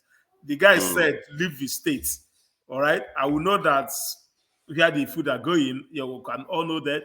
But at the end of the day, it's not the right thing for him to like say, it's not the right thing for him to say. But I think they are saying they said it's a false claim. No, something in some broadcasts, live broadcasts. Wait, let me go out. Let me go out and come in. Let me just 4 hours ago. Live broadcast now. Yeah, all right then. And this is Matt. It was on live broadcast. Let me you said you get they it said from they the chat. don't know the broadcast. If It was I live can. broadcast. Or should I tell? I don't have yours, but let me see if I will send it to Dr. Damages to send it to you. Let me go out. I'll come back. Yeah, this is Niger State Police that is saying that there is nothing like that. Maybe, are you sure this stuff was not misunderstood? The statement was not misunderstood, because the police is saying that they didn't say anything. Go and watch it. Go and watch it on YouTube. It's on YouTube. It's not hidden now. It's on YouTube. It's not nothing like. Niger State Police Command has said that no one is stopping trucks carrying food from moving to the south through Niger State. The state governor Mohammed Bago recently issued an executive order banning the mopping of foodstuff by people he called speculators who come with trucks to cut away the foodstuff from Niger and other northern states. You see, now this is now adding context to the issue. I think sometimes we misunderstand things. And can you he's talking about people mopping up food and storing it. Go and listen to the man. Go and listen to him. He said this. Go and listen to him by yourself. Not what somebody. Yeah, but the context that he said it, that's what you need to understand. Yeah, by leave context. Somebody tell you that. No, what do you mean leave context? Context is everything. What do you mean leave context? Context. Somebody governor make a natural broadcast. Now you have to go out of my context. No, I'm not going to context. The statement read Niger. See, okay, I will go and if I can find the video, I will find the video. Yeah, it's just 2 weeks ago. So that other people can see it. It's not like a week ago. 2 weeks ago. It's not. I think we've been going on with this. I think it's Olumide or Jagun. Jagun, did we flip past you somehow? This thing moved around a bit. Steph or Olumide? Yeah. Nice background light as usual. No, it was Olumide, Steph, and then it was me. But allow people to speak now. I'm listening. Okay. All right. Yeah, Olumide, please go ahead. All right, guys. Hello, everybody. So I just wanted to, Man of Prestige has left. I just wanted to answer to some of his fears about the issue of state police. See, nothing, I mean, if Nigeria still remains one, the way things are going, I don't think anything should stand in the way, no individual or persons should stand in the way of a good law. So what do I mean by that? See, at this point in time in our history, it is very logical that state police has come and should, I mean, this is a sign. There's no better time for us to have state police than right now, majorly because of the insecurity situations in the country. The federal police are not able to provide security for the people. They are underfunded, they are undermanned, they are ill-equipped. And see, in Canada here, we have a situation where that's why Canada is a very lovely country to stay and live in, because it is a cosmopolitan society of different ethnicities. It doesn't matter where you come from, and the reason why Canada has been able to succeed and function very well too is the fact that it is an egalitarian society where everybody is equal, and Canada borrows policies and laws that has worked in different parts of the world and make it their own. They make it Canadian.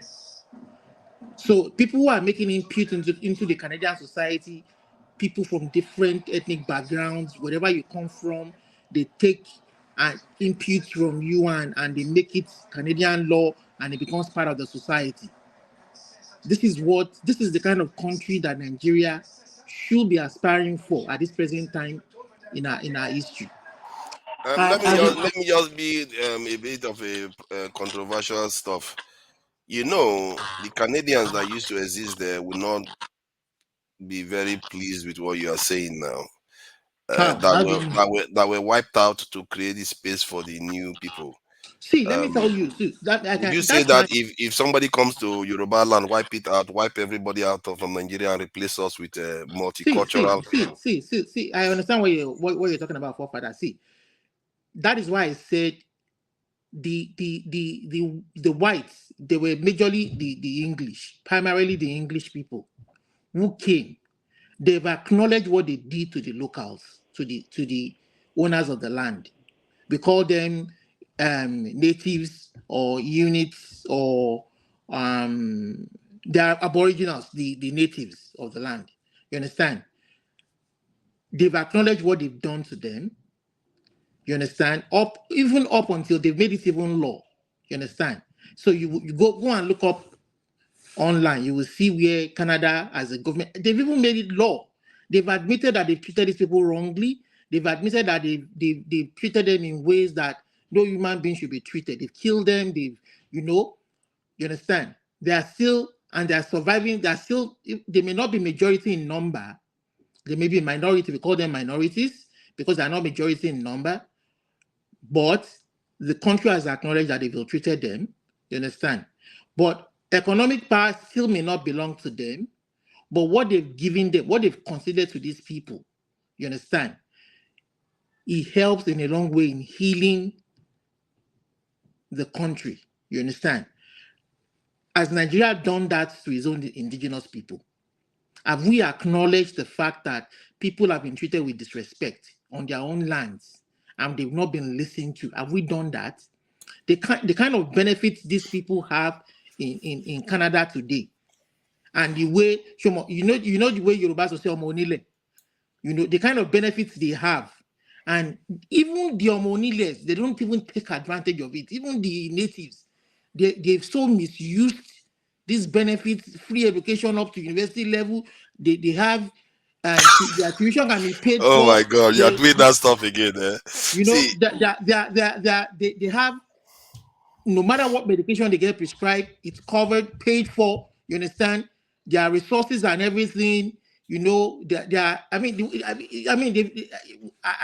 wouldn't say I understand where you're coming from, but I would tell you that if Nigeria does 1% of what even in America, the natives, America has admitted, that they ill-treated them. They tried. It's part of the history they learn in school. They didn't try to abolish it. That like Nigeria tried to abolish some part of history. That's the honor you get to being taught in anthropological classes that you once existed. We are sorry, but we wiped you out and we've taken over your land. That's the least they could do. That's the least they could do. Apologize, acknowledge it. What a pitiful way to go. It is what it is. You understand? It is what it is. I think my point was that the only reason why I brought that forward because you were a kind of lauding the Canadian this thing and. I'm just trying to make examples because I don't want to be too people. There are some of the people in the comments say, "Oh, you tend to bring American stuff in here to make examples to where you're living." You understand? What has worked in my society where I live in Canada? I'm just trying to bring it to the Nigerian situation to say, you know what? Even in the so-called Western world, they also learn from other parts of the world too. You understand? It's not just when things work. It's not like it's anything special out of the ordinary. No, they learn from other people, other parts of the world. That is what is unique about Canada here too. And And the state police, see, in Canada, we have what we call the RCMP, Royal Canada. That's the federal police. You won't find them on the roads about traffic or anything like that. You have the provincial police. That is like the equivalent of a state police. You understand? So where the province, and you have what we call the city police, where we call that, those are the local government police. If a city is not able to have its own police force, that is where the provincial police force will be able to devolve manpower and cover their area on behalf of the city. You understand? So these are common sense things that we can. Not every state, even if the government okays or they pass the state police into law, you understand?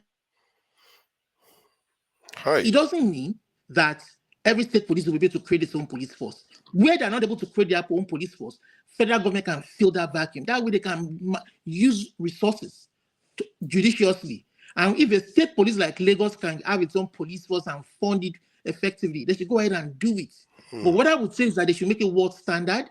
They should allow the police force. I mean, you can't stop the governor from choosing the head of the police force. That is why in democracy it is very fundamental that the people should be allowed to choose their leader. So that if any leader, the only way you can hold the leader accountable, the ultimate accountability, no matter what happens, is the fact that you can be voted in and be voted out by the people who choose you. So that if a time comes when you want to abuse the law, they can hold you accountable at the ballot.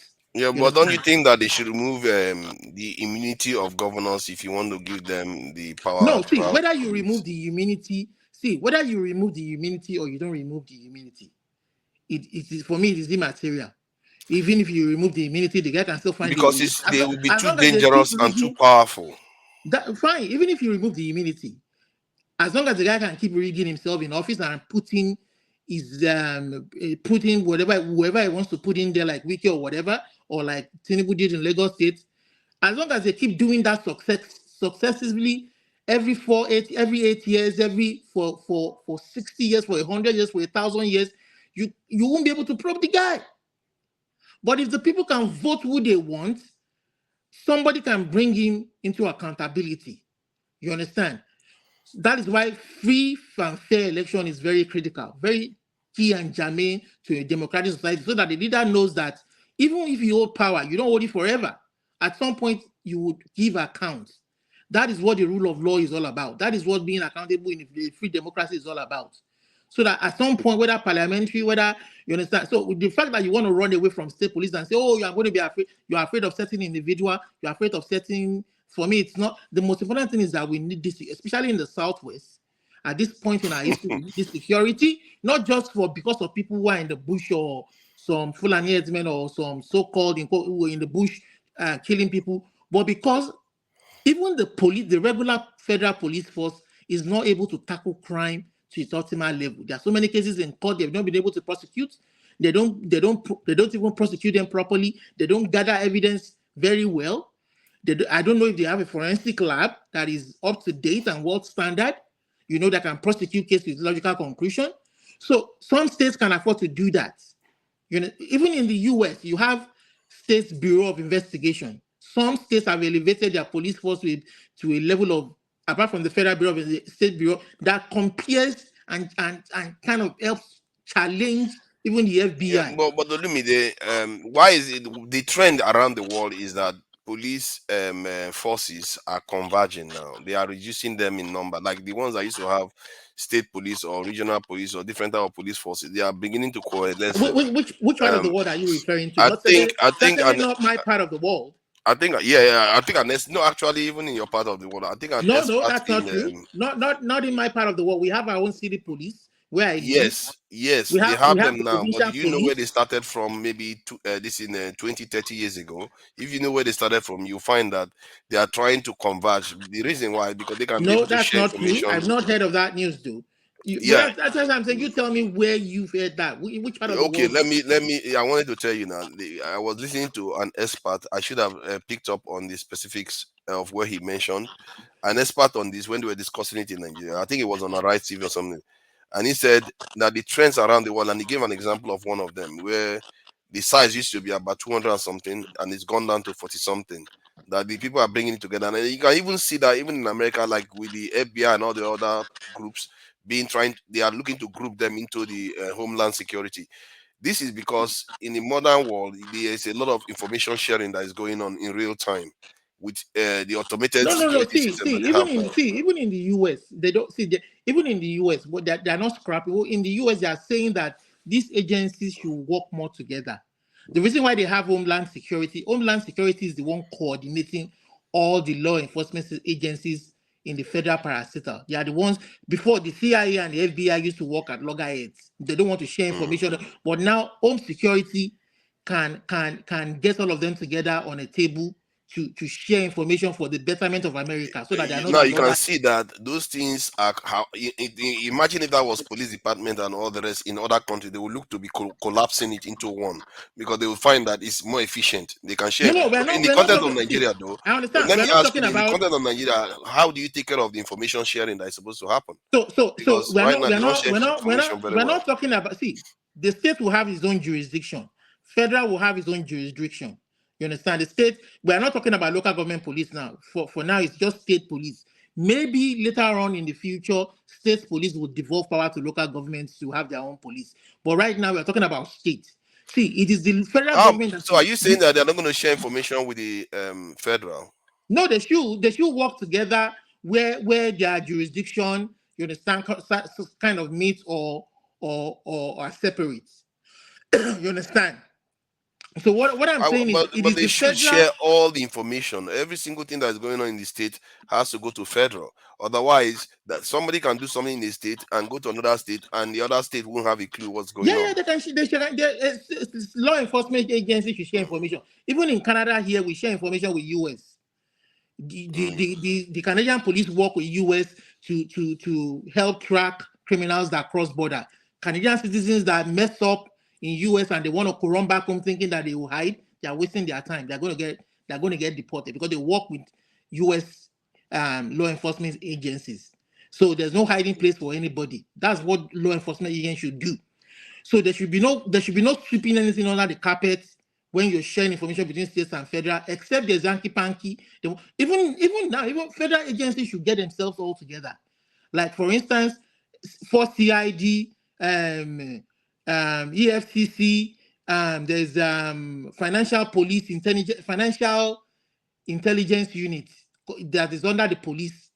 I mean, they have a financial intelligence unit. I don't know why they are operating EFCC again. They monitor the monetary transactions that EFCC is monitoring, and they're not able to get themselves all together to work as coordinate their, and if they have to prosecute a case together. All these agencies, we have all this, they are not organized. It is the federal that should get themselves organized. And if the state police will get some of these things out of their hands so that state police can deal with whatever is within their jurisdiction, it doesn't mean that when they go to court, there will be state high court, there will be the state appeal court, and you can go to the extent of to the Supreme Court. You can still go to the Supreme Court in Abuja. If you feel you don't agree with what the state police has done, you can still go to the Supreme Court where they'll give the final arbitration or final judgment. You understand? So in a sane society that works, this is a progressive decision. And not all states. People were running from River State because of Wike. They were scared of Wike. These are big men. They were running. Imagine if Wike had police. The reason why what that man is going to do? The reason why Wike or the emo guy Uzodinma can behave and get away with this is because they know they will rig their way in and they will put their stooge in there. If you allow the people vote who they want, then they will know that they're not above the law. That the person who comes in after him will prosecute any wrongdoing. So that is why Nigeria is rotting from top to bottom. The moment you don't allow people choose their leaders, and these rogues still keep rigging themselves in from local government level to state to federal, nothing is going to work in that country. And I understand your fears, and I understand man of prestige fears, that in a society like Nigeria, the way it is currently, the abuse of the state police, like any institution, is possible. It is possible. But if we want a country that will work fairly for everybody, and the rule of law must prevail. We must start with the basic norms of every democracy, a free and fair You know election. that thing you said about. I agree with the idea of great democracy. I'm sorry, everyone, because I'm asking a lot of questions. I'm not even sure how that happened. But Father. yeah, go ahead. So, the other panelists, do you want us to be sleepy for now, or? Sorry about that. I think I just find it fascinating that I'm asking a lot of questions. Actually, I'm asking because I've been here for sorry like about 1 that because hour. I'm next Steph step is here. next, and I'm You not don't giving know him. levels. Oh, more So levels. everybody is just. You know what? I should let him I will go. let Even Steph. Jagu I cannot will help hand us over to out. Steph Jagu's to supposed to help continue. us out. Yeah, No, I'm but ready to talk to next I'm time quiet today, man. because regarding that democratic election and everything, I'm a little bit fascinated when he keeps saying that because I actually believe in that. However, what is happening now, are we sure that is not what is happening? Because Nigerians, they tend to make poor decisions when it comes to choosing leaders. They are doing it from state level to this. So if they are so clever, how is it that they are doing it from even local government? They are choosing terrible people. They have Or, not been. or is everyone Even terrible? local government, they've not been allowed to choose. I will tell you that 100% of the time, they've not been allowed to choose. They rig it because the governors don't want to share the local government money to the local government people. He just wants to give them a paltry part of it. That's why he will choose people that will say yes to him. Look at what happened in Ogun State, for instance, when the guy fought back. He called DSS on the guy. He got the other local government people, chairman to impeach him, local councillors of that local government to impeach the guy. You understand? Because the guy said, "Oh, you're not giving us the money that should come to us," and the governor said, instead of the governor to come and explain his own side of the story and show people proof. Can all of them just be terrible? All the leaders they just speak. How many like? I can literally name just a few people in the national politics that can say maybe these ones are a little bit upstanding, like Natasha Akpoti. Who else? Peter Obi maybe. Who else? I don't know any other. Maybe the one Loti or what's his name in Abia State. That's it. I want to give OT a challenge. The Abia governor a challenge. OT, I want to give you a challenge. If you are listening or any of your minions are listening right now, you are the governor of Abia State.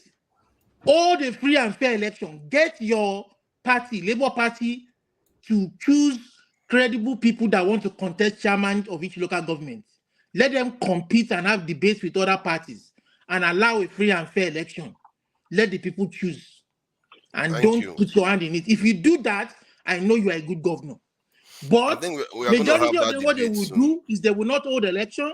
They will choose their own caretaker committee chairman so that they can rig their own chairman to say yes to them. That's what they do. Thank you. I think this went on longer than I expected. I think it's Steph next, isn't it? Or is it AY? Steph. I think Steph, it's sorry Steph. about that. I just got caught in the web. Only me, you take a whole 1 hour. Yeah. 30 minutes for me there. Good evening, guys. Welcome, you don't say that time why I keep quiet. Why I just keep quiet. You don't say me say I plan my own. I'm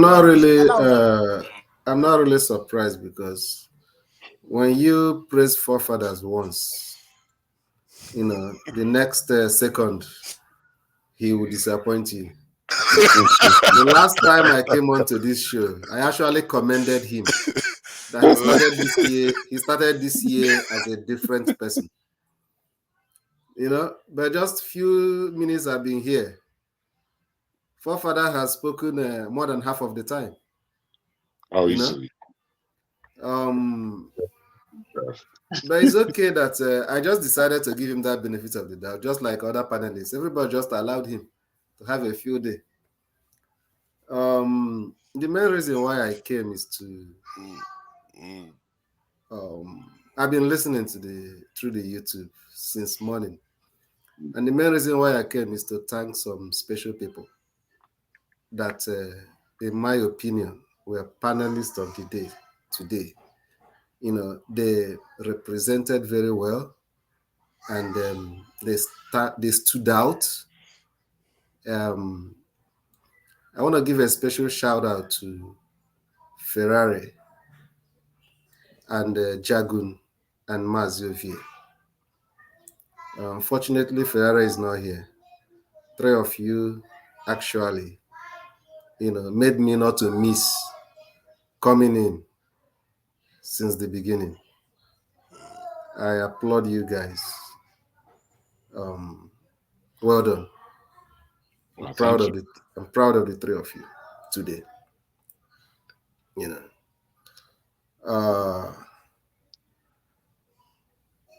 That is the main reason that I came. Is that all? Is there anything else? Thank them. Is there anything else you want me to talk about? I thought you wanted to say something. About what? You don't have a topic. Do you have a topic? He said something. It's about national police and that state police and people hoarding food in Niger, according to Matt. But there is this sabotage going on in Nigeria where people are hoarding food. You see the problem. You see the problem. Whenever an issue does not really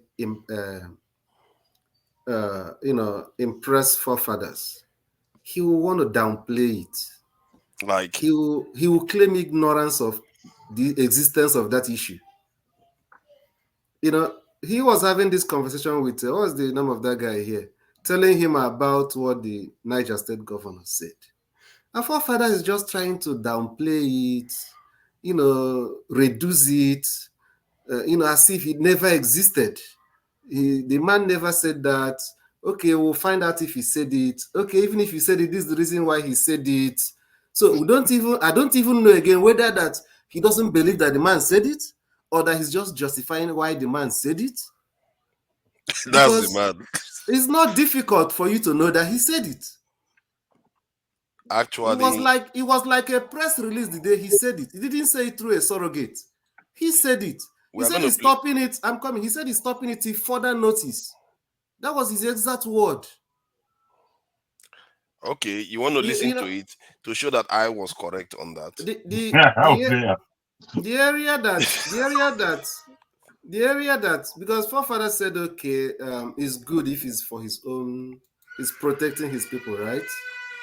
Fine, but those farmers are not his own people too? Is he protecting the farmers too? The farmers in the state? Yeah, we live in a free market economy. Is he protecting the farmers by giving them lesser access to the market? Yes, he's protecting them. How is he protecting the farmers? If they go and sell everything to foreigners, they are not going to have people that are going to be farmers tomorrow. No. Listen. Who is a foreigner now? Who's a foreigner? Who's a foreigner? Yes. Your fellow Nigerian? People that are not from the state. You see how you're deflecting. You see the point. Hold on, that's not my point. I think we are. See, you need to listen to what he said so that we fully understand. I don't think you've listened to the speech. You've not listened to it. Let's play it so we know what we are talking about. Because what I say just now is not even accurate. Let me make it clear so we can understand. It's very short. It's not even up to a minute. Trucks who come to park or buy foodstuffs from our villagers in bulk should be halted for now. We have stopped mass purchase from our local market in all our local government from now henceforth until further notice. Anybody found doing that, we have given security agencies go ahead to confiscate those trucks and share the food to the people. Thank you. Now, what is wrong with that? Okay, let me come. What he said now, I've listened to that video the day he said it. And what he said now is not different from what they told you that he said. How is it different? No, they were making it sound because he talked about the reason why he was doing it on this one. That one, they were just saying he said they should stop goods from going elsewhere. Where did he thought the reason? No, he's saying no, it's not without listening to. No, listen, the reason is because he wants the food to be sold in his state. He doesn't want bulk purchase of those goods because his people demonstrated some few days ago. So he feel that they are demonstrating because there is scarcity of food, but they are demonstrating because they don't have money to buy the food. Not because the food is scarce. I think you are missing the point. He didn't hear what happened. He didn't hear what happened last week in Nigeria, where they were finding a lot of people warehouses of food that people were herding. They were not allowing it to That's be a different point. But See, that's different. but it's the same point. Hold on. It's the same point. He's trying to prevent those people from purchasing the food. These people are driving up the cost of food. They are creating scarcity in the country, artificial scarcity in the country, and people are squeezing it. I don't understand that. Forefathers, let me explain this to you. Let me explain this thing to you. Warehouses have been in Nigeria since time immemorial. Nobody built warehouse this last year or this year to hoard food. So it's not the warehouse that people keep food in. This is part of the supply chain that been existing. You understand? It's becoming an issue today because there is hunger in the land. You understand? Hunger is being made worse by people hoarding food. This is not by accident. They closed some of these companies down. And the difference now is that because of the depreciation of the Nigerian naira, these people know that if they keep the money even for 2-3 months, they are going to make a lot of money out of it. I have seen Nigerians whereby when you want to, they will buy something at cost price of around this thing, let's say 10 naira. They'll wait 3 weeks later, go and sell it for this 15 naira. When the actual money they paid for it was 10 naira. This is what they are doing in Nigeria. They are creating artificial scarcity. That is a possibility. But let me ask you something. If I am somebody who deals in cash crops, my trade is to go buy, because even when I was small, 911, do go to north, buy yams, and bring to the south. You are aware, right? Yep. Huh? That they bring 911. Yeah, 911s go to the north too. Buy beans. You see loads of trailers of 911 coming to the east. There are people that does their business. When they bring those goods to the east, do they carry that 911 to the market and dump it in the market? They take it to storage. From there, they bring it to the market. Mm-hmm. It's been happening since. I'm not trying to downplay what you said, but what I'm trying to tell you is that anywhere you go in the east or any part, you see a warehouse that you have like yam, filled it up with yam, or it's filled up with beans, or filled up with corn, or stuff like that. It's not as if they just locked it up. There may be people that are locked up, but that kind of business has been existing since time immemorial. They have to warehouse it from there. From there, they take the goods. From there, they take the goods to the market gradually. But what I'm not trying to downplay what you said. It's possible that some people have been deliberately. They were doing it. Even Dangote trucks were being stopped. These Nigerians are sabotaging the country themselves. Wait, I'm coming. Does it mean that? Does it mean that they were going outside the country? Of the country. Yeah. Yes. They were going outside the country to go and sell things that Nigerians need. The question is, you would right to stop them. I know they have the right to stop them. What they call it overriding national interest, right? Economic sabotage. No, it's not necessarily economic sabotage. Moving goods inter-country. No, let's not mix it up. Goods that the country needs. They can stop it out of override. They can stop it out of overriding national interest at the present moment, but not that is economic sabotage. If they've been doing it before, and they continue to do it now that maybe the country needs it more, like you said, the government can put a policy in place to stop it. But that does not mean there is an economic sabotage. But if there is a law in place that prohibits, I'm coming. It's economic sabotage. If there is a law in place that prohibits them from taking the thing out of the country, that is where it becomes an economic sabotage. Let's not mix things up. I get that point. If there's a law against it, but I'm sure there has to be some kind of law against it. That's why the government stopped them. If there was no law against it, the government can stop it. Not only did I have Olumide go before me, I'm even more worried about those who have to come after me, and then to have you going back and forth. So I would like to excuse myself and say good evening to the panelists. This is not gonna. I'm not gonna be able to have that kind of patience to wait till it's my turn. So perhaps next week I would come in. I wanted to chime in on Sowore. So go ahead. Be fair though. so we can enjoy it. I'll be listening. So let this thing move along. Thank you very much. Thank you. Easy, Thank you. Pastor. Easy. And I think it's a wise turn. Now, what's for? Do you want us to be timing it there? Because sometimes I do. No, you have to time it. Just make it go round. You have to time it. It's been going very well without any timing, and people have been speaking for long. Some people speak for short, but people just get what they need to say out. We've had very little swap. In summary, what I'm just saying is that the governor of Niger State, he has the right to protect his people, right? As you said. But at the same time, I wouldn't want him to, sacrifice the economic well-being of his own, the farmers from his state. What he could do, though, if you really want to do something nice for everybody in the state, both the farmers and the consumers, if those trucks are coming to buy, then government should buy those goods and distribute to the people. Why can't the government buy those goods? Instead of denying them access to a bigger market. Because the farmers are selling in bulk because they want the money in bulk. People come from other states to buy it in bulk, right? So why can't the governor buy up those goods in bulk and share to the people? I think the reason why he probably wouldn't be able to do that is because, one, they don't have the capital to do that. And secondly, the purpose of buying in bulk is not just buying in bulk is not the problem, because they go on to herd it. They don't release it to the people. That's not the area. He problem. said, no, let's take him by the words. He said trucks coming in to buy the goods in bulk is stopped for now till further notice. If you're a farmer there, you've already designed your strategy for the year. You want to sell your goods in bulk because you want to do another investment. Is it not? Mm-hmm. So why would you stop them from selling the goods in bulk? Do you understand what I'm trying to say?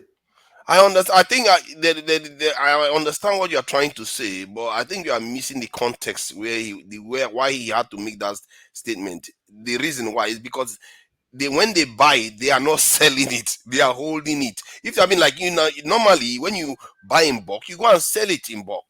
But this one, they will buy it in bulk and hold it. Then the people will be looking for food to buy. They will not find it, and food price goes up, and they end up on the street protesting. That is the context we are talking about, and that is where I think maybe they have a point. Assuming they were showing the warehouses. Forefathers, assuming you're a farmer in Niger State, and you have like 500,000 tubers of yam that you are planning to sell within a week or a month because you're getting ready for another form of farming, and this kind of order come in place, you're going to be forced to go sell those things in retails, right? If they're already in the ban or I already stored them, it's the new ones that he's stopping. He's not stopping the one that. No, you are the one. Oh my God. No, repeat the question again. Maybe I missed it. Sorry, I missed the question. What did he say? Is he look at Amadio? No, it's okay. Forefathers. AY can go. I think they are all tired. They are tired of to and fro. AY, please go ahead. Sorry about that. These conversations are a little bit more fascinating than I thought they would be, actually, regarding all these smaller, issues. Please go ahead. It's very good. You are really a pro. Keep it up. Oh my God. You guys are all kicking me. It's all good. It's all good. Go ahead. Oh man. So good evening, everyone. Yeah, I've been watching here and there, watching all the men, Jagu, Mazi Oviedem, Amadioha, Olumide. Yeah, I've been watching. Good point so far from a lot of people here. On the issue, the issue I really wanted to comment on before I go to the state police is the state of the country, to be honest. It looks like a lot of people from the government and the people, it seems they still thinking like what is going on in Nigeria today is a joke. It's not. It's not. Here is the truth. The country is really, really, really going down. So if the president allow anybody to deceive him, to continue deceiving him, is what is gonna happen he's not gonna believe it. The president needs somebody that will tell him the truth. He needs to do something. He needs to act. Things are going out of hand. This is not like that's they will not do anything. They will survive. One day it will happen. If you follow up with Nigeria, I don't know, like if you can connect across Nigeria, because of these issues going on, people are dying. When it pushed to the point that people will now feel like, well, maybe I'm gonna die anyway, they will move to the street. And even in the north, especially, to be honest, I think it's only the emirs that are calming these people down. The day they will enter the street, that is done. The day Nigerians, if you can have 25 states on the street, here is where we're going. What is going to happen is even the military, the police, they will join these people. If people don't think it's possible, it's very, very possible, because right now you pay even the military, the policemen, majority of them don't receive up to 100,000 naira a month. A bag of rice now, for your information, is over 70,000. So the president needs to do something very urgent. I have a plan for the next 1 year to do something permanent. He needs to do something very urgent. Hopefully, people are telling him this thing, like it's not a joke. Yeah, that is one. The second thing about the state police is, oh man, so for me, sincerely, we need state police. I understand the fear. Those that said, oh, the governors, I understand their fear too. Let me state it here. Let me be very clear. Nigerian governors, they are more corrupt than the federal government. Olumide was talking about this local government election. If you see what these state governors do with local government elections, from 1999 to date, I have followed Nigerian politics. I have tracked states. I cannot point out one state that you will tell me the governor conduct a free and fair election, follow the law, follow the process, and allow the people to choose their local government chairman. No one. If you know anyone, call the person. I don't know how to really explain this. Like, the level of corruption with the governors is so high, you will not imagine, you will not even understand the level. It's so bad, to be honest. I understand. That's the fear of the people. When you give these people police, what happened? But here is what I'm going to say, right? I think we can have state police and still have a federal police that can look into their activities. But the state police will be independent, quite all right, the commissioner, but have a federal police, or you got to have some power that we do check and balances. If you're going to give the power to the Senate, to the rep, to the federal police, you got to do something. Giving the state governors absolute power to operate is going to lead to a bigger crisis, because majority of them, to be honest, the way they behave, they behave like little dictators in their state. Budget, how they control the House of Assembly. Majority of Nigeria House of Assembly, they are just pure. They've been horrible. They look at the River State one, they destroyed House of Assembly, and then I think something like that happened in Edo too, where they closed it down. Yes, it's like, now it's all over. Horrible. It's everywhere. This is what is going on in the state. No state is left out. It's everywhere. So, because here is the truth, right? If you really have state House of Assembly doing their job, they can really checkmate the power of the governors. But they can't. What you find is from the election, the governor is involved, sponsoring these people. The governor is going to choose who will be the speaker. The governor, all the budget, everything, they are just robbers, that they are just there. He just give them money like, oh, this is what I want.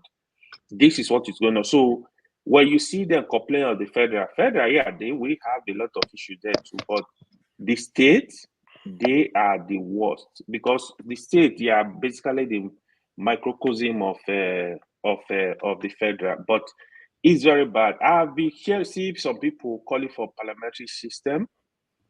I think even the Senate, some senators. I will subscribe to that. That's what I've been calling. I think Nigeria needs to have that.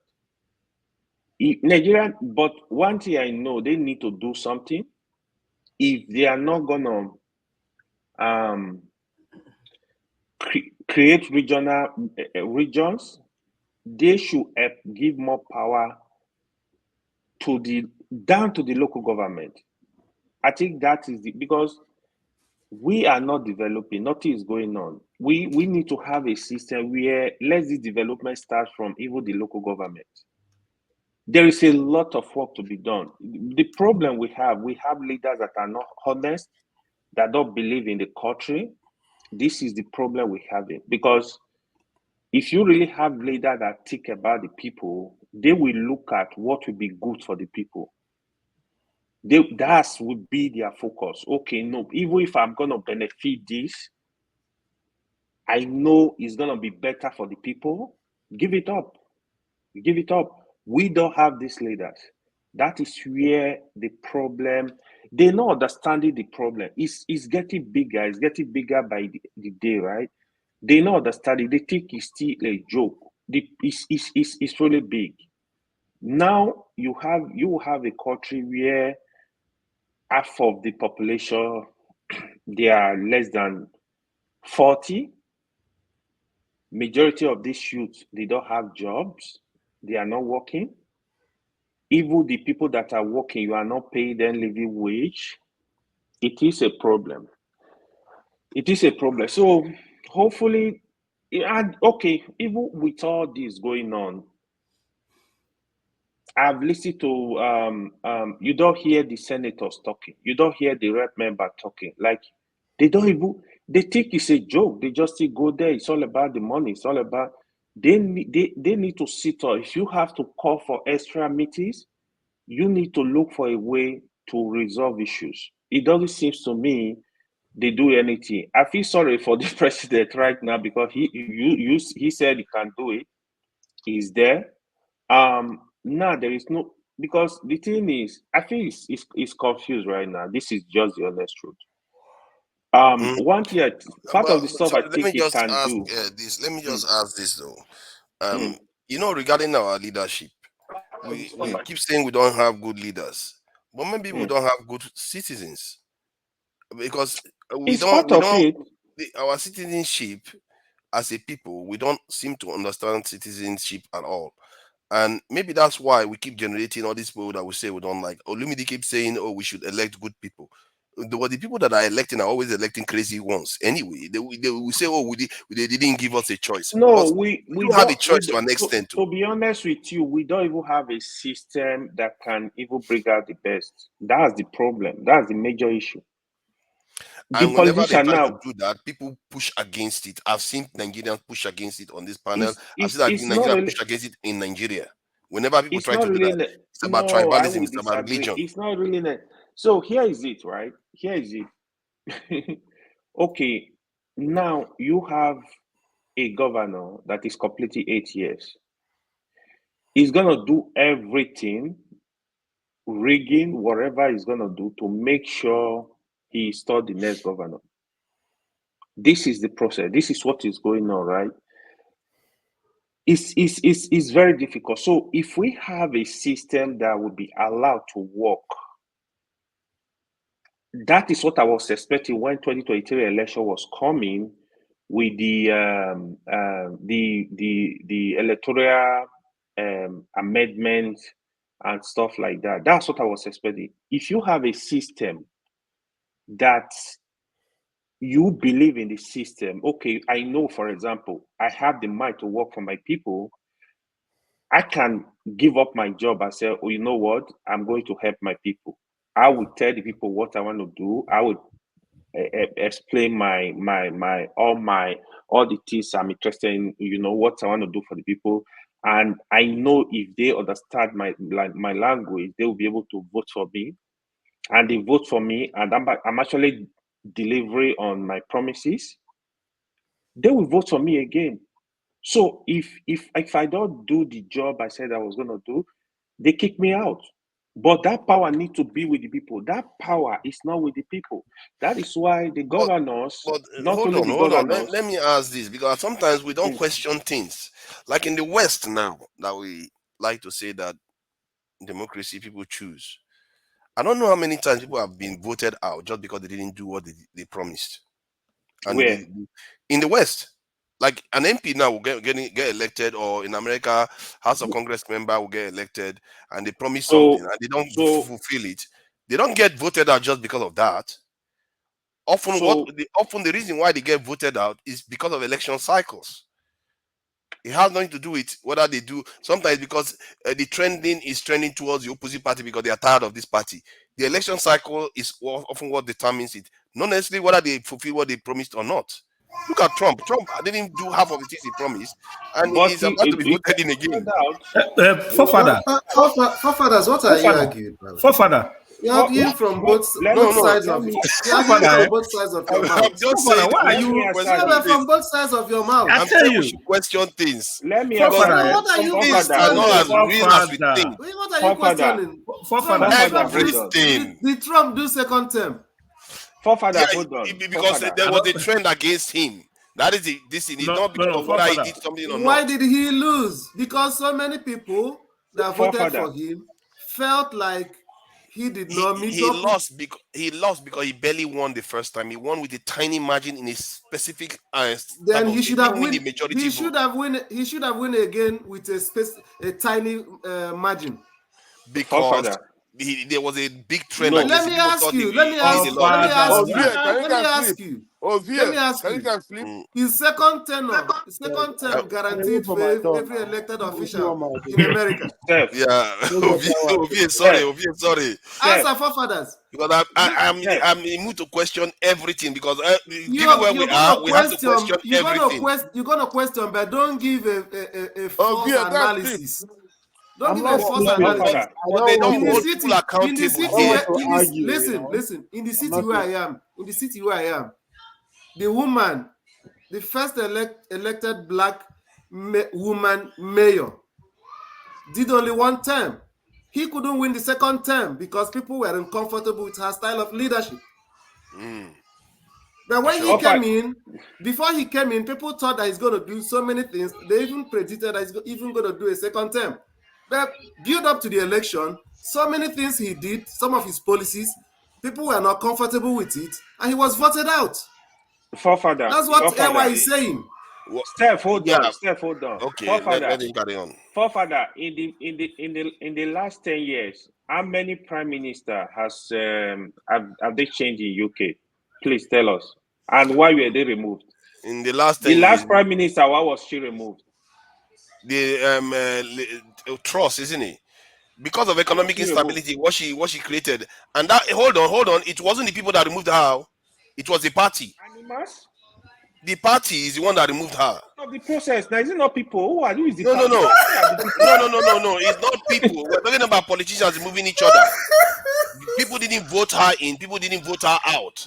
We got Rishi Sunak. Nobody voted Rishi Sunak in. The person they voted in was Boris Johnson. What do you say? People never. The people that voted, are they not representatives of people? You can if that's what you want to argue, you can argue that. But that's their own system of government. Even people there was an Italian that came here the other day, and what he said was that in their country their vote don't count. People in the UK, they understand this too. that the vote that you think you are casting, whether it matters in terms of changing stuff, it doesn't change much. The vote, the system remains the same. Father, let me tell you this, right?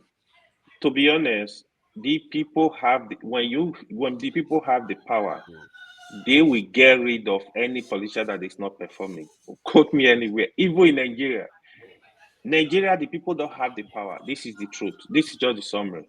If the people have the power, you think Buhari would have come back second tenure? He will not. They will kick him out. With the support Buhari got in 2015, if the people had the power in 2019, they will kick him out. That's just the honest truth. It's not how it works. It's political cycle, but I will explain that later. Go ahead. No, see. This thing is easy. People know what is going on. They know. They understand. They know the truth. They will kick out any politician. Okay.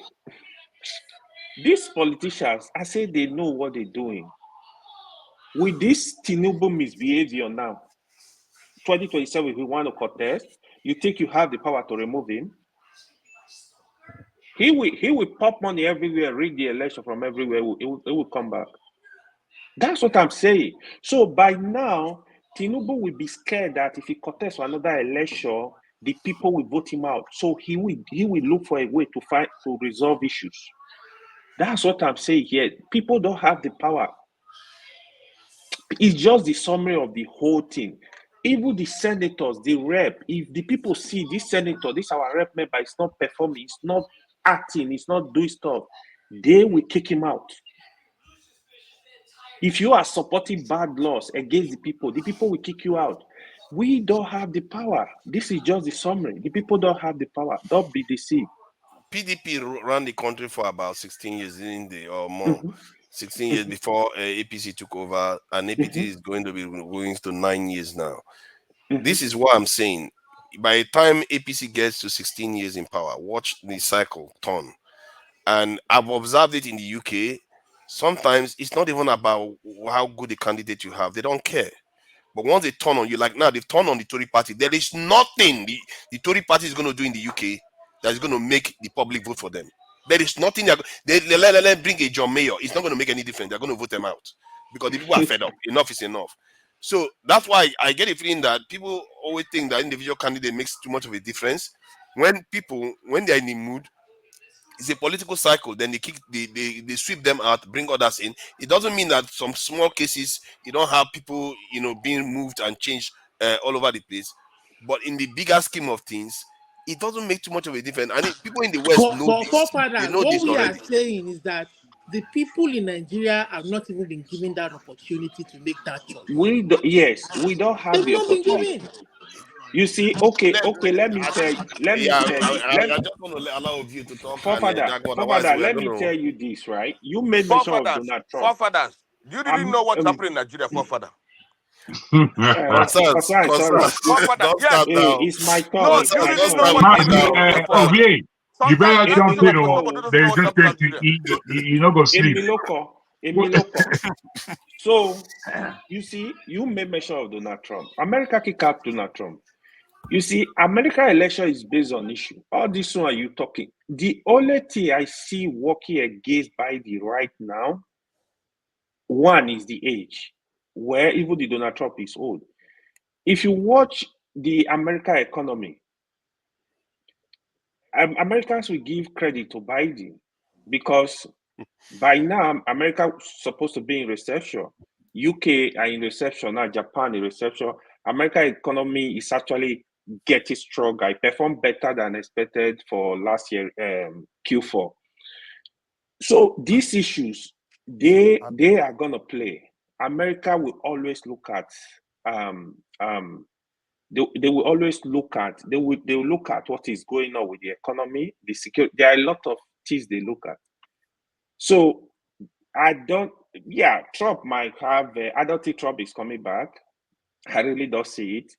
But I wish sincerely the Democrat can replace Biden. To me, Biden is too old to be president. Even the Trump, they are just two dead men. They need to rest. I wish they can replace both of them. But in general, I will still go back to my point.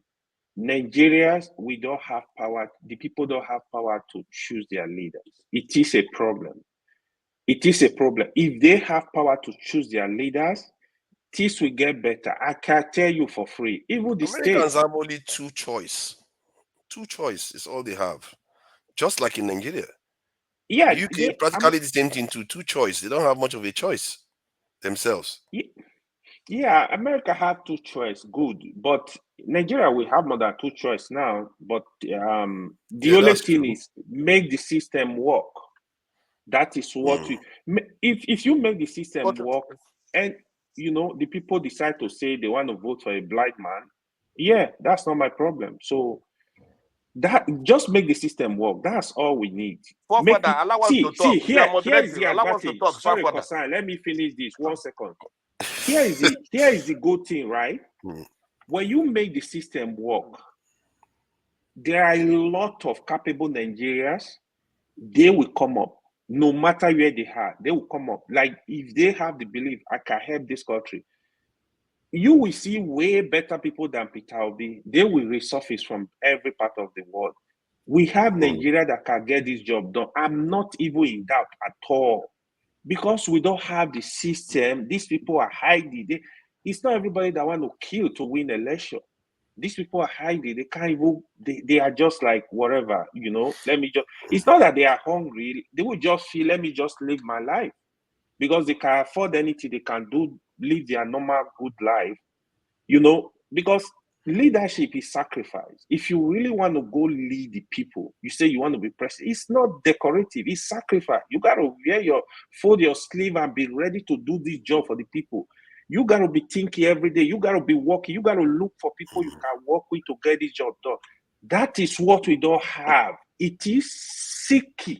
It is just, to me, it's sickening. Like, it's just too much. I don't think it's one big thing. Like, it's crazy, to be honest. These people, we just need people that are sincere, that want to lead this country, that want to. How much? The money they are looting, what are you going to use the money for? People are dying. In the past few months, we lost a governor. We lost a former governor that is a senator. It last like 2 weeks ago. We're losing people. Like, these people are above average age of these old men is 65.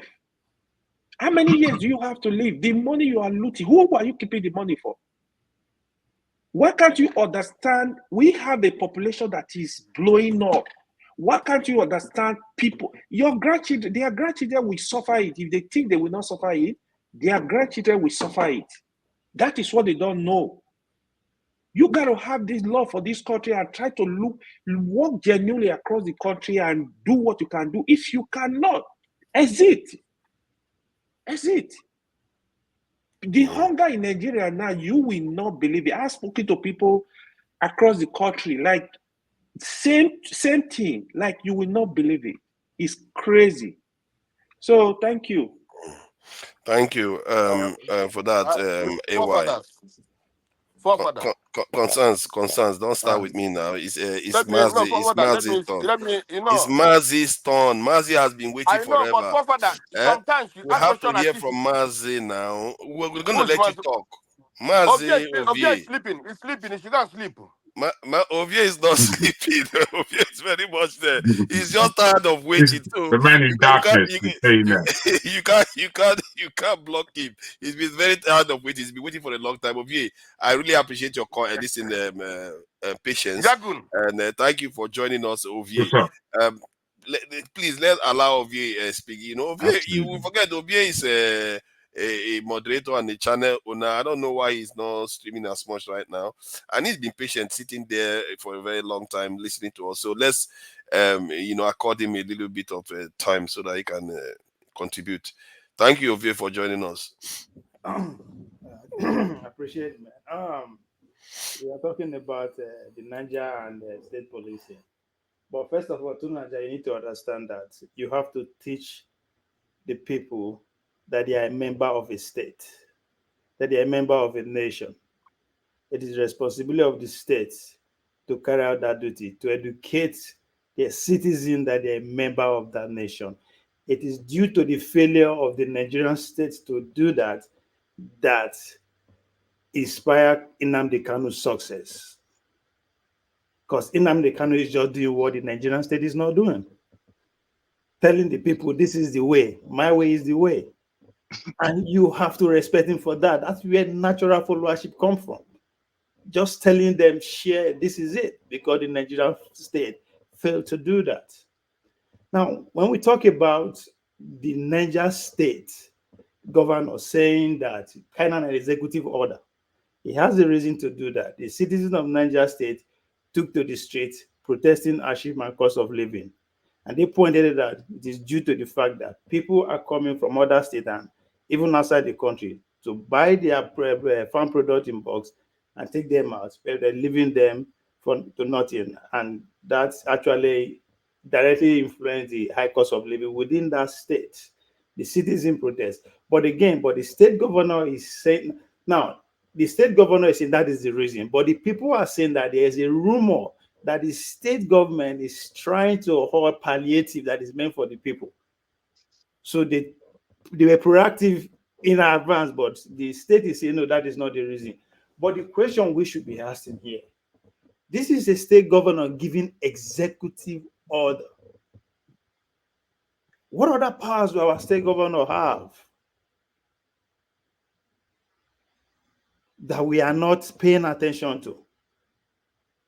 And again, that's also explained directly of the people who are calling for state policing. These are the governors. Now, let's break it down. We are copying the United States system. Just one thing, our leader, I don't know if it's in the Constitution or they're debating it, is the dual sovereignty. There's a distinct difference between the state power and the legislative and the federal power. If you are paying attention to American politics today as we speak, there was a big fight between Texas and the federal government over border. Over border. Who's to control the border? Who's to protect the border? This is not Nigeria. It's not a case of America and Mexico. It's got federal and state. The Texas state government says, since the federal government is not being proactive, they are going to do something. They went and started putting barbed wires. The federal government orders their troops to go and take it out. The state government is not that they don't have the rights. Now, that is power of dual sovereignty. There's a reason the founding fathers of America put that into that place. They believe that in order to protect the citizen liberty, there is a need for you to have a balance of power at the federal and the state, so that when they keep busy fighting who to be in control, they will have no reason that to respect the citizenry. That's where the power comes from. We don't have that. One can argue that we have that in our constitution. There is a difference between the state and the federal level, but we are not practicing it. Those are the things we should be paying attention to. We want to give police to a group of people who you don't even know how much they earn, but they work for you. Imagine say your gate man, your gate man, they buy gadgets, but you don't know how much they earn, but now you they pay out. We don't know how much they earn, but we want to give them who is going to audit them? Who is going to pay the salary? Again, it's still going to come from the federal government, because they depend on the federal government for survival. That's what they are telling us. Is that what it is in the book? Because if the Niger state governor can carry out an executive order to say, don't come and buy food in my state in bulk, what other power do they have? So before we give them able men with harm, there are so many things we need to start asking ourselves. I personally believe that the most secure society is not the most policed society. It is society with the most amenity. When everybody is busy, the rate of crime will be low. I'm not saying it's going to be high, it will be low. I grew up in a village. When they grew up in a village in the 90s, I don't even know the nearest village because things they for all to do. We don't actually care. I don't even know. Say I did under local government. Say we are busy, but today, fast forward to today, OVA. are no longer schools. OVA, but you Yeah. have to understand. You have to understand that the state police is going to be backed by law. It's not executive order, please. It's There going to is be a backed law by that state state law. public official to declare how much they earn. Do you know how much your governor earn? It is also by law. I'm just saying. I'm just trying to explain what the state police is all about. Why you talk for 1 hour now? If you want to argue, it's time for that. I kept quiet for a reason.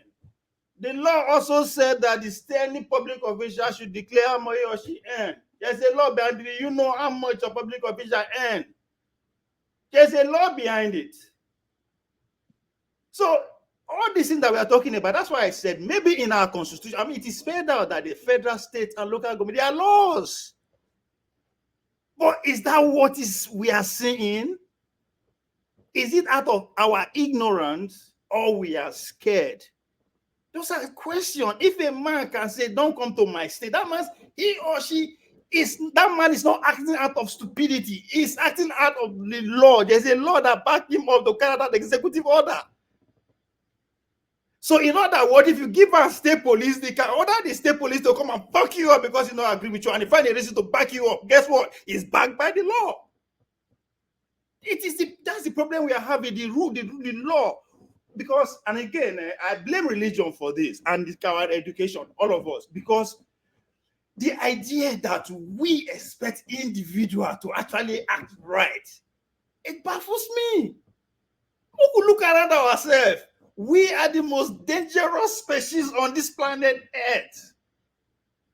If you are land for London today, I will be scared of the British people, not to harm me, not be lion or animal on the street. If I laugh for Nigeria today, I'll be scared of Nigerians. If I laugh for America, I'll be scared of Americans.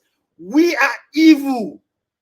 Individually, we know like we are dangerous to this earth. And that is what the framers of American Constitution recognize. They put all their religions aside. They say, come, if you don't checkmate the people by law, they will do and undo. And that is exactly what is playing out in our society. Our leaders are acting as if there is no law. And we too, they follow this as if there is no law. There are laws that backs every state of our governance up, even though that law might not be in our favor, but they are not carrying out. So I totally agree with you. Yes, law will back state police up. I agree. But which of the law are we talking about? The same people that I said, you don't even know how much you pay them.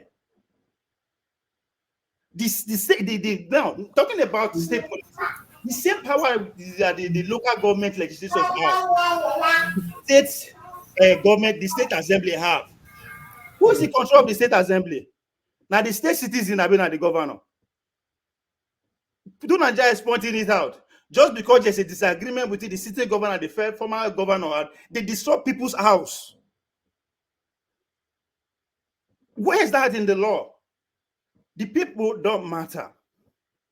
So there's so many things we actually have to recognize. These are good things. You understand? I'm saying state police and all that is successful in America because of this singularity. When you hear a state governor, they follow federal because of what? Border. This is border. Not be saying that other thing. Which border? So, but law has to say, it's a law. But we know they follow our own.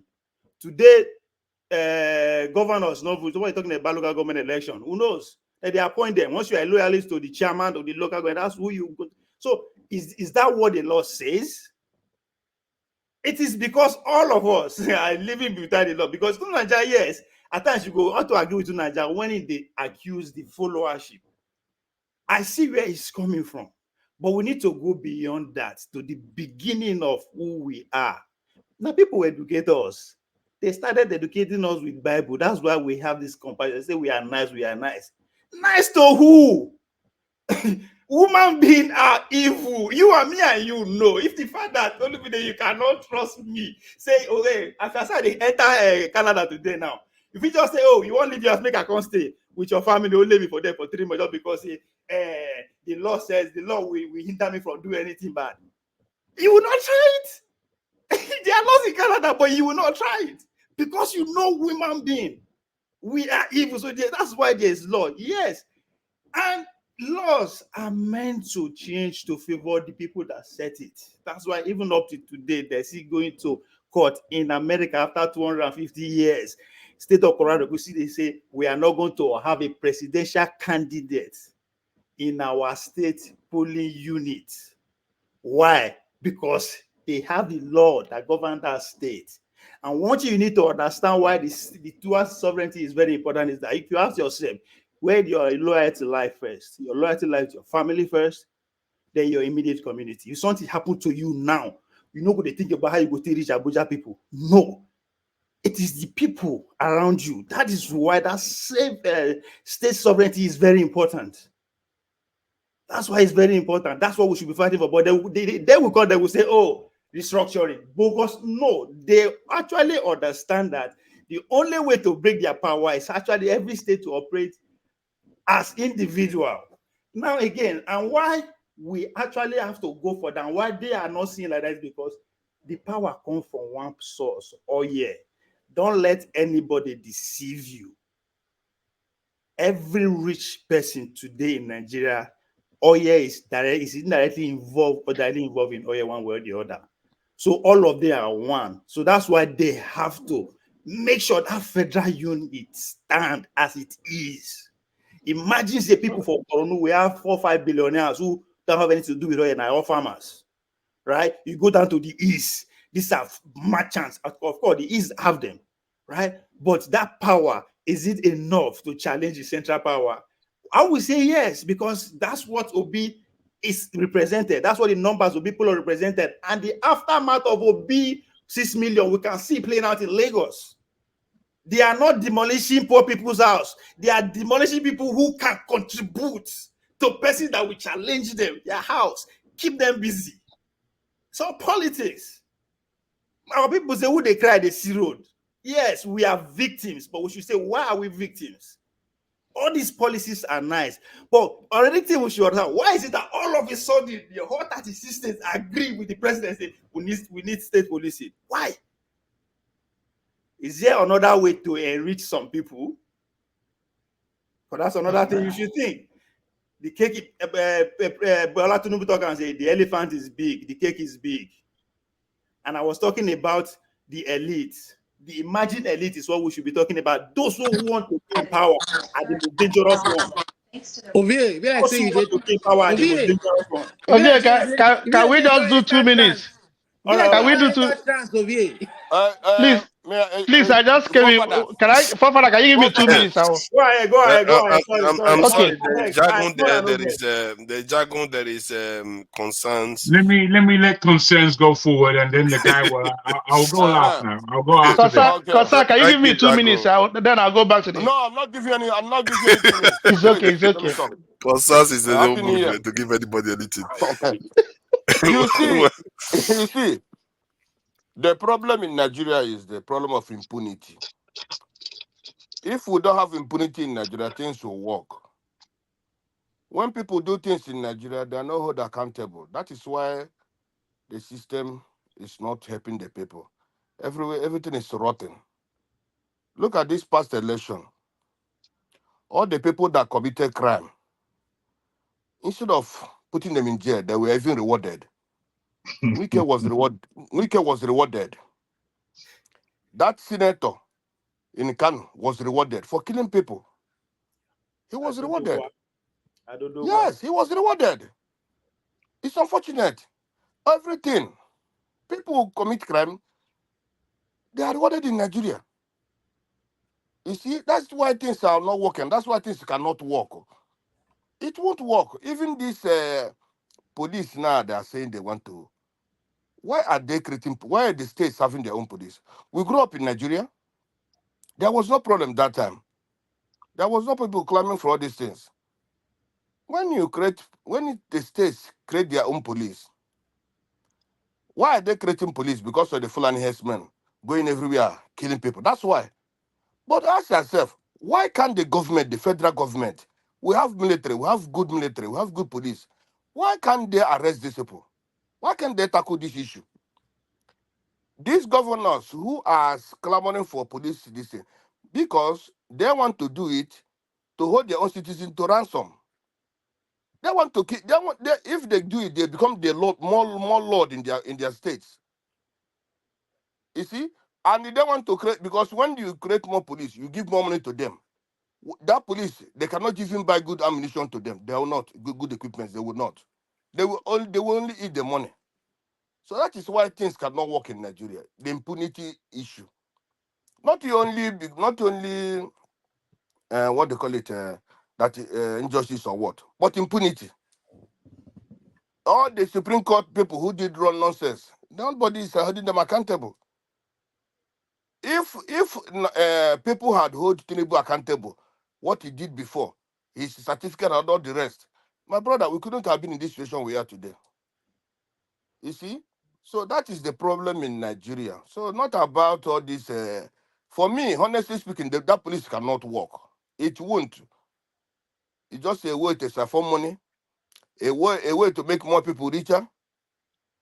If what are they for example, what kind of gun are they going to give to the police, which this marauding Fulani herdsmen don't have? Today, when the Fulani herdsman kill you, if the community rise up, the military will come even against those communities. So the same thing will be applicable to when the police are there. Your state have their police. If they cannot do anything, they will still say call federal. That is what is going to happen. So let us not be deceiving ourselves. All these things the people are doing, the government are doing, they are deceiving themselves. They are prolonging their tenure because things cannot work. Everybody knows that the foundation of Nigeria, a house without a good foundation cannot stand. It can never stand. You see, if the foundation of Nigeria is good, the country will stand. If we can come together today and say, let's just meet together, let's discuss how Nigeria is going to work, and all of us come together, all the whole region, all the whole tribes come together, and said, this is the way the country can go, this is the way to, and everybody pen to that, you will see that things will work in Nigeria. But because we cannot come together, we cannot restructure, we cannot change the constitution, we cannot, nothing. And I'm sorry to say this, people who compare Nigeria with America, with Britain, with Germany, they are the one making the mistakes. Let us continue comparing. Nigeria is an African country. I have seen some African countries that are working very, very well. So when you continue to compare Nigeria with America, so Nigeria makes itself too big. The government makes itself too big. Nigeria, nothing is what. Botswana have social security. They have good electricity. They have good water system. They have everything good. They have good police. So why people comparing America to Nigeria? Namibia, the same thing. If look at Angola, there was a time Angola was not working, but now the Angola have started working. Things are getting. There was some that Angola have one of the best roads in Africa, but today everything is changing. Okay, their police is good. Their education system has improved. But we don't ask ourselves, why are Nigeria own not improving? The education system in Nigeria is not improving. Nothing is improving. Instead, it's going backwards. So whenever we are talking, let us not be comparing Nigeria with America, with Britain, with all those advanced countries. No, that is bad. Because if anything is working in Nigeria, then we can be proud to compare Nigeria with other countries. We can't compare Nigeria even with Ghana. You can't compare Nigeria with even Tanzania. You can't. Go to Tanzania. Go to Tanzania. See how Tanzania is working. See how the government is doing. See how that woman that came in, how she's improving the country. That's why they have peace. But in Nigeria, because people can do whatever they like and they go free. People do whatever they like, they go free. But in other countries, they don't go free.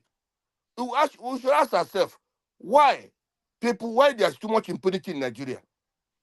If today, Jagun, you go to Nigeria today, you come with dollars, you can even go to a family and slap all of them. You can slap all of them, and nothing happen to you.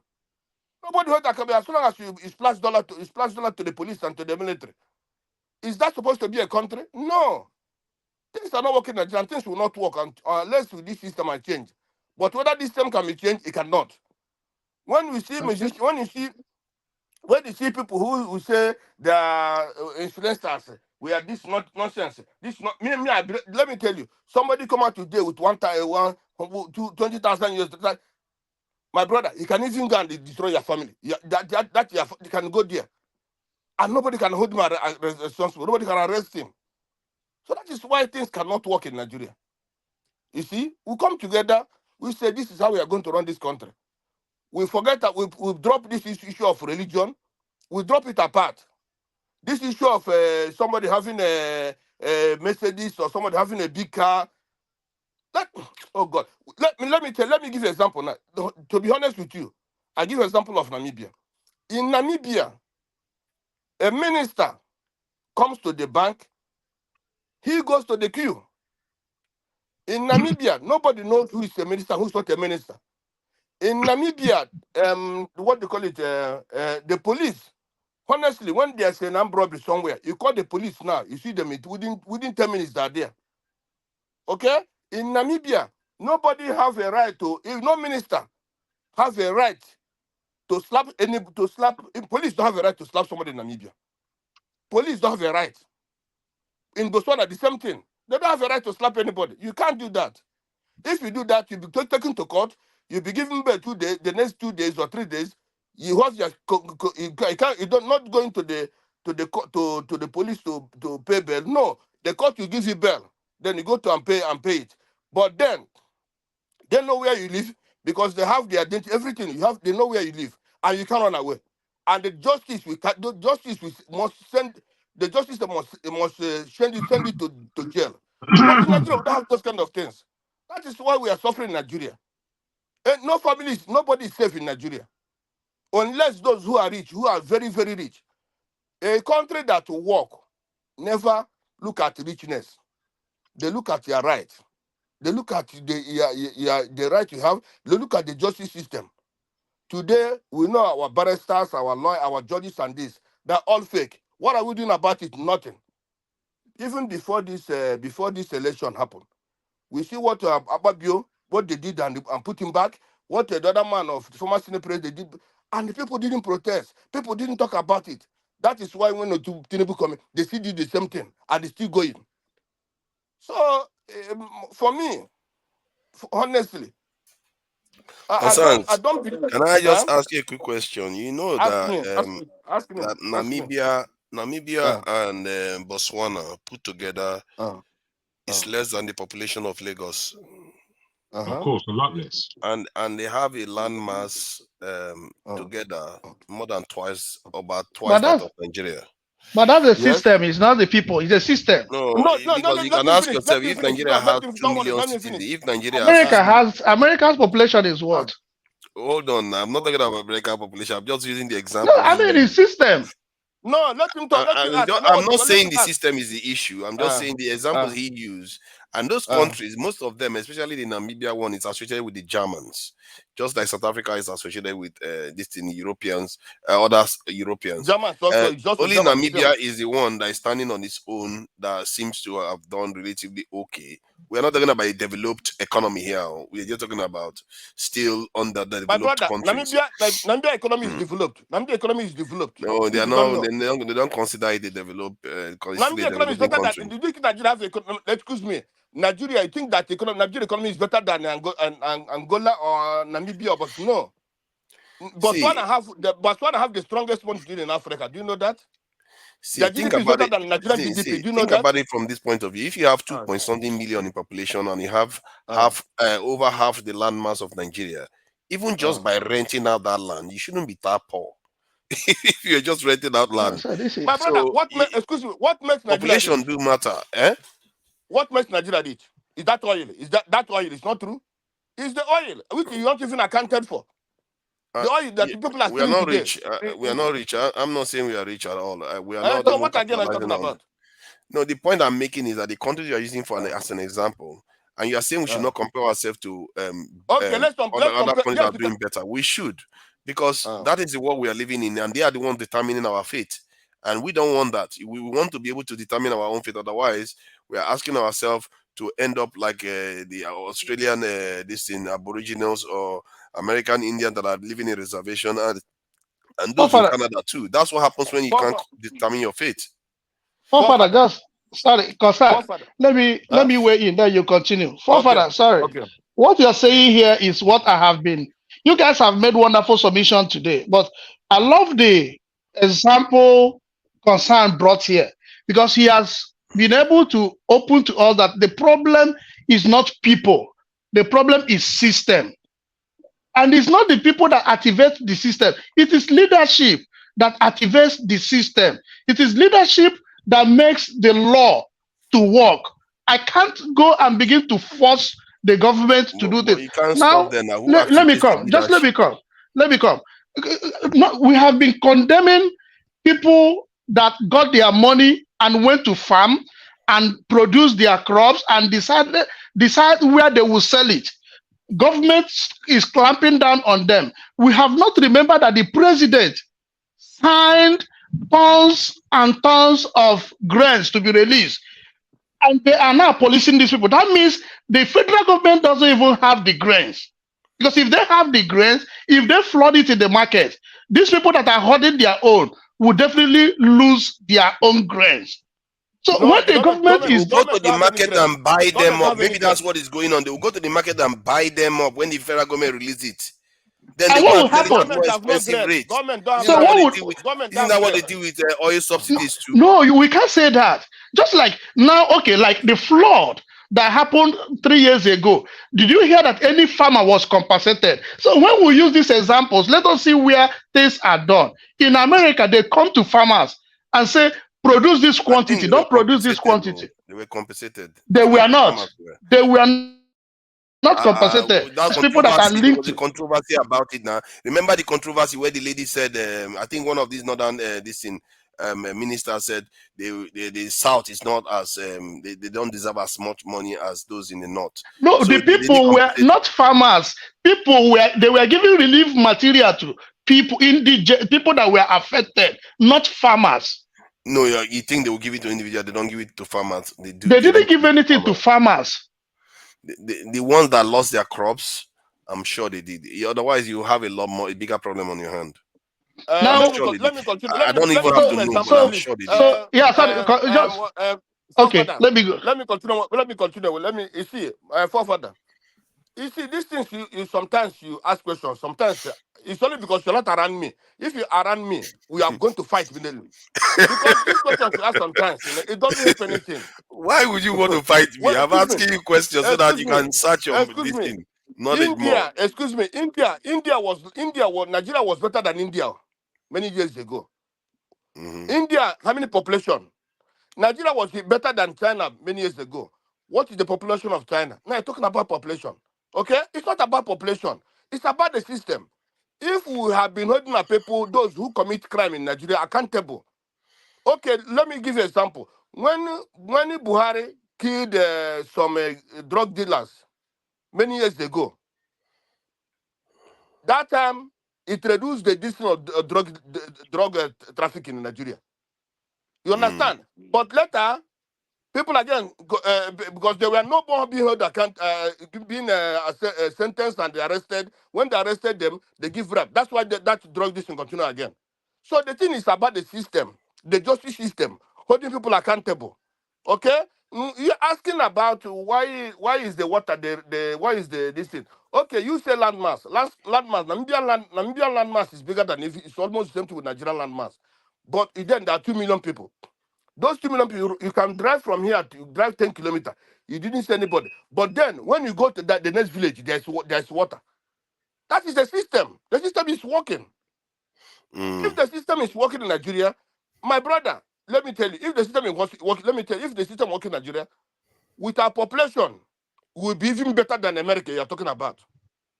If the people are being held accountable in Nigeria, will be better than America talking about. So, but the problem when you is say the system is not working.